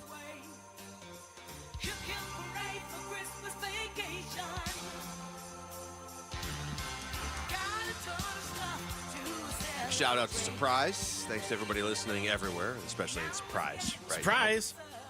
This song makes me think of Christmas Vacation, the movie. That's so crazy because this song is titled Christmas Vacation. That's so right. Is that like, what is your movie you have to watch every year? This one, honestly. Yeah, me too. That one. And Elf. I'd say top 3. This one, Elf, and then A Christmas Story, only because it's on TBS, TNT, whatever it is, all day. From Eve and Day. I'm going to say something that's going to really make you upset in just a second, okay? But I'll ask Command and Control, too. Like, what is your holiday movie you have to watch every year? Contrary to my mood today and the music that I'm playing, it used to be Elf, but, like, at this point, I just don't have very much interest in watching Christmas movies or listening to Christmas music. When you said contrary, I thought you were saying Con Air. I was like, wow, that's a random Christmas movie. That's about as Christmas as it gets. Is that a Nick Cage? Oh, yeah. Yeah. Jamal, if you have one? Cars. Cars. Okay. Christmas? I mean, I just watch that movie every day anyways. All right. Fair enough. Jamal's having his own conversation. Ka-chow. I have never seen A Christmas Story. Really? Do I need to watch it? I mean, I've seen pieces of it because it's on 24 hours a day. The closer so you get to many, Christmas. so many great scenes and moments in that movie where it's just there. I doubt anybody celebrates Christmas like that anymore because a lot of the movie is very dated nowadays. But iconic scenes. I'm surprised you've not seen it. That's all. I'll say. Christmas Vacation and Elf. I do feel like if we get to Christmas morning and I haven't seen them once. How do you feel about Charlie Brown Christmas? I think I saw it when I was a kid. I think I've seen it a couple times, but it feels like if you don't see Christmas Vacation, you're kind of like, oh, it's December 26th and you haven't seen it. Now what do you do? Another underrated one I like, Scrooged with Bill Murray. I have not seen that all the way through. It's it's classic Bill Murray comedy. There's some Bobcat Goldthwait in there where he's doing his stuff like he always does. Everybody get that? Fucking football, here we go. Yep. Is Die Hard a Christmas movie? I just saw that recently for the first time. Here we go. This is gonna. I'm not gonna argue with this one. I'm just removing myself from the conversation. I don't feel as strongly as everybody else on the planet seems to. I don't think Christmas movie when I watch Die Hard. I understand it takes place around Christmas, so I'm not like offended if people think it is. But when I think Christmas movies, I think movies that are centered around it being Christmas. Like that's the focal point of the movie. Anybody for the Polar Express? Big fan myself of that one. Yeah, that's and the old classic Grinch and Rudolph the Red-Nosed Reindeer, like the cartoon Grinch. See, that's the best Rick came one. around. Yeah, I've just like seen them so many times that like every year I'm just, like nowadays, especially like when I'm not seeing family this year, like it's just like Our guy in the YouTube chat, Dad That Curses, says Lethal Weapon is a Christmas movie. There's also Home Alone, Christmas movie. Yeah. We've got Bad Santa was a shout out from Robert. Mm-hmm. Dad That Curses is a good name. It's a good screen name. Yeah. At Dad That Curses, shout out for having a really good username. Now, can you solve the Cardinals quarterback conundrum? No. We're not talking about that, though. We've moved on from that, and we're going to talk about the Suns and the fact that Devin Booker did put up 38 on Saturday. Now, I don't think anybody was worried about Devin Booker and the fact that he hadn't scored 30 points in a game in a little over a month, but we did talk about this last week. Yeah. More so through the scope of, he's going to start doing that. So that's an area where the Suns will get more production than they've been getting, depending if it comes at the cost of, teammates' points or whatever. But 116 points as a team against Golden State, and it really was just Book. Dylan Brooks, like you said, was very efficient in his 22 points. And then Gillespie had 16, Oso had 10. Nobody else was even in double figures, and they still put up 116 against the Warriors. How important is it to you, Mitch, that Book is consistently their leading scorer? Do you think they need that by and large to be winning games? I will say they need a fourth quarter like he had if they want to stay in these games that they fall behind when they do. Like he was 5 of 9 in the fourth quarter with 12 of the team's 29 fourth quarter points. I think that alone is the most encouraging thing that I'm taking away from this is, eventually Devin Booker was going to look like himself again. Eventually he was going to burn whatever those suppression shorts were, and he was going to find his groove shooting again. The three-point shooting was still not great, 2 of 7 overall. But I still think that the Devin Booker that we as Suns viewers value the most is the one that can very easily take over games or put the rest of the team in the backpack, so to speak, and help carry them to the finish line. Like, he was a big reason why they were even in that game as late as they were. Yeah. The reason I ask is because there was a stretch where you go November 18th, he led the Suns in scoring against Portland with 19 points, okay? Then he didn't lead them in scoring again until December 14th against the Lakers. So it's not just that he wasn't putting up 30 points in a game. He wasn't their leading scorer for nearly a full month in any game, 10 games. Was any of that including the injury games that he missed? The 3 injury games. Okay. And since he has come back from those 3 injury games, he's actually led the team in scoring every game. Okay. So it's just I don't think he needs to be averaging 30 points a game or whatever for this team to have success. Obviously, we've seen that they're having success. Yeah. But he does need to be their guy where you can't just go for a month where it's like, okay, Dylan Brooks leads in scoring for 3 games, then Mark Williams, then Colin Gillespie, then Brooks again for 3 more games, then Williams again, then Brooks for those guys producing, especially Dylan Brooks producing the way he has. If you're talking about this team being a playoff team, needs to be on top of Devin Booker being the guy and Jalen Green coming back. And I'm not saying right now through the first 28 games they're doing fine. But I'm saying as we get into the second half of this season and you still have Oklahoma City 3 more times and you're going to be playing teams that you're not sneaking up on, like your work ethic is not going to be a surprise to them. You're going to need to find ways to evolve too, and that's going to be Book scoring more efficiently like he has his entire career and like he's been down doing the last couple games. So I think there's a balance that has to come with this too, whereas I think going into the year, my biggest thought process in terms of how is this team going to win basketball games is Booker is going to have to, go on a scoring barrage, essentially, because the rest of the team is not going to be able to provide any sort of offense. Obviously, things have very much changed my perception on that matter. Yeah. A big part of that, like I referenced earlier, is Dylan Brooks and his ability to score the basketball. Colin Gillespie has been such an underrated re-addition to this team with what he was able to show at the end of last year, and then to the point where we've got Austin Butler and Anthony Edwards being like, oh, that 12 guy is really good, or like, who is this guy? Those have all been very stabilizing forces in what has been an offense that has been without Jalen Green for all but 1 game this year, right? Yeah. And I think part of it is if they can get into a complete rhythm offensively, then Devin Booker doesn't need to go out and score 30 points. But if they have the inconsistencies that they did offensively these last few games, then the onus is on Devin Booker to be able to, put everybody in the backpack and carry them to the finish line. Yeah, that's not. You're right. That's not sustainable either. We've seen this. We've seen a version of the Suns where Devin Booker was just scoring a ton of points and he was liable to go off for 40 or 70 early in his career, and it wasn't translating to wins for the Suns. They have a better team around him now. They have a good coach. They have a good coaching staff.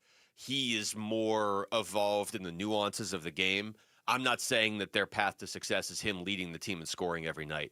I just think big picture, as you see this season evolve and the Suns are on people's radars now, I do think this game tomorrow against the Lakers ends probably their toughest sustained stretch of games, because it ended up being 14 games against a lot of Minnesota and Golden State and the Lakers and the Rockets and Oklahoma City. A lot of rematch, like matches and rematches with those teams over the stretch of 14 games.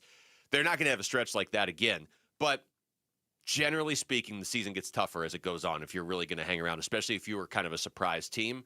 And so they need Devin Booker to be the scorer that he has been his entire career. And again, I say that not like his scoring is down 5 points a game. It's just he hadn't been as efficient earlier this season, and he was at his lowest points per game since the 2017-18 season.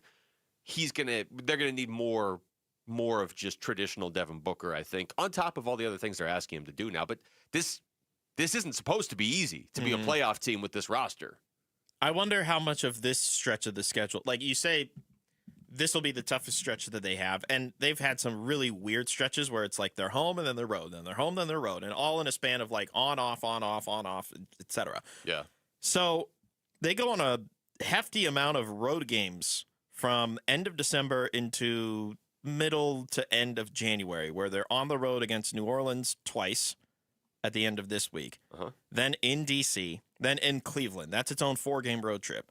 Home for 2 against Sacramento and Oklahoma City. On the road for 2, Houston and Memphis. The Houston game is the second night of a back-to-back after playing Oklahoma City at home. Who decided that every time the Suns play Oklahoma City, it has to be part of a back-to-back? I don't know. It doesn't make sense. And then you come back home, you host the Knicks and the Wizards, and then you go on the road for 6 games. Miami, Detroit, the Knicks, the Nets, and then Philly on the second night of a back-to-back against the 76ers. And then 3 days later, you're in Atlanta facing the Hawks. Yeah. That just That's a lot of time away from home. I'm not saying they have an easy schedule the rest of the way. I'm just saying this stretch of 14 games were the only team that you could even remotely consider a game you should win on paper was Sacramento. That's a long stretch, and they're coming out of it after tomorrow. All right, we come back. We're going to take you through the top stories of the day with Wolfing Down Your Lunch really early because we got some guests coming up at 11:45 and noon, and then even at 1:30. We got some guests coming up here in the second part of the show.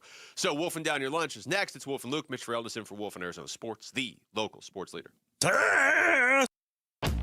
Burns and Gambo, afternoons. I'm going to pull the pin on the grenade here and lob it your direction and see what you do with it. Does some of this have to do with the point book responsibilities of the last couple of years and kind of the active dribble, I have now decided to shoot as opposed to I'm standing here and somebody else is doing the dribble, and now the ball finds me sort of shooting decision? Yeah, absolutely. Okay. I think that has a lot to do with it, and especially this year with the high-octane pace that they are playing at on both ends of the floor. Burns and Gambo, afternoons 2 till 6 on Arizona Sports, the local sports leader. All right, Basinonians, Ron Wolf here from my brothers over at Trajan Wealth. Go to TrajanWealth.com for more information. When you imagine retirement, brothers, what do you see? You know, I bet all of us have different goals, of course, and different goals require their own unique plan for the future. That's where Trajan Wealth's fiduciary advisors come into play. Let Trajan Wealth help you craft a plan that will meet your goals. Call Trajan Wealth today. Basinonians, just like I did. I thought I had things in good shape until Trajan Wealth gave my plan a second look. Turns out there were some big opportunities I was missing. Now, of course, I've got a clear path to retirement and way more peace of mind. Pick up the phone and give Trajan Wealth a call, 480-360-7900, 480-360-7900. Advisory services through Trajan Wealth LLC, SEC registered investment advisor, client paid advertisement. Additional disclosures at TrajanWealth.com. 250,000 people across Arizona rely on St. Mary's Food Bank every day. Your donations make feeding them possible, and you can benefit too. In Arizona, there's an incentive called the Arizona Charitable Tax Credit. You can make your donation today and get it back up to $987 on your taxes when you file. It's a great way to help your neighbors in need. For more info, visit stmarysfoodbank.org. $5,000. That's the average amount of money people in the U.S. are now spending on gas in a year. $5,000. That's crazy. If you drive, you have to download Upside, the free app that gives you cash back every time you get gas. That's right. You can earn real cash back with Upside just by buying the gas you're already buying. You can literally start earning cash back today. I use Upside every time I fill up, and I've already made around $300. You're putting gas in your car anyway. Why not get real cash back? If you like free money, download Upside. I'm saving the cash I earn from using Upside to help pay for a vacation later this year. Download the free Upside app now to earn cash back every time you buy gas. Use promo code POWER to get an extra 25 cents per gallon on your first tank. You can cash out anytime right to your bank, PayPal, or a gift card for Amazon and other brands. Just download the free Upside app and use promo code POWER for a 25 cents per gallon bonus on your first tank. That's code POWER for a 25 cents per gallon bonus. Never have I ever called my sister from the finish line of my first marathon. Hello? You won't believe where I am. Are you running? Mile 26. I'm gonna make it. Switch to T-Mobile's 55 Plus plan and get iPhone 16e with its advanced camera system on us. Plus, 2 lines for just $30 a line. Guys, I can't believe it. I knew you could do it, babe. That was amazing. Mom, how do you feel? I feel great. I can't feel my feet. Let's take a picture. And then you may carry me to the car. Share every stride, every mile, every memory on America's best network. Switch to T-Mobile's 55 Plus plan and get iPhone 16e on us and 2 lines for just $30 a line. With 24 monthly bill credits and 2 eligible port-ins on Essentials 55 Plus for well-qualified customers with autopay plus taxes, fees, and $35 device connection charge. Credits end and balance due if you pay off early or cancel. Contact us. Finance agreement 128 gigabytes, $599.99 required. Best mobile network in the U.S. based on analysis by Ookla of speed test intelligence data 1H 2025. Visit T-Mobile.com. Hey everybody, it's Dan Bickley, and Arizona is finally cooling off, but before you kick on the heat, make sure your system is ready. Parker & Sons has been keeping Valley homes comfortable for over 50 years, and their fall HVAC tune-up is fast, affordable, and can save you from a chilly surprise. Call Parker & Sons because comfort specialist isn't just a slogan, it's a promise. Call Parker at 602-2REPAIR. That's 602-2, then our EP AIR for Parker & Sons. I'm Jesse Morrison with Trending Now, presented by Parker & Sons, heating, cooling, plumbing, and electrical. The Arizona Cardinals lost their 7th straight game yesterday, falling 26-19 to the Atlanta Falcons at State Farm Stadium. Injuries continued to plague the Cardinals yesterday as Walter Nolan III and Garrett Williams were carted off the field. According to NFL Network's Ian Rappaport, Williams is feared to have torn his Achilles. Arizona head coach Jonathan Ganon will join Burns and Gambo at 3. And Kenny Dillingham is not going anywhere. ASU and its head football coach agreed to an amended contract on Saturday. For more on the deal, head on over to ArizonaSports.com. And that is what is trending now. And I'm hungry like the wolf. Arizona Sports, the local sports leader. Yeah, could I have a number 3 with cheese and a large coffee? Wolfing down your lunch. Serving up today's top sports stories with Wolf and Luke. And does it smell good? Brought to you by Aria Dental Implant Center. Locally owned and affordable dental implants. All right, it's not even noon. Like, this is just chaos reigning supreme. It's 11:30 a.m. Who eats lunch at this hour? Well, that's what we're going to do right now. Wolf, in, down, your lunch. Woo. Mitch Feraldez is in for Wolf. We're going to forget that ever There will happened. not be any Rick? Bobcat Goldthwait impressions. Oh, that's disappointing. Rick? All right, the Arizona Cardinals lost 26-19 yesterday at State Farm Stadium. Here's head coach Jonathan Gannon after the game on losing another one-score game. Yeah, I mean, we look at it, it's like however the game kicks out. When you watch the tape, 3 phases, it's 60 minutes, better execution for 60 minutes on all 3 phases. Did the Cardinals blow their last chance to win a game this season yesterday against the Falcons? Yes. I mean, I guess Cincinnati's a mess, too, but I don't think they're Not winning enough the of game a mess, on Sunday. apparently. Well, unless they just no-show like they did 2 weeks ago against Baltimore. Also, just who's covering Jamar Chase and T. Higgins? I think they missed the window. I think that's it. I don't think they're winning now. Rams still have something to play for as of right now. They're not beating the Rams. The Rams are going to have. If the Rams have, They might not even any beat Jimmy interest Garoppolo's in that Rams. game. Yeah, I mean, so they. If that's how this plays out, they will go 1-14 in their last 15 games. That is not the finishing strong we were looking for at the start of the year. Nope. In yesterday's loss, the Cardinals saw defensive back Garrett Williams and defensive lineman Walter Nolan III carted off the field. With all the injuries this season, does Jonathan Gannon deserve another shot next year? What I think is the injuries really complicate things, because if they just had a normal number of injuries and they were 3-12, then I think it would almost not even be a debate that you have to make a change.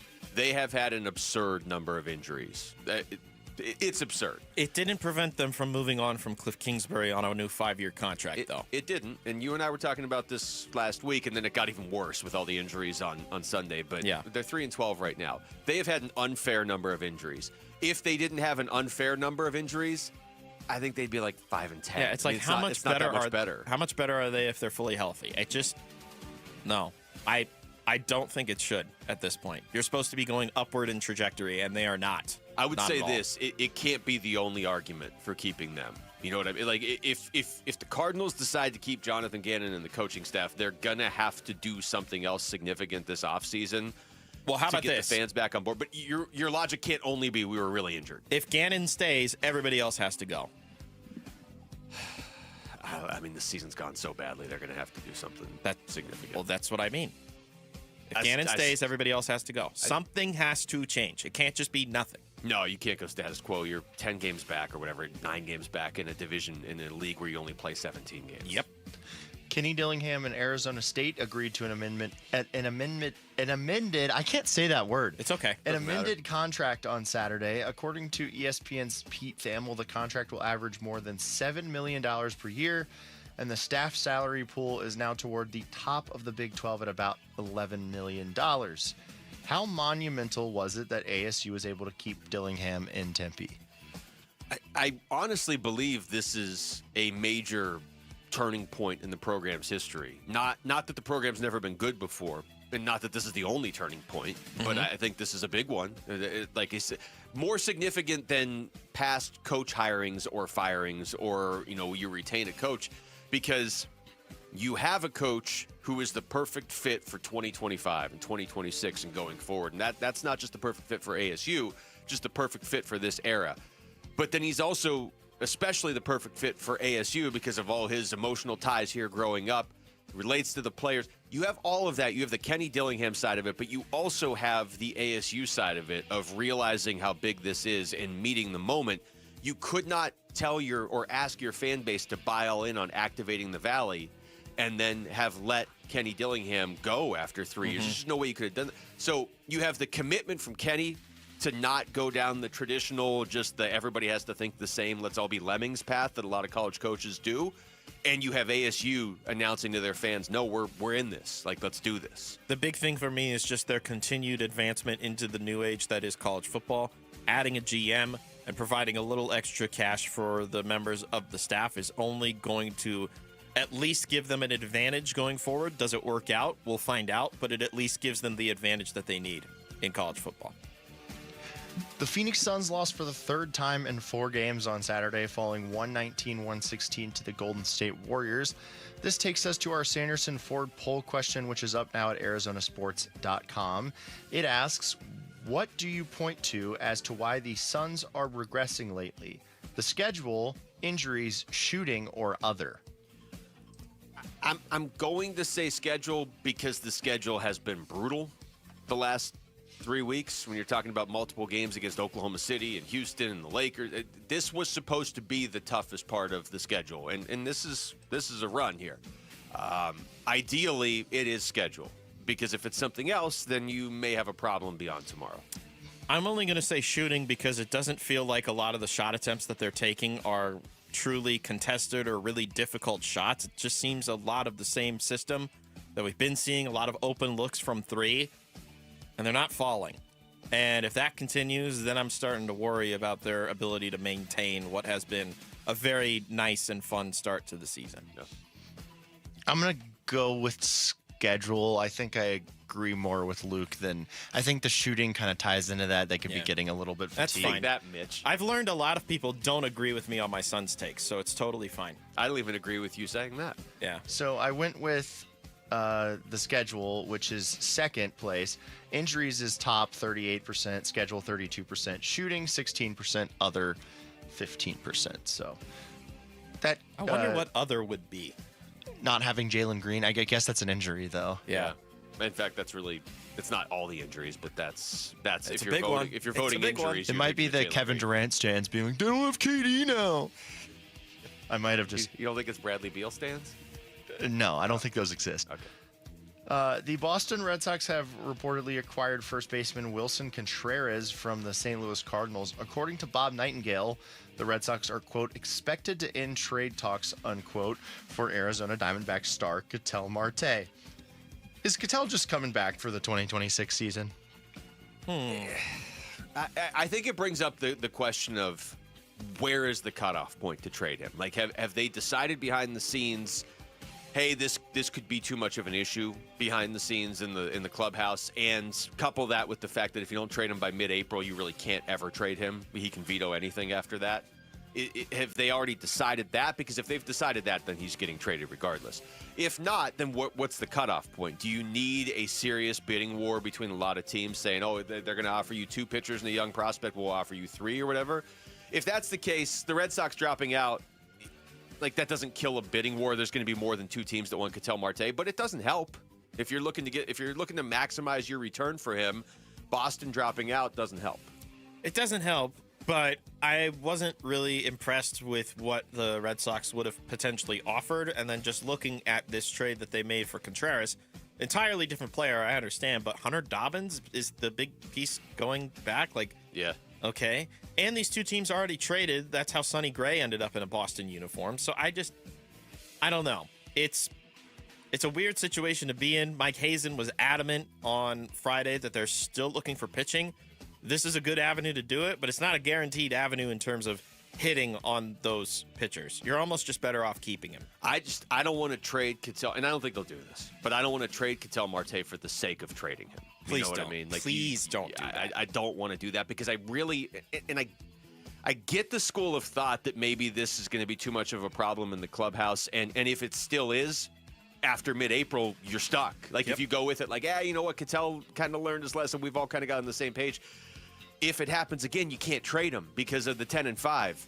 But there's part of me that just thinks what was an issue the last couple of years could be ironed out and they could be fine going forward. I don't want to trade him just for the sake of trading him. All right, that was Wolfing Down Your Lunch. Thank you, Rick. We are giving you the chance to win tickets to the Verbo Fiesta Bowl January 8th. Listen for the code word during Bickley, Murata, Wolf and Luke, and Burns and Gambo. And then when you hear the code word, text it to 620-620. If you're looking for extra ways to win, head to the live video stream on our YouTube page. You can see Mitch and his hat. You can go to ArizonaSports.com or the Arizona Sports app. When we come back, boy, what does Paul Calvisi make of this Cardinals season? Has he ever seen a team as injured as the 2025 Cardinals? How much of this equation does he think is because of the injuries? We're going to ask the Cardinals sideline reporter next. It's Wolf and Luke on Arizona Sports, the local sports leader. Win tickets to the Verbo Fiesta Bowl from Arizona Sports. This show's keyword is celebrate.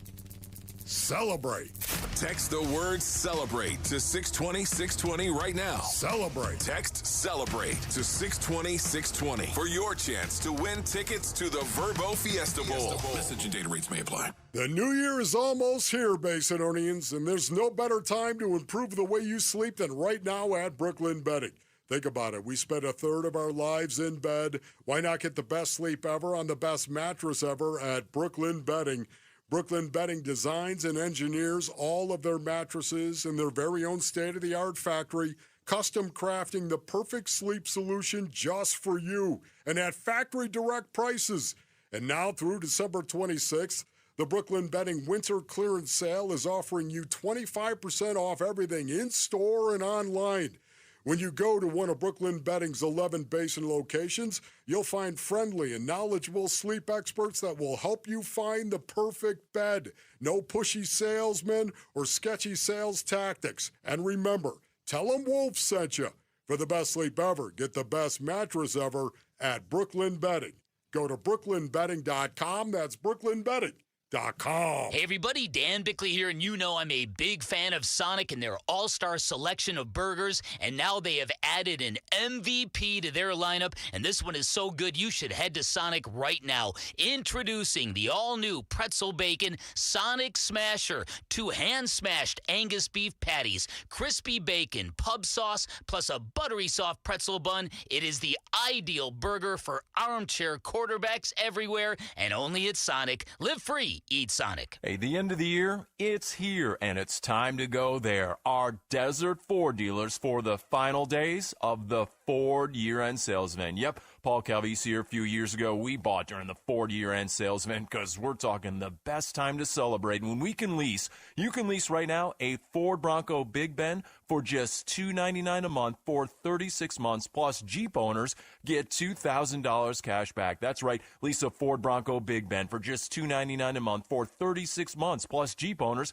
get $2,000 cash back. Or lease a Ford Bronco Sport Big Ben for $249 a month for 36 months, plus Jeep owners get $1,000 cash back. That's right, lease a Ford Bronco Sport Big Ben for just $249 a month for 36 months, plus Jeep owners get that $1,000 cash back. It's the final days of the Ford year-end sales event, so get on down to our Desert Ford dealers or click buyfordnow.com. That's buyfordnow.com. When it comes to vision, the name you need to know is Dr. Jay Schwartz at the Schwartz Laser Eye Center, the team eye doctor for the Phoenix Suns and Arizona Diamondbacks. Ready to ditch glasses and contacts? LASIK is your winning play an advanced laser procedure that reshapes the cornea for sharp, clear vision. Quick procedure, fast recovery, and trusted results. If you're not a LASIK candidate, no need to worry. They've got options like the Evo ICL, an implantable lens that works with your natural eye, or the Clear Lens Exchange,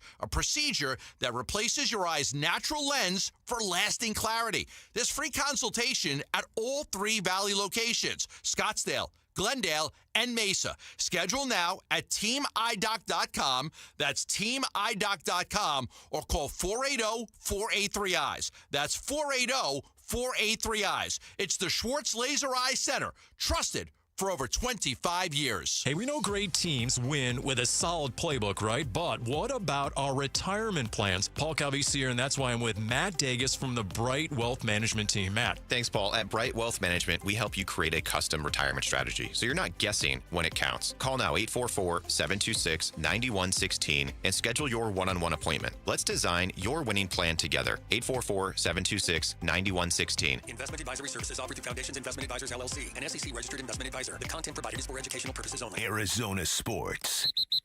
Paul talks to football players and tries to stay out of the way. It's the Paulie Pigskin Report. Yeah, Paulie Pigskin Report.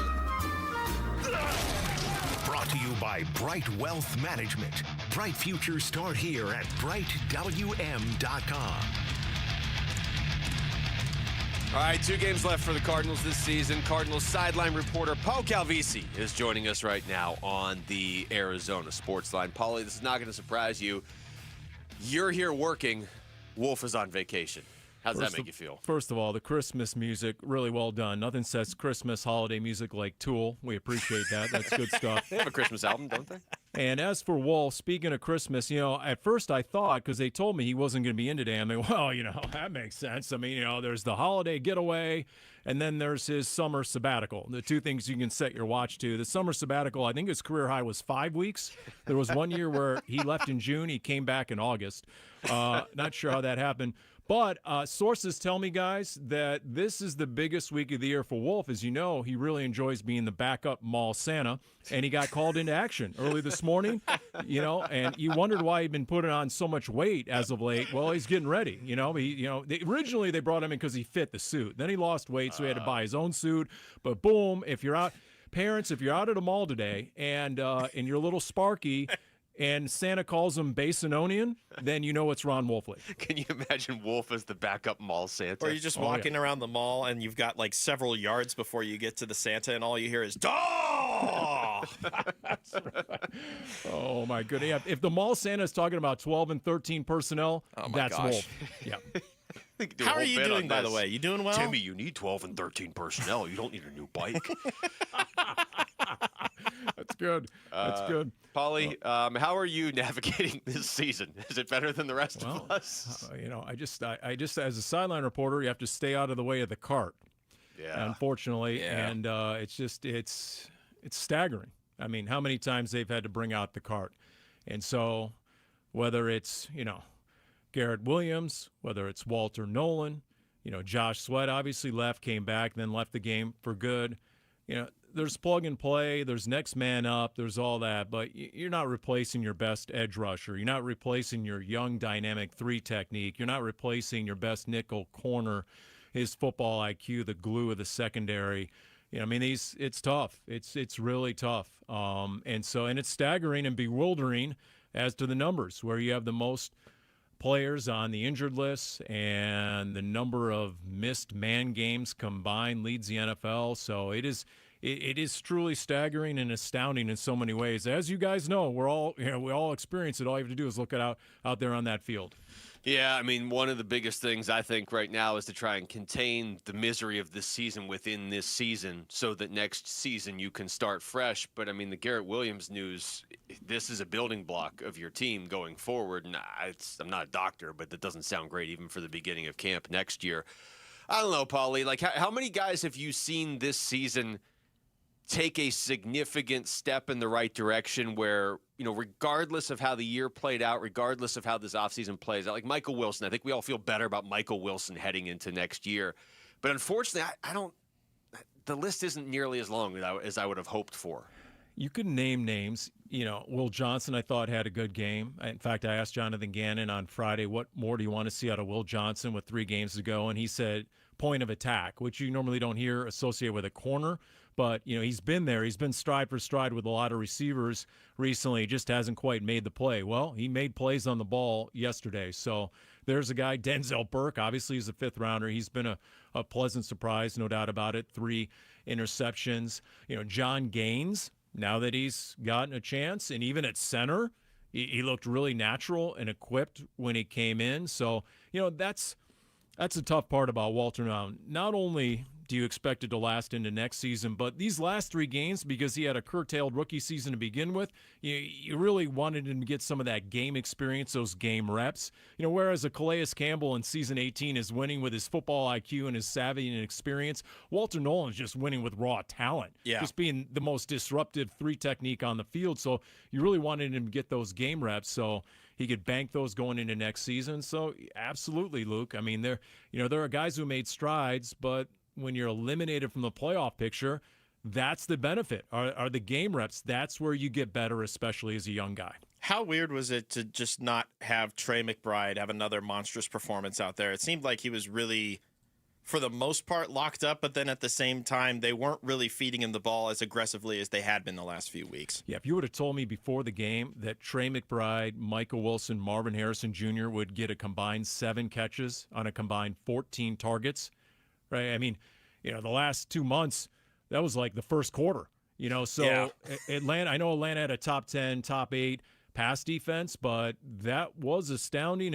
And Jacoby Brissett, as good as the run blocking was at times, they definitely accelerated him through his progressions. I think that had an impact. But there, late going in the second half, there was the shot into the end zone on 2nd down and a bang-bang play, and Trey didn't come away with it. And then the next play on the 3rd down, Jesse Bates is on his backside. But, I think Trey most definitely expected himself to make both those catches. And, the frustration level is extreme when he comes back to the sideline. He is the most competitive dude on that field, pound for pound.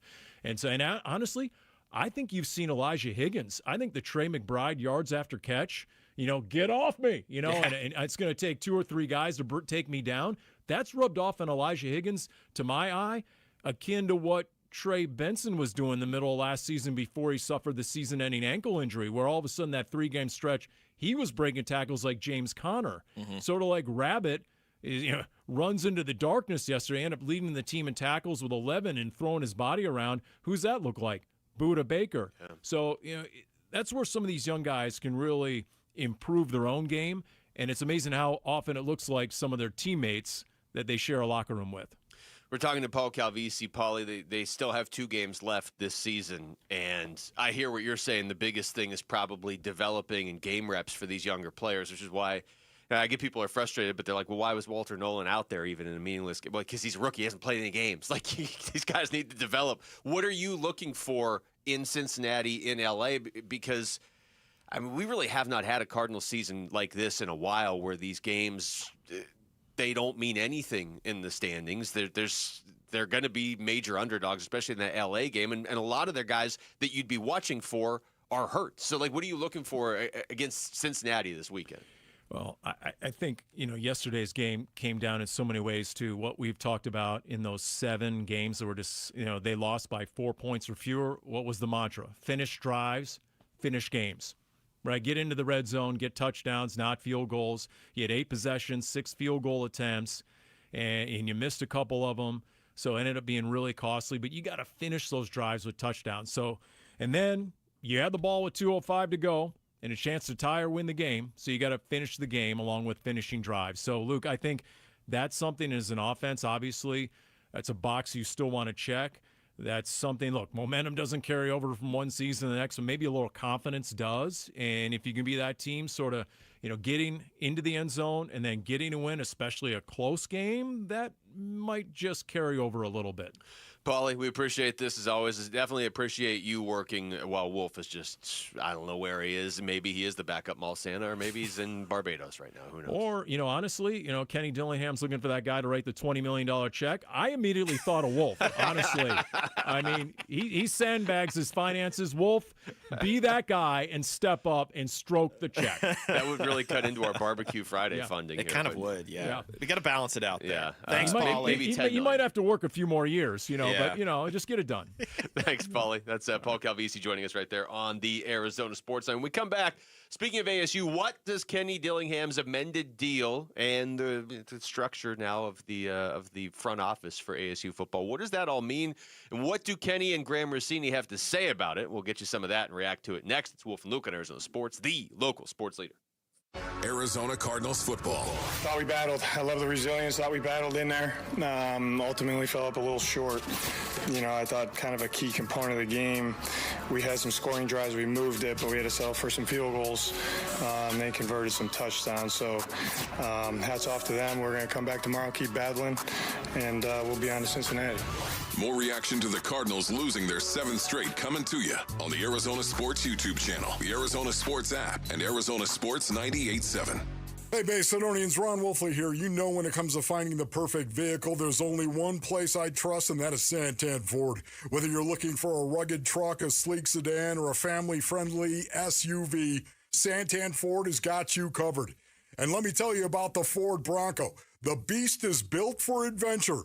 With its powerful engine, advanced off-road capabilities, and iconic design, the Bronco is ready to take on any terrain. Whether you're hitting the trails or crushing through the city, the Bronco delivers an unbeatable driving experience. Their team at Santan Ford is dedicated to providing top-notch customer service and making sure you drive away in the car of your dreams. Plus, with their unbeatable prices and financing options, you'll get the best deal in town. So why wait? Head on down to Santan Ford and check out the incredible lineup of Fords. Tell them Ron Wolfley sent you. I am Santan Ford. We all hear the radio ads about the IRS. They tell you to be afraid, to be scared, and they try to frighten you into calling. I'm not here to do that. Tax Relief Advocates is different. TRA is here to tell you that if you owe money to the IRS, whether it's $5,000, $50,000, or $500,000, we have a solution. It doesn't matter if you're sitting in your car, at work, or with your kids. No matter where you are, call now. 800-575-8157. Don't lose hope. TRA can eliminate or reduce what you owe to the IRS. Generous programs are now available that can give you a fresh start. Our passion is taxes and helping individuals fix their IRS problems. We have over 1,000 5-star reviews on Google and an A+ with the Better Business Bureau. You don't need to be afraid of the IRS any longer. End your tax nightmare today by visiting us online at TRA.com or call 800-575-8157. That's 800-575-8157. Tax Relief Advocates. Real solutions for real people. Christmas is just around the corner, and if you still have gifts to buy, the best place to do that is Macy's Great Gift Sale. Get amazing deals on last-minute gifts, like fine jewelry and fragrance sets, boxed and ready to give. And everything from designer bags to Nespresso coffee makers at 30 to 60% off. Plus, your Macy's is the most festive place this holiday, so come in and find everything left on your list, all in one place. The Great Gift Sale ends Wednesday at Macy's. Savings off select prices. Exclusions apply. Hey folks, Vince Marotta with some exciting news. The holidays just got even better. Unwrap exciting holiday deals all month long at Earnhardt Peoria Kia during the Kia Season of New Tradition sales event. And if you know Earnhardt, you know they always treat you right. They're locally owned and they will treat you like family. Now's your chance to save big on their huge lineup of award-winning Kia models across the lot. Looking for sedans or SUVs? They've got them. 2025 K4, 2026 Sportage, and even the family moving 2026 Carnival MPV. Need gas, hybrid, or all-electric options? They've got those too. Plus a sharp selection of Kia certified pre-owned vehicles ready to roll. Earnhardt Peoria Kia is the place to shop for a car, and these new Kias are incredible. Come check them out and discover what drives you this holiday season at 91st Avenue north of Bell Road or online at EarnhardtPeoriaKia.com. A new diamond era begins. Desert Diamond Casino White Tanks is now open. An atmosphere sparkling with excitement and top names like the legendary Morton's Steakhouse and signature Starbucks coffee. Best of all, this stunning new destination is right at Loop 303 and Northern Parkway. So come and live the diamond life. Desert Diamond Casino. An enterprise of the Donna Ogden Nation. KMVP FM Phoenix. Live from the Casino Arizona and Talking Stick Resort Studio. Arizona Sports, the local sports leader.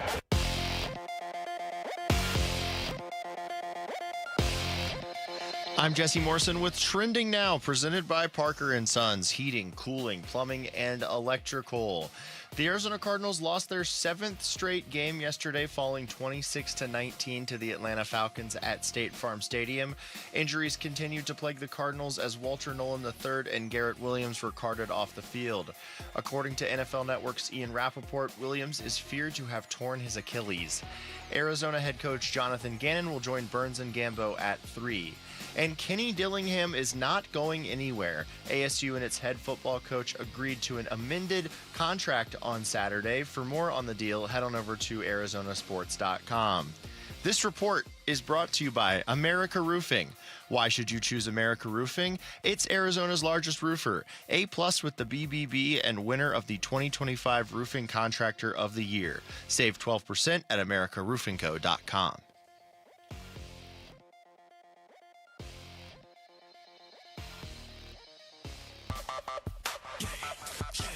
Grown-ups, in between, churning babies. Hey everybody, Dan Bickley here, and the Suns-Lakers rivalry has been renewed. They play again on Tuesday. We'll discuss our basketball team and Luka and LeBron and all that goes with it. Fun begins at 6 a.m. on Arizona Sports, the Arizona Sports app, and the Arizona Sports YouTube channel. Go DJ, that's my DJ. It is noon on a Monday. We are live from the Casino Arizona and Talking Stick Resort Studios. Wolf and Luke, Mitch Ferreldis is in for Wolf. And in the holiday spirit with this music. Yeah. Yeah, so do you guys want me to explain the whole reason why I played this, or can we just, move on from that? No, I don't want you to explain it, and we're going to hilarious anecdote? No, it's just that I had other things loaded in here, and I hit the nearest music bed that I saw. Oh, okay. Well, Lil Wayne is a GOAT. That's why you played it, right? It's one of those two options, and we have to decide. It's a very festive song, I know. All right, let's talk a little ASU here. Go, DJ. And I would say, indulge me in this for a second, okay? Man? Okay. I think the decision by Kenny Dillingham and by ASU to get this done is bigger than just ASU, in the sense that it is also it signals it's sort of like a pivotal moment just in college football in general of. You don't just have to jump to the program that's had success in the past. Mm-hmm. And I'm not saying Kenny Dillingham is the first coach to ever do this, to stick with their school. I mean, Kyle Whittingham stuck with his school and had a lot of success doing that. For a very, very long time. But this is how a program goes from being a football program at a major university that, always has a chance, but, we'll see. This is how it looks when a program takes that next step, where they've got their coach, and he is a coach that the blue blood programs rightfully want, and he sticks where he is because he feels like he can do all that stuff here. Mm-hmm. And in the era of college football we are now in, with so much unknown and so much just up for the taking, I agree with him that you can do it here. You can do it at Texas Tech, like Joey McGuire's. You can do it in these other places now because there is a path to the college football playoff, and you can do damage when you're there. ASU should have won their college football playoff game last year. They should have been in the Final Four, and then, who knows. But the fact that he did it is kind of a sign of the times in college football. Or at least an argument against just jumping for the next great thing. The per se. So the most significant coaching changes that we've had happened over the last couple of years, where it was Nick Saban stepped down at Alabama. That just felt like that job was only going to become available when Nick Saban decided he was ready for it to become available. Yeah. And then as a result, it shifts Kalen DeBoer from Washington to Alabama. It shifts Jed Fish from U of A to Washington. And then Jim Harbaugh had just recently departed Michigan, if I'm not mistaken. So that job was available as well. This had an opportunity to be another crazy coaching carousel cycle of an offseason where Lane Kiffin goes from Ole Miss to LSU. Oh my goodness, that's insane, right? There hasn't been anything of like There hasn't been anything of off the top of my head of massive earth-shattering coaching change that has happened since. And whoever gets this Michigan job is going to be the next big mover and shaker of this offseason. But Kenny had a real chance to just make it as noisy as it was expected to be, and it just hasn't to this point. I just think if college football gets to the point where we're not all a feeder system for 8 or 9 schools, and I don't know what that would be. That might be 5 years from now. We're looking back because the NIL era, for all the negatives of the fact that it's just not organized at all, so it's just a free for all. The one silver lining in my mind has been, hey, you know what? These programs like Ohio State and Alabama and Georgia, they're always going to be great. But the rest of college football doesn't need to be a feeder system for them. It doesn't need to be everybody else's minor league, and then you have 9 or 10 teams where anytime we have an opening, we'll just take your coach or we'll just take your best players. And if we get to a point where this gets a little bit better, this is going to be one of the big moments. Mm-hmm. Yeah, the ASU component to it is cool. It's great. I mean, we live here. Most of us went to ASU. That's great. But even setting that aside for a second, it can't keep being this way where it's like, oh, you know what? Michigan's struggling, so we'll just take whoever the best guy is. Mm-hmm. Like, everybody is just the minor leagues for us. That is changing. And I think that already is changing because of the NIL era. But this is significant to me because Michigan would be a lot better off with Kenny Dillingham than whoever they have next. But that doesn't mean Kenny Dillingham's automatically better off going there. And that applies to more than just Kenny Dillingham. This is a victory for any and all college football programs. And what I'm about to say, I don't mean as a slight in any sort of way. But this is a victory for all the programs that don't get talked about ad nauseum on like the Paul Feinbaum show or the Greg McElroy show, right? There are more than 8 programs. Exactly. So this is a victory for all those schools that have really struggled, to your point, to cease from being a feeder system for some of the bigger, badder schools of the SEC and the Big Ten. What's interesting, too, is it also has happened the opposite way where, you know, Nick Saban was at Alabama forever. Kirby Smart has been at Georgia forever. You've got consistency at the top programs because of who the head coach is. Yeah. Yeah.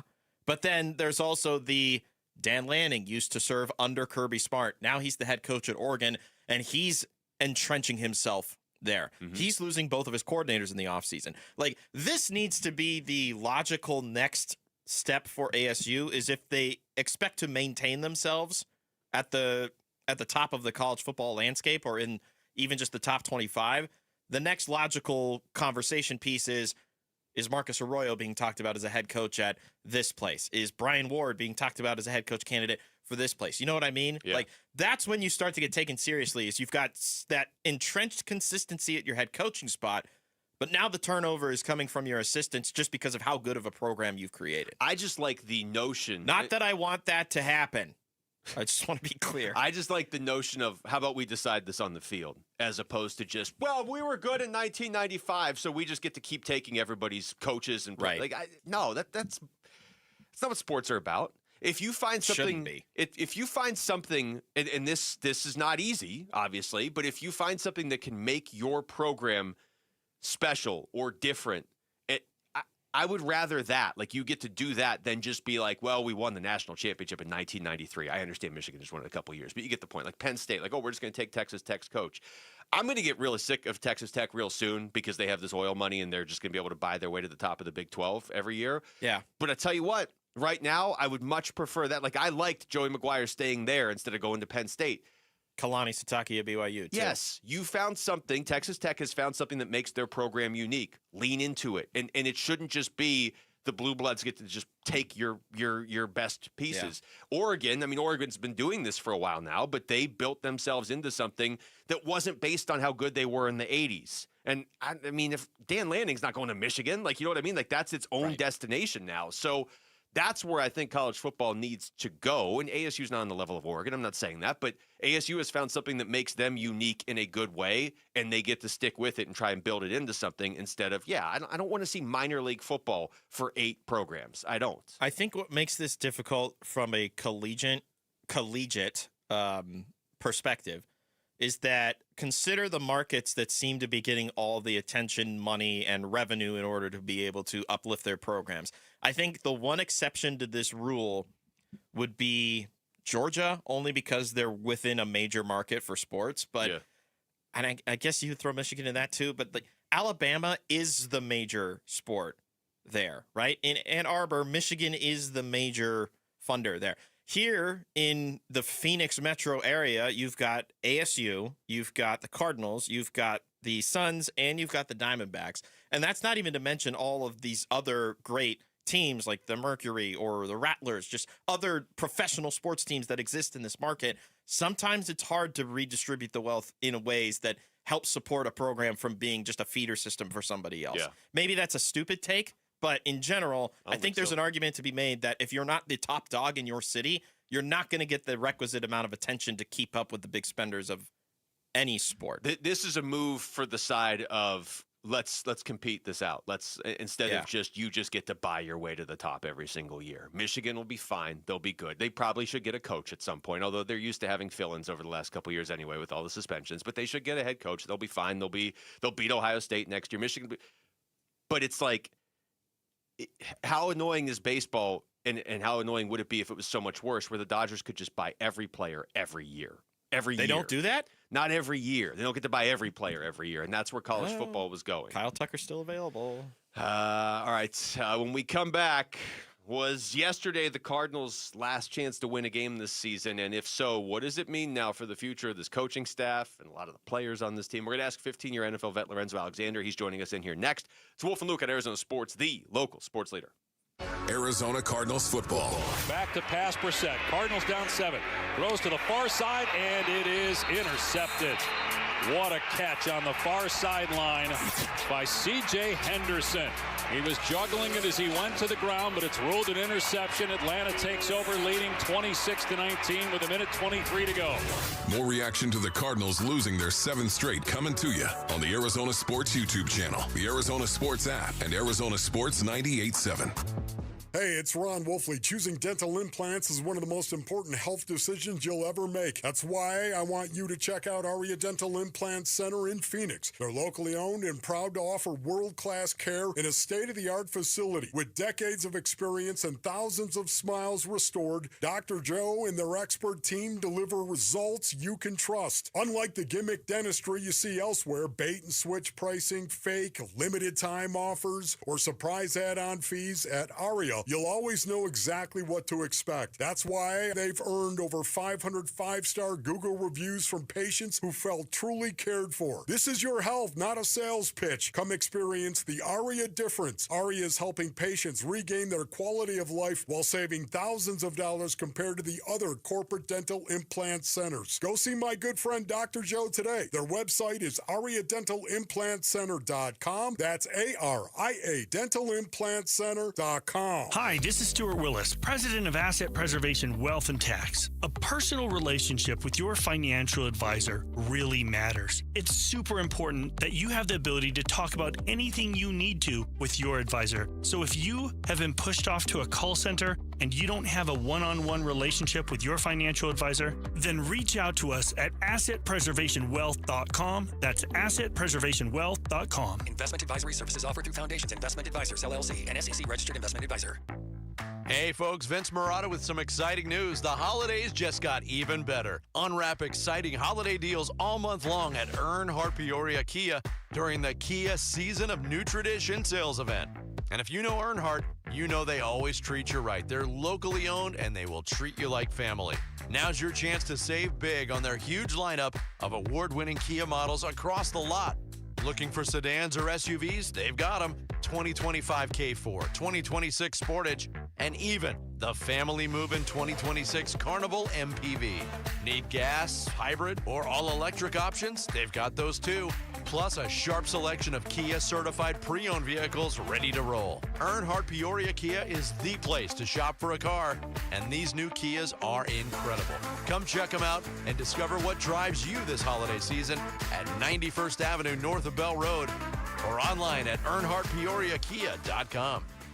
There are countless personal injury attorneys in Arizona. How in the world do you know whom to choose? Hey, everybody, it's Dan Bickley, and here is why you choose the attorneys at Sweet James when you are hurt in an accident. Number one, Sweet James used to work defending insurance companies, and so did many of his attorneys, and they were disgusted by how insurance companies take advantage of everyday people at their weakest moments, and now they use their passion, experience, and knowledge to give injured victims a voice. Secondly, they are one of the only firms that have attorneys with experience in over 500 trials, and they constantly deliver some of the top settlements in the state. Now, it's the compassion for injured victims that drive them to win and win big. So if you are hurt in an accident, call Sweet James at 800-9-million, 800-900-0000. Find them online at sweetjames.com. Proud partner of your Phoenix Suns.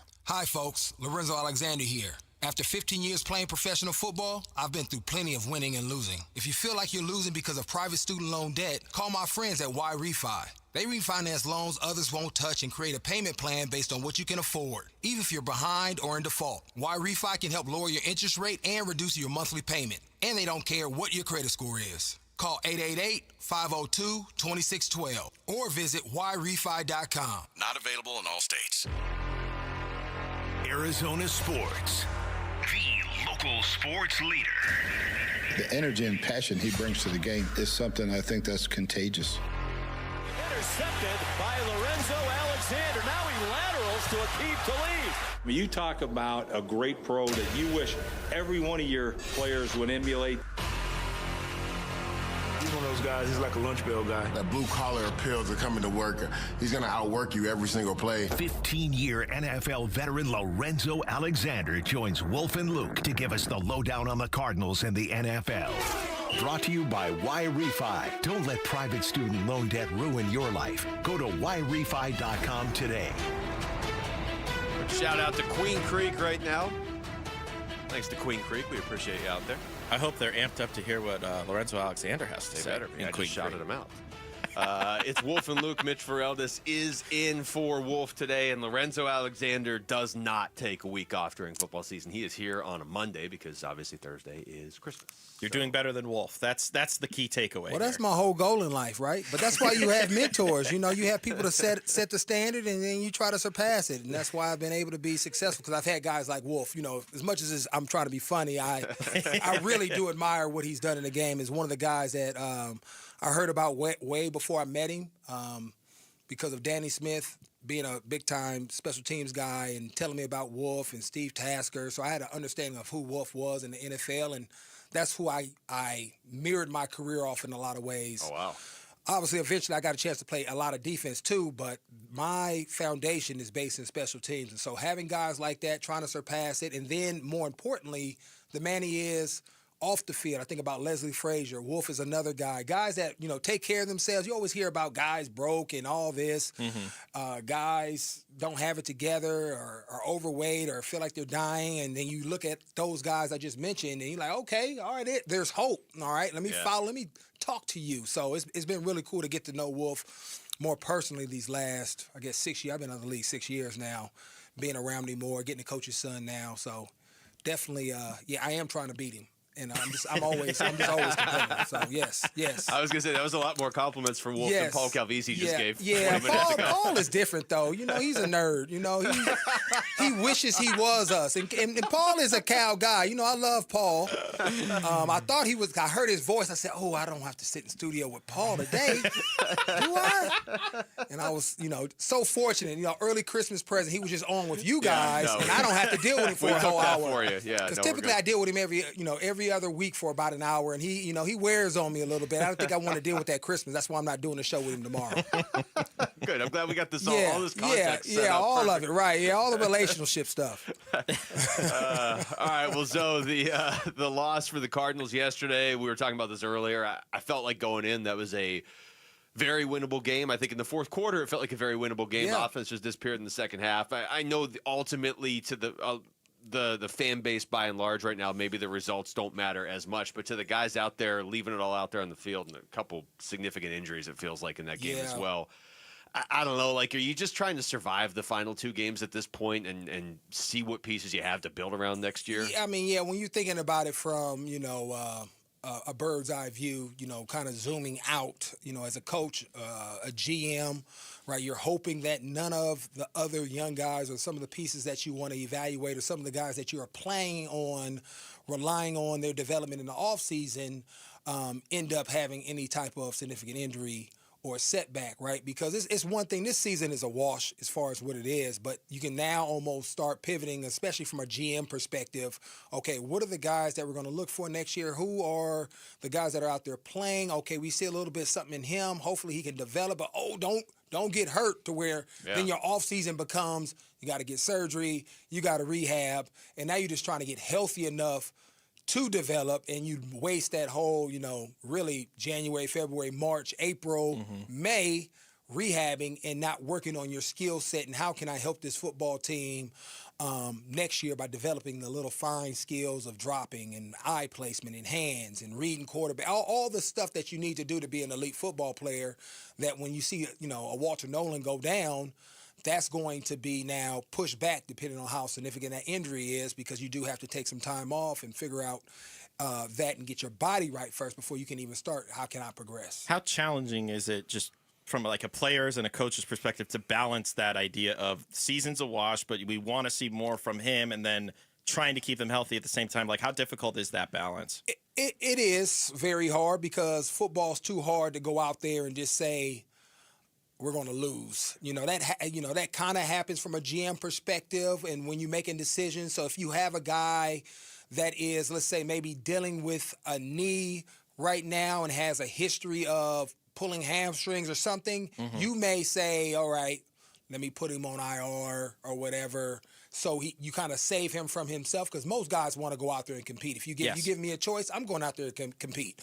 And so you may err on the side of caution from a medical or GM side just to protect that guy from himself. Because when I step on the field, regardless if we're, 11-4 or 4-11, I am trying to put a product and represent myself, my God, my family in a certain light so I can go out here and win. Because, again, I'm not going out here trying to save myself. If you ever in that mindset of trying to save yourself in your body, you need to retire. You're done. Yeah. You just need to because you're going to end up getting hurt. They will retire you. Yes, or getting someone else hurt. Yeah. So it is a hard line to walk, but, that's why, Monty and them make those tough decisions and get paid the money to do it where they have to kind of figure out where their future is because this year at this point is over and done with. You're just trying to evaluate young talent and seeing, okay, here's a guy we took a chance on. We signed him on practice squad at some point. Does what we see in practice, can he actually translate some of that to the game? Right. Looking at the game yesterday, Atlanta's got a good pass rush, but they're middle of the pack, even below middle of the pack in terms of points allowed per game. Felt like it was a winnable game. The Cardinals put up 19 points. Yeah. So when you watch that, what was the issue? Because all of a sudden McBride wasn't effective and they couldn't get the ball to Michael Wilson. I always feel like it's very similar, right? They're having a good drive and then penalties pop up, or it's just stuff like that. I mean, yesterday they missed 2 field goals and you're over, right? Or special teams comes into a play. They just haven't been sound enough for the entirety of a game, right? They haven't been able to put 60 minutes together at all, really, this season at all. I mean, they start fast, and then something crazy happens at the end of the game like we see in Tennessee, or they start fast or competitive, and then they'll have false starts when they're going in or get themselves out of field goal range. Maybe they'll find a way to get in field goal range, and they miss the field goal. They figure a way to win the game, and then they special teams again maybe kicks it out of the landing zone, right? And then that gives the team an opportunity.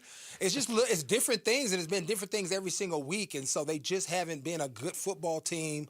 And, right, JG will say this, right, we haven't prepared well enough, and guys haven't executed the game plan well enough. And so it's really just a full-out organizational effort in this mess. Because, yes, coaching matters, but players have to take the ownership of going out there and executing and then changing things.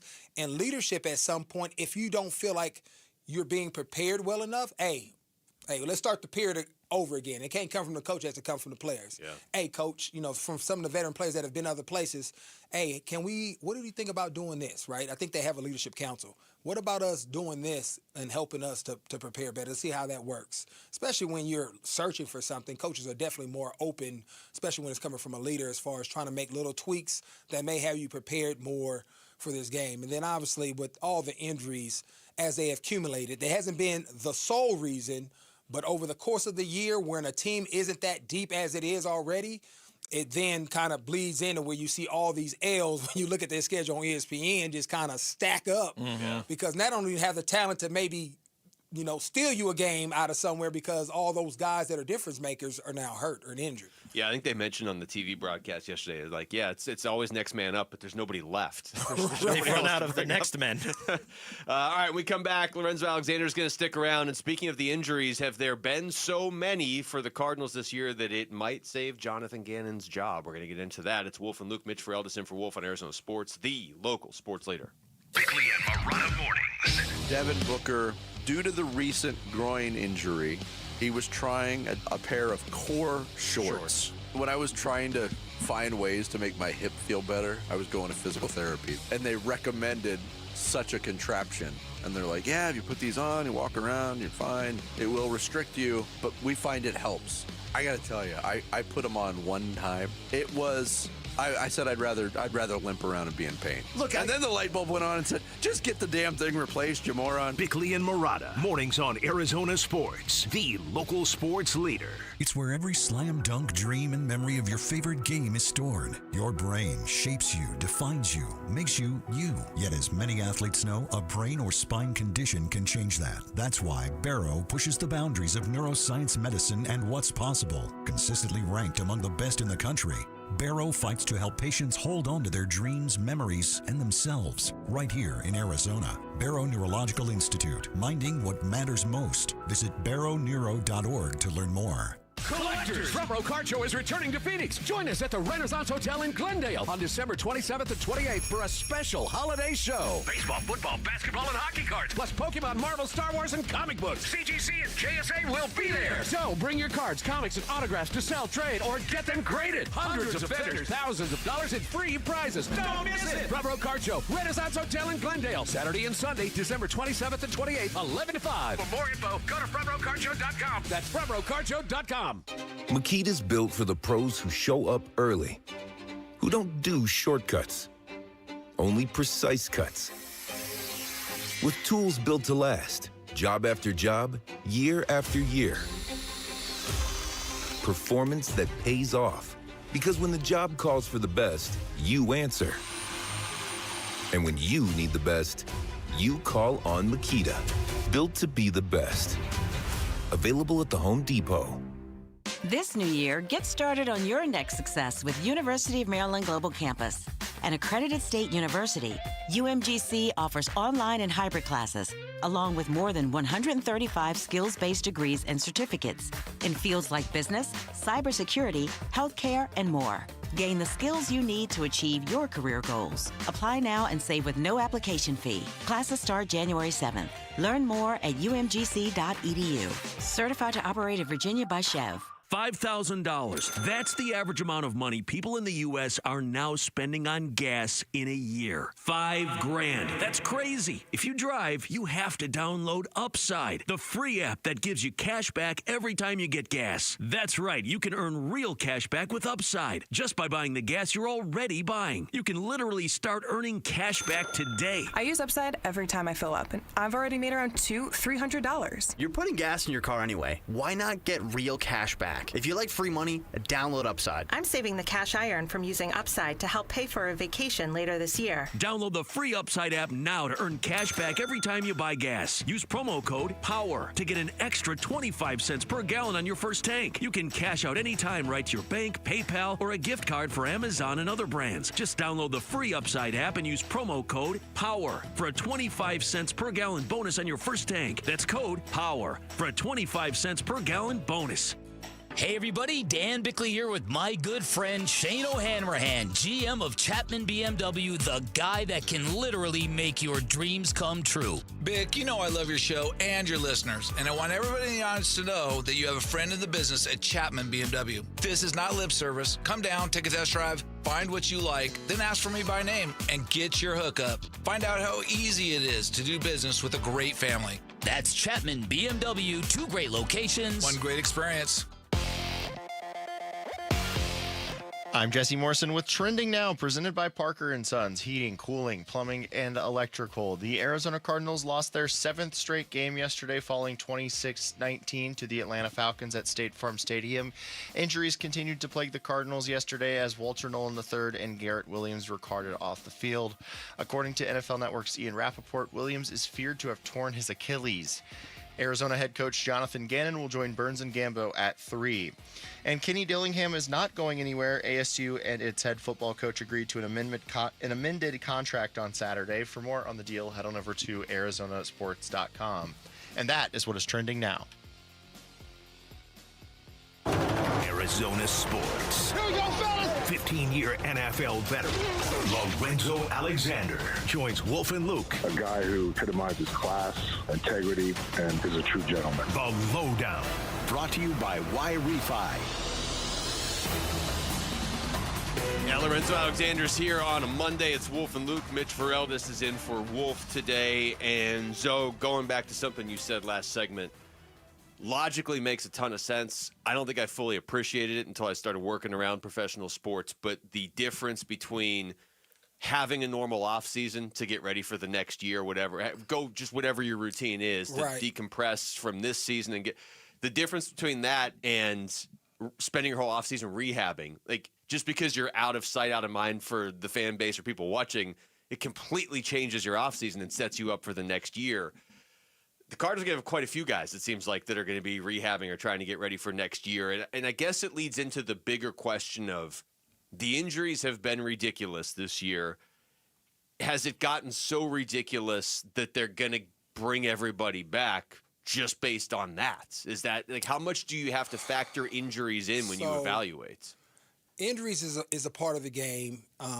And that's something that's it's not a controllable thing. So, right, it's not like a coaching thing. And you can always look at the medical staff and go back and say, reassess, what did we do differently? Is it something that we're doing that we shouldn't be or should be doing to switch up to maybe minimize? But that's typically around soft tissue stuff. If people are, tearing ACLs and, breaking stuff, that's a little bit different, right? Which they've had a lot of ACLs torn. Now, hamstrings and some of the other soft tissue calf stuff, that could be something that, hey, let's reassess and see, is that us or is it this person that we need to really kind of personalize on? But in terms of, JG, I think it comes down to, and people always talk about this, and he does a good job of doing this, right? It's always about the process and staying focused on the process. I know the result matters, especially at the NFL level, and nobody really cares about the process. But the process typically leads you to more of the advantageous outcomes that you want. So if you have a great process, typically you're going to win more games, right? When you think about all the great organizations, even from the Patriots to the Packers to the Steelers, the Eagles now, people that typically win, they have a great process in understanding how they bring in talent, how they evaluate talent, how they practice, how they go about their season. Very meticulous. The Buffalo Bills, I've been a part of that and been seeing that up front.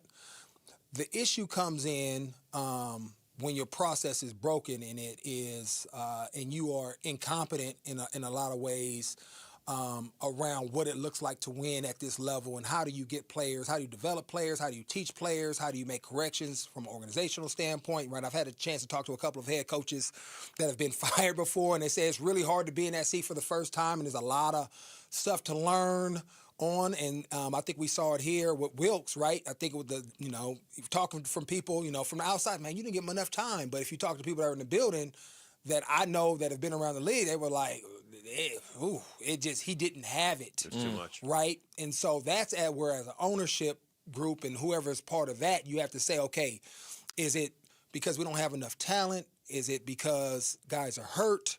Or is it because the coaching staff, and it doesn't necessarily have to be the head coach, it could be coordinators, position coaches, are these guys the right people for the job for us to go where we need to go? And that's a hard question, for people looking outside. All we see is the result. So, no, he has to go.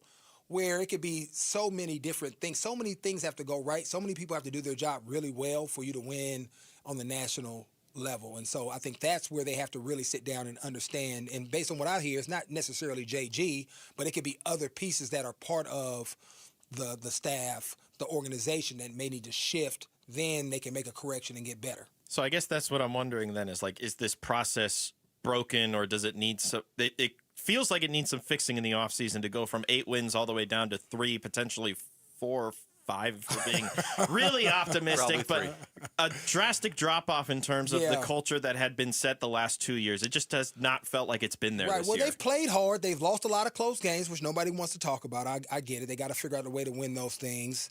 I don't know, because when you watch them play, they are playing hard. It's not like people have said, man, whatever JG talking about, I'm tuning you out and I'm doing my own thing. Nobody's sitting passenger kind of thing. People are trying to figure out ways to win. Mm-hmm.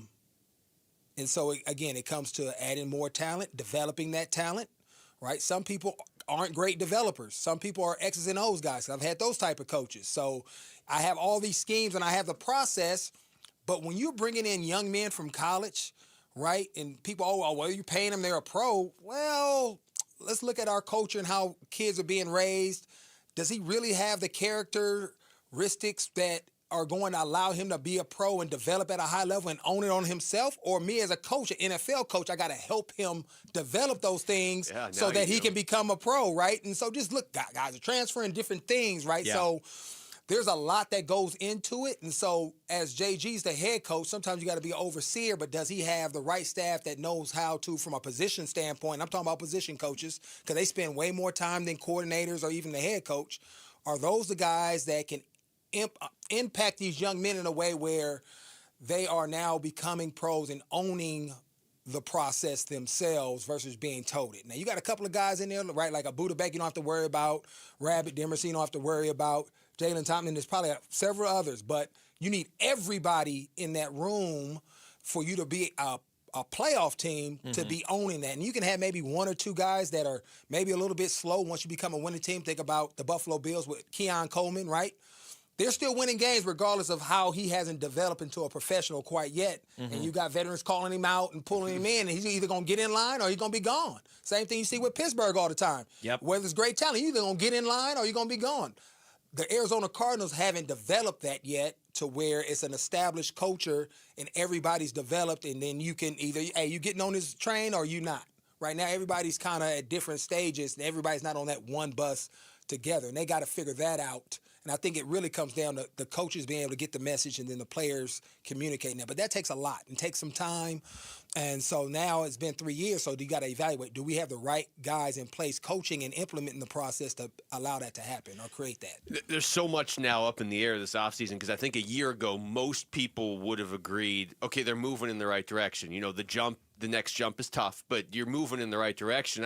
I don't know a lot of people that, like, even the pessimistic fans were looking and saying, no, okay, yeah, they're not going to make the playoffs. They're going to win 7 games again. They're going to start strong and they're going to trail off.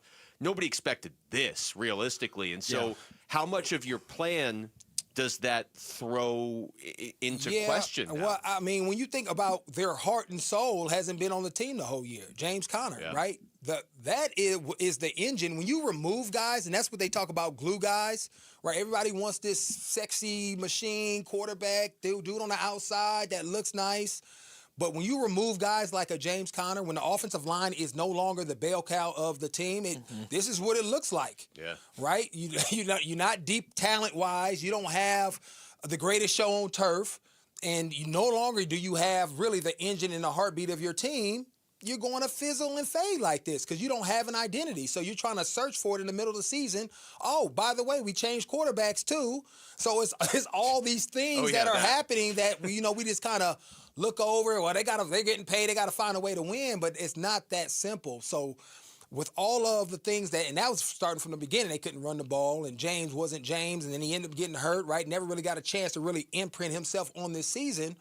That it was doomed before he even got started. I mean, really, when you look at it, and then you try to insert a Hernandez that we all love and adore, but he's coming off of a significant injury, and he's a big man. I mean, I've come off it. You just not right that first year. Yeah. And so you're searching, and you don't have anybody that can step in and really do it just because of the situation that you're currently in as far as personnel. It's also easy to say it in hindsight, but it just feels like there's a flaw with how they went about constructing the roster in the offseason, where they spent maybe 95% of the capital defensive side, hope that the offense continuity was going to be the necessary leap and just go up on its own.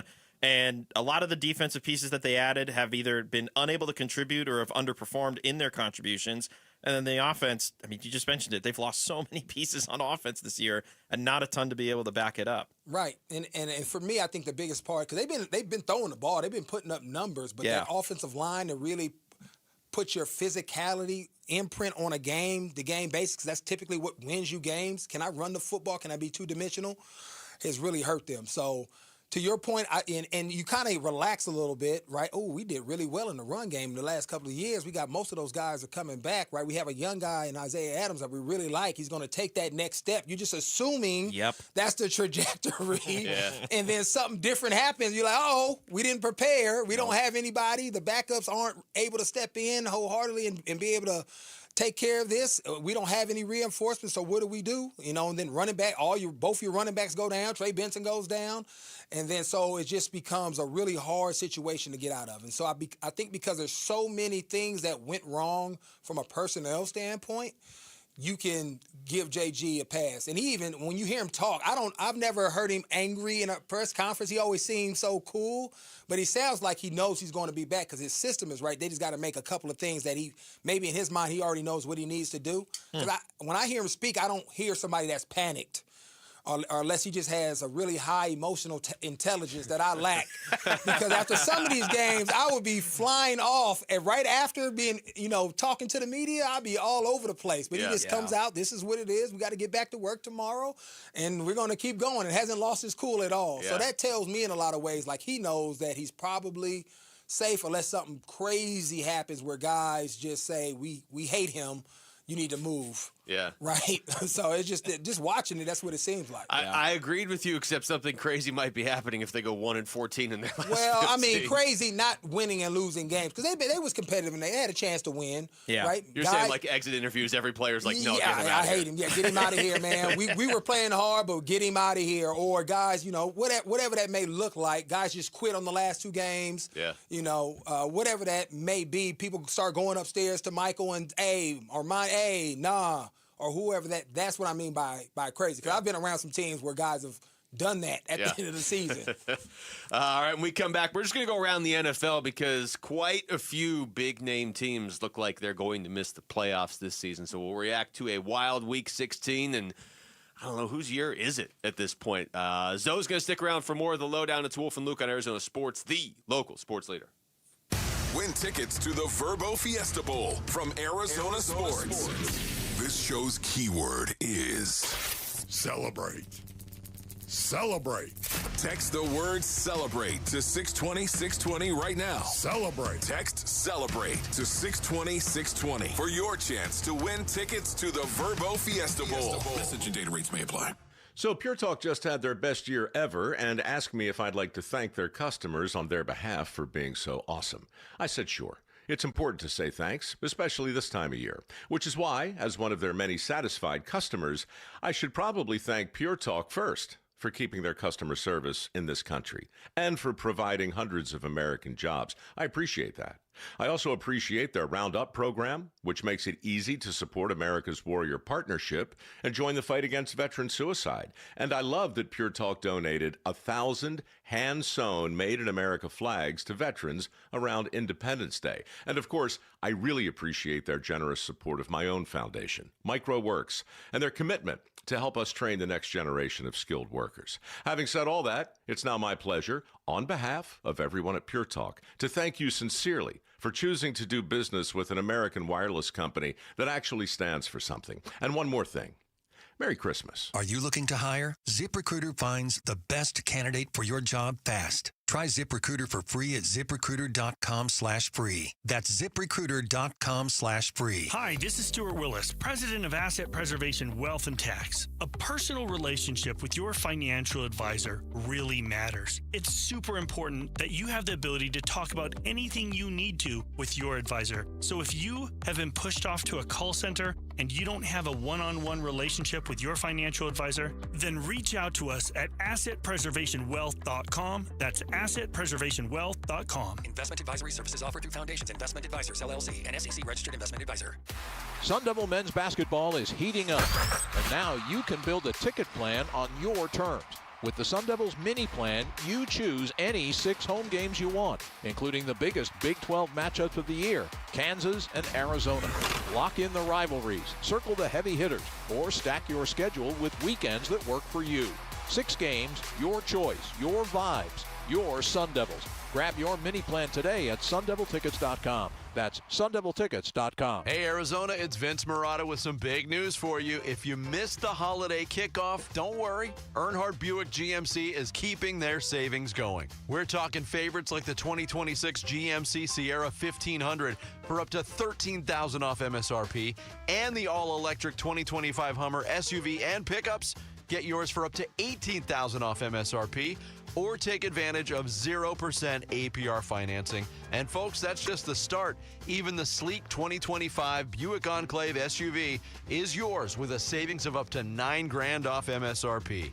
You want it? Earnhardt has it all, priced to move right now. Check them out in Mesa, right off the 60 at Superstition Springs Boulevard, or online at EarnhardtBuickGMC.com. We are professional grade, and that ain't no bull. Most new vehicles include a $998 no bull protection package as an added benefit. After all applicable incentives on select models. APR terms limited through GM Financial. Not all will qualify. Plus tax, title, license, and $599 doc fee. See dealer for details. Offer ends 1/2/26. Today at Berg Simpson, we'll get a call from someone who needs our help. We'll learn about their loved one's injuries. We'll listen to their concerns, and we'll promise to fight for them. Then we'll use our resources and experience to deliver the best possible results we can for that client. So today, when that client calls Berg Simpson, we hope they feel they've done the best thing for their family. If you've been injured, call Berg Simpson for free now at 602-777-7000. 602-777-7000. BergSimpson.com. Good lawyers changing lives.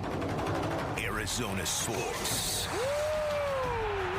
I've never seen nothing like this. Lorenzo Alexander, 15-year NFL veteran. And he is going to get sacked. Lorenzo Alexander, the former Cardinal. The Lowdown with Wolf and Luke. Brought to you by Y-Refi. But I'm looking at this. I'm just trying to look at last year's playoffs. This feels like something I probably should have done before the final 10 seconds of that break. So I'm now doing it live on the air. I do that too. Yeah. Lorenzo Alexander's in. Mitch is in for Wolf today. It's Wolf and Luke. It looks like at the very least, 5 teams, 5 of the 14 that were in the playoffs last year are going to be out. Oh, I looked last night, by the way. Oh, you have the number? I'm over so here last year there were scrambling. 4 new teams. Chargers, Broncos, Commanders, and Vikings were the 4 new playoff teams. This year we could have 6. So Seahawks are in, Niners are in, Bears are in, we're still waiting on Jags, Pats are in, and then if the Panthers win the NFC South, that's 6 new playoff teams this year. Yeah. I'm just looking at it from the other way. Like the Chiefs are definitely out.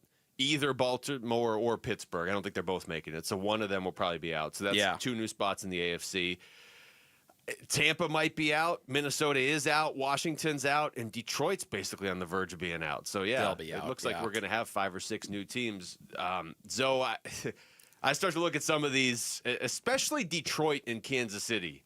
And we talked briefly about Kansas City last week, but now Detroit, after that weird finish yesterday, that's a really talented team to just miss the playoffs entirely. They're not like officially out of it, but what do they have to win out and get a lot of help here these final couple weeks. These are some talented teams missing the playoffs. Yeah, I mean, I know injuries have impacted them as well, like as everybody else. But I mean, that's why it's hard to win year to year. So when you see what the Chiefs have done, what teams like the Ravens have done over the course of 6-7 years, going to the playoffs back to back to back and going deep into the playoffs, it's really impressive because the way the schedule is set up is not set up for you to do that. I mean, so if you win the next year, you're supposed to play all these other first place teams, right? Mm-hmm. Harder game, harder schedule. that typically puts you out of the playoffs or puts you more in the wild card range. And so to see teams do that year in and year out is really cool. So it doesn't surprise me. I mean, they've probably lost a lot of tight games, just the way the NFL likes it, right? 3-point games, 1-score games, and that's typically the difference. Right? The Bears, when we look at the Bears, right? What are they right now? 7-1 or 7-0 in 1-point games this year. They lost all of them last year. Mm-hmm. This year they win all of them. Yeah. And so that's why they're sitting at the number 2 seed right now. So is it luck? You know, do you figure out a way to win? Do you have the ball last? Does your quarterback take a next step? Does somebody make a mistake and you capitalize? There's a lot of moving parts in why that happens. But that's what the NFL loves about it, and that's why every year they're looking at what's the score, what's the average point of margin of winning, and they make sure that they construct this thing so it happens like this every single year, and it comes down to the last week of the season to keep people engaged because, as we said, some teams' only way to win it is to win the division, but they stack all the division games at the end of the season, right? So they still mean something, and people are still engaged. So it's really cool.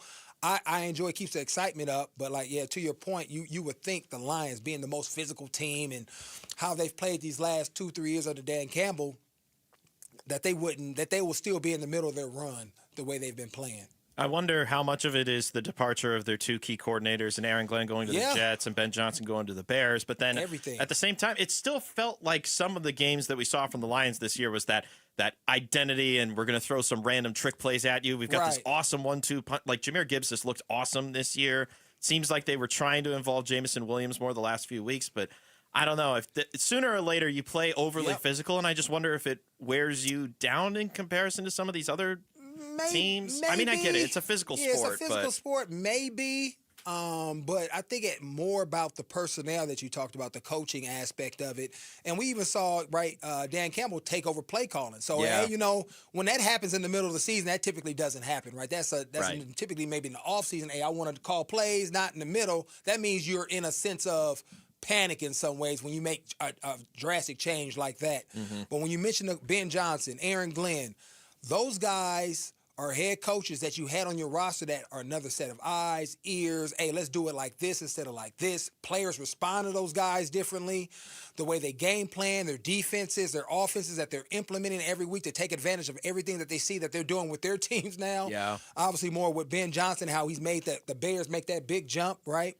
So that probably is why they are sitting at 8. Just based on those 2 guys alone are probably worth at least a win or 2 in some decision making. We're going to call this blitz instead of this blitz on 3rd and 6, right? Those little nuances, right, people never see or hear, but it is a big difference as far as how the feel of the game that I have and how I'm going to set people up to take advantage of something late in games. I'm looking at the Super Bowl odds. I mean, somebody has to be the favorite, right? And it's the Rams. I think we would all agree they're one of the best. If you had to pick somebody to win right now, it'd probably be the Rams, maybe the Broncos out of the AFC. It can't be the Broncos, no way. Well, it says the Broncos fan. Maybe the Bills. Honestly, this feels like the Bills' year. We were talking about that last week. Yeah, looking at it, I mean, I think it all depends on how the division, or how the seeding ends up, and then who wins the first round. There's some teams that as a Bills fan, I wouldn't want to play. Nobody wants to deal with Houston. Yeah, no defense. I don't even want to see the Broncos defense, right? Yeah. I mean, I don't want to necessarily see the Patriots either. But I think if it works out a certain way, we can maybe have Houston take out the Patriots for us, and then Houston maybe take out the Broncos, right? They can play them tight. That's the way it's set up right now. Right, actually. The way it's set up right now, that's what I'm saying, where we don't necessarily have to mess with any one of those teams, depending if we stay the way it is right now. There's also the producer narrative that I could take here, which is this might be the easiest group of quarterbacks that Josh Allen is going to have to go up against in a postseason. Correct. And what happens if this version of the Bills, when you don't have to deal with Patrick Mahomes, you don't have to deal with Lamar, you don't have to deal with Burrow, like what now is the perception on Allen if he can't even get his way to the Super Bowl at minimum? And I hate that it has to be that way because Josh Allen does not play run defense for the Bills. No. Not a 53 guys. He does. That's one spot he cannot help with, playing quarterback. He has to overcome that. Right, which I don't want him to have to feel like he has to overcome week in and week out, play after play, because that's when Josh gets in trouble. When he's trying to do everything. Do too much, right? He's learned how to definitely rein that in, and they've been able to hand the ball off to Cook and relieve some of that pressure. But that is the Achilles heel. So if we play somebody that's going to run the ball and control the game and make it tight and find these big plays, that's really what's hurt the Bills. And I can see that being, leaning to Josh some crazy way. His legacy where, they gave up 200 yards, but nobody's never going to remember it. All they're going to remember, Josh Allen lost in the playoffs where there was no Lamar Jackson or Pat Mahomes. He lost 35-34. Right. Monster game. Nobody cares. Yeah. What, just in your experience, and I hear what you're saying about the path is a very real thing, and it's going to change over the next 2 weeks, I'm sure, quite a bit. But beyond that, when the games actually start in the playoffs, because this is probably going to be somebody new this year that wins the whole thing, unless you believe Philly's going to pull it off. They just look like a mess. And look, I mean, it might be a team that's won before, but kind of a new version of that team. What's the biggest deciding factor when we get into January in your mind? Is it being able to stop the run? Is it having a quarterback?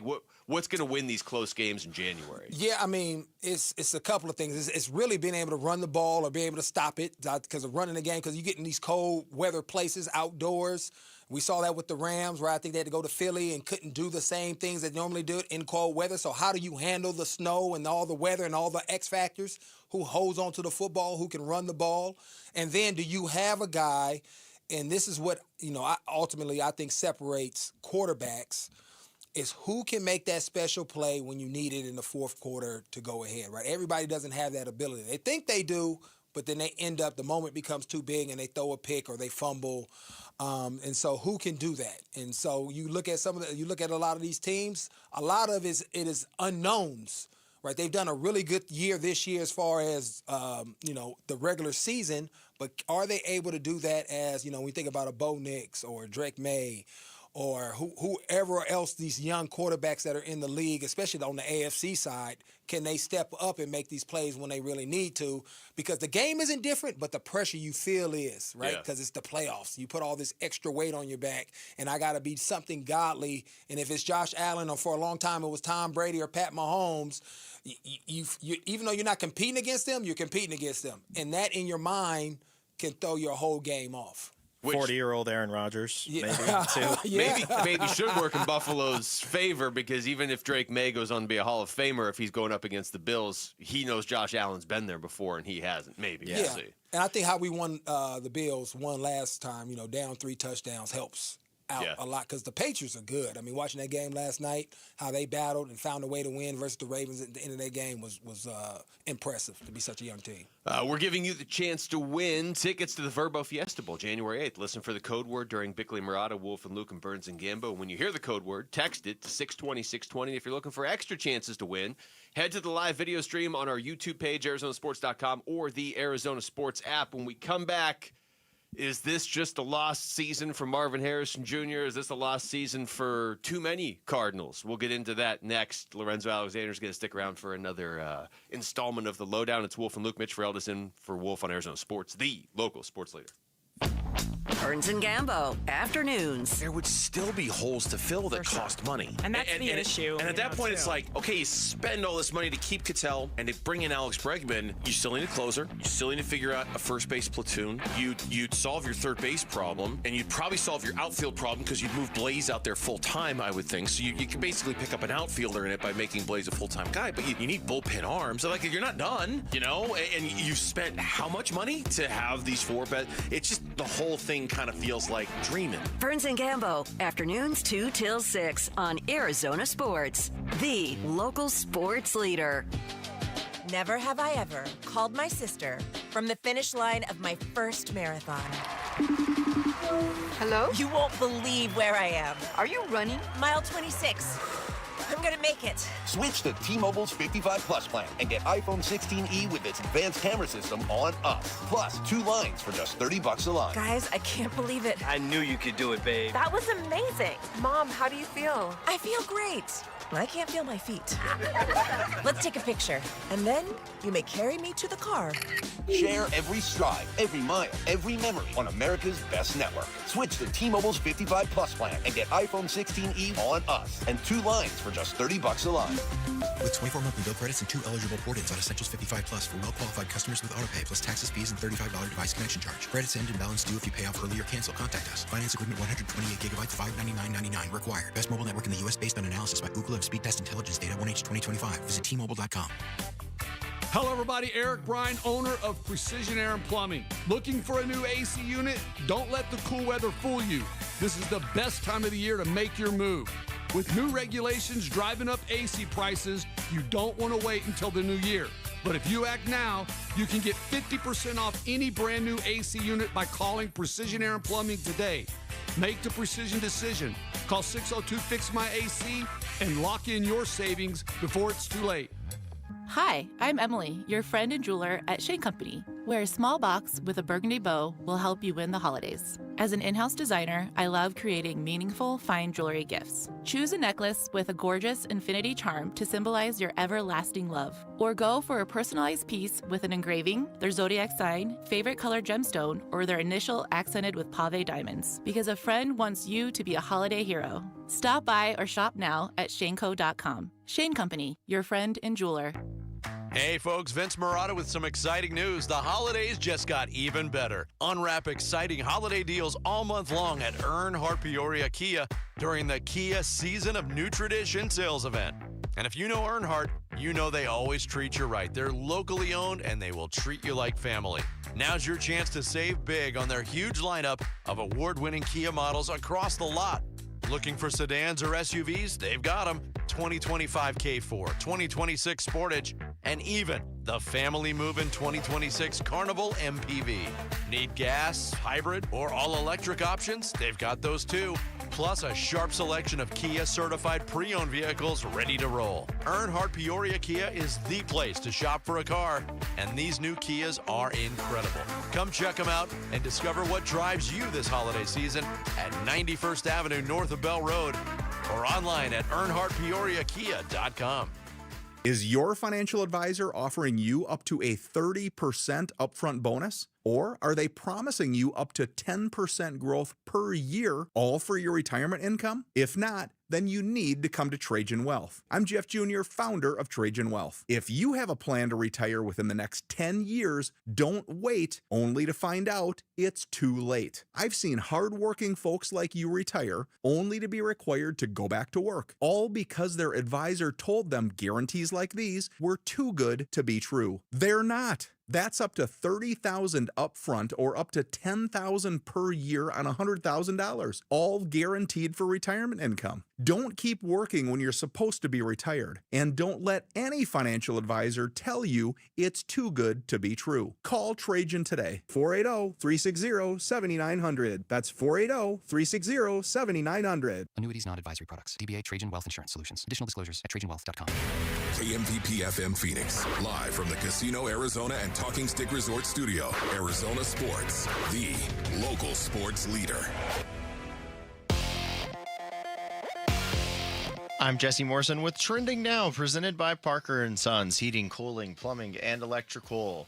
The Arizona Cardinals lost their 7th straight game yesterday, falling 26-19 to the Atlanta Falcons at State Farm Stadium.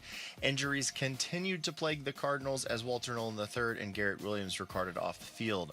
According to NFL Network's Ian Rappaport, Williams is feared to have torn his Achilles. Arizona head coach Jonathan Ganon will join Burns and Gambo today at 3. And Kenny Dillingham is not going anywhere. ASU and its head football coach agreed to an amended contract on Saturday. For more on the deal, head on over to arizonasports.com. This report is brought to you by America Roofing. Why should you choose America Roofing? It's Arizona's largest roofer, A+ with the Better Business Bureau, and winner of the 2025 Roofing Contractor of the Year. Save 12% at americaroofingco.com. Arizona Sports, the local sports leader. The energy and passion he brings to the game is something I think that's contagious. Intercepted by Lorenzo Alexander. Now he laterals to Aqib Talib. When you talk about a great pro that you wish every one of your players would emulate. He's one of those guys, he's like a lunch bell guy. That blue-collar appeal to coming to work. He's going to outwork you every single play. 15-year NFL veteran Lorenzo Alexander joins Wolf and Luke to give us the lowdown on the Cardinals and the NFL. Brought to you by Y-Refi. Don't let private student loan debt ruin your life. Go to YRefi.com today. Final hour of the show, live from the Casino Arizona and Talking Stick Resort Studios on this Monday. Wolf and Luke, Mitch Ferelderson for Wolf. Lorenzo Alexander is here for the lowdown. You can hear the music. You don't need. It always gets me amped up. This music. It's quality music. So one of the biggest things, and we've talked about this, but it keeps getting worse, really, is that this feels like a lost season for a lot of individuals in terms of development, whether it's because of injuries. You know, Marv kind of played yesterday. I mean, he was out there for a couple, but he didn't really. Then they said they were probably going to limit his actual snaps. He didn't really have much of an impact on the game. Looked like maybe he could have had a touchdown. Didn't. Big picture on Marv. I mean, you take him top 5. You need him to be elite. And I'm not saying he can't be, but it feels like this season with the injuries and then the change at quarterback and potential changes this offseason, how much has this set him back or at least stunted his growth? I mean, for sure. I mean, it's a lot of challenges. It hasn't been a lot of continuity with him being on the field. And then when you make that switch from quarterback, right, that's something different as well. But you would like to see him still be able to perform because, I mean, Michael Wilson went through that same type of transition, right? And he's found ways to get open and catch the rock. Obviously, the pressure is different and the expectation is different, which also plays into it, right, with Marv and all his history, his dad, and then him coming in the league top. And so it's different, right, that people sometimes kind of overlook, but that pressure is real. And so that maybe that's something he's still struggling with, trying to figure it out. And, you know, having the inconsistency of being able to play this year hasn't helped him overcome any of that. And then when you see Michael Wilson, does the noise get louder for him? Like, probably, man, they talking about trading me, man. And, you know, people jumping in his DMs and seeing stuff on social media.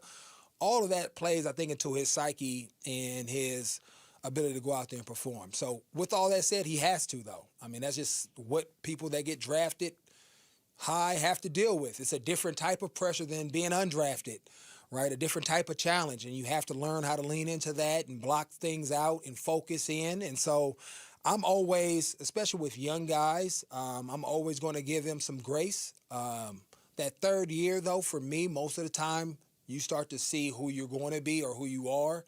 And so hopefully he's able to make that shift. I think it's still too early to say, he's just going to be average. I mean, because he still has all the skill sets. It'd be interesting to see with this offseason, going into it healthy and really being able to work and start to become the player that we all think he can be based on his intangibles, his character, and what the glimpses that we have seen. Because I think he's capable. It's just about putting it together. It might be a new OC and a new quarterback next year, honestly. Right. And that's another challenge you have to overcome now. Now you got to think, okay, is it a whole shift from what they've been doing these last couple of years? Is it a new system or a continuation of it, just so a different messenger as far as how they communicate it to the players? I would still think, and there's been a couple of times this year where we've seen it, where the ball either gets to him right in the chest area or right where you should be with your hands, and it just, I don't know whether it's timing, I don't know whether it's the pressure of, here comes the defender, I got to make this play while I'm looking that way, but also worrying about him.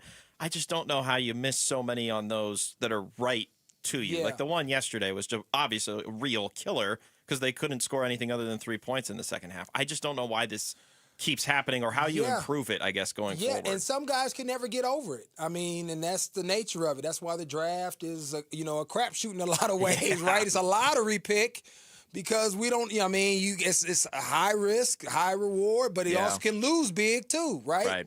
And that's not really, indicative of who he is and what he's done. And some guys just aren't able to make that transition, that is associated with the number that you're picked at.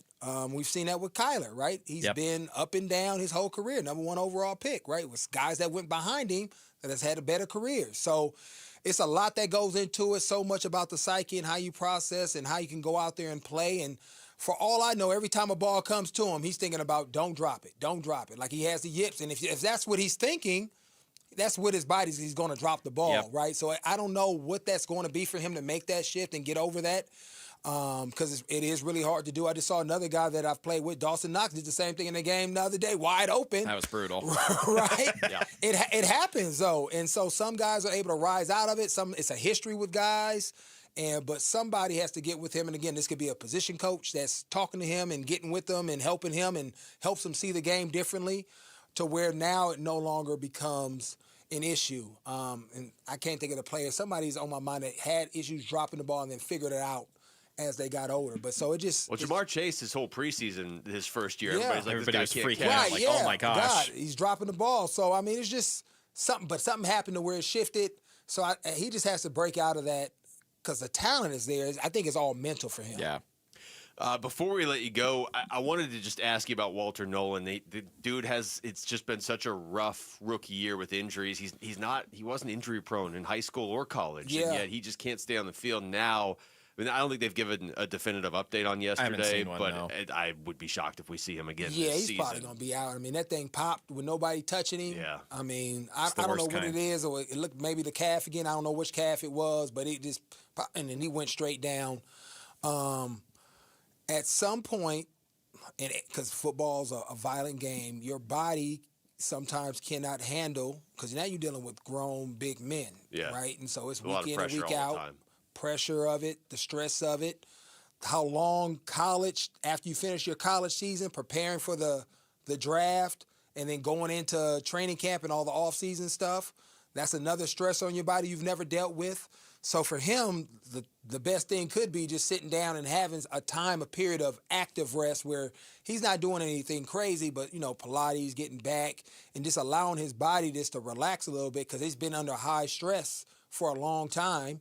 And it's just at the point to where this is going to continue to happen if he tries to come back and play. Yep. Where he just needs to kind of reset, get back, and one of those guys where the last two games, he isn't going to show you anything that you don't already know about him. Yeah.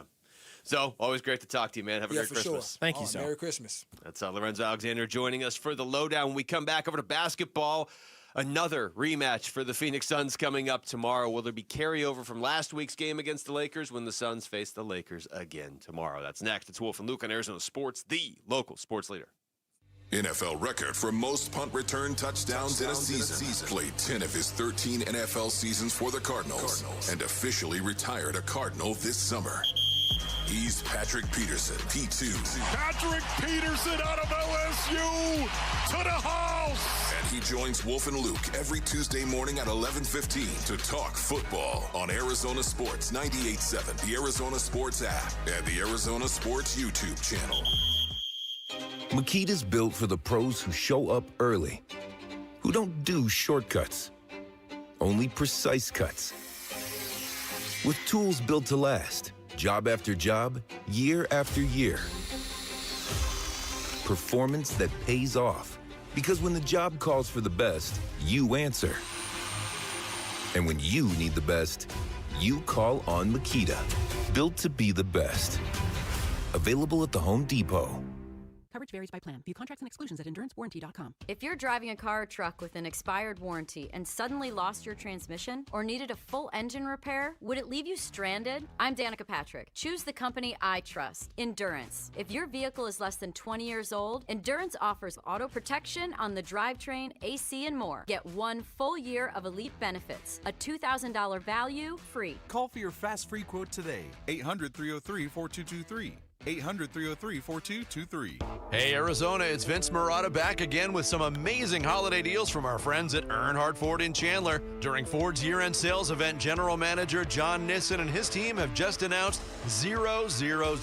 What does that mean? For a limited time, you can take advantage of 0% APR financing for 60 months. Plus 0 down payment, plus 0 payments for 90 days. And just announced, get $1,000 Ford bonus cash towards your purchase. That's on nearly every 2025 model, including America's favorite F-150 trucks and 3-row Explorer SUVs. This is just a sample of the outstanding holiday deals at Earnhardt Ford, your locally owned Ford dealer. Check them out in Chandler or online at earnhardtford.com. Most new vehicles include the No Bull protection packages and added benefit. $699 for cars and SUVs, $1598 for trucks. After all applicable offers on select models, exclusions apply. APR is $1667 per month per $1,000 financed. Interest accrues from date of signing. For well-qualified customers through Ford Credit, plus tax, title, license, and $599 doc fee. See dealer for details. Offers in 1526.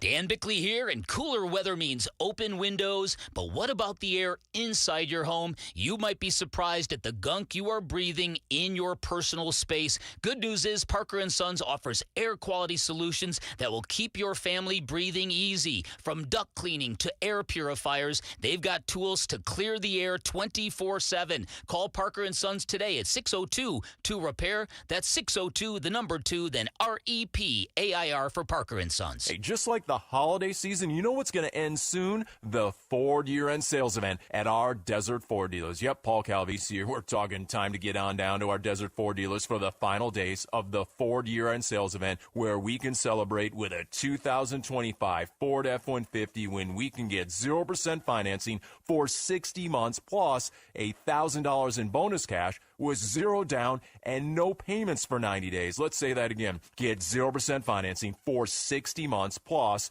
$1,000 in bonus cash with 0 down and no payments for 90 days when you buy a new 2025 Ford F-150 or get into an adventure-ready Ford Explorer. We bought a brand new Explorer last year with 0% financing right now for 60 months plus $1,000 in bonus cash with 0 down and no payments for 90 days on a new 2025 Ford Explorer. But hurry, the Ford year-end sales event ends soon at our Desert Ford dealers. Just click buyfordnow.com.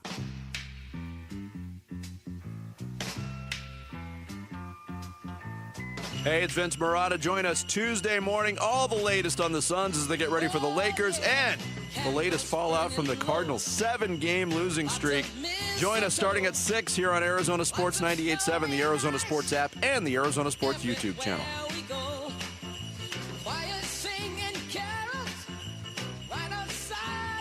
Shout out to Chandler, Arizona. What's going on, Chandler? Surely Chandler loves some Stevie Wonder this time of year. Is this my favorite Christmas song? I feel like you've said that about several Christmas songs over the last few days. Jesse loves hyperbole, that's why. Well, no, I believe it's at least one of my top 3. Okay. This, Blue Christmas, and Feliz Navidad. I was going to ask you impromptu power pool, and you did it. Okay, so that's good. Nice. Okay. This one also reminds me of Elf, going back to songs that remind us of movies. Yeah. This is the scene where they had just finished the snowball fight in the park with all of Michael's bullies, and then they're running around the gimbals. So good. Maybe the Cardinals should get Will Ferrell they should get Buddy the Elf to play quarterback. It's a quick release. Quick release, the ability to build snowballs faster than a speeding. Height. Oh, yeah. Pretty 6 good foot, accuracy. what, 5 is Will Ferrell? 6'4", 6'5", yeah. Able to eat spaghetti with syrup and chocolate. Yeah, he's always energized because he's on a sugar-filled diet. Seems relatively immune to injury. Mitch, what are the 4 main food groups? Candy canes, candy corns, and syrup. Good job. Candy corns. You got to be careful what movies you're testing my knowledge on. Elf, I'm like 90% of the stuff you ask. Francisco. Exactly. Jamal, have you seen Elf? Uh-oh. Oh, no. Yes. Okay. Dramatic pause there. I had to build the suspense. Why do we have this? You, Rick. Good Lord. This is something we have saved on the radio. I'm surprised. Did you hear that? Yeah, I was wondering about if that was tagged on. At least have the context at the end. All right, Mitch, you're not going to be in here tomorrow, at least not with me. No, I will not. We can only have this conversation right now. All right, let's do it. Let's talk Suns, and let's talk about the fact that they just had the rematch with the Warriors. I feel like there was some carryover from Thursday to Saturday for sure between those two teams. And they're going to have a more spread out rematch, but not that spread out, with the Lakers tomorrow. So the schedule Sunday goes to Tuesday, so it was 9 days since they last faced. But as far as games played, it went Lakers, Warriors, Warriors, Lakers. It's not like they've had a ton of basketball in there other than those 2 Warriors games. That Lakers game was pretty heated last Sunday, December 14th. Yeah. It came down to the wire. The Suns have already beaten the Lakers once this year, so this is the 3rd meeting, and right now it's 1-1. What are you expecting just in terms of the emotions heading into this game? And do we need to be on Dylan Brooks' technical foul watch? Probably. I guess we probably always should be on watch. We should always be on watch with him. I'm also just trying to brush up on who's going to be trying to brush up on who's going to be available for that game. I see Jordan Ott is speaking with the media now. I was seeing some quotes from J.J. Redick about members of the Lakers, like not LeBron. DeAndre Ayton did not play in their game against the Clippers, but it sounds like he was a full participant and should be good to go for tomorrow. He was a big reason why the Lakers won that game the last time those two played. And then like some day-to-day nature for Luka, Austin Reeves, and I think Rui Hachimura. And then on the Sun side of things, there's heading in the right direction when it comes to Jalen Green, and that an update will be provided later today. So maybe we get some positive news on the Jalen Green front because we're nearing that That'd be nice. reevaluation period. But Gambo say after Christmas, right? But after Christmas could be after whatever. Christmas or in early January, which, dissect that or determine that however you wish. I think it's one of those things where they don't even know until they know, Yeah. just because of the nature But of that also, injury. he's had 2 re-aggravations this calendar year, like within the last 3 months. Like, let's not push anything if it means having Jalen Green for the rest of the season. There's please. absolutely, I'm with you. I would get to the point where it's like, okay, he's good to go. Let's give it another week. Assuming that helps. I mean, if that doesn't help, then it's so hard to gauge because what is the best way to get your body back into shape is by doing the thing with consistency, right? That's how you get back in shape. If you're just trying to protect him for the sake of protecting him and you don't want him to try and get that body back in shape by playing basketball, that I don't know. I'm not a doctor. I'm not a physical therapist. I'm not anybody that subscribes to any sort of medicine, therapy, or proper physical training or anything like that, clearly. So I just hope that however they're going about it, they're doing it properly. And the positive we could take is that how they've handled Mark Williams this year is the positive sign that we can trust the Suns training staff to at least make sure these guys are healthy for the stretch run. Still got 54 games left. So much time. So if Jalen Green is back for the final 45 games, that is plenty. Especially, I'd much rather have him for the final 45 games of the season than the first 45 games of the season. Sure, absolutely. This is Colin Gillespie after Saturday's loss to Golden State, talking about the Lakers game that is now ahead of them and what they learned from the last Lakers game. Yeah, I mean, it's our next game. Got to learn from this one, learn from that one, try to defend without fouling, show crowds, play with pace, obviously. They're an older team. We got to get up and down. So,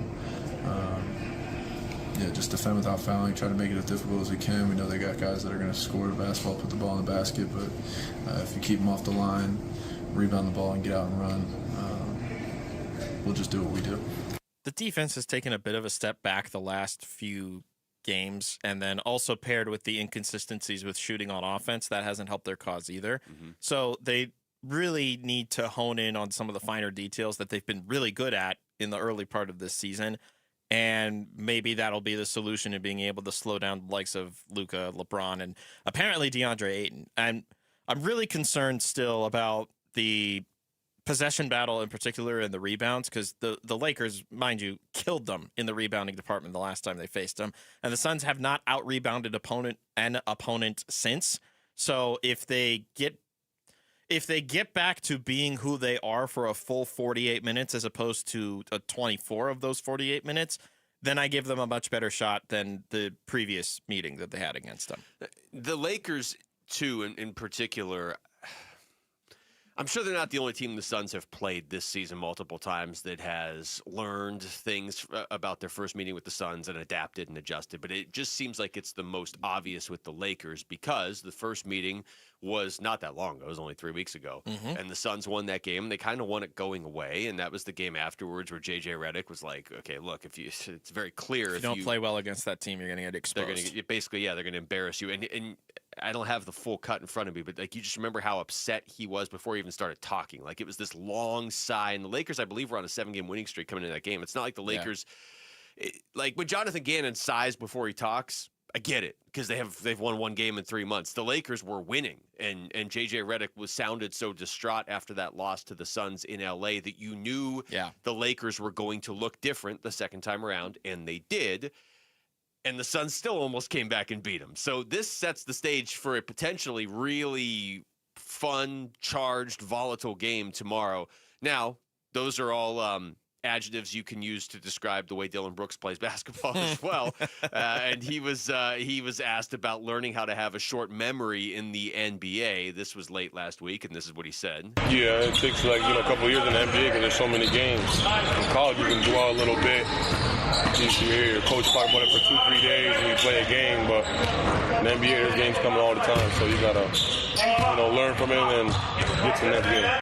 And the reality is, I mean, he and LeBron have a history, and they especially have a history in the last 3 weeks. And it's the NBA. I know you can never just assume LeBron's going to play, or you can never assume everybody's going to play in a game. But we're 1 day away now. I'm assuming we're going to see LeBron versus Dylan Brooks part 3 just this season, especially after what happened at the end of the last game. It's going to be amped up. And there was so much conversation about how the rivalry is renewed after that game on Sunday.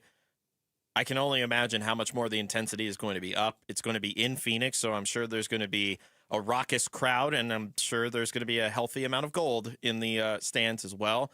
But there is a lot of still, there's excitement still about this team, even with the rough patch that they've hit here, that they're going to give you an entertaining product at the end of the day. It may not result in a win, but they're still going to at least show you that they care. And something that was severely lacking last year was just the ability to convey that they cared about the basketball they were playing. There's not going to be any lacking of caring when it comes to tomorrow night's game. They don't play the Lakers again after tomorrow until February 26th. Good. So 2 months. Good riddance.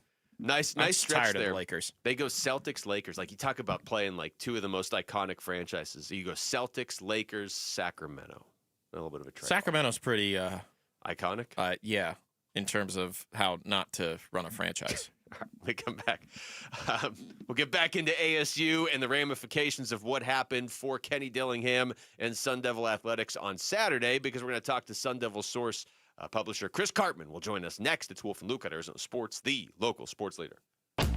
Burns and Gambo, afternoons. I don't know if it's going to be Obagi. I don't know if it's going to be him. I do know that Nick Richards is very much the one piece on this roster that, with Kaman Malawach coming at some point, with Oso Ighodaro getting the bulk of the backup center minutes, with Mark Williams being the freaking revelation that he's been so far. That's the biggest surprise, isn't it? It's been great. It's been fantastic. I mean, it's in an offseason in which you can say which move do you like the best. You can really make a case for Mark Williams as being the move to like the best on the Suns roster. He's been terrific. Burns and Gambo, afternoons 2 till 6 on Arizona Sports, the local sports leader. All right, Basinonians. Ron Wolfley here from my brothers over at Desert Institute for Spine Care, also known as DISC.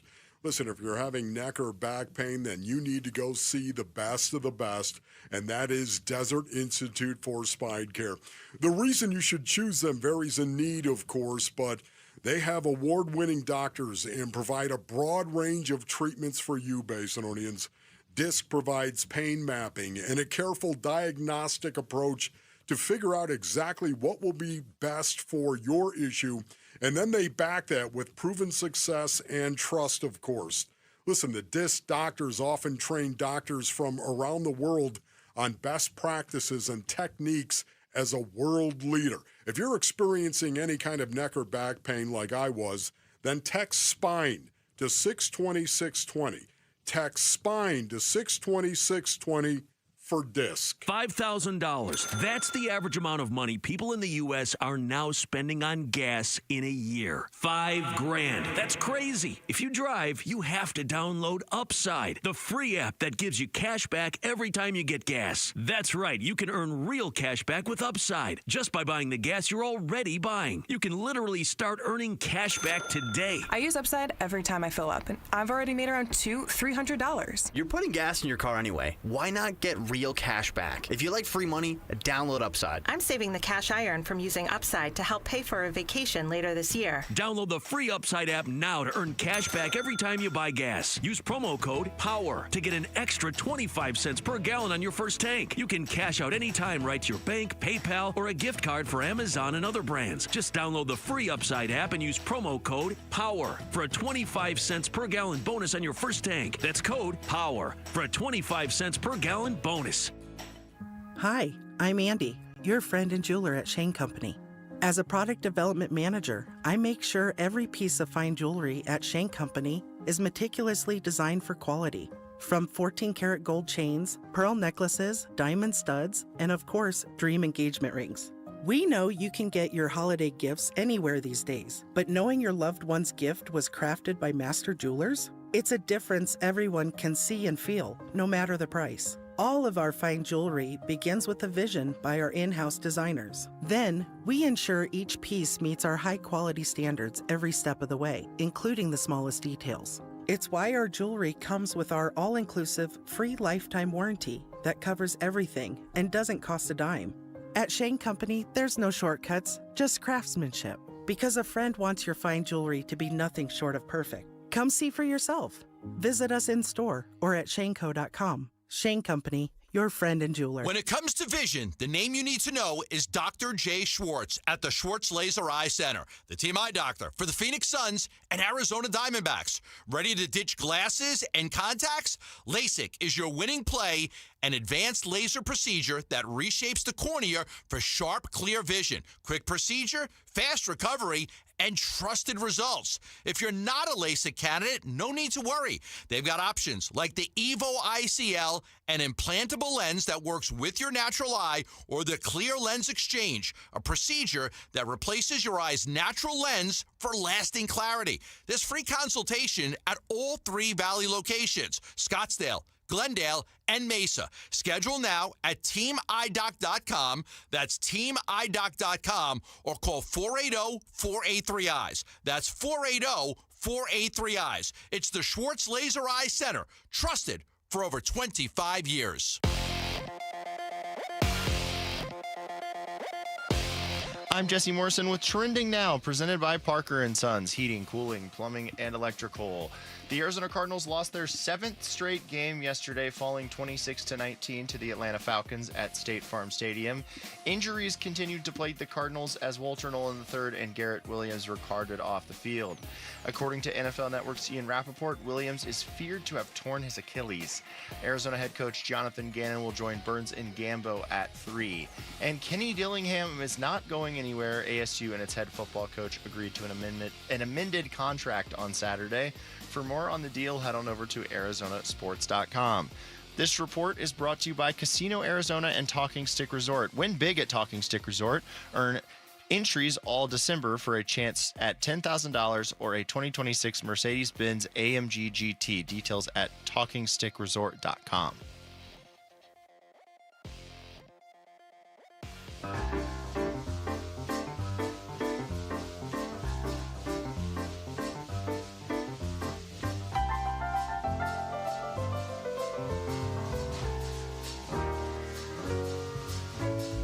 All right, kind of a big weekend for ASU football, ASU athletics, I would say, actually, overall. And no better time to talk to our next guest, Sun Devil Source publisher Chris Cartman, joining us on the Arizona Sports Line. Chris, what's going on, man? Thank you for doing this. Vibe check is good there, guys. You got ASU gear rocking. You got the Christmas tunes playing. Like this is everything's right in the world for the Sun Devils this holiday. That's right. There's no better conversation than with a couple of alums, Chris. You picked a perfect day and a perfect time. It's great. Let's start here, Chris, because I fully admit, obviously we're close to this. There's always recency bias or whatever, but even before this got done on Saturday, Mitch and I were talking last week, and Wolf as well when he was in here earlier in last week, that this just felt like a major crossroads moment for ASU football, certainly, and athletics. How big in your minds was this to get this done? Well, I agree. I think it's very significant. Michael Crow has invested in athletics at ASU to the tune of 26 varsity sports, more than any in the Big 12, more scholarship athletes than any in the Big 12, and yet that hasn't translated to major sports revenue success, football in particular. And I think the financial commitment to football has not matched the overall commitment to athletics. And this is a development that I think changes that paradigm at ASU. Kenny Dillingham is an extremely savvy coach who understands the history of recent decades at ASU, and he wasn't trying to extract concessions for himself personally. He could have made a lot more money had that been prioritized at ASU or elsewhere, Michigan or somewhere else. He was garnering interest in earlier jobs that were open, from my understanding, including Florida and Penn State. He's a high-profile name, but he really wanted to make Michael Crow and ASU pot committed, to use a poker term, to help promote the resourcing of ASU football in NIL, and also with staffing compensation. So the commitments that have been made in those two areas, it's not going to show up on a contract in the NIL respect. That's more of an understanding, but reducing the number of wins that are needed to attain automatic rollover years on this contract from 6 to 3, as I understand it, essentially makes it very likely that Dillingham will have up to 10 years to circumvent the 5-year Arizona state law maximum. And that essentially provides Dillingham with enough confidence that the money that would need to be paid were he to be fired some years down the line, should ASU not support NIL sufficiently, would be too much for the university to deal with. And also, Dillingham agreed to an increased buyout that he would have to pay. I heard it's double, or roughly double, maybe $9 or $10 million, should he leave ASU. So both of them are now more committed to trying to make ASU a successful football program than I think any time at ASU in recent decades. And I think one of the changes that I'm the most curious or fascinated by that seems to be part of this new age of college athletics altogether is promoting Josh O'Mara to be the general manager. So my question, I guess, for you with Josh is, how is his role now improved or different than what it was already with athletics? It's really difficult in this revenue share era, which we just concluded the first season of, to have your head coach also be the person to negotiate financial terms with players. There's a conflict there. Mm-hmm. A lot of players are going to not take too fondly to a head coach telling them they're not worth as much as they think that they're worth, or they're not worth as much as they might be on the open market. And Dillingham has a good working relationship with Josh O'Mara, and he's going to have to be the person who's having those conversations much more frequently with players. ASU is going to have to make some decisions that are more financially based than emotionally based. Yes, of course, you'd like to return your players who are starters and experience the joy of being successful with them, but you have to be smart, and you can't overpay in this new landscape of college football. Josh O'Mara is going to be very involved from a evaluation standpoint, making sure that they have a strong idea of who they want to target in the transfer portal and why. He's going to be making sure that their recruiting board and high school classes is well built and developed, and that they have a great idea of who they want to target and why. And he's going to be involved in the conversations about how much money that players are going to be getting in this new revenue share era. Talking to Chris Cartman of Sun Devil Source.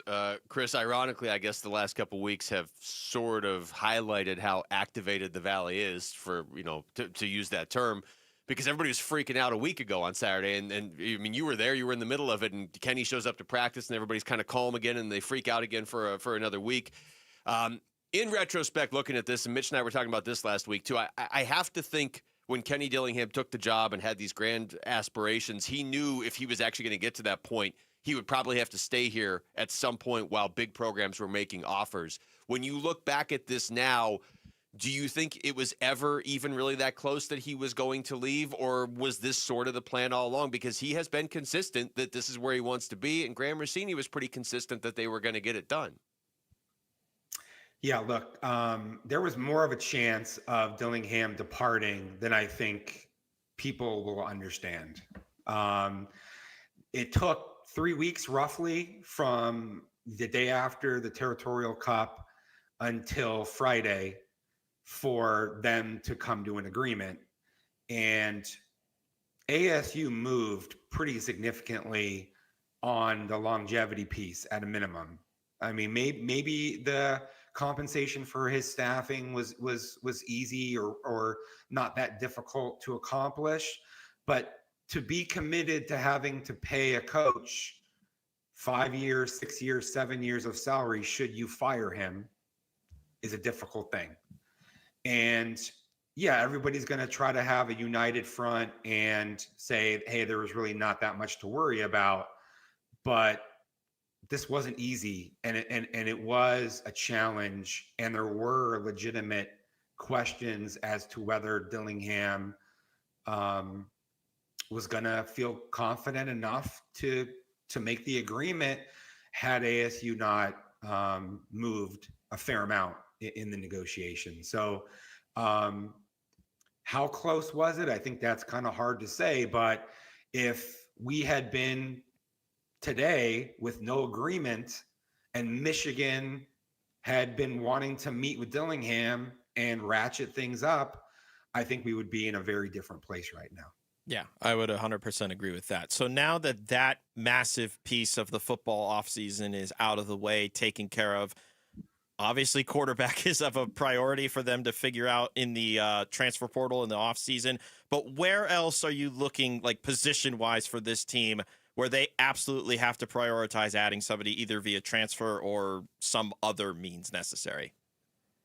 Well, almost everywhere on the roster. And that's another big part of this conversation, which is if you didn't feel like there was a commitment to give you more NIL resources, that would be another reason why you wouldn't stay. Yeah. Like, do you want to be coaching the equivalent of the Royals, the Pirates, the Marlins, when you have an opportunity to go coach the Dodgers for more money?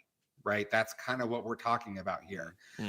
Texas Tech and BYU had a lot more resources than ASU this year. We're talking maybe twice as much in NIL, more than that, perhaps, with Texas Tech. So you have to make up for that in some way, and you have to feel good about your ability to make up for that. And so I look for ASU to be very invested in trying to get quality players in the transfer portal. That starts at quarterback. Sorsby might end up at Texas Tech. We'll see, but I think there's several in the Big 12 between Hoover, Beck, Sorsby. You got some other guys nationally, like a DJ Lagway, who ASU might take a shot at. But I think they're going to need 2 impact receivers, maybe 3. They're going to need 2 impact linebackers. They're going to need defensive backs, corners, and safeties. They're probably going to take a running back. A tight end would be nice. They're losing their 2 top tight ends.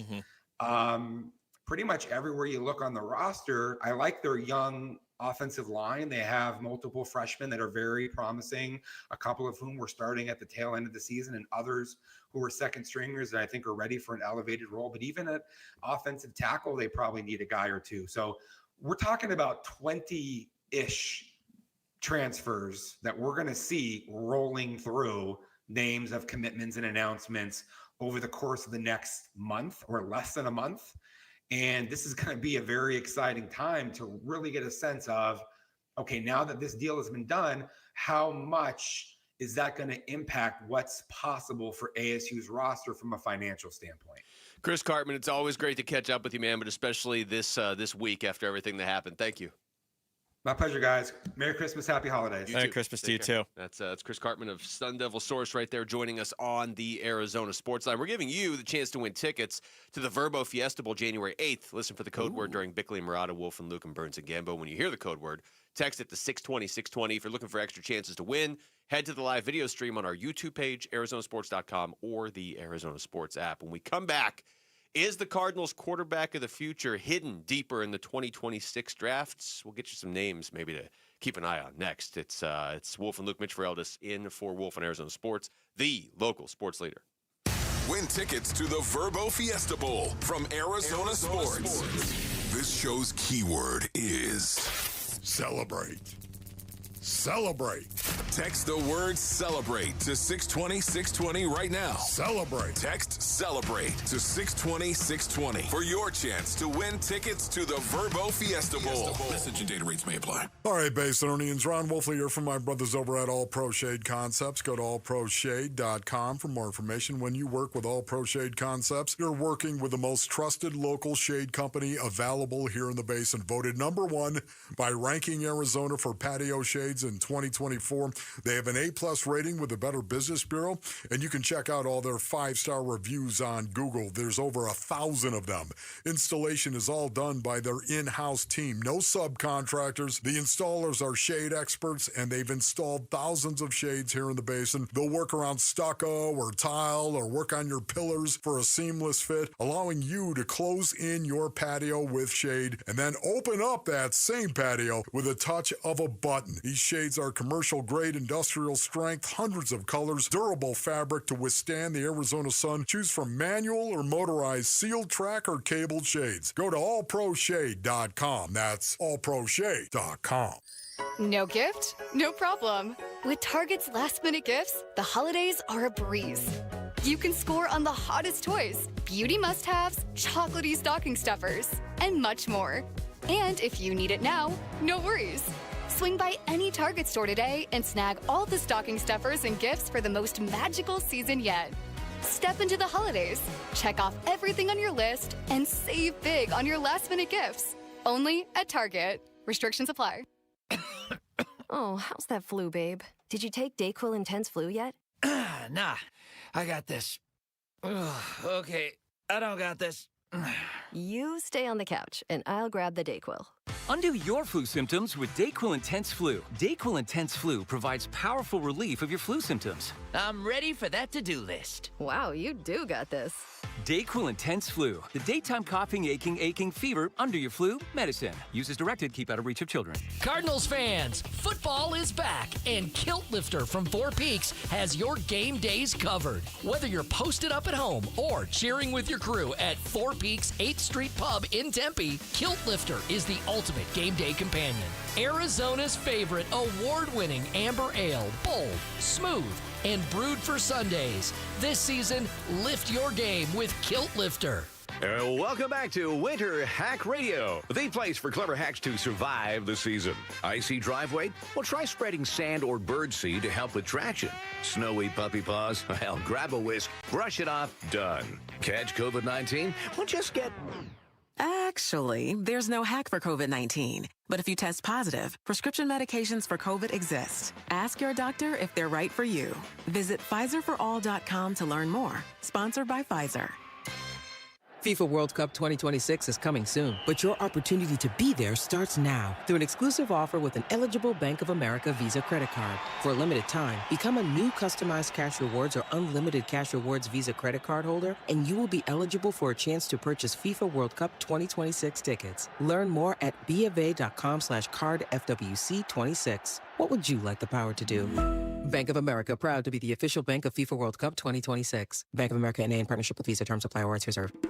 Kick off game day with the mouth-watering taste of Redbird Farms chicken. Humanely raised and cage-free. Redbird Farms chicken is what real chicken tastes like. Whether you're tailgating or hosting a watch party, Redbird Farms will be the MVP of your game day menu.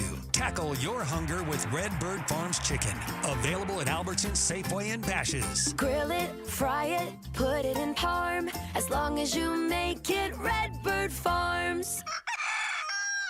Big Red Monday. This is Cardinals cornerback Max Melton, and you're listening to Arizona Sports, the local sports leader. Big Red Monday. With Wolf and Luke.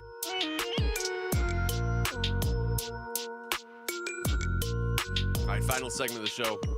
Wolf and Luke, Mitch Ferrell in for Wolf. So I told you I was going to do this earlier, Mitch, and I'm going to do it right now. Let's do it. I pulled up. What are you going to do? A mock draft. You don't remember. I pulled up a mock draft from before the season, just to get a sense of some quarterbacks that were being viewed highly before the season. Okay. And I'm not saying these guys, if they've dropped, are suddenly the answer for the Cardinals, but I'm just saying if you don't want to use a top 5 pick on a quarterback, you might be able to get one. Right now, the Cardinals pick 5th. That would also mean they pick 5th in the second round. 5th behind the Giants, who probably won't need a quarterback. Vegas, who knows? Cleveland, who knows? And then the Jets probably will also be looking for a quarterback. Yeah, and 2 of those teams play this week. I said it was the Giants and the Raiders. Giants play and each Raiders. Other. So they have a very good chance of picking 4th, the Cardinals, or maybe even 3rd. So I'm just going to throw a couple names. I just pulled up a random mock draft from before the season. This is CBS, their 2026 mock draft from August 27th. Okay. And I got to say, their first pick, and that's why I've had to double and triple check this to make sure they didn't update this, was Fernando Mendoza, which is wild to me because I don't remember hearing his name that much at the start of the season as far as like an NFL prospect. Wow. But good on them, whoever that is. I think it's legit because their second name is Garrett Nussmeier. And, we forgot he was in college football because he got benched. So I'm looking at ESPN has under the NFL, they have an NFL draft tab, and then there's a best available tab, and you can look at all the prospects that are projected to go into the draft, right? And you sort it by quarterbacks. They have it ordered as follows. Okay. Ty Simpson. This is update. This is like right now. As far as I know, this is up to date. Because, I mean, all these names are either eligible or are going to. Well, wait, before you read that, since that's current, let me, just so we don't keep like moving everybody back and forth through time.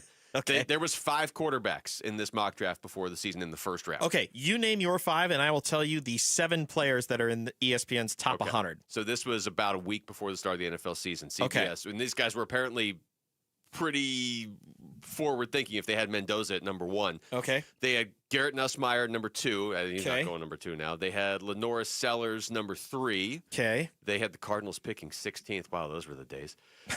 They had Cade Klubnik going 10th in the draft, and they had John Mateer going 13th. So they had 5 quarterbacks going in the first 13 picks, in addition to the possibility that Arch might be available. Sam Levitt at that point was a first-round pick. You know what I mean? Drew Aller. Yep. So now how much has it changed? Ty Simpson is their best overall quarterback, followed by Dante Moore, followed by Lenoris Sellers. Wait, who is this? Is this WeDon'tLikeFernandoMendoza.com? Followed by Fernando Mendoza, who is, if you're doing it, he's the 4th rated quarterback, 16th overall player. Okay. So I guess I could take that. And then Garrett Nussmeier, overall from 16 at Mendoza to 58 for Nussmeier. Okay. And then Carson Beck at 68, and then John Mateer at 75. If anybody watched the Miami and Texas A&M game, are you really in a rush to grab Carson Beck, even if it's in the 4th round? I don't think so. No. Good Lord. Suffice it to say, I would say that the draft options, especially if Dante Moore decides to go back to Oregon, which if we ask our nearest and dearest closest Oregon alum / fan down the hallway, she would say that Dante is going back to Oregon, which means that he would not be available as a second option in the top 5 of the draft. I would say from just kind of watching, I don't think it would be the worst thing for him to go back. He's still raw. He's got unbelievable ability to fit the ball into tight windows on some of these throws. Like the game against Penn State, I was gawking at some of the throws that he made. But there is still a little bit of that underdeveloped nature to Moore. The flip side, though, is a lot of places have him projected as like the second quarterback off the board. So even if he gets better, his stock might not be any higher. He's only a sophomore. So like he doesn't have to leave right now. He can go back, have another great season with Oregon, maybe even win the Heisman based off of how well he played like this year. a Morgan campaign for the Heisman. Like you can already see it writes itself, right? That alone is a good enough reason to go back. That was good. Yeah. Either way, draft class based off of these 7 options does not excite me. So my end of the day theory with going in the draft is you got to really love Fernando Mendoza or get lucky drafting very much later in rounds. And I don't think the Cardinals have a ton of picks next year, if I'm not mistaken. Hold on one I second. think they just have their normal picks. Right, I don't know that they don't have like the excess amount that they had a couple of years ago. I mean, so far you could argue, and I know injuries have complicated this, but you could argue since Monty took over, they've done a lot better in the 3rd round than maybe the 1st round. Right? I mean, you look at the 3rd round. 3rd round in 2024 has not panned well, though. No, that's Isaiah Adams. That's Tip Ryman, Trey Benson, but Benson and Ryman were hurt all year. Yeah, I think Jaden Davis was or Elijah Davis but like Garrett Williams and Michael Wilson the year before. Look, either way, I hear what you're saying, and from my perspective, like we just watch a lot of college football, but I'm not a quarterback scout. No, it's easy to look at this class and say, yeah, hopefully you get Mendoza. I'm not even sure Mendoza's a sure thing, but he's 6'5", so Cardinals fans would like that. But I think the bigger thing is, and this is where you have to prove yourself as a front office, to be quite honest, you need to be able to find a quarterback in this draft. If it's somebody you want to reach for at 5, or if Dante Moore is available and he drops to 5 or whatever, you move up 2 spots, or you move down a little bit. You like one of those guys like a Cade Klubnik or somebody that maybe isn't a top 10 pick. It's not, you can't justify taking him there, but maybe you specifically like him at 25. I don't know. The point is, you desperately need a quarterback if you're moving on from Kyler Murray. That's not a knock on Jacoby Brissett. He's done everything you could possibly ask of him. I don't think their record would be any different with Kyler. If you just had Kyler play all season or Jacoby play all season, I think your record's basically the same. But the offense has been better with Jacoby yesterday notwithstanding. You got to find a quarterback, and this is where you've got to earn it. You're going to have to find one because there's not a slam dunk, clear cut. This guy should be 1, this guy should be 2, this guy should be 3. Your scouts are going to obviously be working overtime. And like the alternative route for them at this point, if the draft class is not great, is to try and convince yourself that some of these young guys on second teams already, like Malik Willis with Green Bay, is worth, trading a 3rd round pick for. That's the other option. Even that doesn't excite me. But you're going to have to find a quarterback. And it's not going to be the biggest reclamation project that people are going to be looking at and saying this guy, maybe he finds it somewhere else, is Kyler Murray. Yep. All right, that's it for us. Thanks to Rick and Jamal behind the glass. For Mitch, I'm Luke. We got Burns and Gambo coming up next on Arizona Sports, the local sports leader. Bickley and Marotta mornings. Devin Booker, due to the recent groin injury, he was trying a pair of core shorts. When I was trying to find ways to make my hip feel better, I was going to physical therapy, and they recommended such a contraption. And they're like, yeah, if you put these on, you walk around, you're fine. It will restrict you, but we find it helps. I got to tell you, I put them on one time. It was... I said I'd rather limp around and be in pain. Look, and then the light bulb went on and said, just get the damn thing replaced, you moron. Bickley and Marotta, mornings on Arizona Sports, the local sports leader. Hi, Jan from Toyota here to let you know that Toyotathon is on. And what better way to get in the spirit of the season than with a new Toyota, like RAV4, Grand Highlander, and Corolla Cross. But to really get in the spirit, let's sing about it. So without further ado... Driving through the snow in a new RAV4, hooray! To the slopes we go in a Highlander for a ski day. A Camry to get hot cocoa, tubing with a Tundra makes the kids go loco. Oh, what fun it is to make holiday wishes come true. Toyotathon, Toyotathon, Toyotathon is on. Oh, what fun it is to drive a new Toyota today. Hey!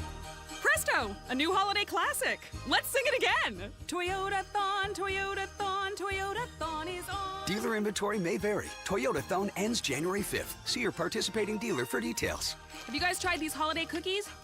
They're so good. Toyota. Let's go places. If you're considering a dental procedure to fix your teeth and give you the confidence to smile again, I'm 100% certain you'll choose ProSmile. Why? Because ProSmile really is different. They're Arizona's Smile Center. Experts in all-on-X implants and custom cosmetic veneers. They're the only practice in Arizona with full-service oral surgeons and cosmetic dentists on site. Many implant centers use regular dentists for oral surgery, not ProSmile. ProSmile is the only implant center where the lab technicians, anesthesiologists, and board-certified oral surgeons are all in office. No outsourcing, no delays, no mistakes. Specializing in all-on-X implants and custom veneers, ProSmile can give you the gift of a smile this holiday. ProSmile is offering $1,000 off services through December 31st. Call 1-888-GO-SMILE or text PRO to 620-620, and I'll send you a link to schedule your free consultation. Locations in Paradise Valley and Scottsdale. Message and data rates may apply. There are only about 4,300 publicly traded companies on the U.S. stock exchange. But there are an estimated 33 million companies in the U.S. Hi, I'm Jeff Jr., founder of Trajan Wealth. The average investor is missing out on over 99% of the investment opportunity that's happening in this beautiful country until now. True portfolio strength is found beyond the confines of the S&P 500, investing in promising companies before they go public. private real estate, infrastructure, world-changing technologies. This is called the endowment model. The endowment model has historically outperformed the traditional model of just stocks and bonds. If you're an accredited investor and want more from your investments, it's time to think beyond just stocks and bonds. Call Trajan today. 480-360-7900. That's 480-360-7900. Advisory services offered through Trajan Wealth, LLC, an SEC-registered investment advisor. See website for details. Winter is the perfect time to upgrade your yard with Turf Monsters, Arizona's trusted, top-rated installer of artificial turf. Their turf is engineered for our climate, built to stay cool, vibrant, and durable year-round, and is backed by industry-leading warranties. Holiday gatherings coming up? A clean, green, low-maintenance lawn makes entertaining easy, and their artificial turf is pet-friendly, kid-safe, drains fast, and never gets muddy, so everyone can enjoy the yard without the mess. It's also an eco-friendly option that can save thousands of gallons of water a year, and Turf Monsters can also create dog runs, poolside turf, and outdoor spaces perfect for grilling and game days. You'll get a free in-home consultation, clear pricing, and fast professional installation, often done in just one day. Get your yard ready before spring hits. Visit turfmonstersaz.com or call 623-263-7388 for Turf Monsters. KMVP FM Phoenix. Live from the Casino Arizona and Talking Stick Resort Studio. Arizona Sports, the local sports leader.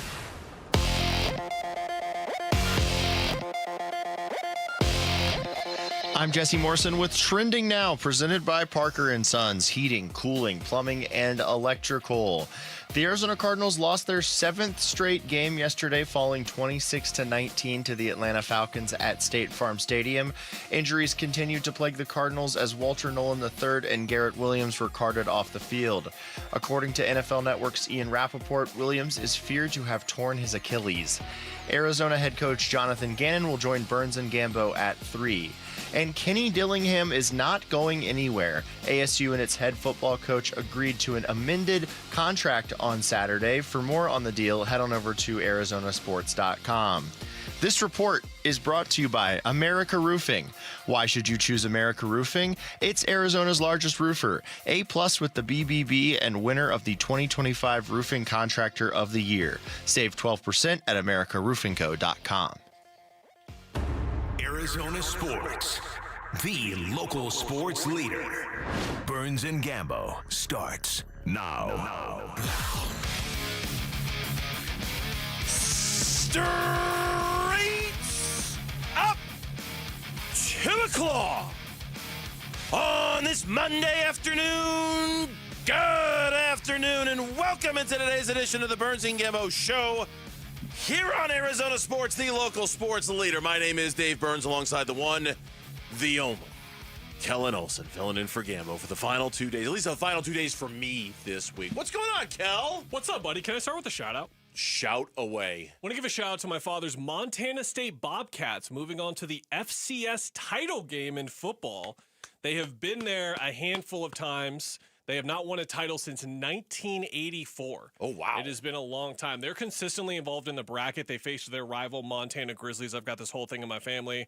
My uncle, my father's brother, Montana State Bobcats guy through and through, married a Grizzlies fan. Mm-hmm. They've had this whole thing going for like 40, 50 years at this point. They were at the game as well, this whole thing down there in Bozeman. Wanted to give that shout out to the Bobcats. Still Big Sky, right? Still in the Big Sky okay, Conference, because they are the Montana schools, along with Eastern Washington, usually a giant roadblock for my NAU Lumberjacks to really get anywhere in that. Like they'll have good years, and they always just kind of run into the Montana schools in Eastern Washington. Yeah, exactly. It's a big deal because those two schools are not only like have this own rivalry that extends in the regular season, but often in this bracket they meet quite a bit. But it's been over 40 years. When is that championship? Is it this? It's on, I believe, if I'm looking at this correctly, January 5th. So it's a while. They'll play against Illinois State on the 5th. Okay. Well, good.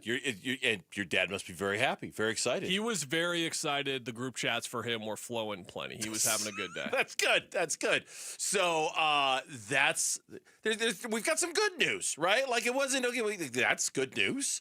The Cardinals didn't give us any good news. We're still waiting on news from the Arizona Diamondbacks. Suns lost, so we didn't get news there. What good news could I possibly be referring to? Oh, yeah, ASU got some really good news over the weekend. Top story of the day. Burns and Gambo, the weigh-in.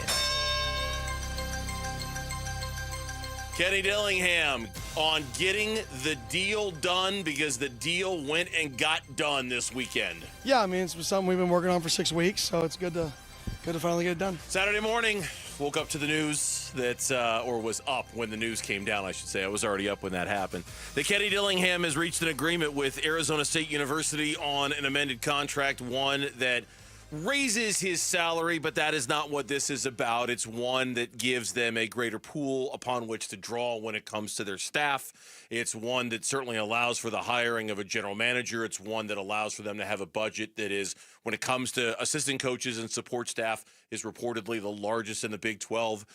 Kenny was true to his word when he said all along, Kellen, he wanted this deal to not be about him, but to be about the people around him. That's exactly what this deal was. It's exactly what it was, and also we don't really know the concrete details from the Michigan side. We know that they were interested in Kenny. How far did it go? He said he never received an offer per se. We don't know who was at the top of Michigan's list. We're still waiting on the DeBoer fallout and all that kind of stuff. They still haven't hired anyone as of yet right now. But no matter the case, like usually when you're in Kenny's position, you wait it out. You wait and see what is going to happen with that job. He did not want to wait it out. He wanted to get this contract done. Again, man of his word, and got it done. And I think with this, Burnsy, comes a level of security that I think Arizona State fans can feel for a long time now. Because when Michigan goes after your guy, or is at least talking to your guy and is interested in your guy, for him to not see that entire process out and to just commit to the school, I think speaks to, again, like if these job openings start to pop up, if like the Alabama job becomes open in a couple of years, or if the LSU job or any of these jobs, Notre Dame, Ohio State, on and on down the line,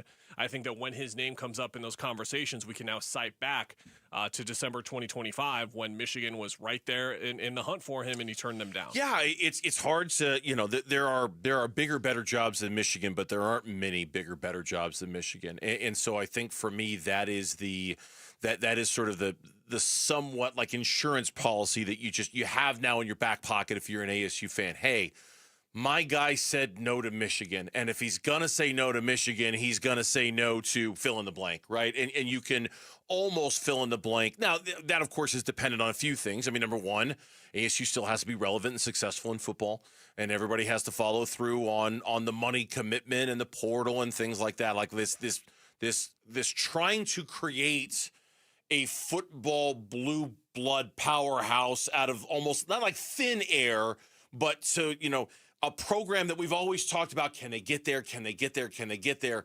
Saturday felt like a big day in terms of them trying to take it to that next level and them trying to get there.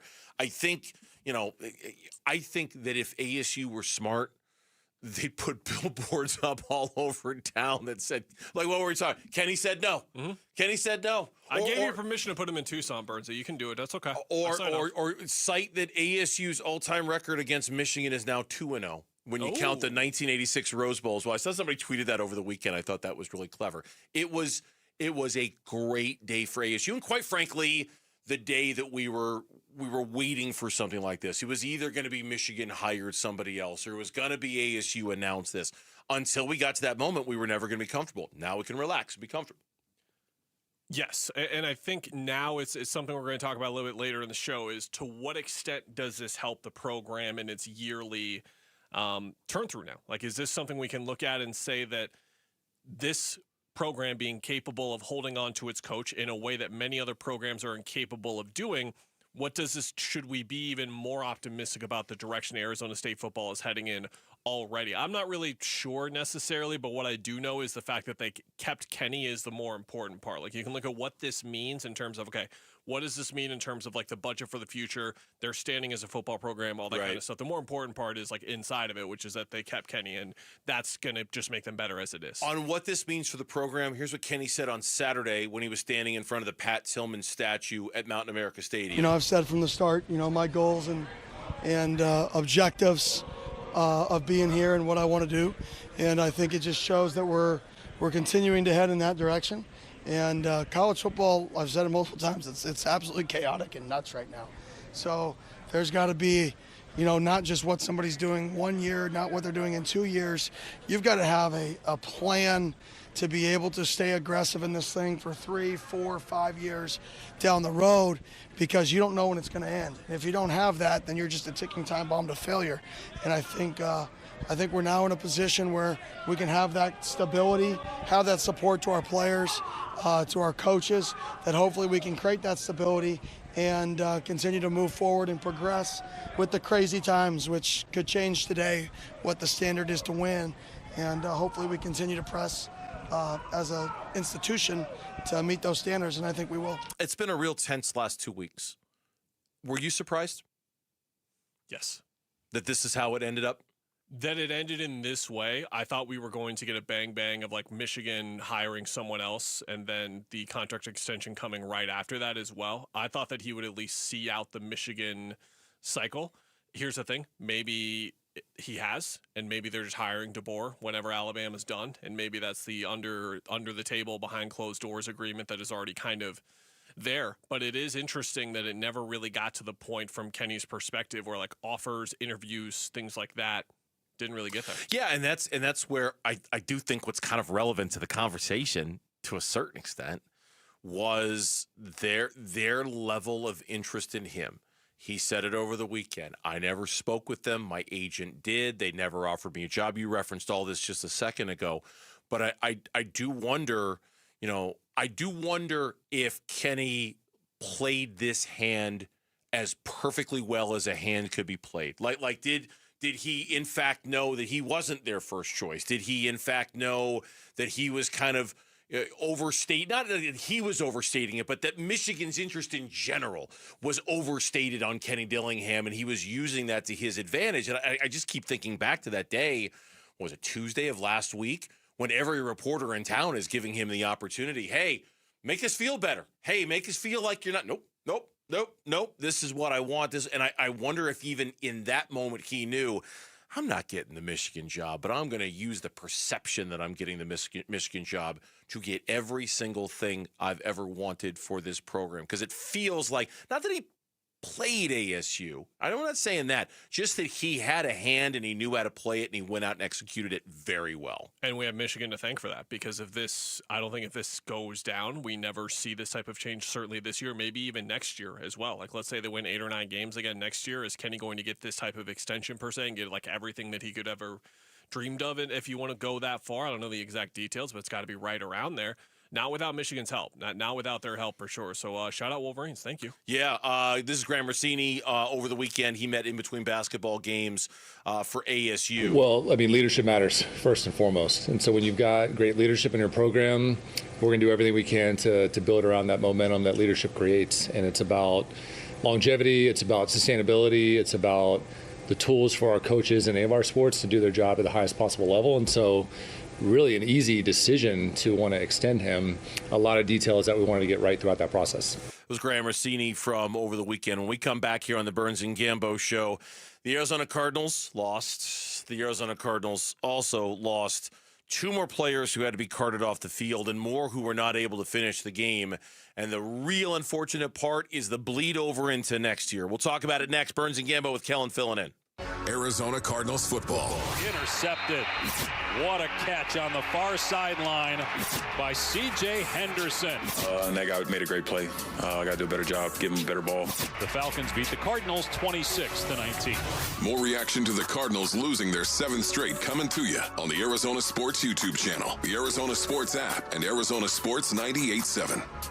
$5,000. That's the average amount of money people in the U.S. are now spending on gas in a year. $5,000. That's crazy. If you drive, you have to download Upside, the free app that gives you cash back every time you get gas. That's right. You can earn real cash back with Upside just by buying the gas you're already buying. You can literally start earning cash back today. I use Upside every time I fill up, and I've already made around $300. You're putting gas in your car anyway. Why not get real cash back? back. If you like free money, download Upside. I'm saving the cash I earn from using Upside to help pay for a vacation later this year. Download the free Upside app now to earn cash back every time you buy gas. Use promo code POWER to get an extra 25 cents per gallon on your first tank. You can cash out anytime right to your bank, PayPal, or a gift card for Amazon and other brands. Just download the free Upside app and use promo code POWER for a 25 cents per gallon bonus on your first tank. That's code POWER for a 25 cents per gallon bonus.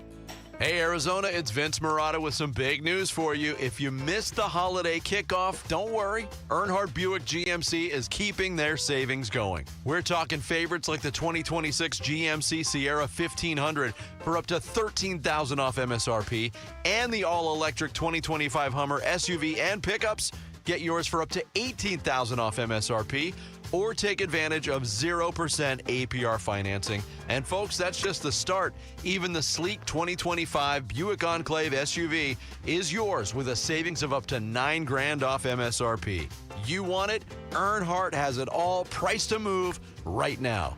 Check them out in Mesa, right off the 60 at Superstition Springs Boulevard, or online at EarnhardtBuickGMC.com. We are professional grade, and that ain't no bull. Most new vehicles include a $998 no bull protection package as an added benefit. After all applicable incentives on select models. APR terms limited through GM Financial. Not all will qualify. Plus tax, title, license, and $599 doc fee. See dealer for details. Offer ends 1/2/26. It's where every slam dunk dream and memory of your favorite game is stored. Your brain shapes you, defines you, makes you you. Yet as many athletes know, a brain or spine condition can change that. That's why Barrow pushes the boundaries of neuroscience medicine and what's possible. Consistently ranked among the best in the country, Barrow fights to help patients hold on to their dreams, memories, and themselves. Right here in Arizona. Barrow Neurological Institute, minding what matters most. Visit barrowneuro.org to learn more. Being hurt in an accident can change your life, and we want you to be empowered in that situation, and that is why we tell you to call Sweet James. Hey, everybody, Dan Bickley here, and when one of our listeners got hurt in a motorcycle accident,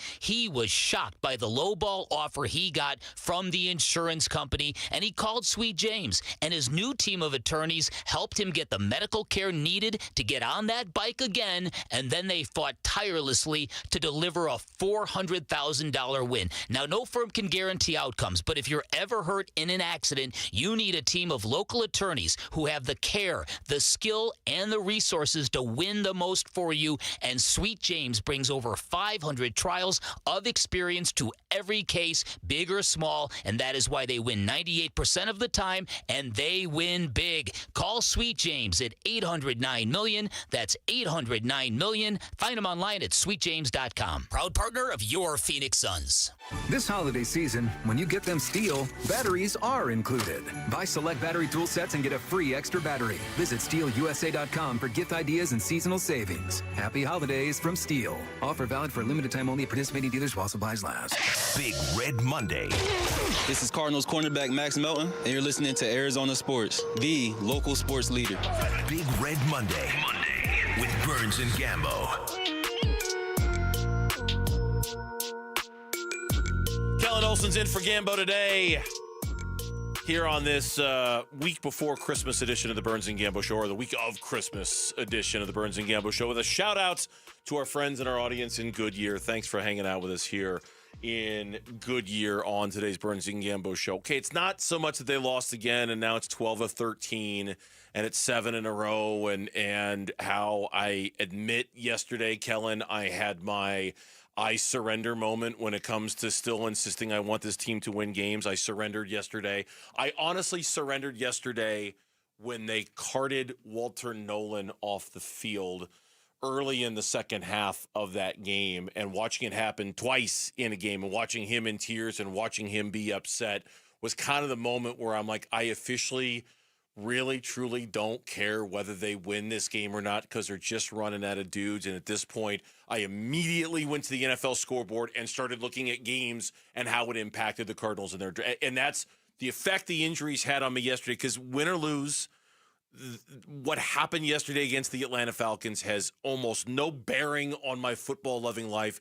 But watching two key guys get hurt the way they did with possible ramifications into next year – that sucked yesterday. That was hard to process as a Cardinal fan yesterday. And the injuries have been so intensive to the point where I'm going through these, I'm watching this game, and in the fourth quarter, I'm like, should they just sit everyone in the last 2 weeks just to make sure no one suffers a season-ending injury for next year? Like, not to tank, but just to make sure the team is healthy for next season. Like, there was the Michael Wilson quote where he was like, eventually you're going to have an injury apparently. Like, he's feeling like that. Like, it's like it's to that sort of point. And so the Walter Nolan injury, we don't have an update on just yet. We do have the update on the Garrett Williams injury, which is just terrible news for a guy who overcame his own injury obstacles coming into the league and then established himself as one of the best guys at his overall position at nickelback, and then goes through the injury earlier in the year, comes back, re-injures himself, and is going to miss a whole lot of time next year, I would assume. And yeah, it was defeating. It's just a really defeating football team to watch right now for a lot of different reasons. Yeah. And you can say, is it more due to injuries, inconsistencies, not meeting expectations, close games, getting blown out by NFC West teams, whatever part of it that you want to say is number one. I won't argue with you, but all of it together is just, it's a defeating product to watch right now. It is. And the quote that you were referring to, and I made note of it as well because it was dark when he said it. Michael Wilson, quote, "You play the game long enough, you hope that's not going to be you, but it's only a matter of time," close quote. And you know, I didn't talk to Michael after the game yesterday. I was there. I know a couple of reporters did. I know he didn't want to talk a ton about his really cool catch in the end zone, and he, you know, because of the loss and because of the injuries and things like that. But that's kind of a dark quote because what we were all, okay, whatever your expectations were for this season, whatever you thought the Cardinals were capable of, we're all just begging to get to the end of the season so they can hit a reset button. Now, what that reset looks like, I have no idea. Coach, no coach, coordinators, full clean house, top. I have no idea. New quarterback, like all of it. We're gonna talk about that all off season. But what you didn't want to have happen was that anything that happened this year impacting next year. You don't want anything about this level of awfulness to have any kind of carryover into 2026. Those are two very important parts of your defensive future for next year. And now you have now again, we're speculating on Nolan. We don't know. And I don't know if Jonathan Gannon is going to address this when he talks to the media at 2:45 or when he talks to us at 3. I don't know if he's going to come right out and say what's been reported or if he'll be vague and coy about it. I don't know. But what you wanted to do, Kellen, was you wanted to get to January 4th when the season was done and say, we're done. We're done. It's over. We're putting it to bed. It's gone. Forget it. Let's move on. And now you can't. And now you can't because of these two injuries. And that is what made yesterday one of the most awful losses they've suffered so far during this lose streak because you can't put this to rest now. And I'm not like a fire the training staff guy whenever injuries stack up, but it is getting to that point right now where this is getting pretty ridiculous. And this Cardinals have some serious self-evaluation to do in the offseason for where they failed their players, because it feels like that is the extent to where we're going now, where we can say in some part of this process for at least one of these guys, I don't feel like that's too brave to say, that at least one of these guys that they didn't do correctly with their rehab or how they were preparing them to get ready for games, whatever it was exactly, because again, they've got a lot of self-evaluation to do, that group specifically, because the numbers do not lie and you just watch it week by week. In terms of the overall scope of the season, it's one of those things where you can see these injuries kind of pack up and say like, oh, like, you know, like here we go again, the injuries, like they were never going to do anything this year with all these sorts of injuries. You got to remember where we're at. Like they were eliminated from the playoffs a while ago already. So it's nothing to really put into that bucket per se, to use the JG-ism there. I just think that it's been difficult for those of us really trying to grasp at things to find in these last couple of games, because Walter Nolan I thought he was playing his best game of the year. He was absolutely everywhere in the backfield. And it felt like he was consistently impacting the game to a point where I was like, is this the guy we build our defense around now for the next 5 years? And then wouldn't you know it, within a half an hour of that. And again, we don't know. We don't know the extent of his. It's just anytime you see, like the Garrett Williams, I'll tell you right now, in real time, the Garrett Williams felt like we could almost diagnose that from the press box. He's carted off.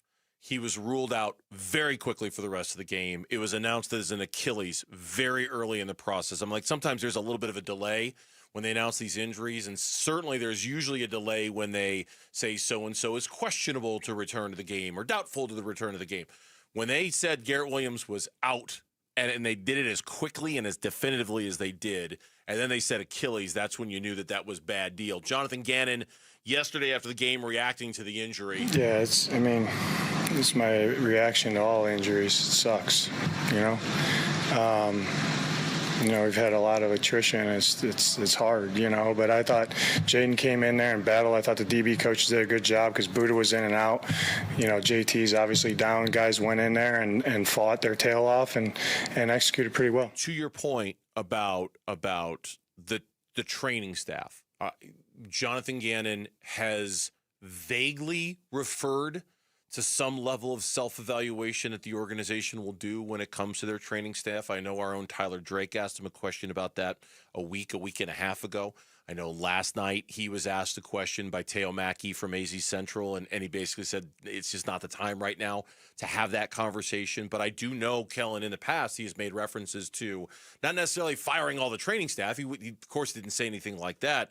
But certainly as part of his evaluation, assuming he's the one making the evaluation, part of his evaluation of what went wrong this season is going to be exactly that. Why are we not developing players the way we should? And why are we not keeping players healthy the way we should? Because I believe if Darren Urban's count is correct, and I don't know why it wouldn't be, he knows this better than anybody, those are the 5th and 6th players to be carted off the field this year for the Arizona Cardinals, joining James Conner, Tip Ryman, Travis Vokalek, Andre Bocellia, Garrett Williams, and now Walter Nolan. And then you look at the list of the players who were just out for the season, and it's never ending. Staggering, right? It's a staggering number of players who have been lost for the season this year. Yeah, we can be prisoner of the moment a lot in our industry, but this season has felt like a unique one, and the numbers do back it up. They've lost 12 of their last 13 now. They're only the 3rd team in the last 3 years to do that in a single season, in the same season. For what it's worth, if they lose out, they lose their last 2 games.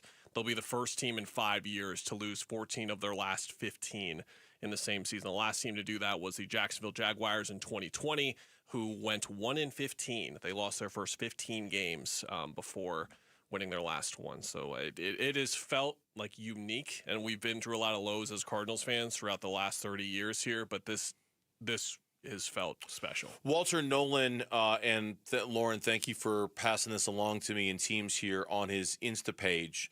Quote, everything happens for a reason. Go from never missing games to not even being able to play half a season.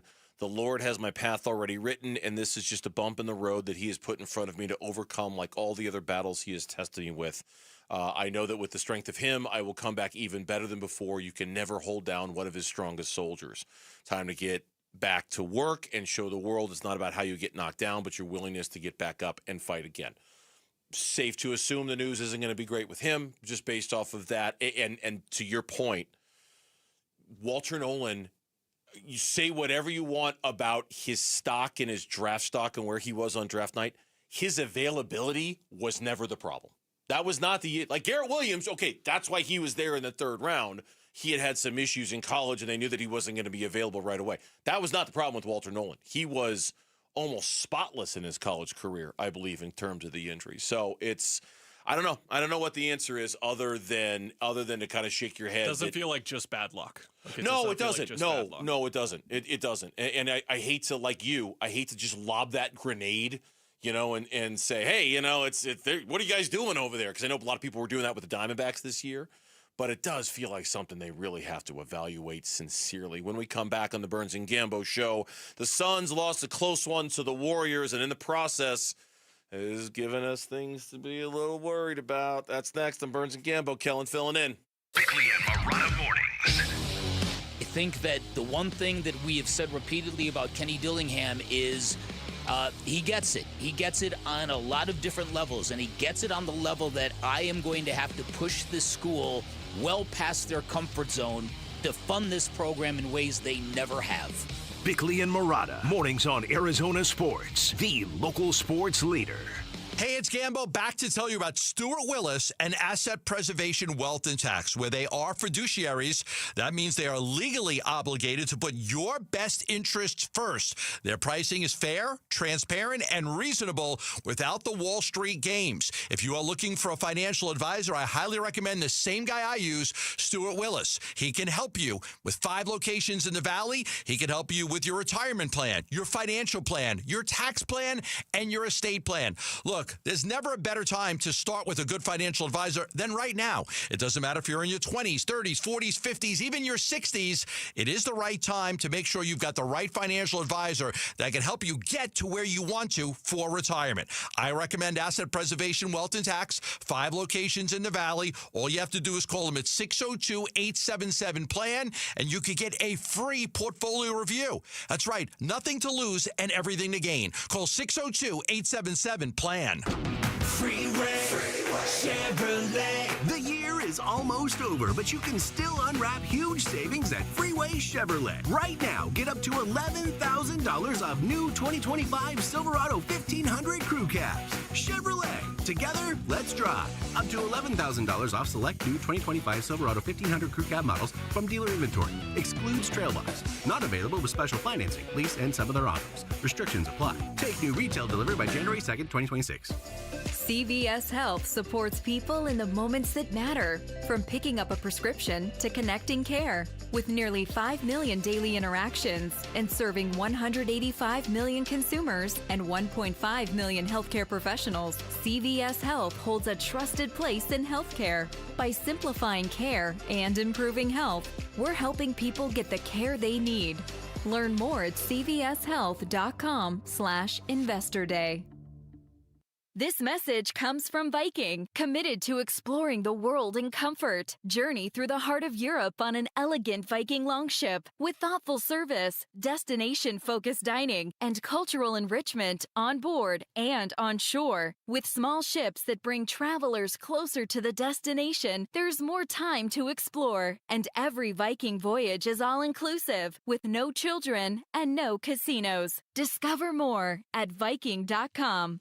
Christmas is just around the corner, and if you still have gifts to buy, the best place to do that is Macy's Great Gift Sale. Get amazing deals on last-minute gifts like fine jewelry and fragrance sets, boxed and ready to give. And everything from designer bags to Nespresso coffee makers at 30 to 60% off. Plus, your Macy's is the most festive place this holiday, so come in and find everything left on your list all in one place. The Great Gift Sale ends Wednesday at Macy's. Savings off select prices. Exclusions apply.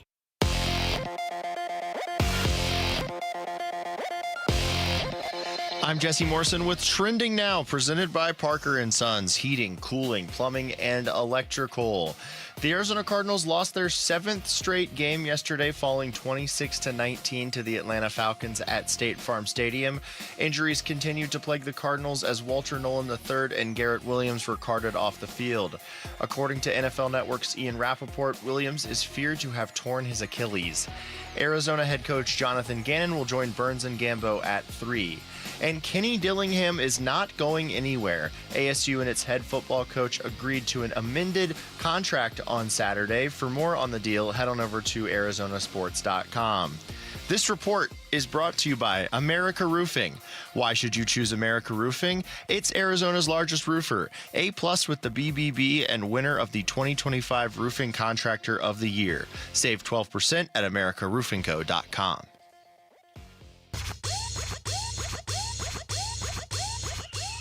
Hey everybody, Dan Bickley here, and the Suns-Lakers rivalry has been renewed. They play again on Tuesday. We'll discuss our basketball team and Luka and LeBron and all that goes with it. Fun begins at 6 a.m. on Arizona Sports, the Arizona Sports app, and the Arizona Sports YouTube channel.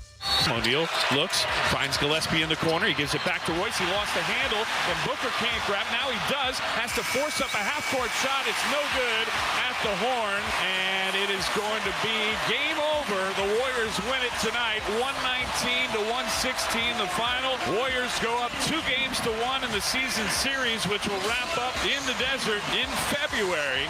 It was like a manifestation of all the things that we had talked about towards the end of last week a little bit. You know, just you know, like hoping that some of those things were going to get corrected on Saturday against Golden State, but just watching it unfold real time, the kind of disengagement at times, the laziness at times, the bad decisions, the turnovers, the way how a really small Golden State team just kept kicking their butts on the offensive glass all night. It's not panic mode, Kellen. I would never describe it as panic mode when you're still the 7th seed in the NBA's Western Conference and you've played the schedule the Suns have had. But there's still some stuff going on out there to just not like if you're a Suns fan with how they're playing. They're just playing worse. It's okay to say out loud. And something we're going to talk about tomorrow is with the more in-depth minutia, all the numbers and all this kind of stuff. You can look at what's happened over the last couple of weeks and you can just say, schedule's been tough. That's how it's going to look. Mm-hmm. Or you can say, injuries. Grayson's missed 10 of these 15 games. Jalen Green hasn't played in one of them. That's it. Move on. Or you believe there is some true regression in here as well. Or you think that's the primary cause. And we'll kind of figure out what exactly it is because the next couple of weeks are going to tell us that. But it's undoubtedly been a different product that we have been watching. And I thought the most concerning thing for me is that it's a mirror game. So you play Golden State on Saturday. You played them on Thursday. What happened on Thursday? They won on the offensive glass. So you know that was the top priority for the Suns coming into Saturday. Yes. And they couldn't do anything about it, or at least like they weren't playing hard enough to do something about it. And it's been rare to watch them and think like that was a lazy play. But they had a handful of them on Saturday to a point where it was unlike them. And like the try-hard team, the team that plays harder than anyone else in the league, which is all the love they've been getting, deservedly so, for the course of the season, they're not going to be able to hold on to that label if they have a few more performances like they did on Saturday, because the difference in that game was just that Golden State played harder. That was it. Yeah, and it felt like played cleaner. Maybe that's the word that I'm looking for. Smarter would be a good word. Yeah, Mike, it's funny. I was just going to ask you what your number one thing that you were concerned with from that game was. And I mean, and for me, it's, and we're going to have specific conversations about this, be it over the course of today or even tomorrow when we get into it with some of the numbers. And which, by the way, if you're a listener to the Burns and Gambo show and you want a little prep for tomorrow's show, read Kellen's article at ArizonaSports.com, because there's a lot of good stuff in there that I think we're going to kind of roll with tomorrow. But just in general, when talking about that game, I think number one for me would be the offensive rebound. I think number two for me would be their inability to really get a great advantage from forcing turnovers, because there was a stretch there in the second half where it just felt like every other play was a bad pass, was a poor decision, was a rushed play, things like that. And then I think, and this is not because he missed the corner three, okay, which is a shot that I think we've grown almost accustomed to seeing Colin Gillespie make. But if you're talking about regression or wondering like where players are, I do wonder a little bit about Mark Williams. And to be honest with you, I wonder a little bit about Colin Gillespie. His shooting has not been great as of late, and that to me, in terms of players, specific players who are a candidate to maybe kind of drop back a little bit. Those are two guys that were such an important part of the start that they got off to. Even recently, some of the games that Gillespie played in, watching both of those guys yesterday or 2 nights ago, were two guys that I really have my eyes on in terms of, are they going backwards? Are they regressing? Are they, not quite the players they were showing themselves to be at the start of the season? I think I'm very worried about that. Last 6 games for Gillespie, 9 of 33 from 3. That's 27.3%.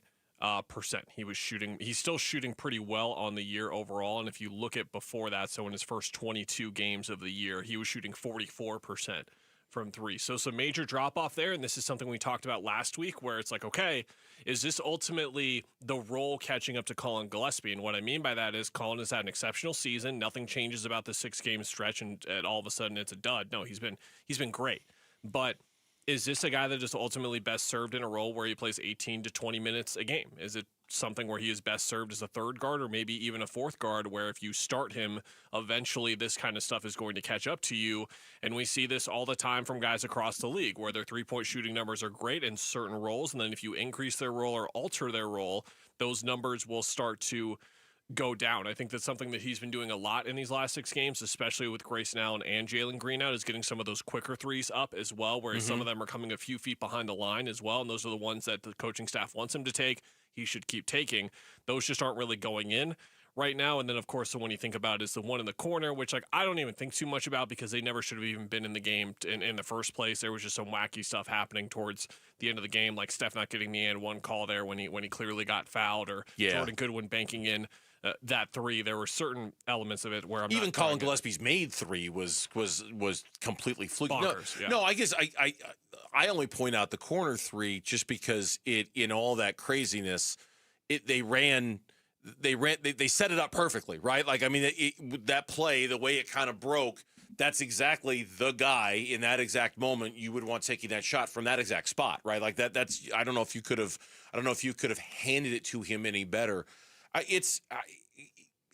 don't know. I don't know what level on this to be worried about, because there's part of me, Kellen, that wants to appreciate that they're better than we thought they were going to be, and then I don't want to appear ungrateful or worried that it's going to backslide or anything like that. And there is very much a part of me, and we have talked about this, that believes very much the schedule is kind of this monster, and it's just about over. At least this chapter of it is just about over, where they're gonna play the Lakers tomorrow, and when they're done with that game, at least on paper, in terms of the opponents, they just don't have a block this long where they're going this many straight games playing all these elite teams that they are. And I think there almost feels like come on, just I think I can. You just got to get to that finish line.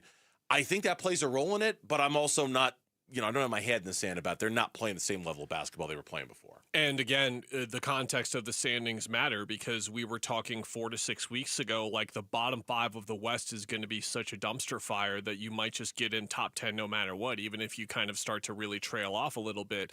That's no longer the case. Like Dallas is 6-4 in its last 10 games. Utah is 5-5 in its last 10 games. Portland's won 3 straight. Memphis is all the way up to 13-15. Like Memphis is only 2 games back for you for the Suns in 7th. Portland's only 3 games back now as well. You still have a really good cushion to the play-in line, which is 4.5 games right now. But the point being, if you have one more skid like this in the next couple of weeks, then all of a sudden we're looking at a team that could be trying to stay in the top 10 of the standings overall. Because we look at the Clippers are still a disaster, 7-21. Kings are 7-22. The Pelicans have won 4 straight, but they're still at 7-22. The Jazz, Mavericks, and a couple of these other teams who were down there earlier in the year, they're starting to make up some ground now as well. Jordan Ott, after the game against the Warriors on Saturday. Yeah, great fight. Great first quarter. We knew that their response to the other night would be started right off the bat, coming back to this arena. It's a great first quarter.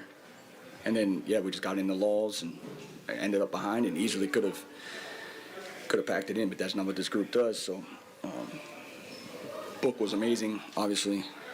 His urgency, his ability to get where he wanted to all night long really helped us, especially in stretches where we just couldn't get anything going. So, great fight, tough environment. This is where you learn, in the fire these nights. We'll take a look, and I'm sure there's some possessions that we're going to want back. Good to see Book playing efficiently. Good to see Dylan Brooks playing efficiently. I mean, at least it wasn't. At least that wasn't a part of the narrative. I mean, I guess in a way it was, because they still lost and those guys played well. But at least their struggles, there didn't appear to be any carryover. They played well. And it was one of those games where you could see the potential of the offense when both of those guys are rolling at the same time as well. It was the first time this season where both of them had 10-plus in the first quarter. So we haven't really gotten to see as much of that this year. It's usually been one guy or the other that is in a rhythm, and yet they lost this game still, which was another concerning part of it as well, that your 2 primary scorers had it going. We're giving you the chance to win tickets to the Verbo Fiesta Bowl on January 8th. Listen for the code word during Bickley and Murata, during Wolf and Luke, and right here during Burns and Gambo. When you hear the code word, text it to 620-620. And if you're looking for extra chances, head to the live video stream on our YouTube page, ArizonaSports.com, or the Arizona Sports app. We got clarity, tons of clarity from the NFL playoffs this weekend. Who's in, who's out, and what's left to be decided. We'll talk about it next. Burns and Gambo here on Arizona Sports. Win tickets to the Verbo Fiesta Bowl from Arizona Sports. This show's keyword is run. Run. Text the word RUN to 620-620 right now. Run. Text RUN to 620-620 for your chance to win tickets to the Verbo Fiesta Bowl. Message and data rates may apply. If you're considering a dental procedure to fix your teeth and give you the confidence to smile again, I'm 100% certain you'll choose ProSmile. Why? Because ProSmile really is different. They're Arizona's Smile Center. Experts in all-on-X implants and custom cosmetic veneers. They're the only practice in Arizona with full-service oral surgeons and cosmetic dentists on site. Many implant centers use regular dentists for oral surgery, not ProSmile. ProSmile is the only implant center where the lab technicians, anesthesiologists, and board-certified oral surgeons are all in office. No outsourcing, no delays, no mistakes. Specializing in all-on-X implants and custom veneers, ProSmile can give you the gift of a smile this holiday. ProSmile is offering $1,000 off services through December 31st. Call 1-888-GO-SMILE or text PRO to 620-620, and I'll send you a link to schedule your free consultation. Locations in Paradise Valley and Scottsdale. Message and data rates may apply. Hey Arizona, Tom Chambers here. I've learned that great teams are built by hard work, ethics, and perseverance. That's exactly what you get with Right Way Roofing. Right Way Roofing is a third-generation roofing company that has built trust in our community through their commitment to excellence. They use the toughest, most durable materials to handle Arizona's extreme weather. Take it from me, Tom Chambers. When it comes to your roof, choose the team that delivers excellence, because there's only one way, the right way. We're Right Way Roofing and we do it right. We'll always keep you watertight. Hi, I'm Lexi, your friend and jeweler at Shane Company. We'll help you find last-minute gifts that don't look last-minute, even if you're still planning to propose. At Shane Company, we'll show you perfect gifts at perfect prices, in stock and ready to give. Like hand-matched diamond studs, 14-karat gold chains, or the ultimate gift, a beautiful engagement ring. We have longer store hours, so you can skip the crowds and shop when you want, or visit us at shaneco.com. Because a friend wants you to be a holiday hero. Shane Company, your friend and jeweler. This holiday season, AutoNation is unwrapping the biggest gift of all. The car you actually want with zero down and no payments for 90 days. With our coast-to-coast inventory of nearly 100,000 new and used cars, trucks, and crossovers, you'll find exactly what you're looking for. Zero down, no payments until April. That's the deal you deserve on the car you love. Hurry to your nearest AutoNation store or AutoNation.com. Limited term financing on approved credit. Interest accrues from date of purchase on deferred payments. See store for details. Imagine finding your dream home and moving in right away. No waiting to sell your old place first. Sounds perfect, right? That's exactly what Orchard's Move First, Sell Later program lets you do. Buy your new home now and sell the old one later. Here's how it works. Orchard gives you cash so you can buy and move into your new home first, on your timeline. No waiting, no showings, no double moves. Then the Orchard experts take it from there. They handle repairs on your old home so you can attract the right buyers. Once they're done, a local Orchard agent lists and sells your home for top dollar. Orchard's Move First program gives you the freedom to buy and move into your new home first and sell your old home later. Buy before you sell and get top dollar for your home with Orchard. Ready to find out how much your home is worth? Visit Orchard.com to get your free home valuation. That's Orchard.com.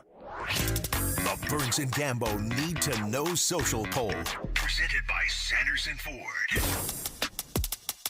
I feel like that John Travolta meme from Pulp Fiction. It's like looking around trying to figure out where Uma's voice is coming from. Where's Kellen? Where's Kellen? 3, 2, 1. There's we Kellen. Found him. There's Kellen. I was doing the John Travolta meme from Pulp Fiction. I was kind of looking around like, where'd he go? Where'd he go? Are you going to start dancing too? That could be fun for the YouTube audience. You like that? Would you like that? Do you like what he was doing at the? Yeah. Right at the what's the name of the club that he's at? Oh, with Uma, the one where like it's the old 50s diner where there's. Not gonna come up with it. Not too much for Pulp Fiction head. Wouldn't know the specific details. My favorite Pulp Fiction thing is the Community episode when they spoof it. Okay, so it's not the actual movie. It's a TV comedy which they spoof Pulp Fiction. You're not a Pulp Fiction fan? It's okay. It's okay? It's fine. This is like my Christopher Nolan take. It's fine. Gambo doesn't love it. Gambo hates Pulp Fiction. Odyssey trailer thoughts? Down. Watched it. Didn't watch it? I watched it. It Yeah, I looks watched like, it looks like a Christopher Nolan movie. It looks very Well, much then, like... therefore, I am in. It looks like the whole thing was shot on IMAX, and I am way in. Those would be one of those, like, the day when they put tickets on sale for IMAX showings, I'll probably buy them that day. Just to be able to see it in IMAX. Because those tickets go really, really fast, and since there's only one true IMAX theater in town, that's where I'd want to go see it, because the whole thing was shot in IMAX. Anyway, nerding out about movies. That's not what we're here for. What are we here for? Thank you for stalling. The poll question. No problem. That's what we're here for. What do we got? What's the poll question today? The poll question today is just sort of a general NFL encapsulation. Okay. That being, if you were to call it right now, who of these options will win the Super Bowl? Win the Super Bowl. An NFC West team or the field? Win the Super Bowl. So I get the whole AFC. I get the Eagles. I like this tweak by Lauren because our initial idea was the NFC, but the Super Bowl, I think that's an easy answer. It's the NFC West that's going to win the NFC. But the Super Bowl, give me the NFC West over the field to win the Super Bowl. I'm with you on your reluctancy for the AFC, but that's a lot of options. I'll go field. NFC West team is leading the way with 55% of the vote. It's a close one. That's a close one. Mm-hmm. Okay, so 45% saying the field. So you get the Patriots, you get the Broncos, you get the... Well, you know what? We'll go through it right now because basically... Thank you, Lauren. That's the whole question. And don't forget, Jonathan Gannon, scheduled join is coming up at 3 o'clock. And the minute we hear anything new about what's going on with the Cardinals, as I believe he's going to be meeting with the media here any minute. I don't know if he's going to be giving any kind of an update or not. So, anyway, the playoff field. Arizona Sports. Breaking news. That's why I was stalling a little bit because I think they're going to play the breaking news sounder here any minute. Lauren? Yeah, you just needed to stall for about 5 more seconds. 5 more seconds. Yeah, I screwed it up. Because Jonathan Gannon has gone to the podium to announce that Garrett Williams and Walter Nolan, with his knee injury, are both headed to the IR. Okay, both headed to the IR. Has he? And I know he just started. Has he said anything about next year or timetables or anything like that? Okay, I'm looking at Teo Mackey's Twitter account right now. Gannon said both are still undergoing testing to determine the extent of their injuries. So he didn't say anything specific about what it means or how long it's going to go, Kellen, just that they are both indeed out for the year. Brutal. Those are the two, I think, if you look at the young pieces of the defense that you're relying on for the next 3 to 5 years here to kind of build around and this next era of the defense that they helped build this year, those are two of the names right there. Okay. AFC, the Broncos have clinched. The Patriots have clinched. The Jaguars, Chargers, and Bills all will clinch a playoff spot tonight if the San Francisco 49ers beat the Colts on Monday Night Football. Okay. If the Colts lose, 3 more teams that are in. That would mean that the only spots are up for grabs are the AFC North, in which the Steelers have a 94% chance of getting in. I think they have to, if the only way they don't get in is if the Ravens win out and the Steelers lose out. And the Texans have a 98% chance of getting the last wild card spot. I think the only other team that has a shot at that is the Baltimore Ravens. So that one's pretty much done. In the NFC, Kellen, the field is almost entirely set. Seahawks clinched. The Bears, congratulations, Lauren. Your Bears have clinched. Did you see how they clinched, by the way? I saw highlights of the game. Yes, it was nuts. It was hysterical. It was a fun, drunk Saturday night football game in the NFL. Love it. Absolutely. Oh no, I meant on Sunday. How they clinched on Sunday, yesterday. No. So it was Steelers, Lions, and the two OPI calls. Well, the two parts where the ref rage baited the crowd basically into cheering because at 2 different points, the way that he phrased the announcement to the crowd of the penalty is the penalty does not matter, basically. So Lions fans were cheering offensive pass interference doesn't matter. We won the game. We scored a touchdown. And then he also said the game is over. And then they cheered again because they thought the game is over, as in we scored the touchdown and they won. He should have started the whole announcement with the game is over. The Steelers have won. Offensive pass interference, all that kind of stuff. He phrased it horribly and got booed off the field. Okay, no, so. that I didn't see. It was great. I saw the two plays, both of which I thought were clearly offensive pass interference, but I didn't see any of that. It was fantastic. I didn't see any of that snafu. Seahawks have clinched. The Bears have clinched. The Eagles have clinched. The Rams have clinched. The 49ers have clinched. It's basically coming down to the bitter end. There's a chance the Panthers and the Bucs will come down to the last week of the season. The Packers have a 97% chance of making the playoffs. So basically, the only spots we're waiting on is the NFC South to see who wins it between the Panthers and the Bucs, and the AFC North, which we're all assuming the Steelers are going to get in. The Packers will get in. The only way the Lions can get in is if the Lions win out and the Packers lose out. So while seeding, Kellen, still has yet to be determined, and who the number one seed is and who's home and things like that, the playoff teams, it's pretty much done. We pretty much know the whole field after this week, with just a couple of minor exceptions. The drama is going to come down to the seeding and see who gets to be the number one seed and all that thing. Lauren, was there any update from the Packers on Jordan Love after the game? There was actually an update today from the Packers on Jordan Love that he is still in concussion protocol. Not sure that he will clear it in time. They have a short week again. They got to play on Saturday. Malik Willis also has a shoulder injury. They're not sure he's going to be able to practice to start the week. Okay. But again, if I remember what I saw on NFL Network last night, when they were doing like their recap show, it comes down to the Lions have to win out, the Packers have to lose out. That's the only way that, and I suppose if Jordan Love is really that hurt, and if Malik Willis is really that hurt, then maybe such a thing could happen, but that's their only path. I was bringing it up in terms of like the teams that are just about in or all the way in, the quarterback injuries that are there, because we've got Love right now and then Josh Allen as well, who did not look great and was limping his way pretty severely off the field at points in that game and continued to play through it. But that's pretty much going to be the story now for these last 2 weeks of the season. And it's going to be interesting, Bernsey, with what we were talking about earlier with the Cardinals themselves. How do these two teams balance taking games off and keeping their guys healthy, but also work for positioning and seeding that still kind of matters at this point? Right? It's going to be, and that's where the intrigue is going to lie in terms of teams resting guys and things like that. You know, the Steelers certainly could be in a position to rest a bunch of guys knowing that they're going to be locked into the 4 seed in the AFC. There's not much movement they can do. The number 1 seed in the NFC is wide open. If Seattle wins out, they get it. If the 49ers win out, they get it. There's a lot of movement to be had there. But, yeah, resting, getting guys back, getting guys healthy. It's an intriguing field, to say the least. I mean, it's the new blood, and we'll talk about this. Well, we're going to talk about this tomorrow, but I'll mention it right now.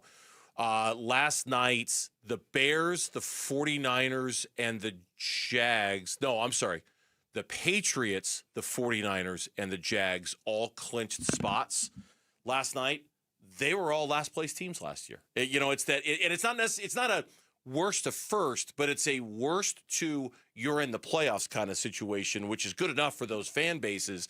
The NFL doing the NFL thing, where it just goes to show if you finish in last place, it's not a death sentence. It doesn't mean anything. Your opportunity to turn around and get in is that easy in this league. Remember how we thought the NFC West was wide open in terms of anyone could win it, and it wasn't in this like there are 3 juggernauts or 2 juggernauts or even 1 juggernauts, and then we have that poll question set up to where like you took the NFC West and think about it going into the year where we're like, are any of these teams going to reach 10 or 11 wins? And now it's crazy. It can happen in a myriad of different ways. It can be those worst to first stories, and it can also be teams that you're expecting to be middling that are juggernauts all of a sudden. Yeah, Chicago was a 5-win football team a year ago. San Francisco was a 6-win football team a year ago. New England was a 4-win football team a year ago. All clinched playoff spots this weekend. They all finished last in their division last year. So Colts lose tonight, and a whole bunch in the AFC get settled. Everything in the NFC is almost settled, and the playoffs still 2 weeks away. When we come back on the Burns and Gambo show, we have our weekly visit with Jonathan Gannon, the head coach of the Arizona Cardinals. Will join us next here on Burns and Gambo. Live streaming audio, podcasts, video highlights. The Arizona Sports app has all this and more from the local sports leader, including Cardinals play-by-play. Hit by Josh Sweat and dragged down for a sack. Download the Arizona Sports app, presented by Ready Services Plumbing and Air Conditioning. Hey everybody, Dan Bickley here, and you've seen the billboards. Sweet James is everywhere. It's a fun name and a fun brand, but when you've been hurt in an accident and it's game time, Sweet James plays to win. They are unstoppable in their pursuit of justice, and they are the heavy hitter you need when dealing with the insurance companies. Sweet James Accident Attorneys is a world-class law firm with over 25 years of experience, more than 500 trials, and over $2 billion recovered for accident victims. They even have a full in-house trial team, and they win 98% of the time. Remember, having the right attorney can mean the difference between a $2,000 check and a $2 million settlement, and Sweet James delivers some of the biggest wins in the country, and they've been named best attorneys in America. So if you're hurt in an accident, don't settle for less. Call Sweet James at 1-800-9-MILLION. That's 1-800-900-0000, online at sweetjames.com. $5,000. That's the average amount of money people in the U.S. are now spending on gas in a year. $5,000. That's crazy. If you drive, you have to download Upside, the free app that gives you cash back every time you get gas. That's right. You can earn real cash back with Upside just by buying the gas you're already buying. You can literally start earning cash back today. I use Upside every time I fill up, and I've already made around $300. You're putting gas in your car anyway. Why not get real cash back? If you like free money, download Upside. I'm saving the cash I earn from using Upside to help pay for a vacation later this year. Download the free Upside app now to earn cash back every time you buy gas. Use promo code BOOST25 to get an extra 25 cents per gallon on your first tank. You can cash out anytime right to your bank, PayPal, or a gift card for Amazon and other brands. Just download the free Upside app and use promo code BOOST25 for a 25 cents per gallon bonus on your first tank. That's code BOOST25 for a 25 cents per gallon bonus. Every day, teachers in Arizona open their playbooks to help their students succeed and cross the goal line to their dreams. Thank you for making our dreams come true. To show our support for their dedication, SRP will give 2 teachers $500 each for their classrooms every time the Cardinals get in the end zone. SRP Touchdowns for Teachers. When the Cardinals score, teachers win. Learn more at srp.net/teacher. This holiday, Verizon is giving you incredible gifts and savings you'll enjoy all year. When you switch, you'll get 4 new iPhone 17 Pros. No trade-in needed. That's right. Get 4 lines for just $25 a line and the amazing iPhone 17 Pro for everyone. Save big this holiday. Visit Verizon today. $20 monthly promo credits applied to account over 35 months with a new line on unlimited welcome. In times of congestion, unlimited 5G and 4G LTE may be temporarily slower than other traffic. Domestic data roaming at 2G speeds. Additional terms apply for phone offer. See Verizon.com for details. Cards fans, SeatGeek is the official primary ticketing partner of the Bird Gang and here to help you experience all the action this season. SeatGeek makes it easy to find the perfect seats to the perfect game, so you can be a part of all the touchdown celebrations and momentum-shifting takeaways this season. Whether you're getting tickets to Cardinals games or to any other live event in Phoenix, SeatGeek is the place to do it. SeatGeek is the official primary ticketing partner of the Arizona Cardinals. SeatGeek. Hey, Bird Gang, some things aren't given, they're earned. Paul Calvisier and Ford has earned its spot at the top as the #1 selling truck brand in Arizona. From the legendary F-150 to the larger-than-life Super Duty and the versatile Maverick, hurry and get behind the wheel of your Ford truck today, only at your Arizona Ford dealers, proud partners of the Arizona Cardinals. Based on S&P Global Mobility Retail U.S. new vehicle registrations for the truck vehicle type CYTD October 2024. KMVP FM Phoenix, live from the Casino Arizona and Talking Stick Resort Studio. Arizona Sports, the local sports leader. I'm Mitch Vareldes with Trending Now. It's presented by Parker & Sons Heating, Cooling, Plumbing, and Electrical. Cardinals cornerback Garrett Williams and defensive lineman Walter Nolan III will miss the final 2 games of the season. Both have been placed on injured reserve. Williams suffered an Achilles injury believed to be a torn Achilles, per reports, while Nolan is said to have a knee injury. You can read more about both of those injury updates right now on ArizonaSports.com and the Arizona Sports app. We'll get more insight from head coach Jonathan Gannon. He's set to join Burns and Gambo coming up next. The AP ranking remains the same for Arizona men's basketball. Numero uno. That's number 1. They look to remain undefeated tonight in Tucson. They host Bethune-Cookman at McHale Center, and tip-off is at 7. Also in action tonight, you got Grand Canyon men's basketball. They host IU Indy in Phoenix. Tip-off for that game will be at 6. And that is what's trending now. Big Red Monday. Hi, this is Paris Johnson, and you're listening to Arizona Sports, the local sports leader. Big Red Monday with Burns and Gambo. It's a Big Red Monday here on the Burns and Gambo Show. Kellen Olson from Arizona Sports Tonight is filling in today and tomorrow, and then we're on hiatus for at least a couple of days around the holidays, Christmas Eve day, Christmas Day. There won't be a Burns and Gambo show, and then we'll be back on Friday. At least Tim Ring and Gambo will be back on Friday for that. Then you'll be back with Gambo next week when I take a little time off around the holidays. Jonathan Gannon just concluded his press conference with the media in Tempe. As soon as the phone rings and we know Coach is on the line, we'll hit the open to the Jonathan Gannon weekly segment, and we'll talk with the coach. Obviously, the news coming down today, news that we expected to hear. Both Garrett Williams and Walter Nolan III are both going on season-ending IR. They will miss the last 2 games of the season. From what I understand, Jonathan Gannon said today that there's more testing that needs to be done to kind of understand the extent of what this is going to mean for next year. It was announced as an Achilles injury for Garrett Williams. It was announced as a knee injury for Walter Nolan. Now, Williams, it had been reported upon Kellen by, I believe it was Ian Rappaport, that it was going to be an Achilles and this could stretch into next year.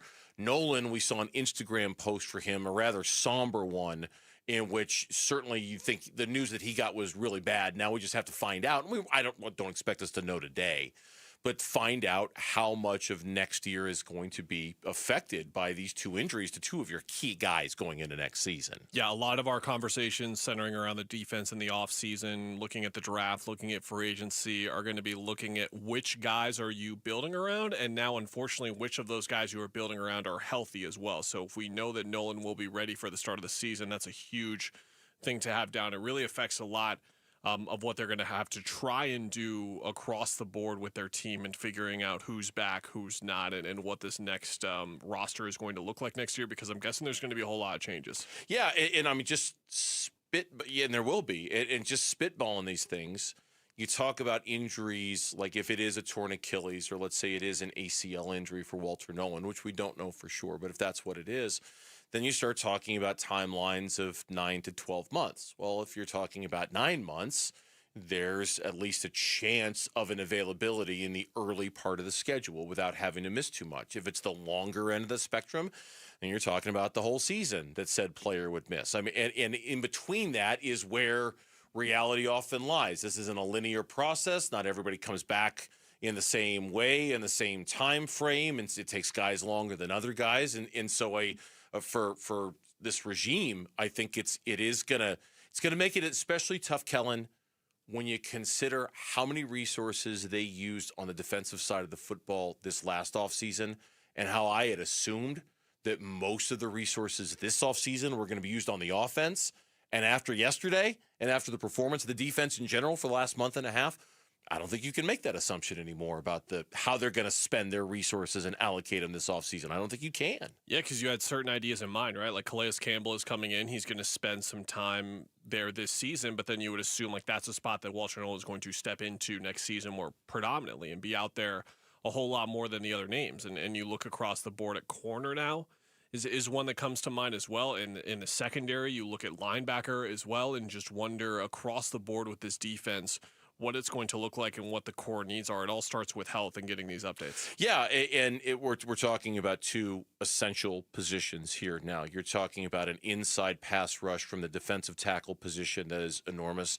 you're talking about a slot corner, or at times when they're going with two cornerbacks, that you're talking about one of your two starting corners, and certainly a guy who had established himself as one of the better draft picks from the last few years in Garrett Williams. I don't think he had played as well this year as he had in the past, but he was still a very important part for them going forward. And now you just don't know. And then Walter Nolan, again, kind of in that Darius Robinson sort of range of what were we able to learn out of him his rookie year, and what did he show us, and what did we find out, and not really knowing either of those things. And then, of course, there's other injured players, and I don't know if Jonathan Gannon updated them either when it comes to Josh Sweat and other guys who had to leave that game. Just the announcement came down that it was going to be Garrett Williams and Walter Nolan. The coach is on the line. Let's go talk to Jonathan Gannon right now here on Burns and Gambo. Your home for everything Cardinals. Everything Cardinals. Arizona Sports, the local sports leader. This is In the Red Zone with Cardinals head coach Jonathan Gannon. Brought to you by Earnhardt Ford in Chandler, proud sponsor of the Arizona Cardinals. No Bull. Our weekly visit with the head coach of the Arizona Cardinals, Jonathan Gannon. He joins us here on the Burns and Gambo show. Just like last week, Coach Kellen Olson is filling in for Gambo, and as always, we do appreciate your time. Thanks for coming on today. How you doing? Thanks for having me, guys. Pretty soon you're not going to have me on. I'm sorry? Pretty soon you're not going to have me on, Burnsy. Because of the end of the season? Yeah. Okay. We only got two more. I know. We're gonna miss you. It's gonna be like however many months until September. I enjoy these conversations. Well, I hope we get you on during OTAs, and I hope. Oh yeah, that's right. Yeah, we do one during that. You guys OTAs. come to our building. You have the home field advantage on that one. Yes, that's right. We come to your building, and then we come to training camp as well. So we got a couple more with you, and then we'll miss you going into the off season. The news that came down today from your presser was about Walter Nolan and about Garrett Williams. And if you could, for our audience, what happened with both of those players today, Coach? Yeah, so they both got to go to IR. Garrett's got an Achilles, and Walter's got a knee. We're still kind of running some tests, but we know they're going to be done for the rest of the year. So they asked me about surgery, this and that. We haven't decided any of that yet. I'll have more information, but they're both going to be done for the rest of the year here. Is there a determination on when you'll have more information for what a timeline might look like for next year? Do you have once I figure out how they got to fix them, I'll listen to the doctors on that one. But they're definitely going to miss these next couple weeks here. Coach, one more bit of house cleaning for you. Kyler Murray not at the game yesterday. What's the reason behind the absence? Yeah, he was under the weather, sick, so we kept him out of the building. Got it. Fair enough. Okay. That's when it comes to the game yesterday. You've talked before about you being psychologically trained and your players being psychologically trained to deal with days like yesterday when guys go down. Does a day like yesterday test those limits? It does. I was talking about that with the staff today, about just when I watch the tape, our energy and enthusiasm throughout the whole scope of the game, and when I think it's really where it needs to be, and then other times where I feel like it's not, truthfully, and that is a deal that comes up. You see guys get carted off the field, and there's no question it takes an impact on you, but everybody has to deal with that. You got to line up and play football, but it's tough for our team to see their teammates being carted off. There's no doubt. You've been asked this question a couple of times, and I know you were asked it yesterday, and out of respect in the moment, it wasn't something you wanted to address, but when you have talked about wanting to look at the health of your players and how to better protect the health of your players as part of your overall, experience.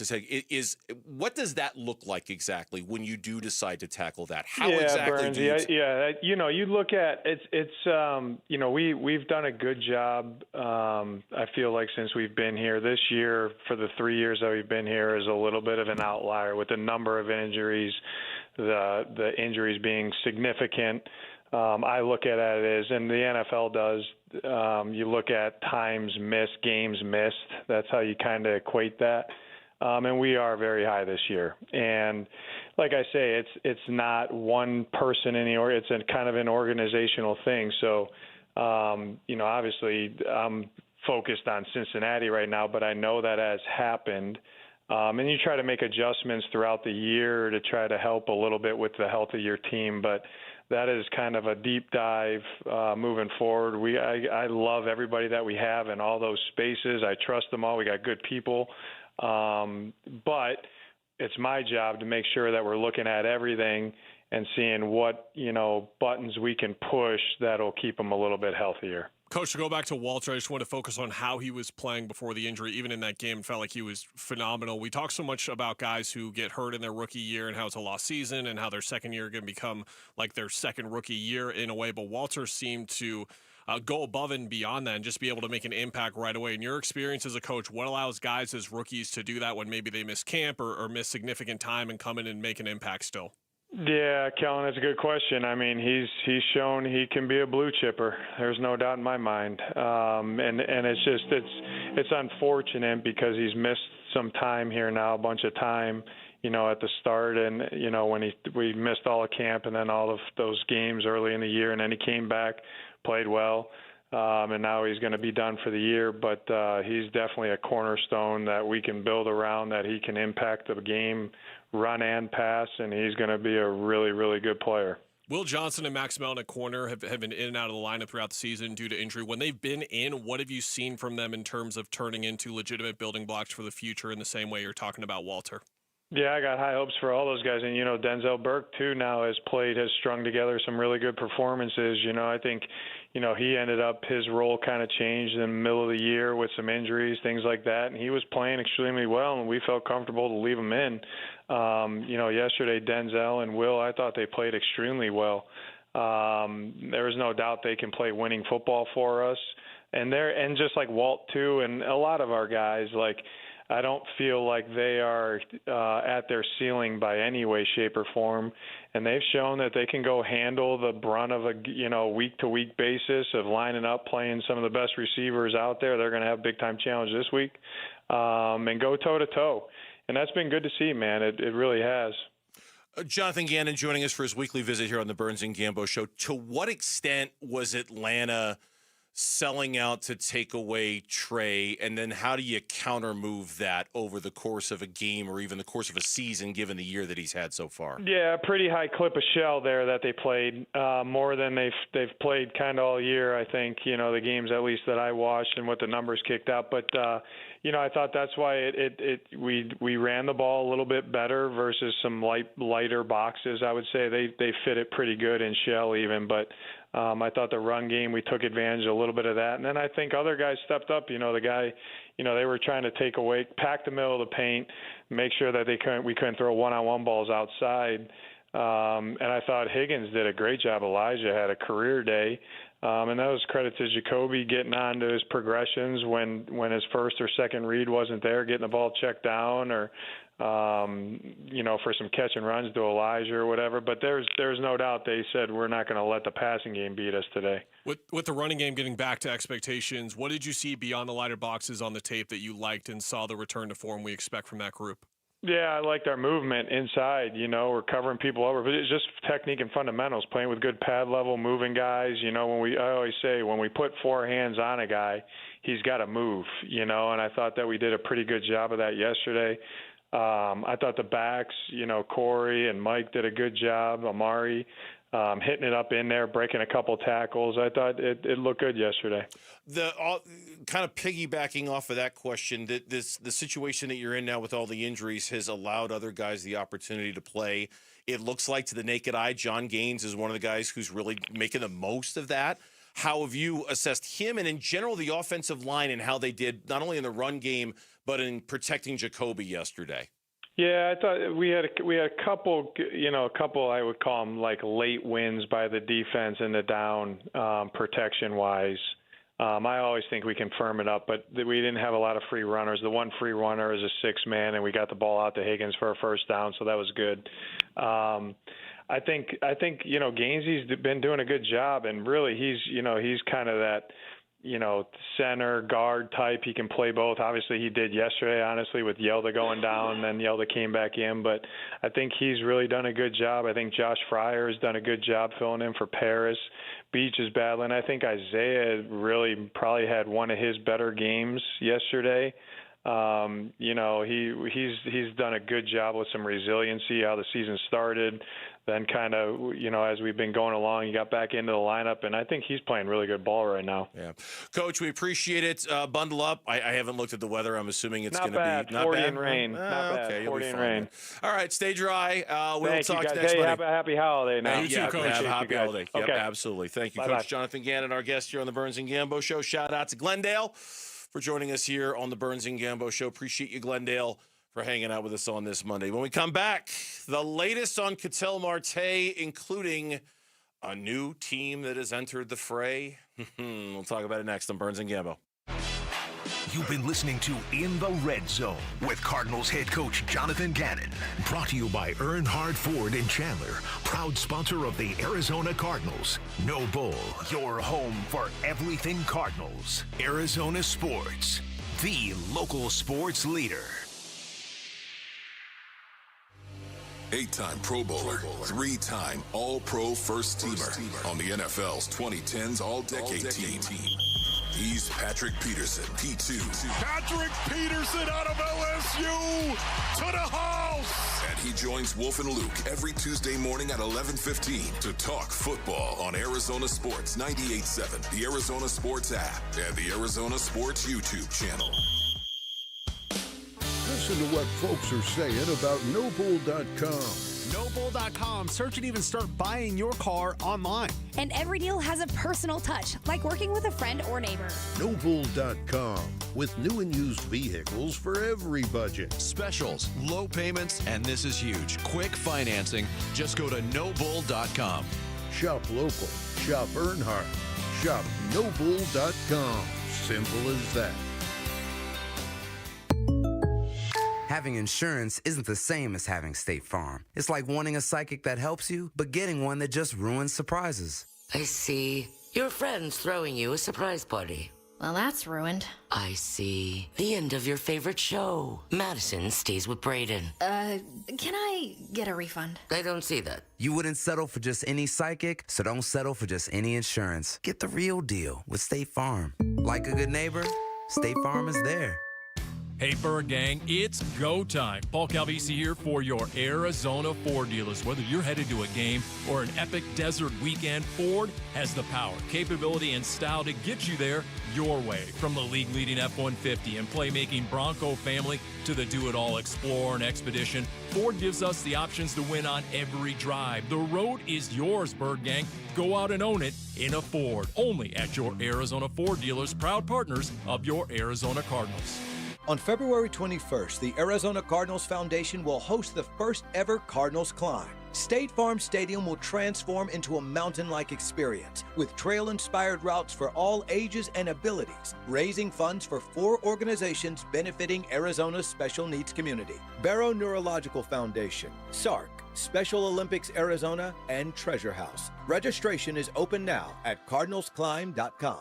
Help us make a difference, because together we climb higher. When it comes to vision, the name you need to know is Dr. Jay Schwartz at the Schwartz Laser Eye Center, the team eye doctor for the Phoenix Suns and Arizona Diamondbacks. Ready to ditch glasses and contacts? LASIK is your winning play, an advanced laser procedure that reshapes the cornea for sharp, clear vision. Quick procedure, fast recovery, and trusted results. If you're not a LASIK candidate, no need to worry. They've got options like the Evo ICL, an implantable lens that works with your natural eye, or the Clear Lens Exchange, a procedure that replaces your eye's natural lens for lasting clarity. There's free consultation at all 3 Valley locations: Scottsdale, Glendale, and Mesa. Schedule now at teamidoc.com. That's teamidoc.com, or call 480-483-EYES. That's 480-483-EYES. It's the Schwartz Laser Eye Center,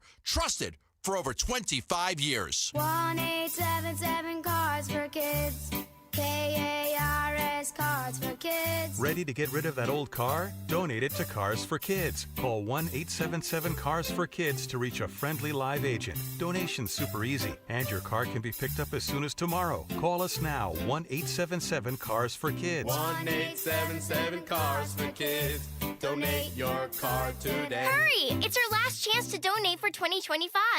Dan Bickley here with my guy Bear from Waltz TV and Appliance. And Bear, what makes Waltz the best choice for all of our listeners? Well, Beck, we're local, and we will beat any price. But I would say that it's really our knowledge and expertise that sets us apart. We offer same-day delivery 7 days a week, and you can enjoy a worry-free installation done by a pro.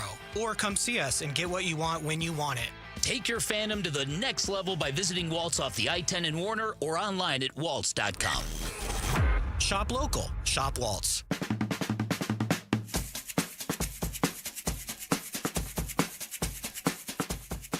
Hey, it's Luke. Does Kenny Dillingham's new deal solidify? ASU football is a Big 12 power. We'll ask two-time Super Bowl champion and ESPN college football analyst Max Starks tomorrow at 12:30. It's Wolf and Luke on Arizona Sports 98.7, the Arizona Sports app, and the Arizona Sports YouTube channel. I have said it before. I will say it again. You can absolutely tip jar Peter, Bjorn, and John, and young folks for me, please. Kellen approve of this song? Absolutely. This has been in like a million movies and TV shows. It has, but I love it. Yeah. Love it. No, that's why I love it, because it's so perennially used across those. Absolutely. All right. We welcome you back to the Burns and Gambo show, coming off that interesting conversation with Jonathan Gannon. Ketel Marte. I'll just give you I'll spoil the secret right now. The mystery team is the Mets, or at least the new team in the chat is the Mets. Francis Romero tweeted out, with Jeff McNeil gone, he was traded or signed with the A's today. Was he traded? I lost track. Who? He was traded. Jeff McNeil was traded. Thank you. With Jeff McNeil traded, the Mets are believed to be exploring Ketel Marte, or at least discussing him in trade talks, per an industry source. Now, this update just came down an hour ago from Francis Romero. So we were not, we're always prepared to talk about whatever we need to talk about here on Burns and Gambo. That's the beauty of live radio. But we were not really thinking going into the show that we'd be talking about the Mets as a suitor. Show prep, Kellen mentions that McNeil gets traded from the Mets to the A's. But we didn't really, in the moment, put a ton of 2 and 2 together and go, gee, I wonder if the Mets are going to go all in on Ketel Marte. They just got Marcus Semien, so they have a second baseman already. So they do have a second baseman, but it's a fairly credible baseball reporter who has tweeted out fairly credible baseball things. So you kind of take it seriously. The thing that we were going to sort of update was the Bob Nightingale tweet from yesterday that I know caught a lot of people caught their attention. The Boston Red Sox made a trade with the St. Louis Cardinals in which they acquired Wilson Contreras. And Bob tweeted out that it's his impression that has effectively ended the Red Sox pursuit of Ketel Marte.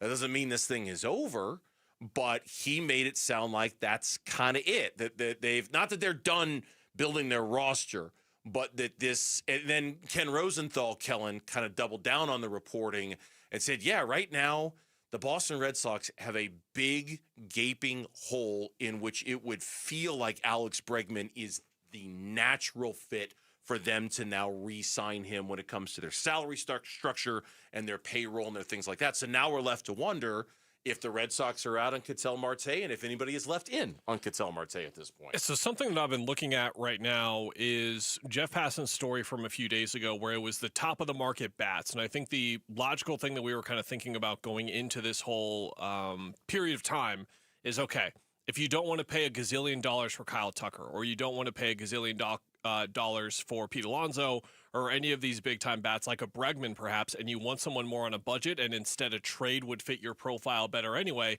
that is where you go to Ketel Marte. The issue is I kind of go through these teams that he mentioned and look at like what they've done so far and then look at what they have at second base as well. And it's kind of already figured out in some ways. Like he mentioned the Yankees. The Yankees already have a second baseman. Jazz Chisholm is there, at least on Fangraphs. That's who they have at second for them right now who has been around there for a year or two.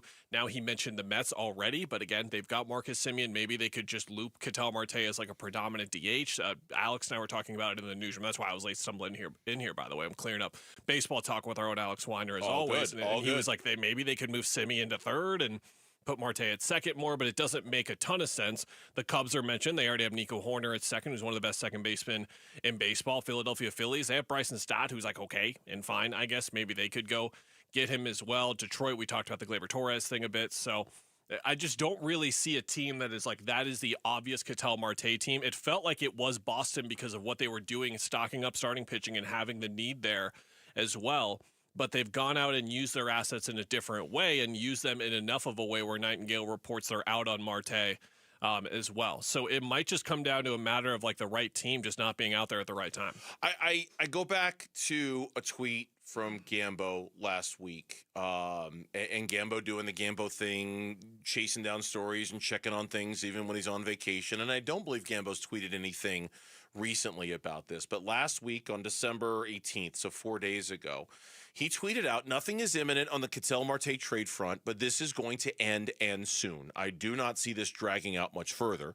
It's pretty simple. If the Diamondbacks get an acceptable trade offer worthy of moving a superstar player, which as of now they have not, then we'll likely see a trade. And if they don't, I would expect them to shut it down and move on to other areas of concern, and Marte will remain a Diamondback. And I don't know the answer to this question. I wonder if we're there. I wonder if we're at what point, for our Diamondback fans who are listening, for our Diamondback fans who are in the room, especially those who have not been inclined to want to see Ketel Marte go anywhere, at what point can you breathe a sigh of relief and say, it's done? Is there, is it after Christmas? Is it after New Year's? Does this thing last all the way through spring training? Are we waiting on like Bregman or Bichette maybe? Right. I don't know. I don't know. I mean, are we waiting on, does Tampa Bay need to get a second baseman to fill their Brandon Lowell hole that they have? And if so, do we wait until that happens? Because I still wonder about Tampa Bay. That nothing's changed with their situation.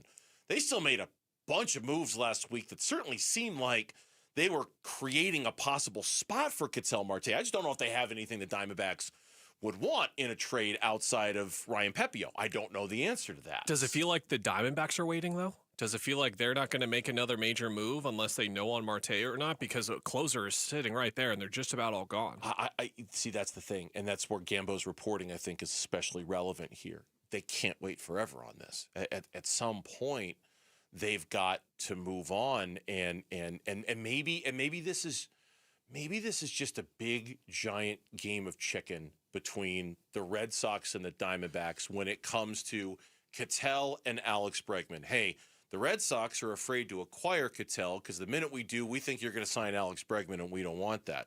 But the Diamondbacks are kind of waiting to see if you're going to take Ketel off our hands, then we'll do. It's like they're almost like staring at each other to see what's going to. Are you going to sign Bregman first? Because the minute you do, you lose leverage in trading Ketel Marte to us because you have to trade him at that point. Or are the Diamondbacks waiting to see who? It's all very confusing at this point. And another leverage part of this that we haven't talked about that we will talk about if we get word that Ketel is staying. You can't decide that you're getting annoyed of Ketel again and that you're like, you want to now get out of the Ketel. Enough's enough. Ketel's being too much of a diva. We need to move him because now the control goes into his hands. 10-5.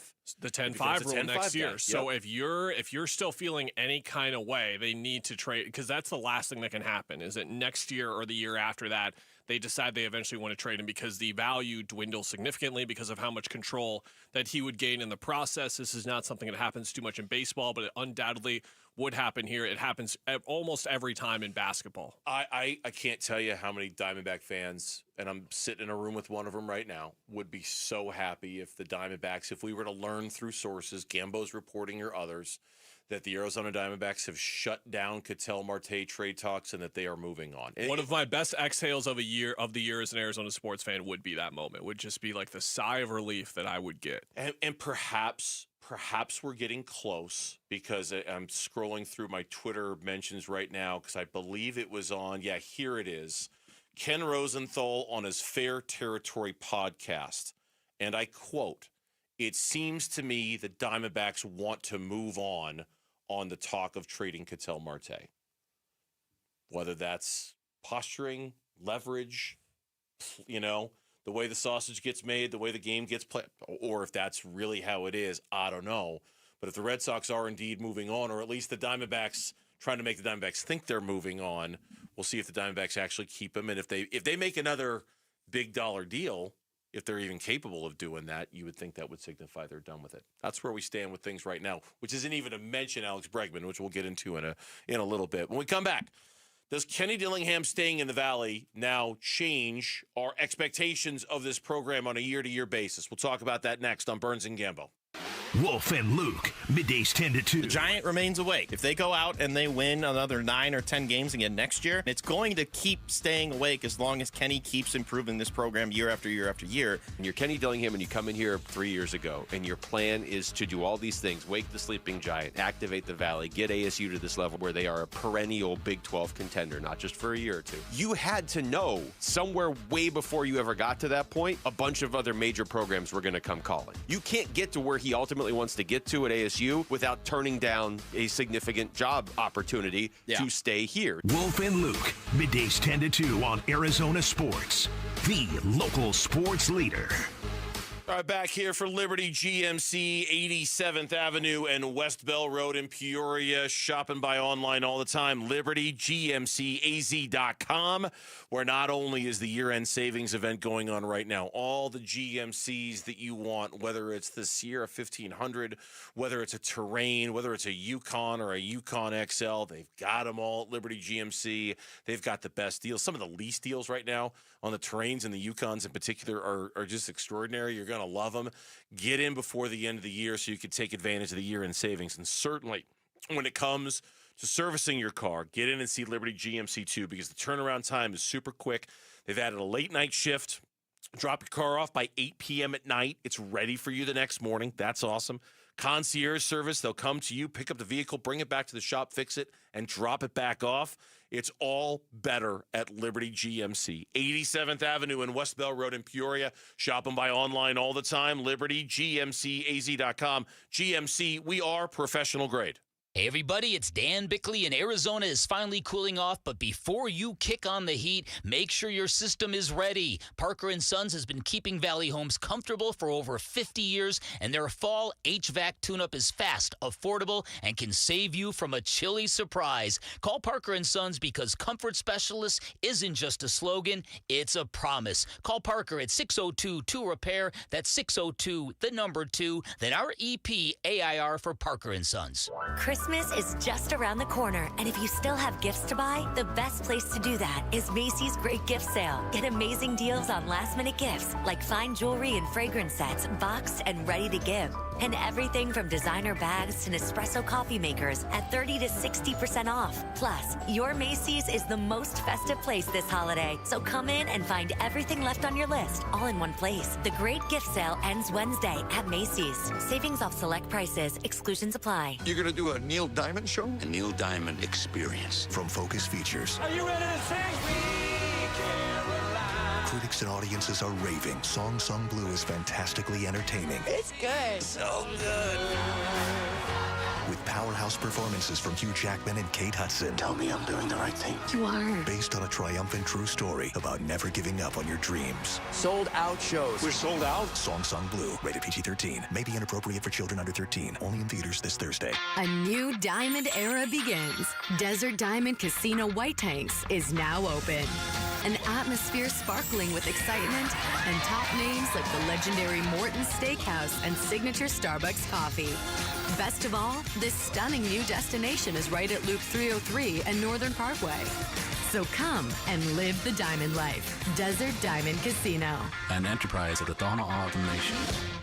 Is your financial advisor offering you up to a 30% upfront bonus? Or are they promising you up to 10% growth per year, all for your retirement income? If not, then you need to come to Trajan Wealth. I'm Jeff Jr., founder of Trajan Wealth. If you have a plan to retire within the next 10 years, don't wait only to find out it's too late. I've seen hardworking folks like you retire only to be required to go back to work, all because their advisor told them guarantees like these were too good to be true. They're not. That's up to $30,000 upfront or up to $10,000 per year on $100,000, all guaranteed for retirement income. Don't keep working when you're supposed to be retired, and don't let any financial advisor tell you it's too good to be true. Call Trajan today, 480-360-7900. That's 480-360-7900. Annuities not advisory products. DBA Trajan Wealth Insurance Solutions. Additional disclosures at trajanwealth.com.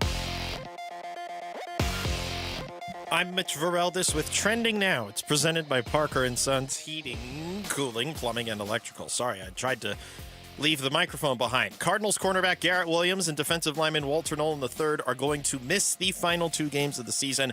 Both have been placed on injured reserve. Williams suffered an Achilles injury that is believed to be a torn Achilles per reports, while Nolan is said to have a knee injury. There's not any further clarity on it from the head coach of the Cardinals. More updates will come likely later in the week or day, but we're not totally sure. You can read more about both of those injuries right now on ArizonaSports.com and the Arizona Sports app. The AP ranking remains the same for Arizona men's basketball, number 1 in the country. They look to remain undefeated tonight in Tucson. They host Bethune-Cookman at McHale Center, and tip-off will be at 7. Also in action is Grand Canyon men's basketball. They host IU Indy in Phoenix. Tip-off for that game is at 6. This report is brought to you by ProSmile Dental. Give the gift of a smile this holiday season. Get $1,000 off all On-X implants and veneers through December 31st. Text PRO to 620-620. That's PRO to 620-620.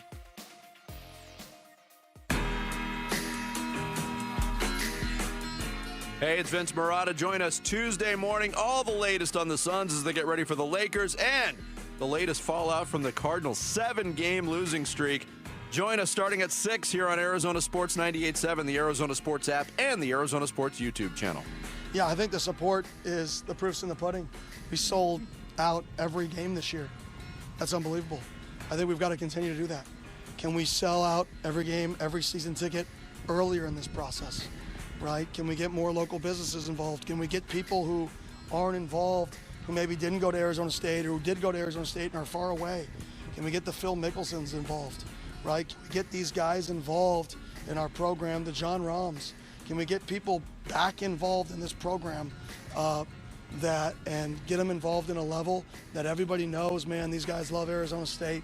These guys are willing to sacrifice something for it. The news that ASU fans everywhere, including Phil Mickelson, by the way, who tweeted about it over the weekend, were waiting for. Kenny Dillingham is staying. Kenny Dillingham and the athletic department and the school have agreed on a new package, a new contract amendment that is less about how much Kenny is making and more about the resources that are being devoted to the program. And I loved what Kellen, what you wrote in your email today.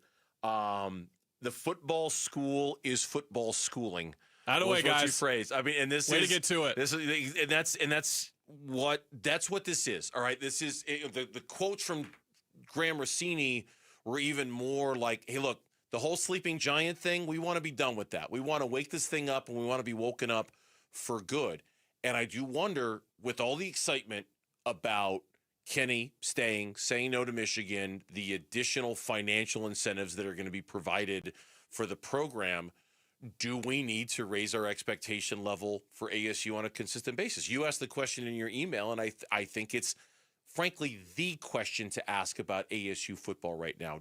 Is it fair for us to now assume a different status level on a consistent basis for this program year in and year out based off of this? Yeah, and how much of that is dependent on just Kenny being here and just the long-term security that you now feel with Kenny when making those expectations for yourself as a fan, which we all do in different types of ways? Or do you believe that how Kenny went about this, and again, I say went about this, and again, it sounds like we're saying that he worked ASU and he out-leveraged them and all that kind of stuff. He did what he had to do. He did what he had to do. We love what you did, Coach. Yeah. Do more of it next year. Yeah, no. Let's get the Notre Dame job open next year or something and do this again. Let's keep getting more money from these guys. I was walking that fine line earlier in the show. I'm not ripping Kenny, but at the same time, without knowing for sure just how high he was on Michigan's list. I mean, he used that real or perceived level of interest and absolutely swung that hammer to get what he wanted to do. And I'm not blaming him for doing it, but I do wonder how much actual leverage he really had and how much he kind of played up their interest. But I do think, yes, this does raise the level of expectations for ASU, that ASU just went out and said, okay, we're going to do this and we're going to commit. And I think Dr. Crow deserves a lot of credit. I think Graham Rossini deserves a lot of credit. I think Kenny Dillingham deserves a lot of credit for not being like all the rest. No offense, for not Jed fishing this, you know, for not Lane Kiffining it this. The way Kiffining. For not Lane Kiffining this. Yeah, that's what I meant to say. Thank Lauren you. nodded. Lauren nodded. Okay, Lauren. As long as Lauren nodded her approval. Lauren's like my work wife in that. Like, as long as I get your approval in there, we're good. You know, as long as I get my wife's approval, fine. Honey, does this look okay? Great. Well, you said yes. You then did we're great fine. with JG earlier. You did great, buddy. Don't worry about it. As long as I get fine. Lauren's approval, I'm fine. I think it does. I think it almost has to, because at this point, it's like ASU is trying to announce to the world, okay, it's time to take us seriously now. And if that was what the intention of this past weekend was, I think that by default, Kellen, that holds the program to a different standard. The question is, how do we define that standard? What does that standard now look like for ASU? I got it for you. You ready? Hit me. All right, so we know the names of the coaches in the last 40 years post-Cush that have been successful at some point as an Arizona State football coach, right? For more than a year. So you go back to Bruce Snyder in the mid-90s, couple of years toiling around 500. He goes 11-1, and then he goes 9-3 in 96 and 97. Dennis Erickson, first year, 10-3. You go Todd Graham, back-to-back 10-win seasons after going 8-5 as well. But here's what happened after that. Snyder went 5-6, 6-6, 6-6. Erickson, 5 wins, 4 wins, 6 wins. And then for Graham, 6, 5, and 7. You got to go all the way back to Cush 50 years ago to find an Arizona State football coach that has had sustained long-term success winning 8, 9, 10, 11 football games. That is what Kenny can do. It's what I believe that he will do. And to your point again, football schooling, that would look like a football school to me. Yeah, I mean, I think it's all that. I think it's Todd Graham was the last one to do it over the course of back-to-back years. Before that, you have to go back to Bruce. I mean, I think once you kind of define the standard is fairly obvious. You're talking about consistently finishing in the top 3 or 4 of the Big 12. You're talking about every year playing meaningful football in November where division titles are on the line, where berths in the Big 12 title game are on the line. I certainly think it's winning a Big 12 title. Certainly not every year. I don't even know if every other year? Is it unreasonable? And I think a lot of this, honestly, is going to be reflected in the coming weeks to see how this team does in the transfer portal and how Kenny weaponizes this new toy that he's got in terms of selling stability, selling himself, selling the program, and what sort of roster they're Anyone listening into oil as an Arizona State fan, you got something in the oil business because Texas Tech found their oil man. Yeah. Kenny was basically, I hate to say begging, but he was like, where's our guy? Where's our $20 million check guy? It's a very large city. We have a lot of people here. Where's our guy? Surely there is someone who makes a whole lot of money who could give a whole lot of money to a football program and get it back on top. We see this happen time after time in collegiate sports. Where's our guy? But if this thing falls back into the typical standard ASU pattern of, hey, it was a nice little peak year, nice little peak era, but it only lasted 2 years or 3 years, and then it was right back to 500 football, it was all for nothing. It was all for nothing. It can't just be that. It's got to be routinely playing meaningful late November football to see if you can get in the Big 12 title game and then getting in the Big 12 title game. It's got to be that. I think he'll do it. I think he will too. When we come back on the Burns and Gambo Show. Jalen Green. Tomorrow, it's 6 weeks since we were told 4 to 6 weeks. Well, we're waiting. It's next on Burns and Gambo. Win tickets to the Verbo Fiesta Bowl from Arizona Sports. This show's keyword is run. Run.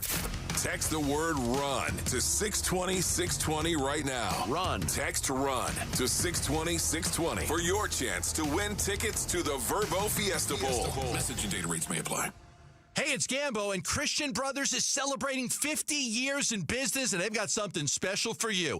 You can right now get a $50 plumbing inspection, a $50 AC inspection, and a $50 electrical inspection. Yes, Christian Brothers is making $50 go a lot further these days. You can get a $50 plumbing inspection, which includes a water heater flush. That's right, they'll flush out your water heater to help preserve the tank, get rid of all the hard water sediments. They'll do a full home plumbing check for leaks, corrosion, and pressure issues. They'll do a drain and fixture evaluation to prevent clogs, and you'll get a peace of mind report with expert repair or upgrade recommendations. Their AC inspection's incredible too. Get a complete system performance test, safety and efficiency review for compressor, coils, and wiring, and tune-up recommendations to extend the system life and lower your bills. So just call 602-222-3535 to schedule. That's 602-222-3535.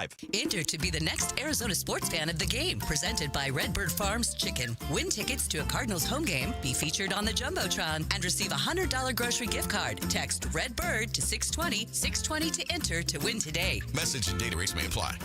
$5,000. That's the average amount of money people in the U.S. are now spending on gas in a year. $5,000. That's crazy. If you drive, you have to download Upside, the free app that gives you cash back every time you get gas. That's right. You can earn real cash back with Upside just by buying the gas you're already buying. You can literally start earning cash back today. I use Upside every time I fill up, and I've already made around $200-$300. You're putting gas in your car anyway. Why not get real cash back? If you like free money, download Upside. I'm saving the cash I earn from using Upside to help pay for a vacation later this year. Download the free Upside app now to earn cash back every time you buy gas. Use promo code BOOST25 to get an extra 25 cents per gallon on your first tank. You can cash out anytime right to your bank, PayPal, or a gift card for Amazon and other brands. Just download the free Upside app and use promo code BOOST25 for a 25 cents per gallon bonus on your first tank. That's code BOOST25 for a 25 cents per gallon bonus. CVS Health supports people in the moments that matter, from picking up a prescription to connecting care. With nearly 5 million daily interactions and serving 185 million consumers and 1.5 million healthcare professionals, CVS Health holds a trusted place in healthcare. By simplifying care and improving health, we're helping people get the care they need. Learn more at cvshealth.com/Investor Day. I can't believe how spotless my floors look after using the Swiffer Power Mop. No more dragging around a heavy mop and messy bucket. Now I get the same deep clean without all the work. Thanks to the powerful solution and scrubbing pad of the Swiffer Power Mop, dirt and grime don't stand a chance, and I don't break a sweat. Mic drop. Mop drop. Swiffer Power Mop. Swiffer Power Mop. A smarter way to mop. Try it or your money back. Hi, I'm Lexi, your friend and jeweler at Shane Company. We'll help you find last-minute gifts that don't look last-minute, even if you're still planning to propose. At Shane Company, we'll show you perfect gifts at perfect prices, in stock and ready to give. Like hand-matched diamond studs, 14-karat gold chains, or the ultimate gift, a beautiful engagement ring. We have longer store hours, so you can skip the crowds and shop when you want, or visit us at shaneco.com. Because a friend wants you to be a holiday hero. Shane Company, your friend and jeweler. Whether picking up a prescription, getting help navigating the healthcare system, or checking in at home, CVS Health is there to make care easier and more connected. Our future is brighter together. Learn more at cvshealth.com/Investor Day.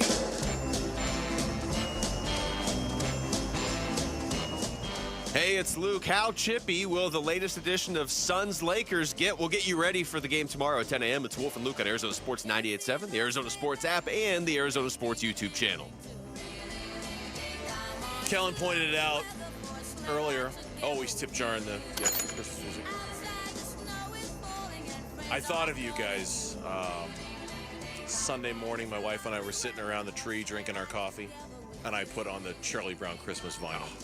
And when I dropped the needle, I thought, oh, Lauren and Kellen would appreciate this. Sounds like a beautiful weekend morning. That's my wife and I, like one morning every weekend, we just carve out towards, we're sitting here, we're having our coffee, we're listening to music, and we're reading or doing whatever. It's like, yeah, every weekend we do that at least once. Love sounds so sick. I'm happy for you, bud. That's so great. Finding your person. It's real quiet. There's not a lot of talking. We just listen to the music every now and then. Hey, did you see this? Hey, what about like that? But that's pretty cool that you got that, bud. Don't sleep on how cool that is. I don't sleep on how cool that is. I appreciate it.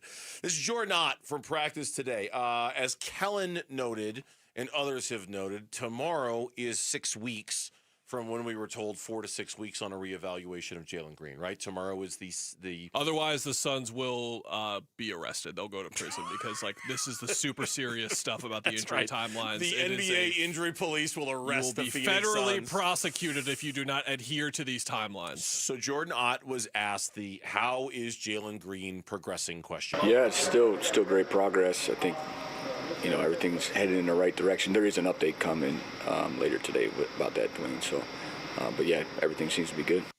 We have yet to receive said update. And we don't know if the update is just going to be the injury report itself and he's going to be listed as questionable or probable. But my guess is, based on the way he phrased it, we are going to get an email from the Suns that is titled Jalen Green Update, and it's going to be another timeline. Now, is that timeline going to be a week? Is it going to be 2 weeks? 3 weeks, don't really know, but that's typically how these things go, and we love getting those updates, not because of the news, of course, but more so just having a concrete, again, the timelines very much help because there's nothing worse than a guy missing time, and we don't really know when he's going to be back. It really juggles things up for us in a lot of different ways, so it sounds like that is going to be coming down. I would guess by the end of our show, we'll see the injury report will drop at some point at 5:30. I believe is when that will come in, so he'll be on that in some facet. He's been listed as out, right? Like they haven't played questionable, doubtful, anything like that. They haven't played loose and fast with the injury report. He has been listed as out for the better part of the last 6 weeks. So if he's listed as questionable, then that in and of itself is newsworthy and noteworthy. They need him. Oh boy, do they ever. We were like 3 or 4 weeks in the season, not saying they never need Jalen Green, but it's amazing how well they're playing when arguably their second best player, second most important player, has practically not played all year. But now we're starting to see that catch up as expected. That was kind of, without saying as much, that's kind of what I was hinting at earlier when talking about Colin Gillespie. Look, we all love Colin Gillespie. Colin Gillespie is one of the best stories on this team. We appreciate greatly everything that he's done. He, and by extension, they look like they need a Jalen Green infusion in the worst kind of way, like a minutes reduction for Colin Gillespie, so that you can kind of compress and condense the things that he does into a 22-minute performance as opposed to a 31-minute performance. So maybe that makes him better. And just the energy that Jalen Green brings. And just the guy rim running, the guy who can actually get to the rim in this offense, because how just don't about have the anybody guy in the offense who can. Who just scores like 15 points in 6 minutes, and you're like, what just happened? Whoa. Right. And then the energy in the building is suddenly like Jalen will make 3 to 5 plays a game that will make the audience audibly react. That's how physically gifted he is, and just how talented he is, and how skillful he is as well. And just being at some of these home games lately, I'm guessing tomorrow, if he's out, it's going to be the same kind of vibe where it's like, man, they could use a jolt. And I keep thinking it has to come from the rookies, but with this Jalen Green news that is coming at some point, you hope that it's like, okay, and eventually that can be Jalen Green, because as I said, like, it feels like they actually missed Bol this year at points in the last couple of games, just to get a jolt, just to get some energy somewhere. A guy that, like, when he gets going, everyone in the whole building, even if you're on the road, is reacting to what he is doing. And it feels like that energy is kind of what they're missing right now, and that's Jalen. It does, and it feels like, honestly, if that energy isn't coming from Book, and if that energy isn't coming from Brooks, that it feels like by default it almost has to come from Colin Gillespie. Ryan was the guy early in the year. Yes. You know what, he was. You're right, but lately, no, it doesn't feel like he had that great throwback dunk against Golden State, but lately it doesn't feel like he's been giving them that energy. Royce will hit a couple of threes. Like, Oso will make really nice defensive plays, but like you're talking Colin, and like he'll have like a move offensively where he'll shake a guy, and that'll get the energy going a little bit. He's had a few of those over the last couple of weeks, but to your point, you're totally right. Outside of Dylan, outside of Devin, no one else is really bringing that type of energy to the game. If it is an extension of the timeline, as you suggest, and we do get that news before the end of the show, and obviously we'll pass it along as soon as we hear and get word from the Suns on that, in some ways it wouldn't surprise, only because, and I'll reference the gentleman who normally sits in that chair, John Gambadoro. Gambo had been reporting before he went on break that with Jalen Green, the hope was that they would get him back after Christmas with the possibility that it could bleed into the very earliest part of January. So if they were, to example, say, we'll reevaluate Jalen Green in another 7 to 10 days, that would line up almost perfectly with what Gambo had kind of suggested that he was hearing. It might bleed into early January just a little bit. It's not, at this point, we're not going to rush it. You can't rush it. You wouldn't want to rush it with an injury. Like the last thing you want to see him do is play 5 quarters and then boom, it happens again with how dicey this has been. But yeah, they need him. They need him because while we keep talking about how the schedule gets easier, it also it's got its challenging moments too. A lot of road games. You got the Pistons coming up. You got the Knicks coming up. You still have Houston and Oklahoma City coming up. New Orleans has won 4 straight. New Orleans I think they're the second hottest team in the West right now. It was Simmons who said on his pod last week, he's predicting they're not going to finish bottom 5 in the league. Now, that doesn't sound like much, but they were 3 and freaking 22. But he thinks there's too much talent there, and they're starting to figure some things out. The minute we get an update, we will let you know. I'm going to read this tease word for word here on the Burns and Gambo show. Okay. And I quote, "To hear the final call of the Bears-Packers game, stay tuned because the 4 o'clock reset is next here on Arizona Sports."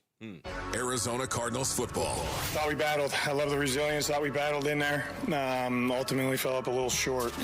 I thought kind of a key component of the game. We had some scoring drives. We moved it, but we had to settle for some field goals. They converted some touchdowns. So hats off to them. We're going to come back tomorrow, keep battling, and we'll be on to Cincinnati. More reaction to the Cardinals losing their 7th straight coming to you on the Arizona Sports YouTube channel, the Arizona Sports app, and Arizona Sports 98.7. It's truck time at Sanderson Ford. Now get 0% financing, 0 down payment, and 0 payments for 90 days on over 130 F-150 trucks in all trim levels. Get 0% financing, 0 down payment, and 0 payments for 90 days on 54 Transit vans in stock. And get 0% financing, 0 down payment, and 0 payments for 90 days on 370 Super Duty trucks on the lot. You need a work truck? They've got service trucks, dump trucks, flatbeds, and more that may qualify for Section 179 tax deductions. So if you want selection, low prices, and 0% financing, you want Sanderson Ford, America's most awarded Ford dealership for complete customer satisfaction with no hassle, no pressure, and no nonsense. Sanderson Ford is located on 51st Avenue in Glendale, just south of Glendale. You can also go online for more information at sandersonford.com. $5,000. That's the average amount of money people in the U.S. are now spending on gas in a year. $5,000. That's crazy. If you drive, you have to download Upside, the free app that gives you cash back every time you get gas. That's right. You can earn real cash back with Upside just by buying the gas you're already buying. You can literally start earning cash back today. I use Upside every time I fill up, and I've already made around $300. You're putting gas in your car anyway. Why not get real cash back?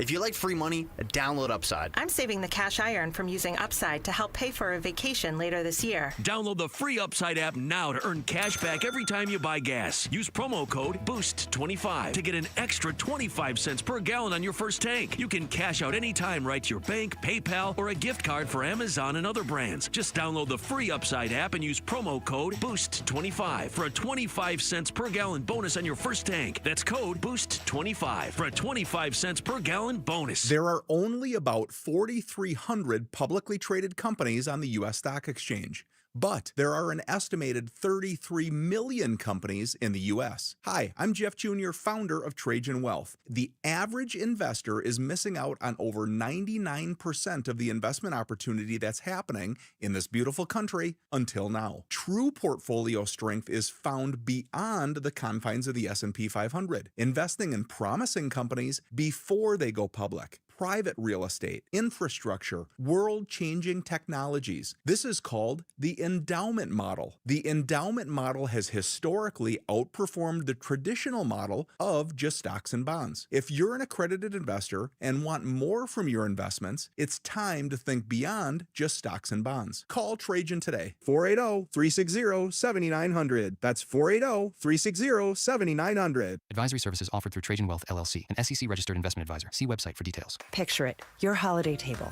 the family cooking together, the scent of golden brown bread, rosemary from roasted potatoes, and a salad so crisp it snaps. This season at Fry's, make the moments that matter possible with quality that's affordable in every aisle. Fry's, fresh for everyone. You can save big on 12 to 15 packs of Coca-Cola, Pepsi, or Squirt. Select varieties or buy 2, get 2 free with your card. Limit 8. Fry's, fresh for everyone. Hey, Arizona, it's Vince Marotta back again with some amazing holiday deals from our friends at Earnhardt Ford in Chandler. During Ford's year-end sales event, General Manager John Nissen and his team have just announced 000. What does that mean? For a limited time, you can take advantage of 0% APR financing for 60 months. Plus 0 down payment, plus 0 payments for 90 days. And just announced, get $1,000 Ford bonus cash towards your purchase. That's on nearly every 2025 model, including America's favorite F-150 trucks and 3-row Explorer SUVs. This is just a sample of the outstanding holiday deals at Earnhardt Ford, your locally owned Ford dealer. Check them out in Chandler or online at earnhardtford.com. Most new vehicles include the No Bull Protection packages and added benefit. $699 for cars and SUVs, $1598 for trucks. After all applicable offers on select models, exclusions apply. APR is $1667 per month per $1,000 financed. Interest accrues from date of signing for well-qualified customers through Ford Credit, plus tax, title, license, and $599 doc fee. See dealer for details. Offers in 1/5/26. KMVP FM Phoenix. Live from the Casino Arizona and Talking Stick Resort Studio. Arizona Sports, the local sports leader. I'm Mitch Vareldes with Trending Now. It's presented by Parker & Sons Heating, Cooling, Plumbing, and Electrical. Cardinals cornerback Garrett Williams and defensive lineman Walter Nolan III will miss the final 2 games of the season, as both have been placed on injured reserve. Williams suffered an Achilles injury that is believed to be a torn Achilles, per reports, while Nolan is said to have a knee injury. You can read more about those updates right now on ArizonaSports.com and the Arizona Sports app. The AP ranking remains the same for Arizona men's basketball. They are number 1 in the country. They look to remain undefeated tonight in Tucson. They host Bethune-Cookman at McHale Center, and tip-off is at 7. Also in action, Grand Canyon men's basketball. They host IU Indy in Phoenix. Tip-off will be at 6. This report is brought to you by Earnhardt Buick GMC. Shop local at Earnhardt Buick GMC, a trusted name in automotive since 1951. In Mesa or online at EarnhardtBuickGMC.com. We are professional grade. Arizona Sports, the local sports leader. Burns and Gambo, the 4 o'clock reset. 4 o'clock reset. Is she going to lead the 4 o'clock reset with it? Or will we just hear it eventually? No, you'll just hear it eventually. We'll hear it eventually. Oh, but tonight, by the way, bragging rights. What's the story behind bragging rights? Lauren Koval, esteemed Illini fan. Wow, esteemed. Esteemed. Just that Missouri and Illinois share a border. St. Louis is kind of in the middle. If you need a big city in the middle, St. Louis is your only option. Then they called it the Gateway to the Arch because St. Louis Arch is there. Also, very scary. I don't know if you've ever been up in the Arch. I have. Terrifying experience. I don't recall it being terrifying. You were just a one-and-done situation. You're like, I was like, I've seen it, I'm good. Yeah, I don't recall it being terrifying. I recall it just... I'm not claustrophobic, but you get in that little circle with 6 other people. There's not a lot of people up there. It's I'm true. good. Yeah, it's okay. 6 o'clock start, right? So if we see some jet streams coming out of the studio there, that's you running to your car to try and get fly out of here. Yeah, that's me sprinting. Okay. Mm-hmm. Oh, yeah. All right, so we're still 2 hours away from that. We've got a 4 o'clock reset here. We've been promised the final call of Bears-Packers. You don't have to lead with it, but I can't wait to hear it. What are we leading with? We're leading with the Cardinals because they lost to the Falcons 26-19 yesterday, but Jonathan Ganon today at the podium provided an update on Garrett Williams and Walter Nolan. Garrett Williams will go to IR. He had an Achilles yesterday, and Walter Nolan will go to IR. Had the knee. Everybody else kind of evaluating. We'll see how the week goes. Gannon then went on in his podium to explain he does not know the severity of Walter Nolan's knee injury. That will need more imaging. Yeah, it's based off of his Instagram posts, his tears when he was being carted off, based off of the Achilles injury. I mean, I have no basis in fact for this, just kind of anecdotal experience here. I think we can expect that you're going to run the risk of both of these interviews bleeding into the beginning of next season. And how far of a bleed over you get, I don't know. But that is, I mean, forget the loss and forget 12 of 13, forget all of that stuff. Man, losing players as it key players as it impacts next season, that's the last thing that needs to happen at this point to this team, and it's happening, and that just is a new level of suck for this situation right now. Yeah, JG said Nolan, he defined him as like a guy who could be a blue chipper, and this team really, really lacks blue chippers in a desperate way, and those are two guys. Garrett, at one point, I don't think this season as much the injury certainly playing a role as a guy who was looked at as a blue chipper, and Walter's well on his way, so major bummer. And then tonight in Monday Night Football, the Niners are taking on the Colts. That will be Phillip Rivers versus Brock Purdy. And this one, a lot riding on the Niners in this one to see if they can get into the playoffs. And then they also let a whole boatload of teams in with them if they win. It's the Jags, the Bills, and the Chargers all clinch playoff spots officially if the Colts lose tonight. So most of the AFC playoff field becomes set with an Indianapolis loss. And really the only thing that's left to decide is the Texans, and they're like a 98%, and then it's the AFC North between the Steelers and the Ravens, and everything else is set. Lauren, do you think we're in Niners lurking territory yet? They've won 4 straight. Does it feel like as like a sleeper in the NFC? Yes. Not so much as a sleeper, as a premium contender now? Yes, absolutely. They play your Bears next week, right? On They Sunday do, Night Sunday Night Football, right there. All right, well, as promised. On the fake, Williams looking downfield, launching downfield, going for it all! And it is caught! Bears win! DJ Moore! How many times have you heard that? Oh. Dozens at this point? Oh, I was going to say like 40. Yeah, a few dozen. Yeah. Okay. As you should. Has YouTube seen the sweatshirt? The sweatshirt? Here we go. Give it a look. There you go. There it is right there. My favorite part of that play is that it was on Keyshawn Nixon, who had a dirty, unnecessary hit on DJ Moore earlier in the game. He was the guy at fault for the Jade Walker touchdown. And then he played pretty good coverage there, even tried to interfere, and it was just a perfect throw, perfect catch. There were great quotes from The Athletic that were talking about the throw, and Drew Dahlman, the center, was like, it felt like the ball was in the air for like 15 seconds, and then it was the third-string tight end who said, I just thought when the throw went off, it's like there's no way you can get it down that far with the angle that he's going at, and it's like that's a #1 overall draft pick in the arm talent that you get. Caleb was an amazing throw and wasn't even that good in the game, but it didn't matter because he stepped up and he did the Iceman thing. He's the Iceman now. Great play, and I'm telling you, the Chicago Bears, you wait.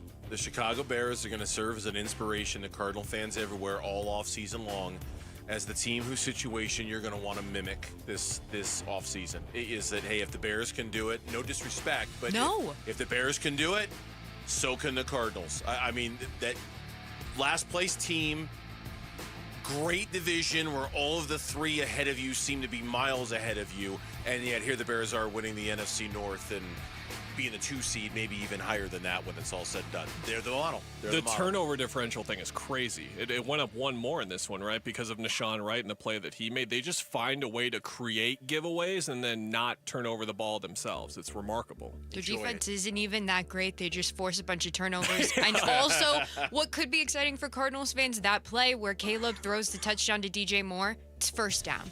It's 1st and 10. And they just go, let's chuck it. Let's go for it. Yeah. So bring in somebody new, you see changes there. And the Chiefs announced today that they are leaving Missouri and they are heading over to Kansas. They're building a new multi-purpose stadium that will be domed and should be ready for the 2031 NFL season. I would imagine this is causing a lot of consternation in the city of Kansas City, Missouri, that Kansas City, Kansas is taking the Kansas What are your City Midwest Chiefs. sources saying? My Midwest source who lives in Kansas City, that this was absolutely expected. There's a giant plot of land right by where other Kansas City-based sports teams play, so it makes a lot of sense. Okay. I love how I said that not even knowing she has a person in Kansas City, but just assume she does. One of my best friends lives in Kansas City. Okay. Yes. And DK Metcalf has been suspended for the final 2 games of the regular season after an altercation with a fan in the stands where he threw a punch at them mid-game. He is now appealing that suspension. Yeah, based off of the video I saw, I think that's kind of a wasted appeal. I don't know why he's standing over there, and I don't know why he's engaging that guy, and I certainly don't know why he's throwing a punch at that guy. So something tells me DK's going to lose that. I'm not saying it gives the fan a right to say whatever he was saying to DK, but Come on, man. Apparently they have history. Yeah, Pelissero reporting that this goes back to Seattle, and this guy's gotten into a DK before, so it was very targeted and meant to. There was history there for sure. Yeah. And a little bit of NBA news. You guys just touched on it. Jordanot says that we should be waiting on an update on Jalen Green any minute now. I am refreshing my inbox. Yet nothing from the Suns yet. Okay, we wait. Hopefully sometime before the end of today's show, we'll get an update on a new timeline for Jalen Green or a new injury report for tomorrow's game that indicates change in the status. And we'll move on to Kenny Dillingham because he is staying in Tempe. His new deal will average $7.5 million over the course of the deal. The staff salary pool is up to $11 million, which puts them near the top of the Big 12. I'm not the person to ask when it comes to this, but the small sample size I saw today on social media, it was really funny watching Michigan fan react to this, because I couldn't tell whether they were more upset at Kenny for not going there or whether they were more upset for Michigan not pushing harder to get Kenny to go there. And I couldn't tell. I couldn't tell which side was winning that little civil war among Michigan fans, but there's no doubt there was a little civil war going on among those fans trying to figure out who they're more mad at, the program or the coach for spurning the program. They're having a bit of a meltdown right now, to say the least, with the state of their program, which we've been touting up rightfully so the last couple of weeks because of the capabilities of it, but its current state right now is a disaster. Yeah. So we'll see what happens there. Notre Dame and BYU have agreed to a new home-and-home series beginning next season. This will then stop ND's longtime annual series with USC. The 2026 game will be in Provo. I don't even recognize the sport anymore. I sound like such an old guy, but Notre Dame and USC aren't going to play? Okay.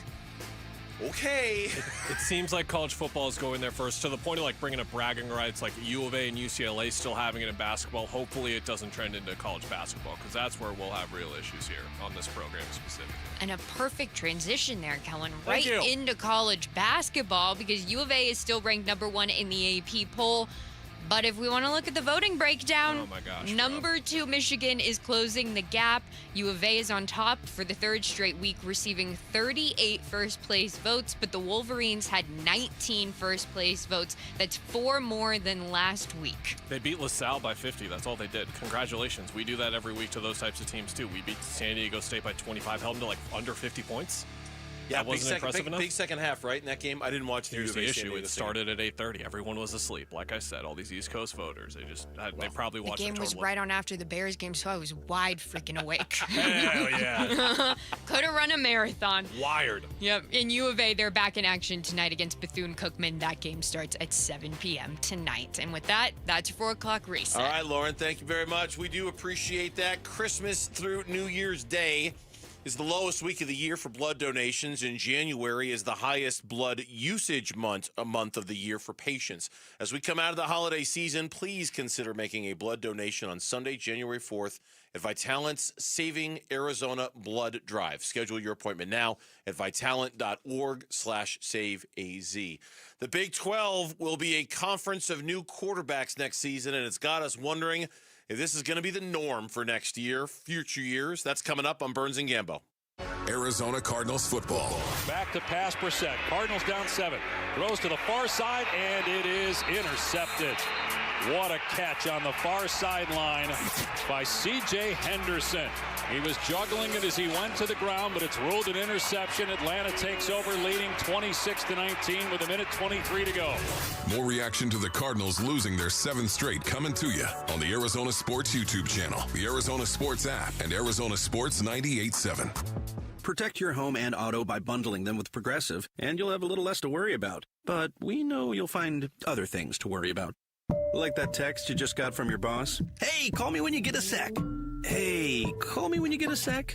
Hey, call me when you get a sec. Oh, hey, call me when you get a sec. Yeah, this is bad.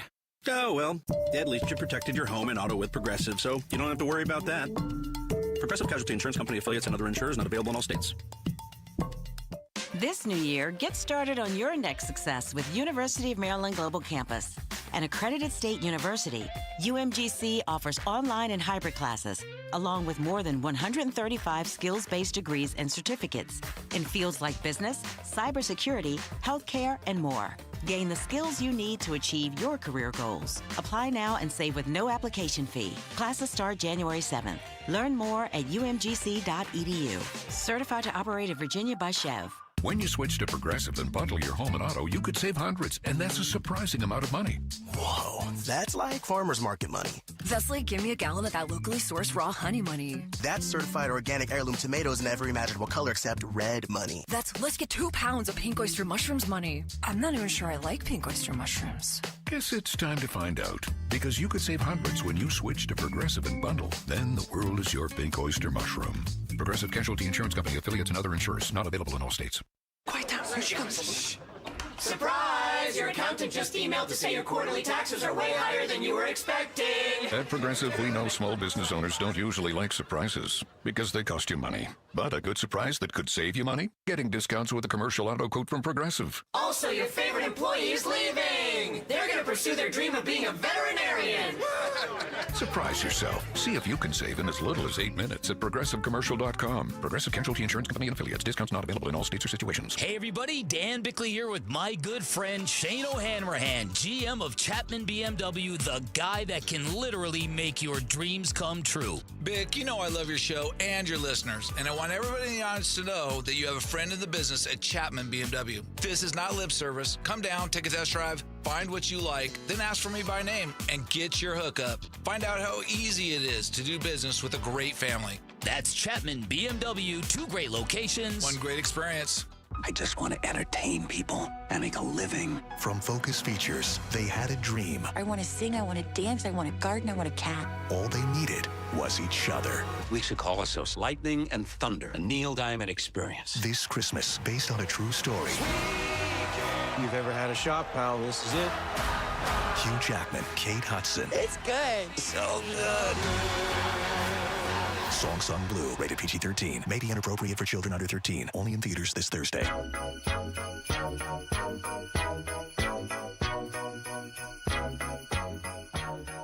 Here are the top 3 headlines on ArizonaSports.com. I'm Alex Weiner.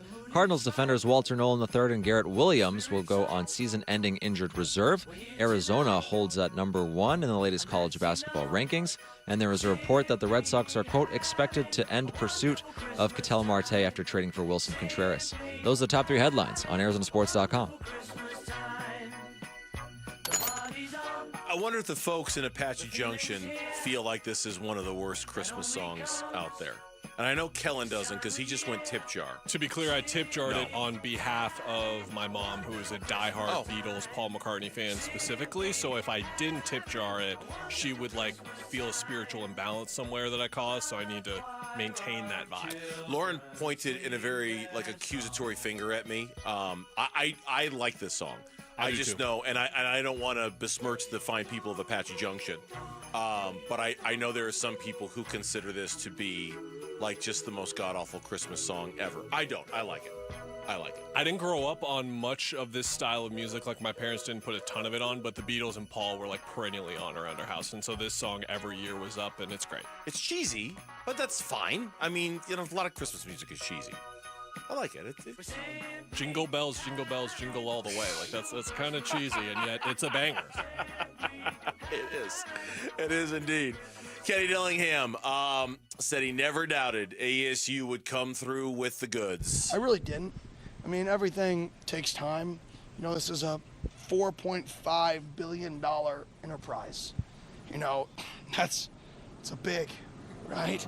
So some things take a little time to get done, but at the end of the day, it got done. At the end of the day, I think we're all happy and we're all excited about the future. And like I said, my job is to just never be satisfied. I think everybody always wants to be better.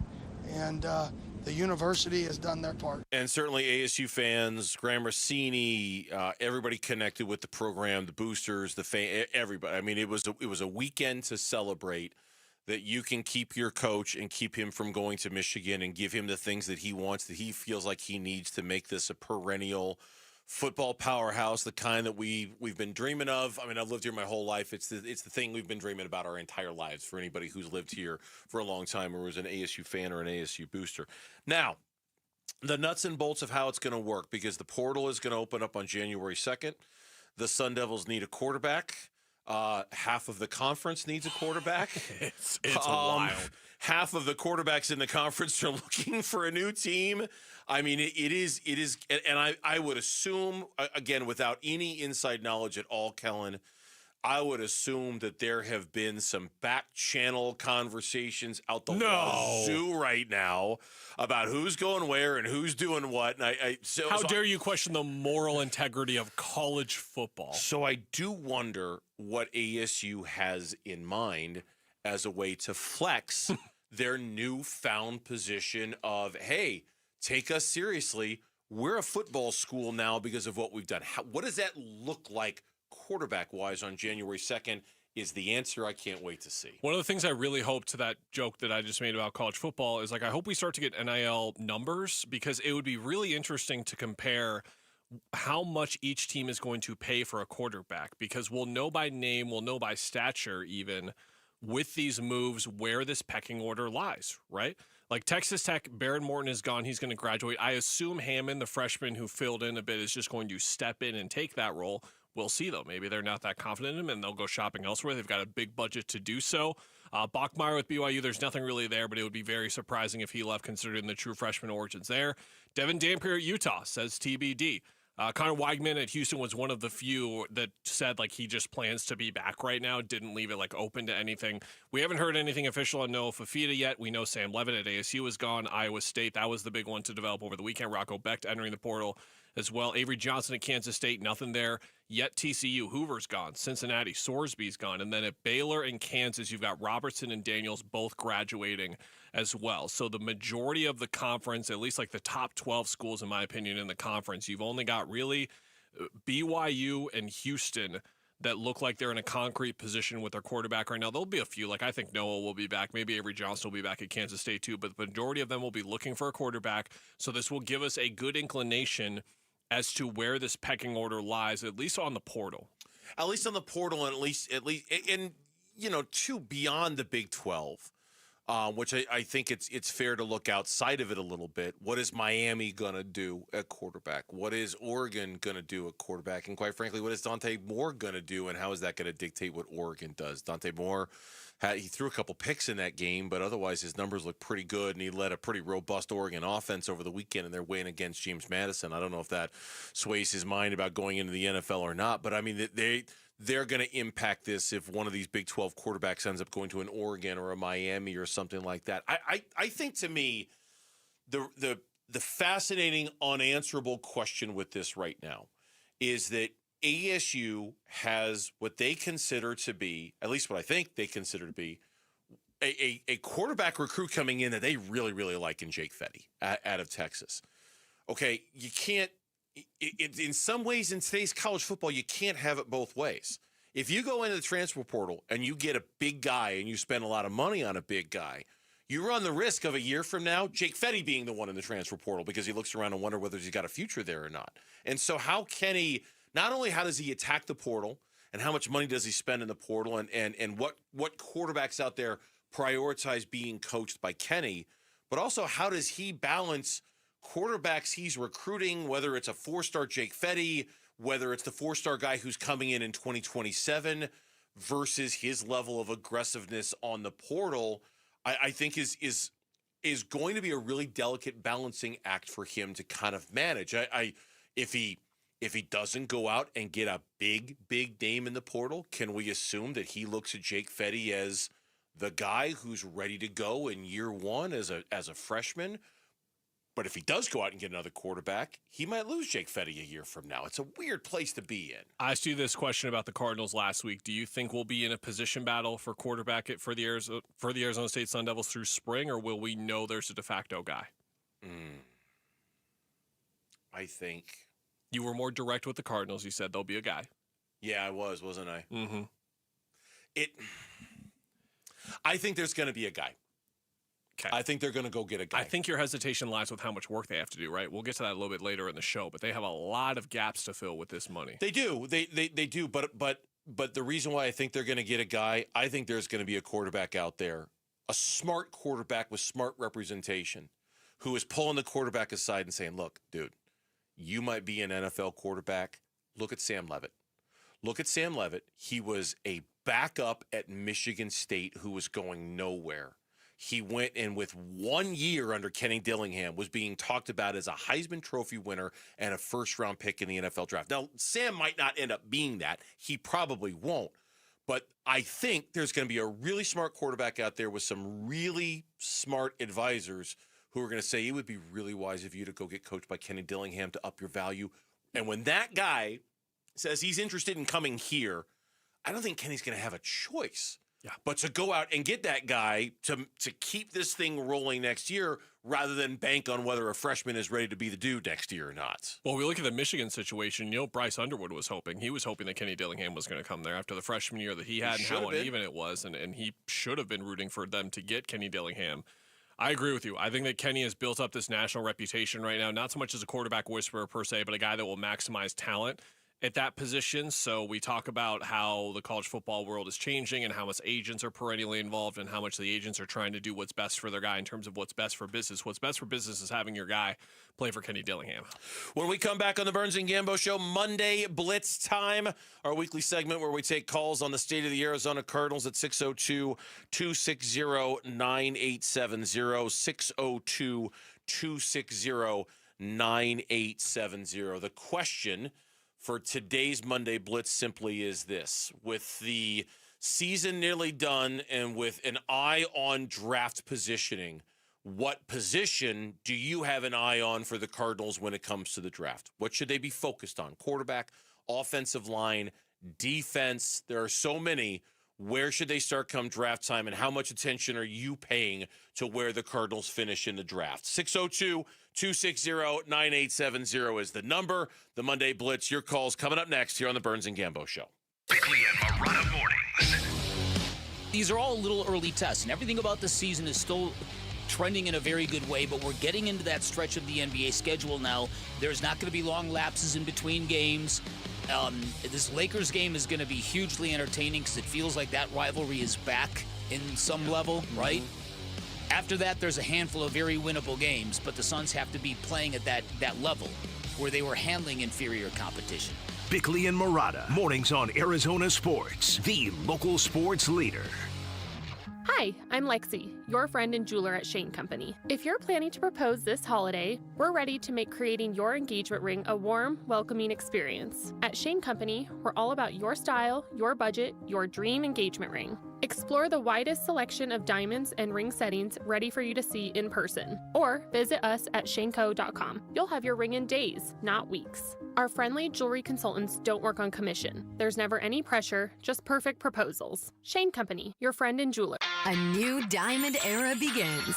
Desert Diamond Casino White Tanks is now open. An atmosphere sparkling with excitement and top names like the legendary Morton's Steakhouse and signature Starbucks coffee. Best of all, this stunning new destination is right at Loop 303 and Northern Parkway. So come and live the diamond life. Desert Diamond Casino. An enterprise of the Donna Autumn Nation. Hey, Arizona, it's Vince Marotta with some big news for you. If you missed the holiday kickoff, don't worry. Earnhardt Buick GMC is keeping their savings going. We're talking favorites like the 2026 GMC Sierra 1500 for up to $13,000 off MSRP, and the all-electric 2025 Hummer SUV and pickups. Get yours for up to $18,000 off MSRP, or take advantage of 0% APR financing. And folks, that's just the start. Even the sleek 2025 Buick Enclave SUV is yours with a savings of up to $9,000 off MSRP. You want it? Earnhardt has it all, priced to move right now. Check them out in Mesa, right off the 60 at Superstition Springs Boulevard, or online at EarnhardtBuickGMC.com. We are professional grade, and that ain't no bull. Most new vehicles include a $998 no bull protection package as an added benefit. After all applicable incentives on select models. APR terms limited through GM Financial. Not all will qualify. Plus tax, title, license, and $599 doc fee. See dealer for details. Offer ends 1/2/26. Kick off game day with the mouth-watering taste of Redbird Farms chicken. Humanely raised and cage-free. Redbird Farms chicken is what real chicken tastes like. Whether you're tailgating or hosting a watch party, Redbird Farms will be the MVP of your game day menu. Tackle your hunger with Redbird Farms chicken. Available at Albertsons, Safeway, and Bash's'. Grill it, fry it, put it in parm. As long as you make it Redbird Farms. It's football season. While our teams battle on the field, America Roofing is battling leaky roofs across the state. Hey, that was us at Casa Galvisi. First roof repair, then years later we bought a brand new roof from America Roofing. In Arizona, your roof better perform in the heat, wind, and rain. Trust my friends at America Roofing and their more than 25 years of experience, more than 400 employees, locally owned. Make sure, get a free inspection and save 12% at AmericaRoofingCo.com. I'm Mitch Vareldes with Trending Now. It's presented by Parker & Sons Heating, Cooling, Plumbing, and Electrical. Cardinals cornerback Garrett Williams and defensive lineman Walter Nolan III will miss the final 2 games of the season, as both have been placed on injured reserve. Williams suffered an Achilles injury that is believed to be a torn Achilles, per reports, while Nolan is said to have a knee injury. You can read more about those updates right now on ArizonaSports.com and the Arizona Sports app. The AP ranking remains the same for Arizona men's basketball. They are number 1 in the country. They look to remain undefeated tonight in Tucson. They host Bethune-Cookman at McHale Center, and tip-off is at 7. Also in action, Grand Canyon men's basketball. They host IU Indy in Phoenix. Tip-off will be at 6. This report is brought to you by Casino Arizona and Talking Stick Resort. Join the football watch parties every Sunday with special guests, food and drink specials, and more, only at Casino Arizona and Talking Stick Resort. Arizona Sports. Monday Blitz. With Burns and Gambo. Brought to you by America Roofing. Save 12% on all repairs or replacements with Arizona's largest roofer. Online at AmericaRoofingCo.com. So unfortunately, and it's been like this for a while now, most of the focus on this Cardinal season has turned into draft positioning. If you can believe it or not, last night the Cardinals actually got a little bit of good news when the Patriots won. It helped their draft positioning very slightly. We'll get into the details of that coming up a little later on in the show, because we'll give you a very clear-cut thing of what you're rooting for in this one. But with so much focus on the draft and the implications of the rest of the season on the draft, we thought we'd cut right to the quick here and say, okay, what is it that should be their priority in the draft this year? Is it a quarterback like everybody talks about? Is it offensive line? Is it defense, given the injuries that they've suffered and whether that becomes a position they need to address? They spent almost the entire draft capital they had last year on defensive players. Do they need to do something similar again this year, given how much of a letdown that side of the ball has been? Since we're focusing on the draft anyway with these last couple of games and draft positioning, focus on the players themselves and tell me where they should go. 602-260-9870 is the number. 602-260-9870. Let's go to Jacob. He's in Mesa, and he's first up here on the Burns and Gambo Show with Kellen Olson filling in. Hi, Jacob. Hey, thank you guys so much. Happy holidays to you both. To you as well. To you as well. So I am all in on the Fernando Mendoza train. Call me Abba, because I'm saying Fernando over and over again. Cardinals need a culture fit that is going to bring this team up and elevate them above all of the injuries and all the. I know the Cardinals have been dealing with injuries just like everybody else, and the late game antics and everything. And I think you need a culture fit like him, who's going to take this entire team up to the next level. If you see his post game interviews, he's just a great energy, great guy. I think we should go all in on him. Thanks so much. Appreciate the phone call, Jacob. Thank you very much. It opens up a line at 602-260-9870. That is, Kellen, where things get a little dicey on this one, given the amount of teams that are in the draft that will probably also be profiling quarterbacks, whether it's the Jets, whether it's the Browns, whether it's the I'm trying to think of who else is in there. There's quite a few teams. The Raiders. Thank you. I was blanking for a moment. There's been quite a few teams they'd be in competition with for a quarterback in the drafts. It's just about if Monty finds his guy. Like he found his guy. Yeah. Fernando's his guy. And if Monty agrees, then Monty will be aggressive in trying to go get him. It's just a matter of how aggressive will he be and what will the price tag be in moving up. Danny is in Chandler next up here on the Burns and Gambo Show. Danny, welcome to the show. Hi, guys. Merry Christmas. How are you guys doing today? We're doing all right. How are you doing today, Danny? I can't complain. So, well, I can, but I'd just be complaining about the same thing everybody else is complaining with. This Cardinals team is terrible. So, exactly. But it's tempting to say that the Cardinals need to work on their defense, which they definitely do. But I'm with the first caller saying we really need a quarterback. I think because as good as Brissett has been, first of all, we've only won one game with him, and second of all, he's not the long-term answer. So I think that it might be best to get a young guy in the draft, whether it's Mendoza or someone else that you can groom for a year and maybe let him learn. But I would definitely go after a quarterback. I mean, that's the one good thing about Jacoby Brissett being on a 2-year contract is that if you were to go down that path, and let's say you have a top 5 pick, you move up and get Mendoza, or you move up and get Moore if he ends up declaring, or Ty Simpson if that is the direction you go, then presumably you do at least have a veteran quarterback in place who would allow that transition to happen at a more reasonable pace as opposed to just throwing a rookie out there. Now, Gambo and I argue about this all the time, Kellen. I mean, there are some rookie quarterbacks who are just so good they deserve and demand to be thrown into the pool right away and play right away. But, they're all different. Some of them are ready for it right away and thrive in that moment. Others need a little time and need a little guidance and need kind of a bridge quarterback to get them there. There's no cookie cutter way to approach it. And how hard do you lean into young quarterback? Do you trade up to get that quarterback? Do you draft him where you are? Do you wait until the second round or the third round? Because there's a differing version of what we're talking about. Let's go out to the Santan Valley. The always excitable Rowdy is joining us from Santan Valley here on Burns and Gamble. What's going on, Rowdy? Let's go! Merry Christmas, guys. Merry Christmas, Merry Christmas, Rowdy. How we doing? I'm going to give you one of these just because he ain't in town. Burnsy, what's going on? Yeah, it's going to be. I'm not going to hear him say that until January 5th. So I needed that to get me through, Rowdy. I appreciate it. What do you think the Cardinals should do in the draft when we get to that point, Rod?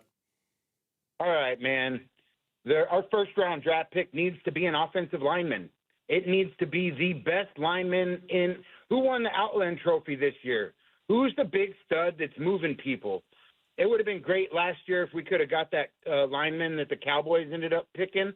But it is what it is, man. From what I've seen in the first week of the playoffs, Julian Sands, dude's not a pro quarterback. Mendoza – he had some nice throws, but I don't see a pro quarterback there. Now, the Moore kid in Oregon, he looks good, but he's one of Dan Lanning's guys, and Lanning worked with Dillingham. Honestly, man, let's go Mac Jones. Let's go get the backup for San Francisco, see if we can do something with him, put a line in front of him. If we don't draft the lineman, let's go with that Jeremiah Love. Let's get the best back in college and let that stud run. Thanks, guys. No, Rowdy, I appreciate it, and I'm laughing because dear sweet Lauren on the other side of the glass, I thought she was going to do a water spit take on the board when it came to take a running back number 5. I agree on the offensive line take that it's. I mean, if you don't have conviction on one of the quarterbacks, you can't force it, right? And I know this is going to be a weird position for Monty to be drafting in because he might be in a position of having to potentially save his job next year too, depending on what happens this offseason. But if he doesn't love any of the quarterbacks, Kellen, you would presume it'd be pretty easy for him to just kind of sit back. And Spencer Fano is probably, I would assume, going to be there. If the Cardinals are picking 4th, or 5th, which is kind of where they're projected to, I would think that would just be a let the draft come to you kind of moment and get your future right tackle to pair with Paris Johnson and have your bookends for the next 10 years. Tyler Drake, I'm sure, will be working diligently on the mock draft tracker for the next handful of months. I'm already predicting that Spencer Fano is going to be the most mocked player to the Cardinals. I would tend to agree. Michael is in Gilbert. He's next up here on Burns and Gamble. Michael, welcome to the show. Hey, thanks for having me. I agree with the last person. I hate to come in like a broken record, Look at our history. Kurt Warner coming in as a veteran in the NFL, did good with the Cardinals. Then you fast forward a little bit. When was the last time we were good before, or next time after that was with Carson Palmer, again, another veteran in the NFL. I agree with the last caller in. Go ahead, bolster your offensive line, bring in somebody else who we can from another team who is a veteran quarterback, and help get us to that next level that we're just not getting to today. Yeah, it's the Mac Jones thing. That is going to be really interesting to see how hard of a bargain San Francisco drives on that. There was a story last week I was reading, I think we talked about it briefly, that suggested a second-round pick might not be too much to ask. In fact, in the opinion of the person who wrote that piece, Kellen, that a second-round pick for Mac Jones might not be enough to get Mac Jones from San Francisco. And surely, you know, the free agent class is terrible. The draft class isn't that great either, especially if Dante Moore or if Ty Simpson don't come out, or if one of them doesn't come out. San Francisco might be in a position of extreme power and extreme leverage in extracting what they want in a deal like that. They might be able to get a second-round pick and more for Mac Jones, which is crazy to think about it, but it's a hell of a risk if you're the Cardinals or anybody else to do that for Mac Jones. It's a big risk. I get queasy thinking about the risk, honestly, because, again, like Kevin Kolb, PTSD is mostly what I'm feeling at this point. I think Mac has played far better than Kevin Kolb ever did in that Philly time, but with that being said, it's still queasy. Yeah, it's the Kevin Kolb thing is, for those of us old enough to remember, it was kind of the bet in some ways the Cardinals made back then in Kevin Kolb, a guy who just looked like he was ready to take that leap, had been in the league long enough and just needed a chance and a team to call his own. They gave up a second-round pick, Dominique Rodgers-Cromartie, and it did not work out for Kevin Kolb or for the Arizona Cardinals. Thank you all very much for the phone calls, pardon me. We ran out of time, but we always appreciate the input and the phone calls from the listeners here on Burns and Gambo. We'll do it again next Monday for sure. When we come back on Burns and Gambo, we were waiting for it, and we got it, and chances are you're not going to be that happy about it. The update from the Phoenix Suns on Jalen Green, you'll hear it, so stay with us next on Burns and Gambo. Win tickets to the Verbo Fiesta Bowl from Arizona Sports. This show's keyword is run. Run. Text the word run to 620-620 right now. Run. Text run to 620-620 for your chance to win tickets to the Verbo Fiesta Bowl. Message and data rates may apply. Hey, it's Gambo. If you got a mortgage in the last 3 years, listen up. Mortgage rates have dropped considerably since that time, so you might want to consider refinancing that mortgage and save some money. My friends at Lund Mortgage track the interest rates daily so they can help you act fast and save big. And it couldn't be easier. Just send an email to ratewatch@lundmortgage.com, and they'll monitor the market for you and send you an alert when it's the right time to refinance. That's ratewatch@lundmortgage.com. And don't fall for those mailers or robocalls with rates that sound too good to be true. Lund Mortgage will show you the whole picture, rates, and total costs so you can make an informed financial decision. And if you're buying or refinancing now, you won't have to make a mortgage payment until 2026. Generations of Arizonans have trusted the Lund Mortgage team just like me, and so should you. Just email ratewatch@lundmortgage.com and start saving. 1-877 Cars for Kids. K-A-R-S Cars for Kids. 1-877 Cars for Kids. Donate your car today. Call 1-877-CARS-FOR-KIDS to reach a friendly live agent. Donation's super easy, and your car can be picked up as soon as tomorrow. Call us now, 1-877-CARS-FOR-KIDS. Donate your car today. Hurry! It's our last chance to donate for 2025. Freeway Chevrolet. The year is almost over, but you can still unwrap huge savings at Freeway Chevrolet. Right now, get up to $11,000 off new 2025 Silverado 1500 Crew Cabs. Chevrolet. Together, let's drive. Up to $11,000 off select new 2025 Silverado 1500 Crew Cab models from dealer inventory. Excludes Trailbox. Not available with special financing, lease, and some other offers. Restrictions apply. Take new retail delivery by January 2nd, 2026. Progressive knows there are some surprisingly expensive things in life, like frames. Because you found a classic 70s concert poster.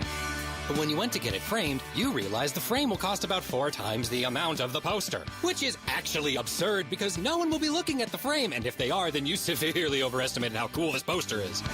But then you remember by switching your home and auto to Progressive, you could save hundreds and put it towards a classic 70s concert poster in an absurdly overpriced frame. Progressive Casualty Insurance Company, affiliates, and other insurers. Not available in all states. Quiet down, here she comes. Surprise! Your accountant just emailed to say your quarterly taxes are way higher than you were expecting. At Progressive, we know small business owners don't usually like surprises because they cost you money. But a good surprise that could save you money? Getting discounts with a commercial auto quote from Progressive. Also, your favorite employee is leaving. They're going to pursue their dream of being a veterinarian.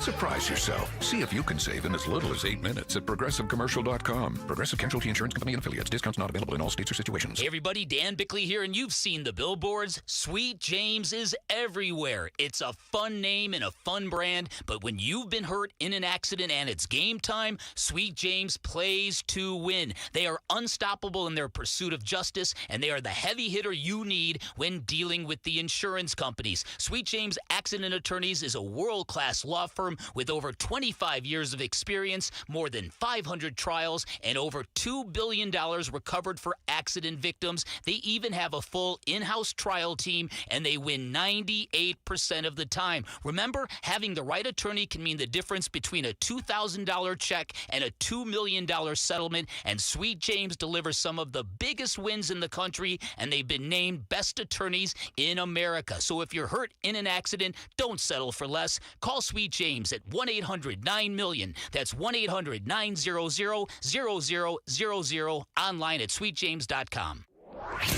The Burns and Gambo Need to Know Social Poll Update. Presented by Sanderson Ford. All right, let's get a quick update on our social media poll so we can talk about this Jalen Green news and start running the math by you a little bit. Lauren is here. She has our poll question update. Hit us. What do you got? Stay tuned, though, because that means that you two are doing math on air. Yeah, we'll try to keep it as simple as we can, but no promises. All right. Well, we'll get through this quickly because it's, if you were to call it right now, who of these options will win the Super Bowl? An NFC West team or the field? Rams, Seahawks, Niners, or the field to win the Super Bowl. You get the whole AFC and half of the NFC. I think I would still take the NFC West. The field, Bills 30, Rams 24. You heard it here first. Ooh. Wait, whoa, slow down, because I'm writing this down. Speaking of numbers, Bills 30, Rams 24. Whoa. Take it to the bank. Wow. The bank, he says. I'm not ready with a Super Bowl. You know what? If there's one thing I can believe in, it's love. And there's now a new life that Josh but not and Haley Jordan are love? bringing in. No, he's all about the Josh Allen, Haley Steinfeld. They're bringing a new life into this world. How can that not fantastic. It's motivate a team to overcome a curse and all that stuff? It's a beautiful thing. All right. Well, bleed shrunk a little bit. 54% going with an NFC West team, 47% going with the field. All right, didn't mean to rush that, but we did get, during our caller segment, we did get word from the Phoenix Suns. They emailed it out, and here it is word for word. Jalen Green injury update.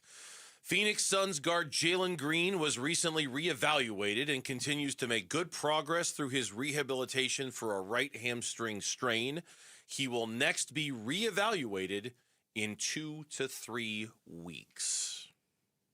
It's a little longer than I think we would have wanted. To the point where you wonder if there was a setback, for sure. I think it's fair to speculate and wonder if there was a setback here or not. We have already, by the way, surpassed the amount of games that Jalen Green had missed in his career. It was 21. He's at 26 for this season already. In his career. 4 years, he missed 21 games. Now he's at 26 for this year, and he's going to add a couple more to it. If you're curious, 2 weeks out, that is 7 games, not including the game on that date that we'll get to here in a second. 3 weeks out, that is 11 more games. I mentioned the 7-game mark, the 2-game mark on the dot. That is the last game in Houston that the Suns will play this year. Jalen missed the first 2 Houston games. He very much wants to play in that game. He very much wants to play against his guys, be back in Houston on the floor specifically.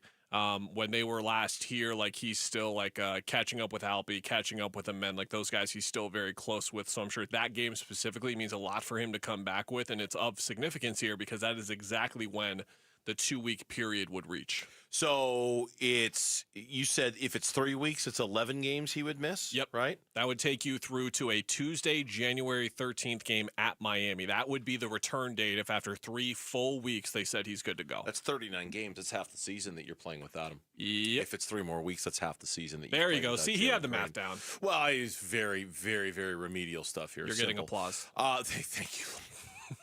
Thank you. Okay, so in some ways, this matches up with Gambo's reporting. Like if it's the 2-week window, he had said it might bleed into early January, and that would be early January, and that would be where it's bled into. But if it's any longer than that, I think now we're talking about something that we were not expecting to hear. And I know Gambo could, if he were here, he might say, hey, this is kind of what I heard a couple of weeks ago. And like I say, if he is able to come back for Houston, or if he's able to come back after 2 more weeks and it's Sunday, January 4th, or it's Monday, January 5th, okay, then we're splitting hairs about whether, it's early January or not. But if it's another week beyond that, now it's middle of January and half the season is gone. And more than anything, we've all watched this basketball team play. They need an infusion of what Jalen Green has in the worst kind of way. And I don't know if they can wait another 2 to 3 weeks to get it.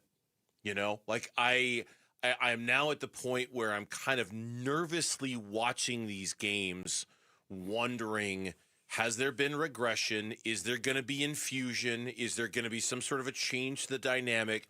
Because in many, many ways, I feel like the Suns look like a basketball team that's kind of running out of gas a little bit, right? Like we were making the F1 reference, like the car that needs to come in and do a pit stop and change the tires and get a little gas. I was hoping Jalen Green was going to be that guy. They call it upgrades in the F1 world. You get some upgrades into the car midway through the season, quarter of the way through the season. We need an upgrade to the car in the worst way right now, and it would be Jalen Green. Okay, I'm not a fan of F1. I'm not an unfan of F1, but I'm not a fan of F1, so I didn't know that was the phrase. The Phoenix Suns need an upgrade right now. They need a little infusion of something. And let's change the gearbox or something. Let's get going. let's get the tires off and things like that. So I'm worried now that without that infusion coming, what is that going to – and I know the schedule gets lighter, and I know it gets easier, but they're clearly not the same basketball team they were even a month ago. And I wonder what that record is going to look like on January 5th or January 15th or whenever it is that he comes back, and if we're going to have a very different opinion about this team's ability to do things that we were not expecting them to do when that date comes around. And if you're hearing us talk about regression and you might not be buying it, you're looking at the schedule, whatever, ArizonaSports.com, I have a story up right now where I go into all of the statistics that sort of back up that there is clear regression happening right now. And when you go through some of these offensive numbers and just think about Jalen Green specifically, 26th in turnover percentage for themselves across the last 15 games. For the season, they're 27th in free throw rate. And then you look at their three-point shooting, they're shooting 34% from deep in this 15-game spurt since that Atlanta game about a month ago. So you think about like, okay, three-point shooting, maybe Jalen's not the best three-point shooter in the world, but more gravity, more space that he's going to create. It's going to allow guys to get better shots off. Turnover percentage, again, I think that's the amount of pressure that is on other guys and are used to handling the ball this much. And then free throw rate. He gets to the rim. He gets to the foul line as well. And all of that overall adds up to an offense that is 28th in efficiency in the last 15 games. You need him back bad. However you feel about the fit, I am someone who wasn't that high on the fit, even with how well he looked in the initial opener. They clearly need him, clearly. Yeah, and you use the dirty word, the setback word. And that's, we don't know. All we've heard is good things so far and positive things so far, but this is turning into a far longer injury than we expected. And it does, at some point, they do run the risk of you wonder just how much you're going to be able to get out of him this year and how long is it going to take him to acclimate, to take them to acclimate. And you know what? I'll tell you something else that is troublesome with this a little bit, and this just occurred to me. Trade deadline in the NBA is on February 5th. So if you're talking about, right, February 5th? If you're talking about defining your identity as a basketball team so you can kind of know what you want to do going into that deadline, this news makes that very, very difficult. And I don't know what the Suns were going to be. I don't know what I was expecting the Suns to be. there was part of me like you that thought at the beginning of the season the trade deadline might be used to move on from a Grayson Allen or a Royce O'Neal or cash out your Dylan Brooks chips a little bit. Now, with the start they're off to, clearly you're not going to do anything like that. But in terms of what you might want to add to this basketball team, do you need a power forward? Do you want to go get one? Do you feel like you want to add some personnel to maybe make a little push for a playoff spot that you weren't expecting to? You're going to have, if all goes according to plan, Kellen, you're going to have about 2 weeks of Jalen Green on the roster. 12 games. 12 games to figure out who you are and what you are with him before deciding what to do with that information at the trade deadline. That's going to make this kind of tough too, don't you think? And just some margin of error with this group overall. And I think, again, we're starting to see some of that come through right now in a way that I would have expected way earlier in the season. But the margin of error for this group was just so small where like any sort of serious injury stuff I thought would legitimately hamper them in a significant way. It's taken some time, though. It's here again, 28th in offense in the last month. Like, you've got to be an elite defensive team in order to make up for that, and they've just been an okay defensive team so far. They need guys back. You hope that the Grayson Allen news is continuing to trend in a good way. He's missed 10 of the last 15 games. The current thing right now is right knee soreness. We should have the injury update here in about a half an hour that we can update you guys with on his listing because they really need him back too. Games that he could or will miss. I was saying Green. Potentially miss. Jalen Green. Games that he could miss potentially. The Lakers, obviously. The back-to-back games against New Orleans, they've won 4 straight. I know they're not that good, but they've won 4 straight. There's a Cleveland game in there. There's an Oklahoma City game in there. A Houston game, a Knicks game, depending on how long this goes, a Pistons game, and another New York game against the Knicks. So depending on how long this, it's not nothing, the schedule they're going to face without them. When we come back on the Burns and Gambo show, now that you've got the latest on the Phoenix Suns, we turn our attention back to ASU football. And now that the biggest to-do item has been done, what's next for ASU football now that Kenny Dillingham is back in the fold? That's next on Arizona Sports, the local sports leader. Wolf and Luke, middays 10 to 2. Teams in the Cardinals situation always do the same thing. It's fire the coach, get a new quarterback. Why don't they keep the coach and then maybe go out and find a quarterback that's a reclamation project? Do you trust this regime to be the one that decides who the next quarterback is? I think that's going to be the biggest factor that weighs onto this entire decision. I don't think Monty Austinfort is anywhere near the hot seat, nor should he be. But here you go. You're going into year 4 coming up. You got to find your quarterback. Wolf and Luke, middays 10 to 2 on Arizona Sports, the local sports leader. With Steel, batteries are included. This holiday season, give a gift that's ready to go right out of the box. For everything from cleaning up the yard to cutting up firewood, Steel tools check off the wish list and knock out the to-do list. And right now, buy select battery tool sets and get a free extra battery. Visit SteelUSA.com for holiday deals and gift ideas. Happy holidays from Steel. Offer valid for a limited time only at participating dealers while supplies last. CVS Health supports people in the moments that matter, from picking up a prescription to connecting care. With nearly 5 million daily interactions and serving 185 million consumers and 1.5 million healthcare professionals, CVS Health holds a trusted place in healthcare. By simplifying care and improving health, we're helping people get the care they need. Learn more at cvshealth.com/Investor Day. Arizona sports fans, your serve this holiday season. Give the gift that keeps everyone playing. Right now, Just Pickle Courts is offering a free court planning consultation plus 2 free upgrades when you sign up before year end. From cozy backyard retreats to resort quality builds, they handle it all. Designed to being done. Make memories last a lifetime. JustPickleCourts.com/radio. JustPickleCourts.com. Design, build, Play, pop, pop, every day. Hi, this is Stuart Willis, President of Asset Preservation Wealth and Tax. A personal relationship with your financial advisor really matters. It's super important that you have the ability to talk about anything you need to with your advisor. So if you have been pushed off to a call center and you don't have a one-on-one relationship with your financial advisor, then reach out to us at assetpreservationwealth.com. That's assetpreservationwealth.com. Investment advisory services offered through Foundations Investment Advisors, LLC, an SEC-registered investment advisor. Hey folks, Vince Murata with some exciting news. The holidays just got even better. Unwrap exciting holiday deals all month long at Earnhardt Peoria Kia during the Kia Season of New Tradition sales event. And if you know Earnhardt, you know they always treat you right. They're locally owned, and they will treat you like family. Now's your chance to save big on their huge lineup of award-winning Kia models across the lot. Looking for sedans or SUVs? They've got them. 2025 K4, 2026 Sportage, and even the family-moving 2026 Carnival MPV. Need gas, hybrid, or all-electric options? They've got those too.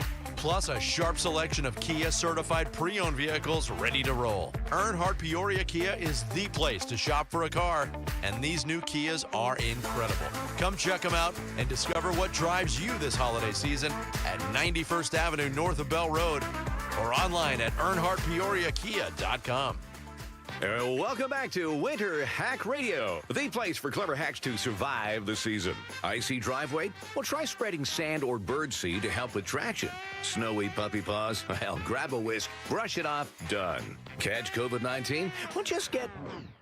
Actually, there's no hack for COVID-19. But if you test positive, prescription medications for COVID exist. Ask your doctor if they're right for you. Visit PfizerForAll.com to learn more. Sponsored by Pfizer. You like saving money, right? We all do. That's why Allstate just lowered the price of car insurance. Not, but wait, there's a catch. Lower. Actually lower. So if you're shopping around or just want to see how much you could save, check Allstate first for a new lower auto rate that could save you hundreds. You're in good hands with Allstate. Not available in every state. Only applicable for new auto insurance business. Rates will vary by several factors, including how you purchase the policy. Potential savings vary. Allstate North American Insurance Company and Affiliates, Northbrook, Illinois. KMVP FM Phoenix, live from the Casino Arizona and Talking Stick Resort Studio. Arizona Sports, the local sports leader. I'm Mitch Vareldis with Trending Now. It's presented by Parker & Sons Heating, Cooling, Plumbing, and Electrical. Cardinals cornerback Garrett Williams and defensive lineman Walter Nolan III will miss the final 2 games of the season, as both have been placed on injured reserve. Williams suffered an Achilles injury that is believed to be a torn Achilles, per reports, while Nolan is said to have a knee injury. You can read more about those updates right now on ArizonaSports.com and the Arizona Sports app. The AP ranking remains the same for Arizona men's basketball. They are number 1 in the country. They look to remain undefeated tonight in Tucson. They host Bethune-Cookman at McHale Center, and tip-off is at 7. Also in action, Grand Canyon men's basketball. They host IU Indy in Phoenix. Tip-off will be at 6. This report is brought to you by ProSmile Dental. Give the gift of a smile this holiday season. Get $1,000 off all On-X implants and veneers through December 31st. Text PRO to 620-620.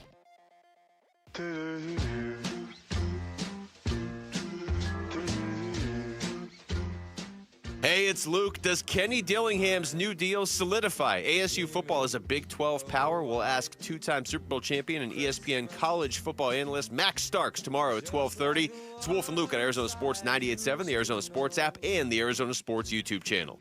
Where the treetops glisten and the children listen. Is this the version in Home Alone? No, I don't remember who's. I didn't think it was, but the one that Macaulay Culkin is lip syncing to in Home Alone, that isn't this version of the song. This one's Michael Bublé.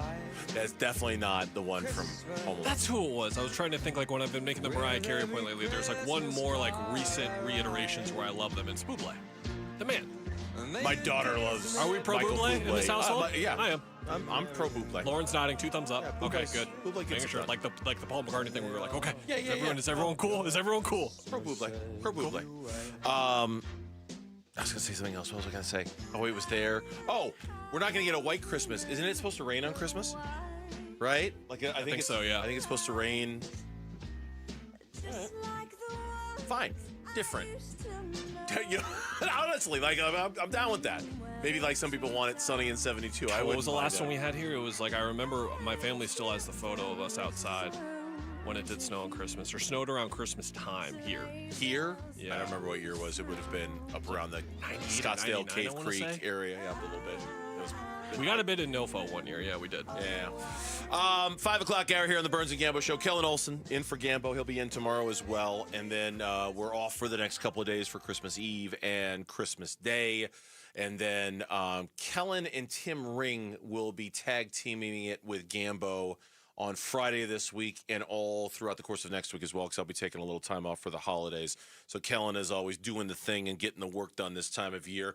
ASU did the thing and got the work done over the weekend. It was the news all ASU fans were waiting to hear, and they heard it. Kenny Dillingham is staying.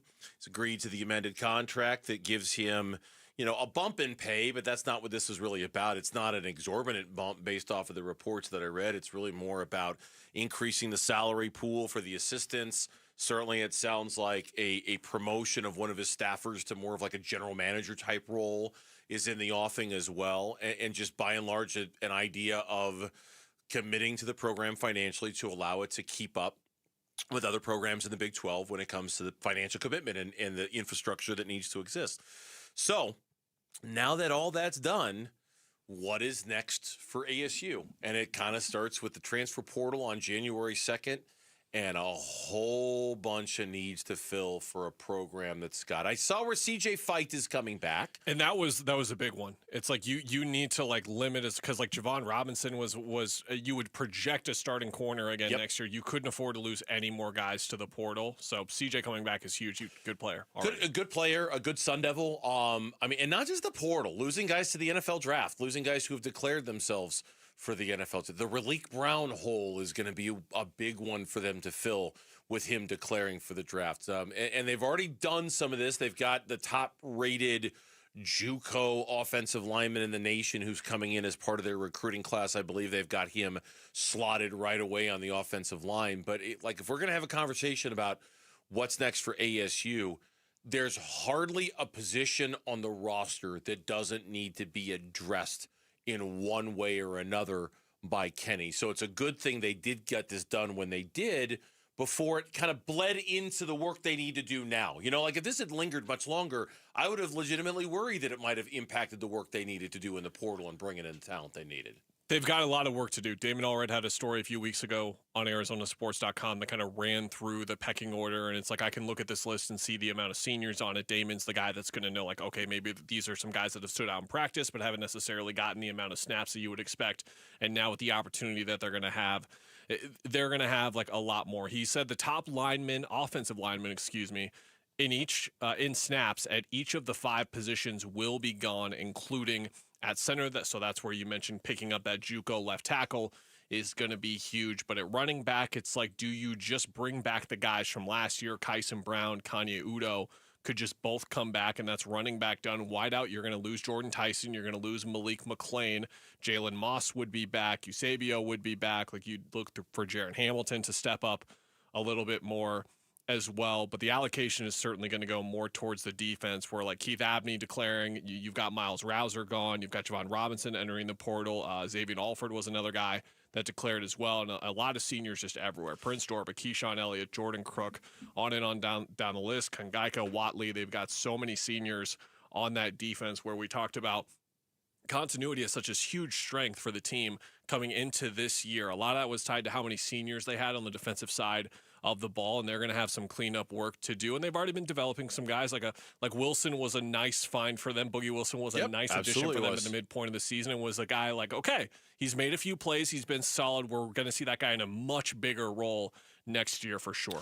Now, what I don't know, and I think what is the pertinent question to ask here, is where do they rank relative to the top Big 12 teams in terms of the holes they have to fill? We ran earlier through the other programs that are losing quarterbacks, that need quarterbacks, that have that to fill. But I am curious, like Texas Tech, how much are they losing? I know they have the resources to fill it, but how many are they in a similar position to ASU as BYU? And I don't know. I don't know the answer to that question and where all of their rosters stand relative to ASU. If memory serves from Damon's story, one of the big positions is just the entire secondary. Like it's going to require a major infusion of talent and overhaul, and there's not much left there. It's Montana Warren and Boogie Wilson, and then it's filling in from there. I think. And so this is where Kenny's going to need the help, and this is where Kenny's going to need the money, and this is where you do wonder with so many, and I hate to keep making it about the quarterback, Kellen, I really do. But with so many needs to fill, you can kind of understand why maybe Sam is going somewhere else. Just in terms of would he have wanted more money from another program? And B, does he want to go to a program that has means to fill the roster spots better than ASU does? But you can understand where Kenny is still, even with the infusion of the new cash, is going to have to work hard to kind of balance his budget a little bit, right? Like he might not be able to spend as much on a quarterback as he'd want to because he's got to replace 3/4 of the secondary, because he needs a new running back, because he needs new wide receiver. You know what I mean? Like, he might have to make some real hard decisions. And I wonder where he's going to cut from in order to make those decisions. And I don't know the answer to that question. Curious to see how many teams are in need of drastic numbers in the portal as well, because last year was a weird year where ASU financially was so focused on retention that they didn't really hit the portal that much. They had 17 commits. 24/7 Sports had them ranked as 13th in the Big 12 in terms of their transfer portal class, but they just didn't really need to add a lot of guys. Iowa State only had 8. They ranked 15th. BYU was 16th. They were dead last in their transfer portal ranking. 13 commits for them, and they made the title game. So it's not necessarily imperative, but it's just where you're making the additions elsewhere. To be clear, Texas Tech only added 21 guys, and they had the second best transfer portal class in the entire country. So it's about how many guys you need, and then the emphasis of like how significant of contributors will those guys be as well, because some of these numbers from last year I think are a bit off in terms of each team, not every team needing to hit the portal very aggressively. Right. And I think that it's going to be a lot more open this year because there's so many more kids that are entering the portal now. And the other thing, too, and something you said a second ago just kind of triggered the thought. It made me think about the one year we have of experience of Kenny hitting the portal was a very, very good year for ASU. Like he that was the year that basically rebuilt ASU football as we know it. So there is sort of a baked-in experience level that Kenny brings with him on this one. Like in Kenny we trust when it comes to going into the portal and kind of remaking the roster. He did it once, and he did it excellent. And so at least how there's about some of the names I just mentioned? Keyshawn Elliott was in that class. Miles Rouser was in that class. A few of those offensive linemen were in that class. Shimon Mateer was in that class as well. That was the year. Jordan Crook was in that class. Raleek Brown. He proved he's got the chops to kind of navigate that, right? And Levitt was in that class as well. Yeah, he proved he's got the chops to figure that thing out on the fly. And hopefully it serves him well again this year. We're giving you the chance to win tickets to the Verbo Fiesta Bowl on January 8th. Listen for the code word during Bickley and Murata in the morning, Wolf and Luke in the middays, and Burns and Gambo right here in the afternoon. When you hear that code word, text it to 620-620. And if you're looking for extra chances, please head to the live video stream on our YouTube page, ArizonaSports.com, or the Arizona Sports app. Due to the injuries this season, do the Arizona Cardinals need to draft yet another cornerback? That's next on Arizona Sports.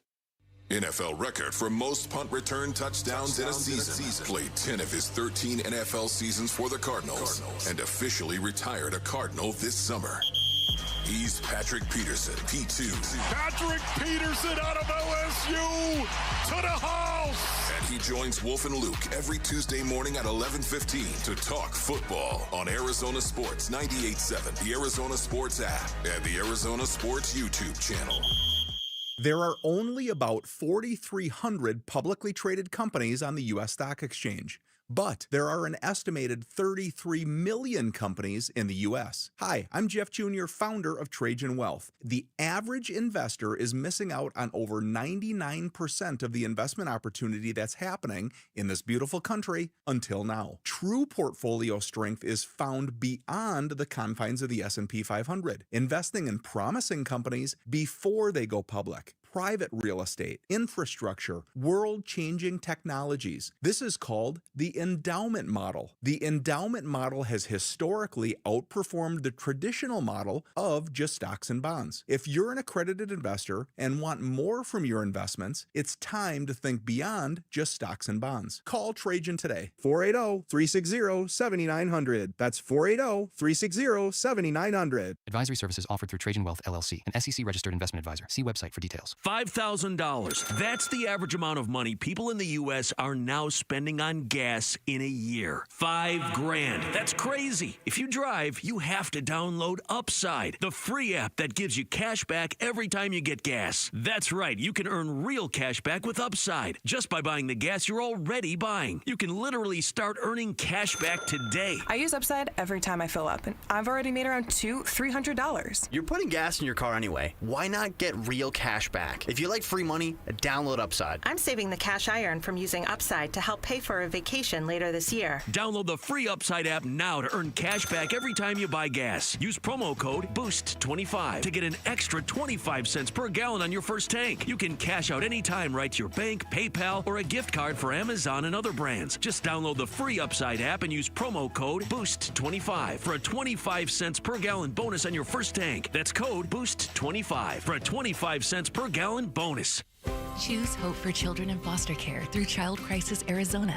Together, we can assure all children are safe. The qualifying foster care tax credit is one way you can help. Contribute up to $618 individually or $1,234 jointly to Child Crisis Arizona and receive a dollar-for-dollar tax credit. Your gift provides hope and a brighter future to children in foster care. Visit childcrisisaz.org. That's childcrisisaz.org. You're going to do a Neil Diamond show? A Neil Diamond experience from Focus Features. Are you ready to sing? Critics and audiences are raving. Song Sung Blue is fantastically entertaining. It's good. So good. With powerhouse performances from Hugh Jackman and Kate Hudson. Tell me I'm doing the right thing. You are. Based on a triumphant true story about never giving up on your dreams. Sold out shows. We're sold out? Song Sung Blue, rated PG-13. May be inappropriate for children under 13. Only in theaters this Thursday. Whether picking up a prescription, getting help navigating the healthcare system, or checking in at home, CVS Health is there to make care easier and more connected. Our future is brighter together. Learn more at cvshealth.com/Investor Day. Big Red Monday. This is Cardinals tight end Trey McBride, and you're listening to Arizona Sports, the local sports leader. Big Red Monday. Monday with Burns and Gambo. Yeah, it's my reaction to all injuries. It sucks, we've had a lot of attrition. It's hard, but I thought Jaden came in there and battled. I thought the DB coaches did a good job because Buddha was in and out. JT's obviously down. Guys went in there and fought their tail off and executed pretty well. That was Jonathan Ganon last night after the game, after the loss of the Falcons, talking about the loss of Garrett Williams with the Achilles injury. We'll update those situations here in just a moment. First, as we welcome you back to Burns and Gambo Show, shouting out the audience. Chandler. Hi, Chandler. Happy holidays to you. We appreciate you listening to us here on the Burns and Gambo Show. Jonathan Ganon, when he was on with us earlier today, confirmed that Walter Nolan and Garrett Williams are indeed out for the season. Yeah, so they both got to go to IR. Garrett's got an Achilles, and Walter's got a knee. We're still kind of running some tests, but we know they're going to be done for the rest of the year. So they asked me about surgery, this and that. We haven't decided any of that yet. I'll have more information, but they're both going to be done for the rest of the year here. And given the nature of both the injuries, one being a knee, one being Achilles, we saw Walter Nolan earlier on Instagram kind of had a post that suggested he was going to be in it for the long haul in terms of his rehab and that it was a big setback for him. When will they know more on those guys and how this might bleed over into next year? Once I figure out how they got to fix them, I'll listen to the doctors on that one. But they're definitely going to miss these next couple weeks here. Needless to say, Kellen, we've talked about this a couple times in a couple of different ways today. This season is bad enough. The idea that key pieces for next season are now being affected by this season and the injury is the ultimate negative that you didn't want to have happen this year. I mean, we just wanted to get this year done and hit the reset button, and I think it's pretty clear that the injuries to Garrett Williams and Walter Nolan aren't going to allow us to do that. There is going to be bleed over into next year, certainly with one, probably with both that you would think, and it does make you wonder how they're going to approach this offseason differently because of that, right? Yeah, like we already thought we were dealing with enough quarterback, right? And all that uncertainty, but there's uncertainty across the roster. Like we're focusing on corner here, but running back, have no idea what they're going to do. They need to do something. I don't think the best development of the last 6 weeks has been Michael Wilson's place. So we at least know, like, okay, Marv, Michael Wilson, third guy, could still use the third guy. Would love the third guy. But we've got those two. We'll see how Tip Ryman's recovery goes. We hope that since it was early enough in the season that he'll be good to go. Elijah Higgins had a great game. So if you bring back Higgins, Ryman, McBride, you're looking at one of the best tight end rooms in football once again.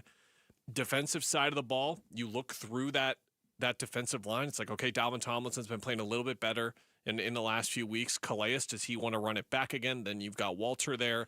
Again, Jordan Birch is a guy I would love to hear from in the last 2 weeks here of the season to see if he can have a moment, kind of like B.J. Ojolari did the other day. And there's a number of candidates out there. But it's like, to come back to what I said at the start of the show, part of my brain is like instinctively saying, what if we just can we just play the practice squad for the last 2 games and just keep everyone healthy? Like, it feels like we're to that point with how many injuries are happening where it's like almost a risk to play these guys in the last 2 games of the year. I'm not saying that in like a tanking to lose the game. I'm saying, so in week 1 of next year, you're good to go. Let's just sit everyone so no one else suffers a long-term injury. But it would be perceived as tanking to, yeah. You know what I mean? Like if you, in theory, if you did that, everybody like, oh, you're tanking. You're tanking. You're trying to lose these games. You want the draft picks, as opposed to, no, we're doing it because we're trying to protect our guys to make sure they don't do what happened to Walter Nolan or happened to Garrett Williams. Like if we're starting a list of what you need for next year, I don't even, certainly I know where to start. It starts at quarterback. Certainly it's running back. Certainly it's offensive line across multiple positions. And again, how they're going to address all this remains to be seen. I definitely think you need another corner, Garrett Williams or not. I think you need to address that position and give yourself a little more veteran presence there and some more options. I certainly think you need another defensive lineman because you haven't gotten. I'm assuming Calais is going to retire, and you're going to need more production out of there. You asked Jonathan Gannon the question about the corners that you do have in Max Melton and Will Johnson and what evaluation he's had of them so far this season. Here's what he said. Yeah, I got high hopes for all those guys. And, Denzel Burke, too, now has strung together some really good performances. I think, he ended up, his role kind of changed in the middle of the year with some injuries, things like that. And he was playing extremely well, and we felt comfortable to leave him in. Yesterday, Denzel and Will, I thought they played extremely well. There is no doubt they can play winning football for us. And just like Walt too, and a lot of our guys, I don't feel like they are at their ceiling by any way, shape, or form. And they've shown that they can go handle the brunt of a week-to-week basis of lining up, playing some of the best receivers out there. They're going to have a big-time challenge this week, and go toe-to-toe. And that's been good to see, man. It really has. This will be a big test for Will Johnson out there against Joe Burrow and that receiving core. I'm not as high on Max Melton. I've been very uncertain about him this year. I don't know if he's a guy you can count on next year. Do you get Star Thomas back? Do you need to sign a Sean Murphy Bunting-like guy who brings a little bit more of a veteran presence to the room? And then assuming you're going to be out without Garrett Williams for some portion of next season, I think you just can't not do anything with that position next year. Star Thomas, restricted free agent going into this offseason, so the Cardinals are in position there to bring him back, and I would like to see him back. He was very much a player who was improved in his time with the team. Sean Murphy Bunting's in that interesting last year of the contract where we see this a lot in the NFL. A lot of these long-term contracts, 2, 3, 4-year deals, have a lot of non-guaranteed money at the end. So he's on the books for $9.5 million in 2026, but there's a partial guarantee in there as well. So I wonder if they bring him back or they let him go. And there could be a situation where both he and Star Thomas are back, and it's like, okay, you don't have as much of a need anymore as we thought it. But it's very insistent on how those two guys, if they come back, but also like what the perception is of how ready they are to play at the levels we expect them to, because they're coming off significant injuries. And especially Garrett is the guy where it's like he's had so many of these now. You just wonder if he's going to be the same player when he comes back. Yeah, you do. And to be honest, this is a conversation going into the season, and I know there are a lot of conversations about the Cardinals this year I didn't expect that we were going to be having, and we have. First and foremost, just being the future of Jonathan Gannon and whether he's going to be the head coach next year. I did not expect us to have much conversation about the defense being a huge priority for them in the offseason for needing to fill. That kind of felt like that was the point of last offseason, Yes. And it does, with all the draft picks and all the money and all the resources allocated towards giving Nick Rallis and Jonathan Gannon better defensive weapons, the fact, not that we're all the way back to square one, but that we're not further along the game board than we thought we were going to be, I think speaks to kind of this overall organizational, I was going to call it failure. Part of it's the injuries, but there is a little bit of failure here with the free agent class, right? And some of the draft misses and some of the draft question marks. They have not gotten nearly as much, obviously, out of their defensive guys, and it kind of sucks for them that they have to readdress that this offseason because that wasn't how the plan was supposed to be. Because if they achieved what they wanted to with this defense, they'd have a few more wins, first of all. But second of all, we could go into this offseason and say, okay, defense is set for the most part. Just about everything is filled. Now you can really hammer offensive line. You can really go after a running back if you want to, and you can really go after a quarterback, obviously. Now it's like if you go after... Like, say they want to draft a running back in the second round. It's like, well, like the defensive line, the linebackers. Doesn't that feel like a luxury item that you just can't afford right now? It feels like. How about like the perfect slot receiver in the third round? It's like, I don't know, man. We have a lot of work to do still all over this roster. You need a lot of offensive linemen. Like, if it feels like if you're going to go drafting a running back, that to me feels like a 6th or 7th round pick where you're hoping to find somebody like the Bears have, or Manungai. Yeah, exactly. Some just 7th rounder out of Rutgers. Just 7th round running backs out of Rutgers. Keep that front of mind. Do they have a running back coming out of the draft? We need to figure this out. Pacheco, Manungai, who's the next guy? We'll look around. We'll look into it. We'll have an answer. Do a little by draft digging time. on the Rutgers roster. I got you a Suns update, by the way. Grayson Allen doubtful for tomorrow's game. Now listed as right knee injury management as opposed to right knee soreness. He was listed as questionable before the last 2 games, so that's a downgrade. I don't like that. 2025 Arizona sports fan. What do they say? Boo! Can I just tell you something like anecdotally about this? It seems like with Grayson Allen, what is that, twice now, where he's had this injury where it's like no big deal, Not no serious, big deal, guys. not serious, and then it kind of turns into this deal where he, it was the quad contusion where they were like it was just a weird thing where the swelling wouldn't go down, and like this to me. He was questionable for the first game that he missed, so it was one of those things where, like, okay, he'll probably be back in a game or two. It has now been a game or two. When we come back on the Burns and Gambo Show, we'll update you on the latest with Ketel Marte. We'll update you on the latest with Alex Bregman because, like you, Kellen and I are waiting for news. Next on the Burns and Gambo Show. Bickley and Marotta mornings. I think that the one thing that we have said repeatedly about Kenny Dillingham is he gets it. He gets it on a lot of different levels, and he gets it on the level that I am going to have to push this school well past their comfort zone to fund this program in ways they never have. Bickley and Marotta, mornings on Arizona Sports, the local sports leader. So Pure Talk just had their best year ever and asked me if I'd like to thank their customers on their behalf for being so awesome. I said sure. It's important to say thanks, especially this time of year, which is why, as one of their many satisfied customers, I should probably thank Pure Talk first for keeping their customer service in this country and for providing hundreds of American jobs. I appreciate that.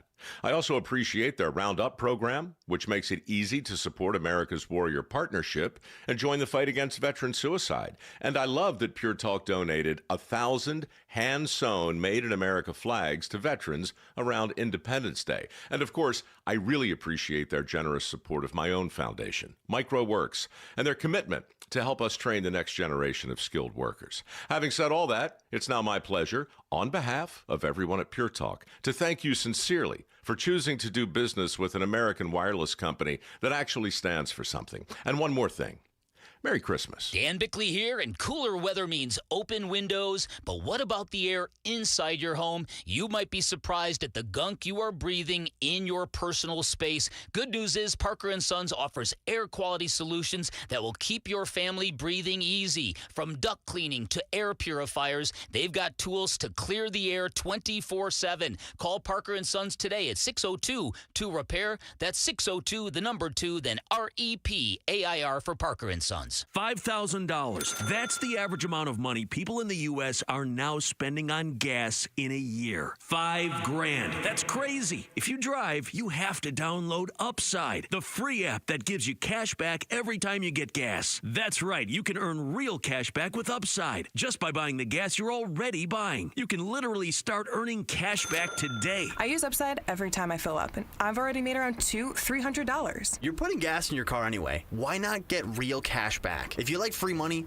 download Upside. I'm saving the cash I earn from using Upside to help pay for a vacation later this year. Download the free Upside app now to earn cash back every time you buy gas. Use promo code POWER to get an extra 25 cents per gallon on your first tank. You can cash out anytime right to your bank, PayPal, or a gift card for Amazon and other brands. Just download the free Upside app and use promo code POWER for a 25 cents per gallon bonus on your first tank. That's code POWER for a 25 cents per gallon bonus.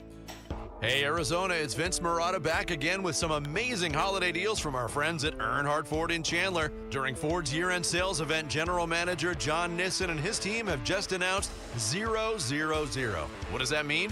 For a limited time, you can take advantage of 0% APR financing for 60 months. Plus 0 down payment, plus 0 payments for 90 days. And just announced, get $1,000 Ford bonus cash towards your purchase. That's on nearly every 2025 model, including America's favorite F-150 trucks and 3-row Explorer SUVs. This is just a sample of the outstanding holiday deals at Earnhardt Ford, your locally owned Ford dealer. Check them out in Chandler or online at earnhardtford.com. Most new vehicles include the no bull protection packages and added benefit. $699 for cars and SUVs, $1598 for trucks. After all applicable offers on select models, exclusions apply. APR is $1,667 per month per $1,000 financed. Interest accrues from date of signing for well-qualified customers through Ford Credit, plus tax, title, license, and $599 doc fee. See dealer for details. Offers in 1/5/26.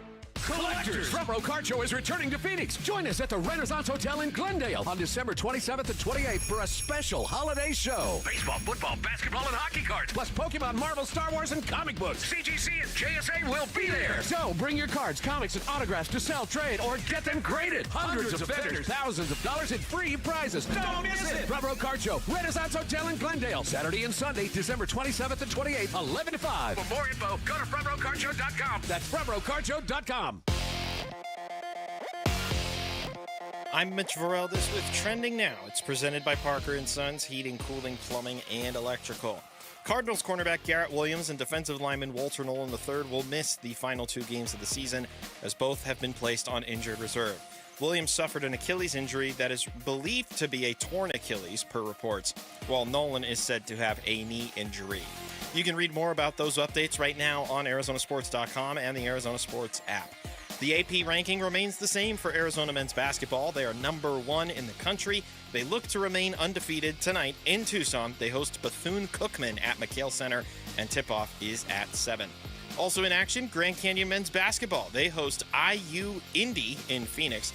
Tip-off will be at 6. This report is brought to you by ProSmile Dental. Give the gift of a smile this holiday season. Get $1,000 off all On-X implants and veneers through December 31st. Text PRO to 620-620.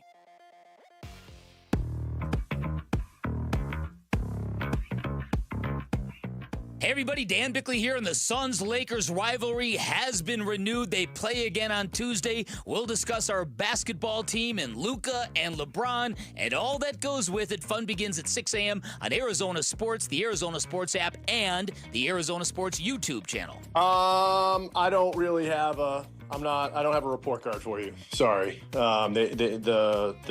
There's been continuous interest. He is one of the best players in baseball.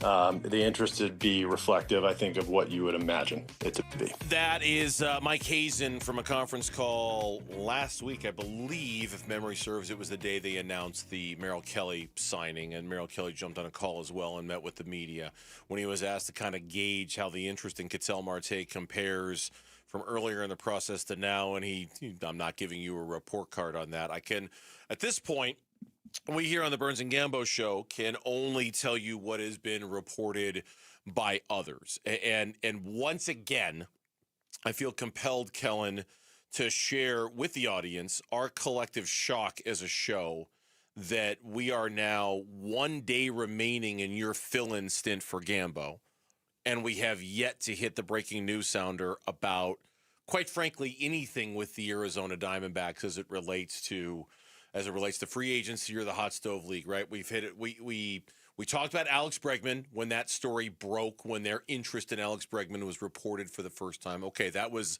a little jolt.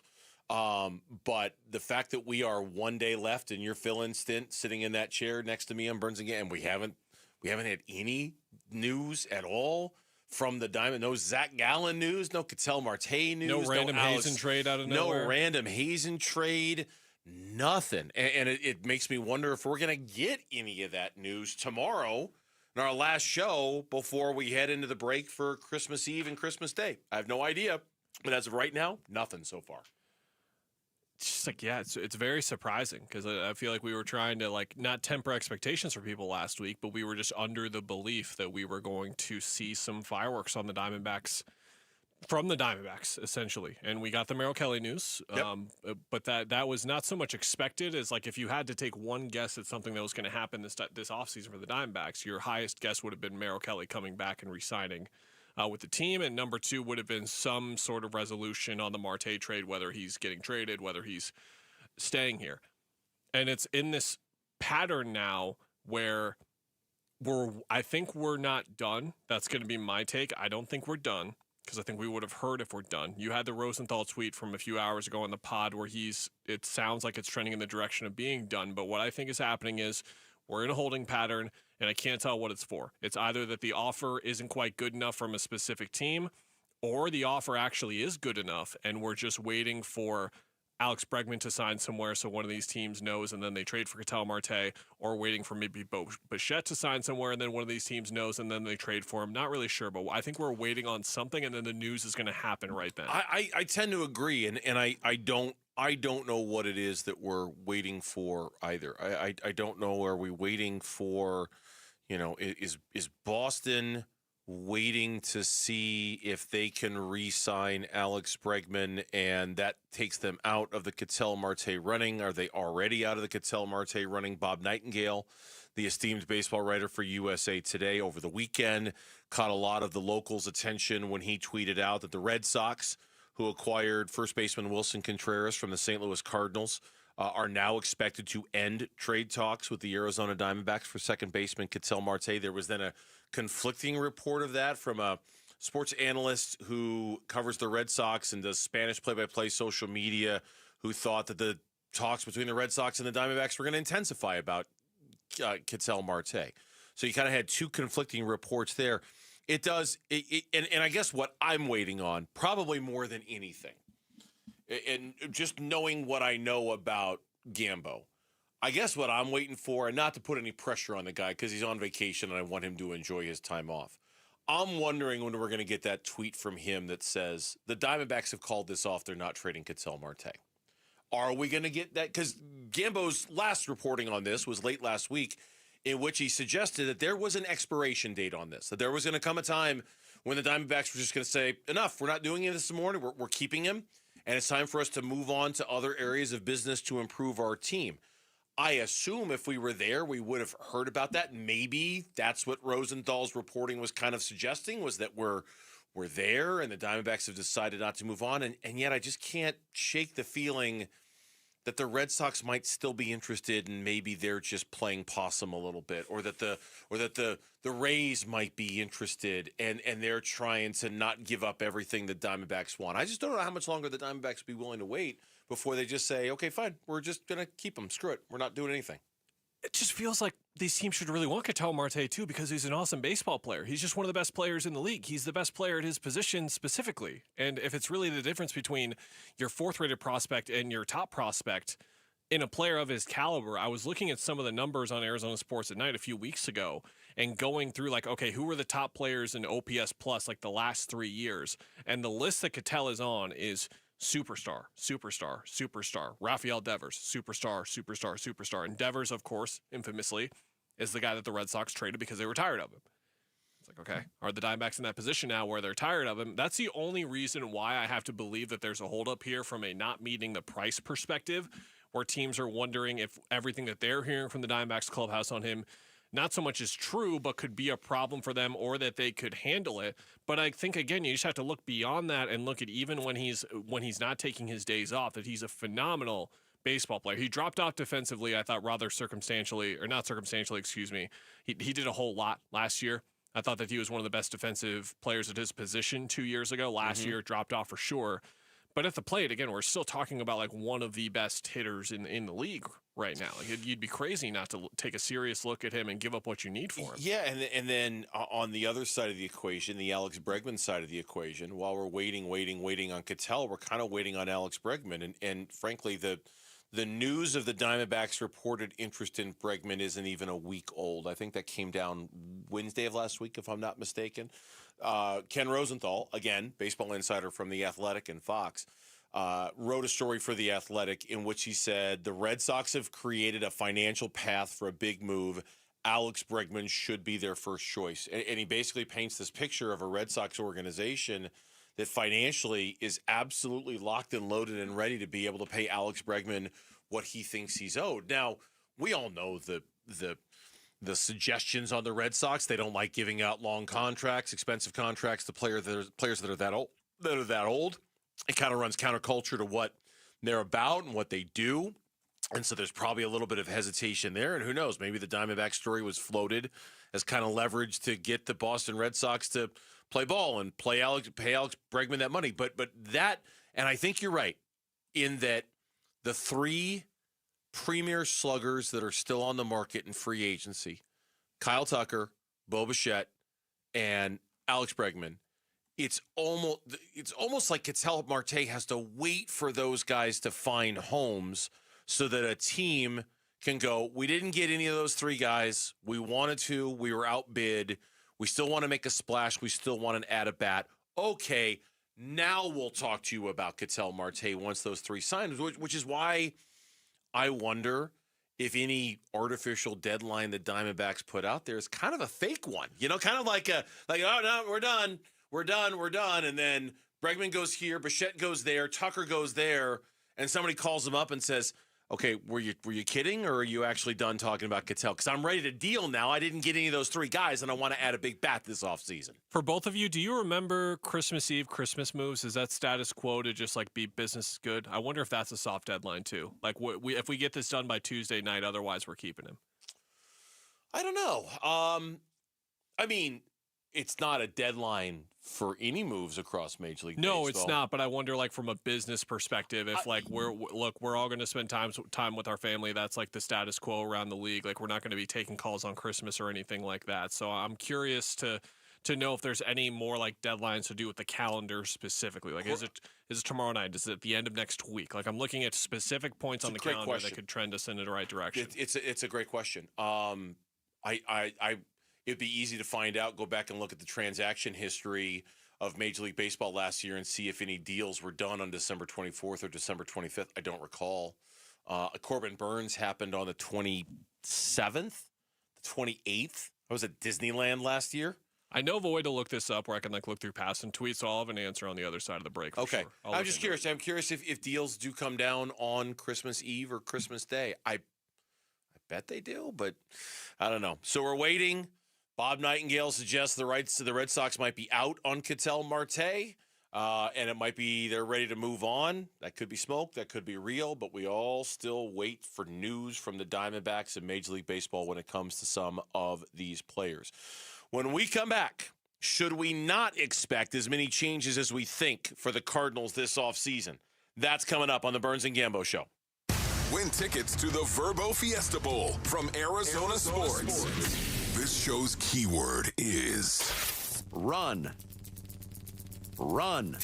Text the word run to 620-620 right now. Run. Text run to 620-620 for your chance to win tickets to the Verbo Fiesta Bowl. Message and data rates may apply. Hey, everybody. Dave Burns back here with you for Global Credit Union. I love being a member of Global Credit Union. There is and I've sat in on the meetings. The commitment to saving you money is real when it comes to your banking needs at Global Credit Union. Whether it's checking accounts, savings accounts, loans, they very much have this commitment to making sure you keep more of your money in your pocket. They also have a real commitment for you to earn yourself a bunch of points with a Global Credit Union credit card. If you already have a Global credit card, you're already a winner, but now you have a chance to do even better. It's Million Points Mania. Every week you have a chance to win 50,000 points, and at the end of the contest, there's a grand prize of 1 million points for one lucky winner. Sign up now, and you'll get an introductory APR of just 1.9%. Go to globalcu.org for more information. Global Credit Union, your world of financial possibilities. Introductory APR for 6 months from account opening on purchases only. Introductory rate offered for cards opened before January 9th, 2026. After the introductory period, a variable APR will apply.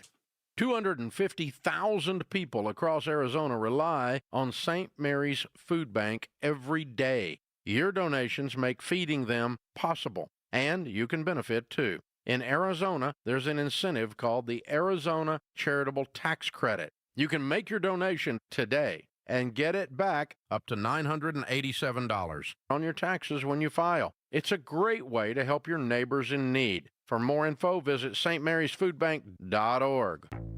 Hey folks, Vince Marotta with some exciting news. The holidays just got even better. Unwrap exciting holiday deals all month long at Earnhardt Peoria Kia during the Kia Season of New Tradition sales event. And if you know Earnhardt, you know they always treat you right. They're locally owned and they will treat you like family. Now's your chance to save big on their huge lineup of award-winning Kia models across the lot. Looking for sedans or SUVs? They've got them. 2025 K4, 2026 Sportage, and even the family moving 2026 Carnival MPV. Need gas, hybrid, or all-electric options? They've got those too. Plus a sharp selection of Kia certified pre-owned vehicles ready to roll. Earnhardt Peoria Kia is the place to shop for a car, and these new Kias are incredible. Come check them out and discover what drives you this holiday season at 91st Avenue north of Bell Road or online at earnhardtpeoriakia.com. Hi, I'm Andy, your friend and jeweler at Shane Company. As a product development manager, I make sure every piece of fine jewelry at Shane Company is meticulously designed for quality. From 14-karat gold chains, pearl necklaces, diamond studs, and of course, dream engagement rings. We know you can get your holiday gifts anywhere these days, but knowing your loved one's gift was crafted by master jewelers? It's a difference everyone can see and feel, no matter the price. All of our fine jewelry begins with a vision by our in-house designers. Then, we ensure each piece meets our high-quality standards every step of the way, including the smallest details. It's why our jewelry comes with our all-inclusive, free lifetime warranty that covers everything and doesn't cost a dime. At Shane Company, there's no shortcuts, just craftsmanship. Because a friend wants your fine jewelry to be nothing short of perfect. Come see for yourself.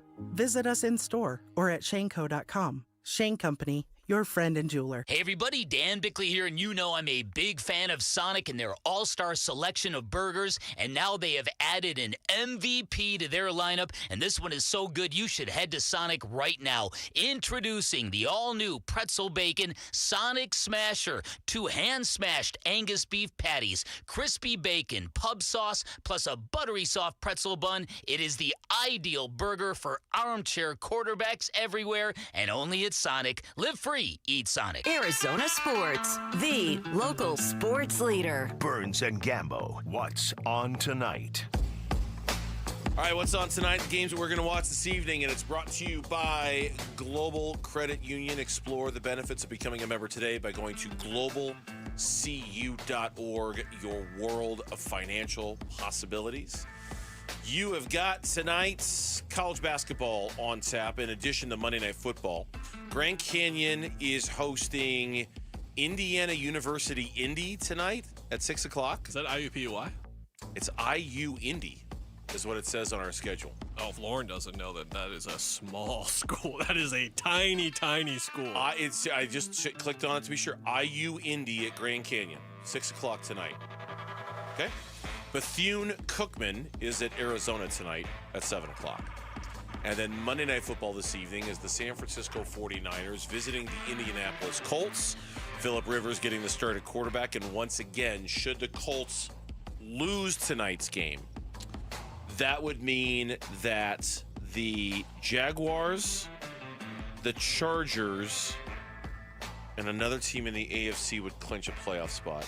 Who was it? Do you remember? I don't know, but I know it's IUPUI. Shout out George Hill. It's IUPUI? It is indeed. Oh, okay. It says IU Indy on our schedule. I don't even know what that means. IU Indy. Anyway, I know it means IUPUI, baby. Is that's go Jaguars? And that apparently is what it means. Jags, Chargers, and Bills. That's who it was. Jaguars, Chargers, and Bills will all clinch a playoff spot tonight if the 49ers beat the Colts on Monday Night Football. And if that happens, the playoff field's mostly set. The order's not set. The seeding's not set. That's still very much to be determined by the last 2 weeks of the season. But for the most part, most of the teams that are going to make it into the postseason will have been determined with 2 weeks to go. So we'll see what sort of drama the league can muster up in those last 2 weeks without. Pretty good basketball night, too. In terms of NBA or college? Both. Pistons Blazers is one I'll shout out. 8 o'clock. That's a league. That is a League Pass exclusive. You're going to check there. FS1 6 o'clock. Bragging rights. Lauren will be speeding home to get there. Illinois that's right. taking on Missouri in St. Louis. That's one of those games where even if you're a neutral observer, there's just a lot of history there. That game means more than a few of the regular season games the Illini have. Looking forward to watching that one too. That's what's on tonight, the games that we're going to watch this evening, and Lauren will set a speed record getting out of here. No, she won't. She will travel legally at the speed limit. Legally. Don't get pulled over. She won't. She's responsible. We trust her with stuff like that. We haven't talked about this once yet today, and probably because I don't know how anybody could definitively answer this question at this point in the season for the Cardinals. But over the weekend on NFL.com, there was a story from Ian Rappaport and Tom Pelissero, two of their NFL insiders, in which they examined the coaching futures of NFL teams already eliminated from postseason contention. And on the Arizona Cardinals, they wrote, and I quote, "With a potentially new quarterback, can the Cardinals make a leap back towards contention next season in a division in which the other three teams are all currently competing for the number one seed in the NFC? If Michael Bidwell decides the answer is yes, the sense is he'll stay the course.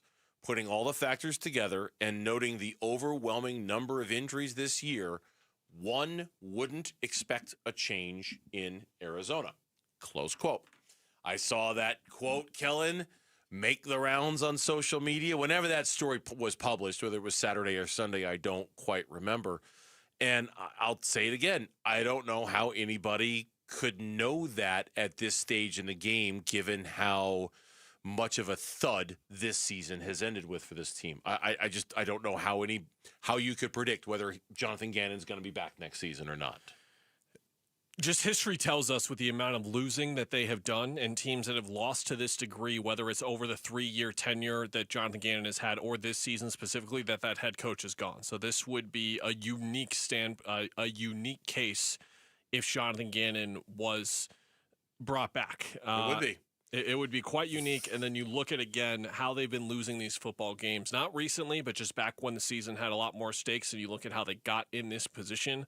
A lot of it was just execution-based. And again, like talent, injuries, all that kind of stuff, sure, is going to play a factor. But you can just point at one or two plays in every single one of those losses for about 5 straight weeks. That was like, if you do what a normal football team is supposed to do in that situation, a good football team is supposed to do, the game is over. And this could have been one of the best stories in the NFL. Instead, it is one of the worst. And I would, even with everything we've been through with the Cardinals for the last 30 years, I would legitimately be surprised if he's back. Yeah, I can't emphasize this enough. Coaches in this league just don't get a fourth year when the first 3 have been record-wise as rough as the Cardinals have been under Jonathan Gannon. And I know progress was made from year 1 to year 2, and I know a lot more progress was expected from year 2 to year 3. I don't know.